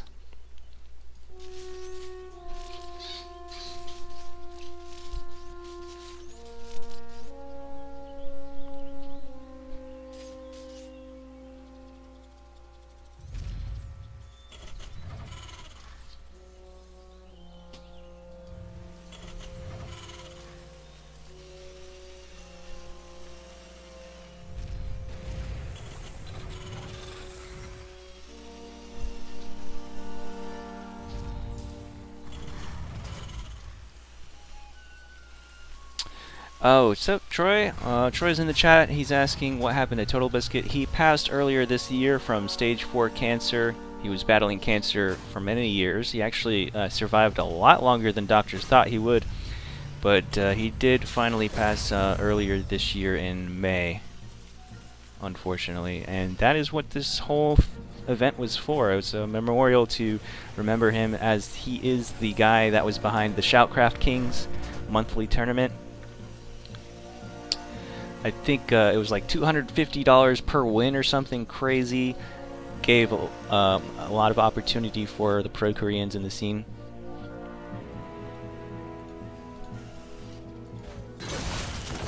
Yeah, it was really hard to tell. I mean, you couldn't tell that he was battling cancer because he looked pretty healthy and pretty good. I mean, he did survive quite a long time. Like I said, a lot longer than the doctors thought he would. So he was a fighter, but in the end, he became far too ill.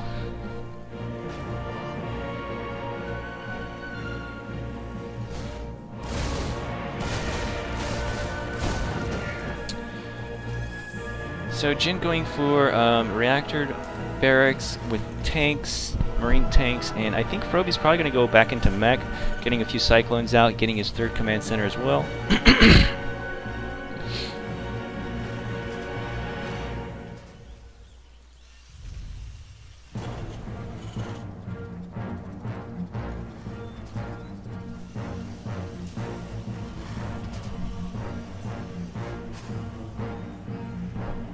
Reaper's going to try and jump into the main, but there are some Marines in position.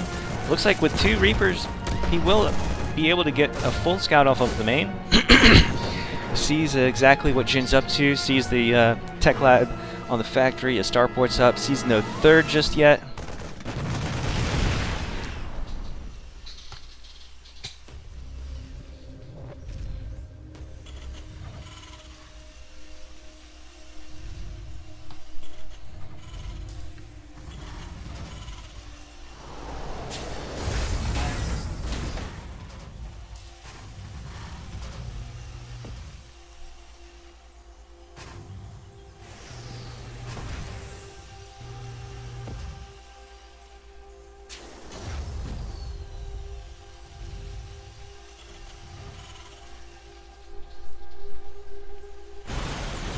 Cyclone's out now, going to start hammering away at these rocks to try and prolong the move out that Jin is going for right now. He should realize this now. Oh, and Cyclones are going to be here to scout this. So that should tip him off that Jin is going for a big attack here. He is ahead on army supply, 32 to 22, since Froby did go for that fast 3rd command center. Jin just has more stuff.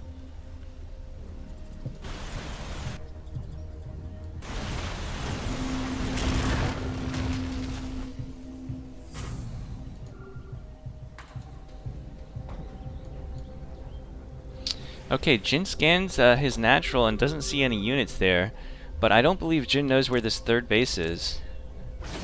But he scans and sees those units right there, so he could... That could be a big tell.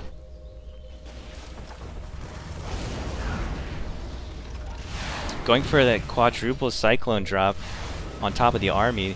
I don't know if that's so good though, because there's a lot of Marines here and the tanks were unsieged.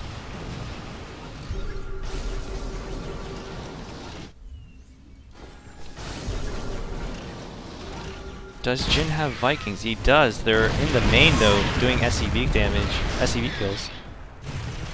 Total of 4 going down, 5?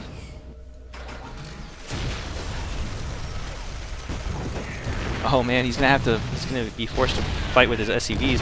Oh, and he's gonna try and bust this as well. Oh man, I don't know, because that third tank just joined in. A couple more reinforcements for Jin. I think Jin maybe might have done it. Total of 17 SCVs going down and getting a good position on this third base. Froby's going to have to lift.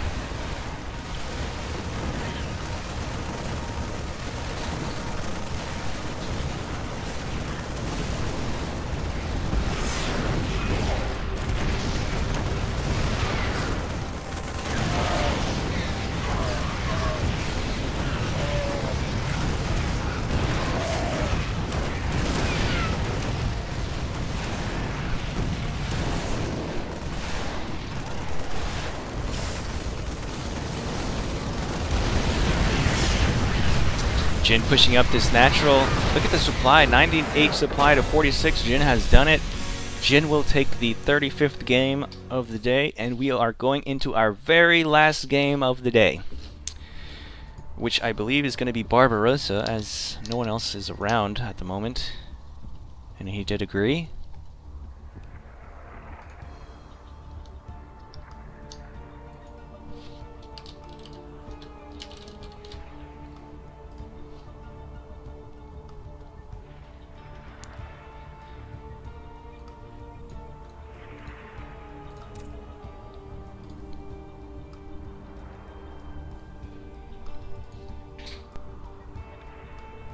Okay, Barbarossa is coming online. There he is.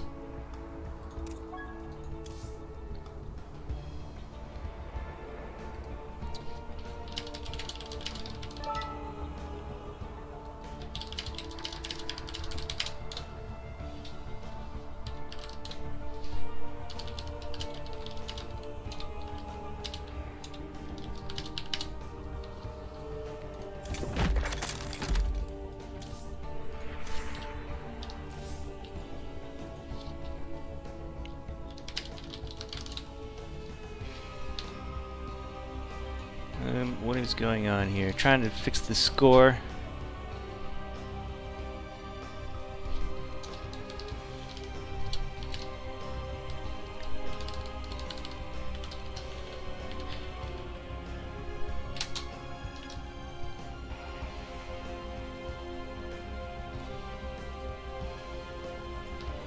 Okay.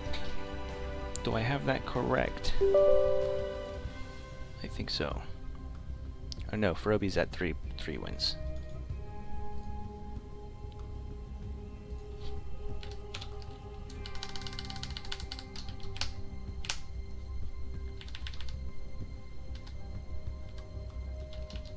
There we go.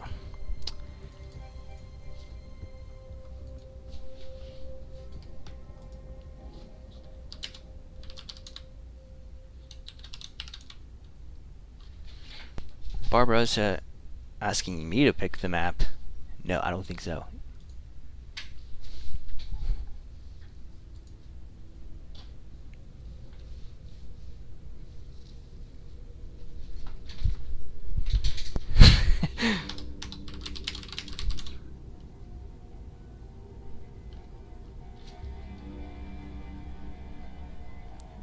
Okay, alright. Going with acid.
Okay, Jin with 1 map point, and Barbarossa yet to win a map today.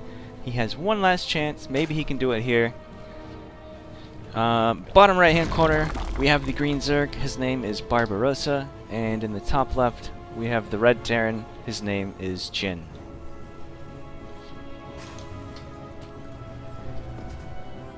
Oops, overlay, sorry.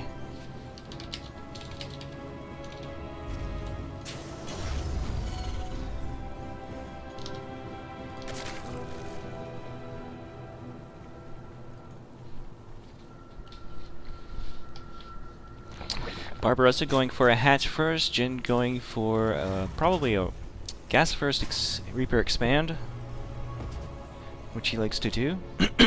Sending an SCV scout as well. Gonna see that it's the hatch first, won't have to worry about any type of aggression coming out of any like early pool. Won't have to worry about keeping the Reaper at home.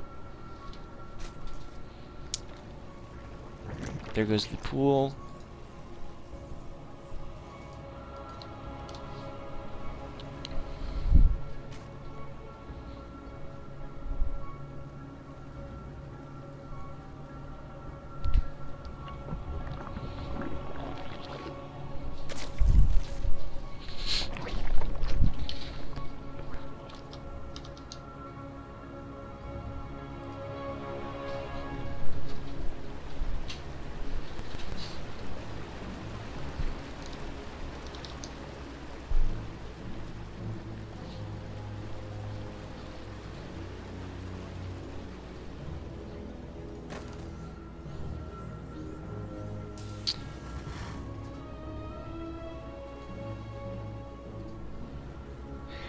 Barbarossa going for a very fast third base.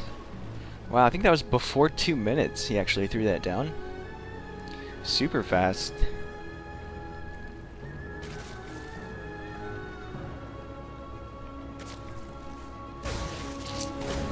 Reaper getting in here, but there are Lings in position to deal with that. Queens are about to pop.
Alright, let's see what kind of attack Barbarossa is going for. He's getting his +1 range attack, although he doesn't have any type of tech yet for like roaches, or is he going to go straight for Hydras? There he is. There's the Roach Warren.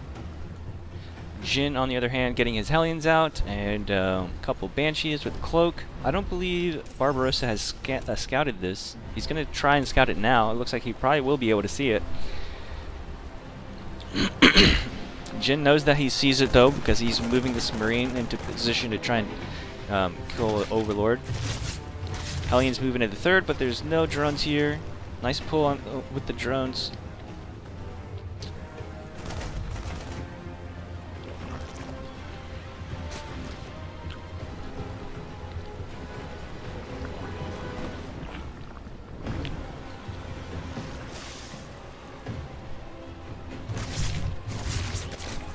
Roaches are about to pop out.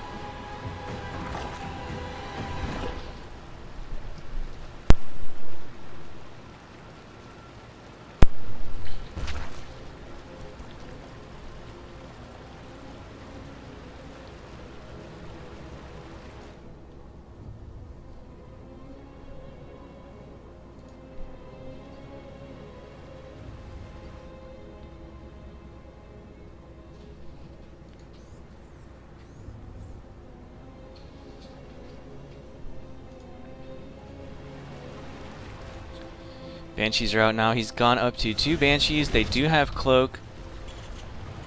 And he's going to have a Hellbat Cyclone push toward the 3rd. This could get ugly. Barbarossa's army supply is only 23 to 36 of Jin.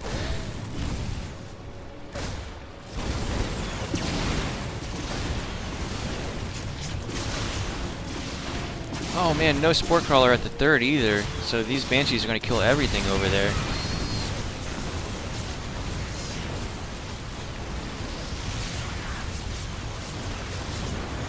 Nice transfuses though, so it looks like he'll be able to clean this stuff up. There's no okay, there's an Overseer. I was gonna say there's no Spore here at the Natural either, but he does have an Overseer. Overall, only losing 7 drones to this, so not terrible. For pretty good defense here from Barbarossa. He's slightly ahead. I mean, slightly behind on worker count, but he does have that 3rd up and running. Jin's 3rd is still under construction in the main base, so he'll even have to move that once it becomes an orbital. Oh, it looks like Jin's going to be switching into mech, because he is getting his +1 mech. He's getting 2 more factories. His +1 attack for the mech units, I mean.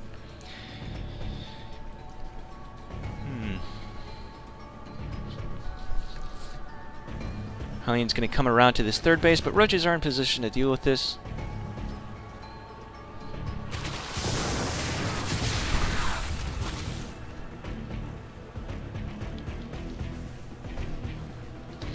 I really would like to see Barbarossa win, even though I'm supposed to be unbiased, obviously, but Barbarossa has tried so many times, and he hasn't won one yet. I feel kind of bad for him. I hope he... if he doesn't win, at least have a good game here.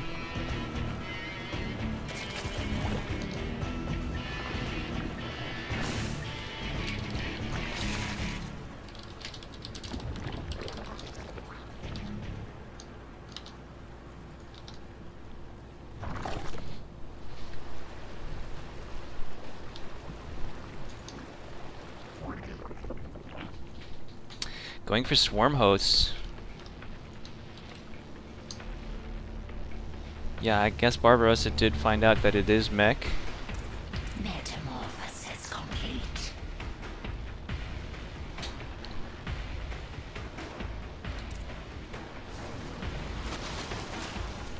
We're just going to start making work of these rocks, but Banshees are moving out toward Barbarossa's 4th. There's nothing here to defend just yet. He could get a few drone kills. Scans and sees the swarm host. That's lots of good information there from that scan. Probably we'll want to start making a lot of Hellbats. Getting his blue flame. Alright, he's gonna start getting a few drone kills here at the... Oh, he's got that +1 carapace, so it takes 3 shots from the Banshee to kill those drones.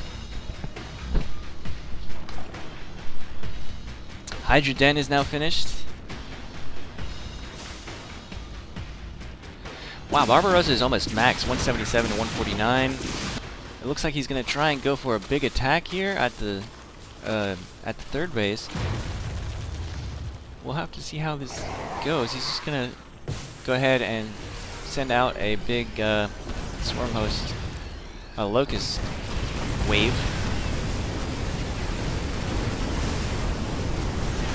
Okay, not terrible. Does kill off some Hellbats. I think he might have gotten 1 tank. Jin did pick up one of those Thors. Man, I'm sorry. I'm trying my best to cast this, but my mind is just moving slow at this point. Going on almost 10 hours of straight casting.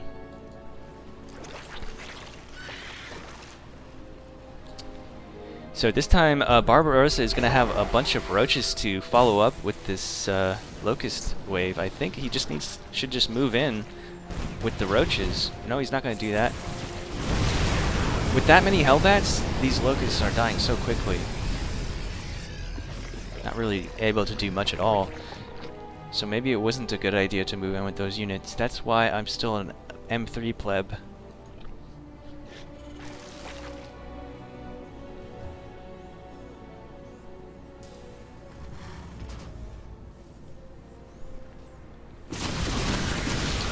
nice. Gonna file down those Banshees. Move in on this 4th base. Gonna force a lift. Kill the center tower. Kill all those gases. Oh, Locust coming in here, but with all those Hellbats, I just don't see how the Locust doing a whole lot of damage. Looks like he is focus firing down the tanks and stuff, so that's good. Barbarossa is maxed.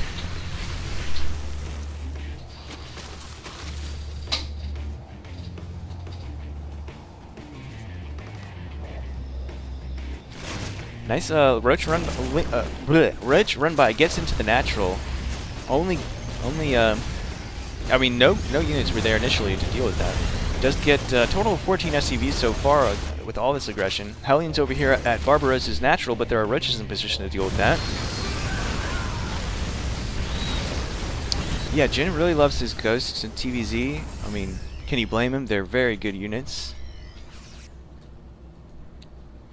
Trying to get that 4th base back up.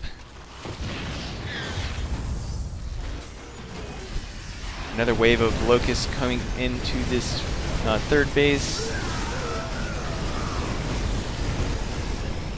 Sensor tower is going down, but he's going to go ahead and rebuild another one.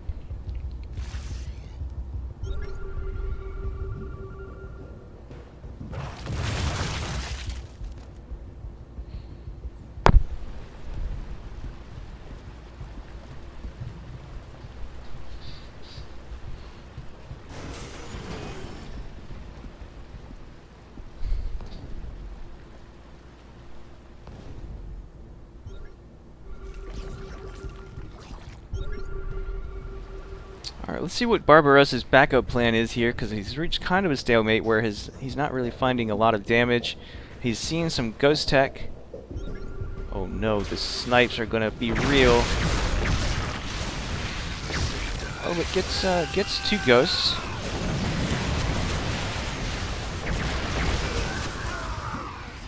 Oh, gets 3 ghosts. Let's see, he is up to a hive now. I don't see any tier 3 tech just yet from that hive.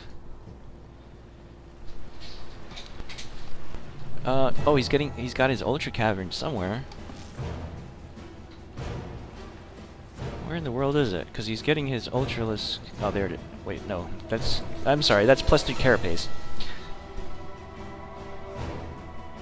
So yeah, no tier 3 tech just yet. Trying to dwindle down Jin's army, but Jin is on 4 bases, so his economy is booming. If he could, like, get some of those ghosts... No, there's too much Hellbat DPS. Those Locusts aren't really doing anything. Now that the Locust wave have just been denied, then he's gonna try and move out.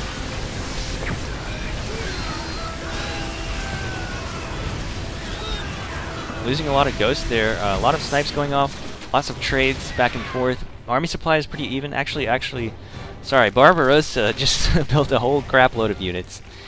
It was even for a split second, then he jumped up to 134 to 90. Another wave of Locusts is ready. Oh no, the Ghost's gonna catch them? No, okay. Locusts are going to move out. They don't even get to their destination though, because the Ghost DPS is real.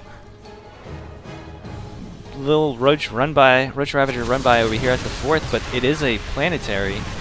Probably won't be able to get much damage done over here. Oh no, did he F2? Or was that intentional? Roach run by here at the 3rd. It's completely undefended for now. The Ghosts move in though. Luckily for him, they're pretty close by.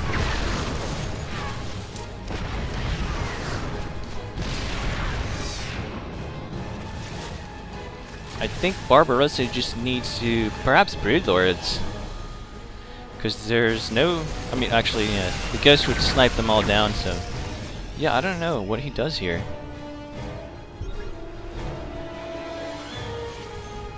Perhaps the... Banelings? I don't know.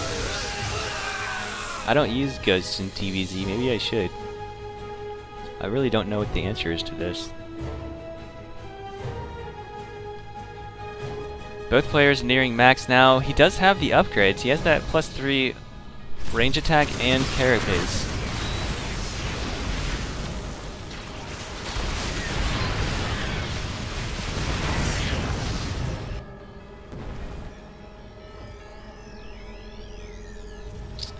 You know what? The Hellbat count is starting to dwindle down to a low number, so perhaps these locusts could start to do damage.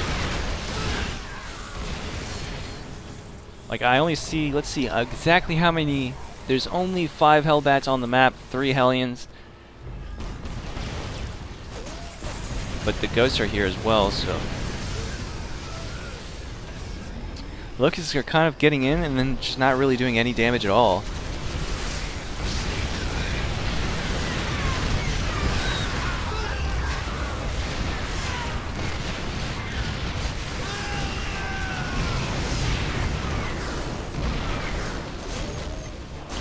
Oh man, these ghosts are about to lose energy, so... Okay, they run away. But they did kill off a lot of swarm hosts. At this point, I think that's good for Barbarossa. Replenish that army with actual units, because the locusts have not really been doing anything all game.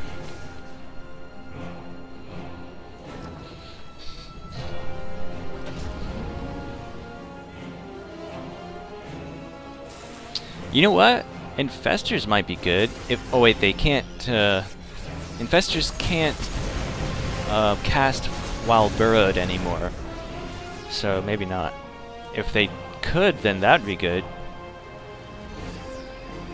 because you could try and fungal the ghosts and then move like Speedbanes in. I think you need to max out and go for a huge attack over here at this 4th base, or any location where his army is not, which right now is the 4th base. He could focus it down really quickly. Who knows, maybe lurkers would be good too. If you could like shimmy those lurkers into a nice position. Creep here is not going to let this command center, either of these command centers, get down. That is one good thing Barbarossa has for him. He has very good creep sped all over the map. Looks like he is going to be able to kill that hatchery and cleans up some creep over here. So he's going to throw down his 4th base. I mean, sorry, 5th base. 6th base over here still floating over this creep. Barbarossa's army is looking much better, especially since Jin's army is kind of spread out. Like, look at this. Oh man, he could have just ran down that ramp and made this command center lift. But instead he's going to try and kill this 6th floating base, which I think he will be able to.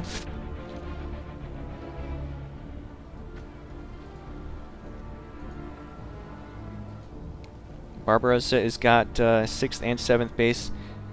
6th base fully saturated. 7th base being being built over here. Like I said, swarm hosts are going to go down, but that's probably better for him in the long run. Locusts have not been doing. Wow, he goes in for this command center and actually kills everything here and kills the command center. So yeah, Barbarossa looks like he's starting to make stuff happen here, keeping Jin down to 4 bases. So he's morphing in an overseer, but wow, Jin actually GG's. And Barbarossa takes the game. All right, so finally Barbarossa was able to get a map point for today. Good on him. And that will conclude our PsiX Kings. 36 games later. Let's go over the scores real quick to kind of conclude.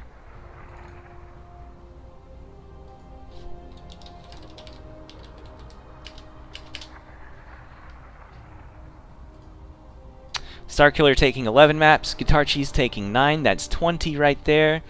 Ravage taking 4, Froby taking 3, 27, Jetrix taking 2, 29, Skizzy taking 2, 31, Eruption taking 2, 33, Psych, Jin, and Barbarossa all taking 1 each. That's 36 games.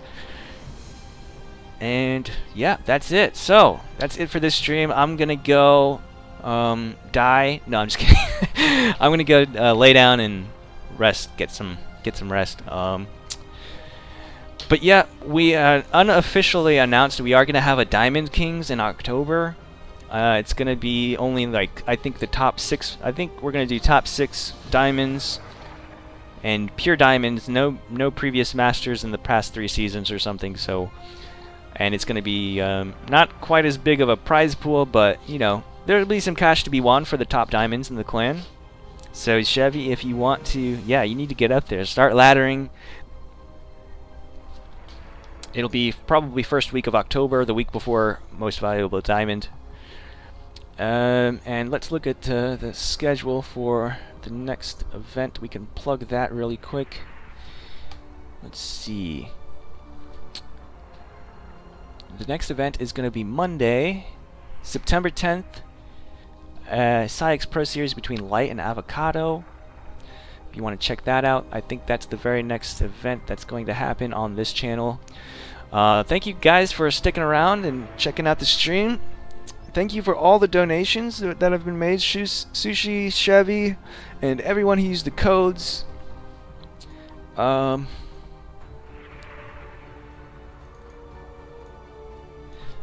me see real quick if anyone else has made actual donations. Yep, Dust donates $1. Thank you very much, man. And if you guys haven't followed the channel, please do that. We bring tons of content all the time. But other than that, yeah, that's gonna be it. I hope you guys have a good night, and I'll see you guys next time. Bye bye. Make sure that they play correctly. Tanks up.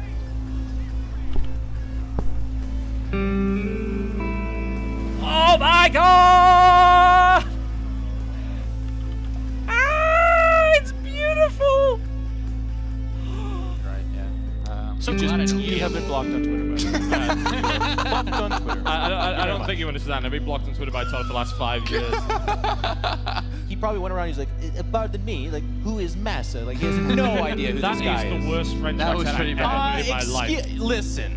All right. Can we all get blocked by Todd today? Can we all get blocked? I was getting a lot of work done here against Nurchio's army. He absolutely is, and again, we're going to see more. Oh, it's a big triple one. Kill! Huge supply block right there now. And there are, you know, the army is not together yet for Stefano, but oh, it's a battling sandwich for both sides. He comes in, the Ravager shots land in the center of the Protoss army. The Protoss army in huge retreat right now. Completely engulfed. Every single unit. What an engagement! And ripped apart. You've got to give him credit, though. Like, you're hiding your build, you do something incredibly dumb. He's going for the sandwich, but he's putting on the first slice of bread a little early. Oh, wait, some of the baitings getting, the baitings are getting in. He crushed the whole army. What in the actual fuck just happened? What the hell was that? Sue doesn't have much of an army left, but neither does the Protoss, and obviously, and economically, well, I guess we're gonna see how good this Warp Prism micro is. The answer is real damn good. Holy crap! That was an obliteration of the Zerglings. What a technique by Hero with the Archons. Again, just stabs in, lances in, gets out of there. He feels the need for speed, gets out of there, nice and quickly. You didn't say need for speed, did you? I absolutely fucking did. God damn it. There's not a whole lot of defense. Photon overcharge to the max in there. Oh, that was an absolutely beautiful. Oh my god, Haas sets off the trap. Crush.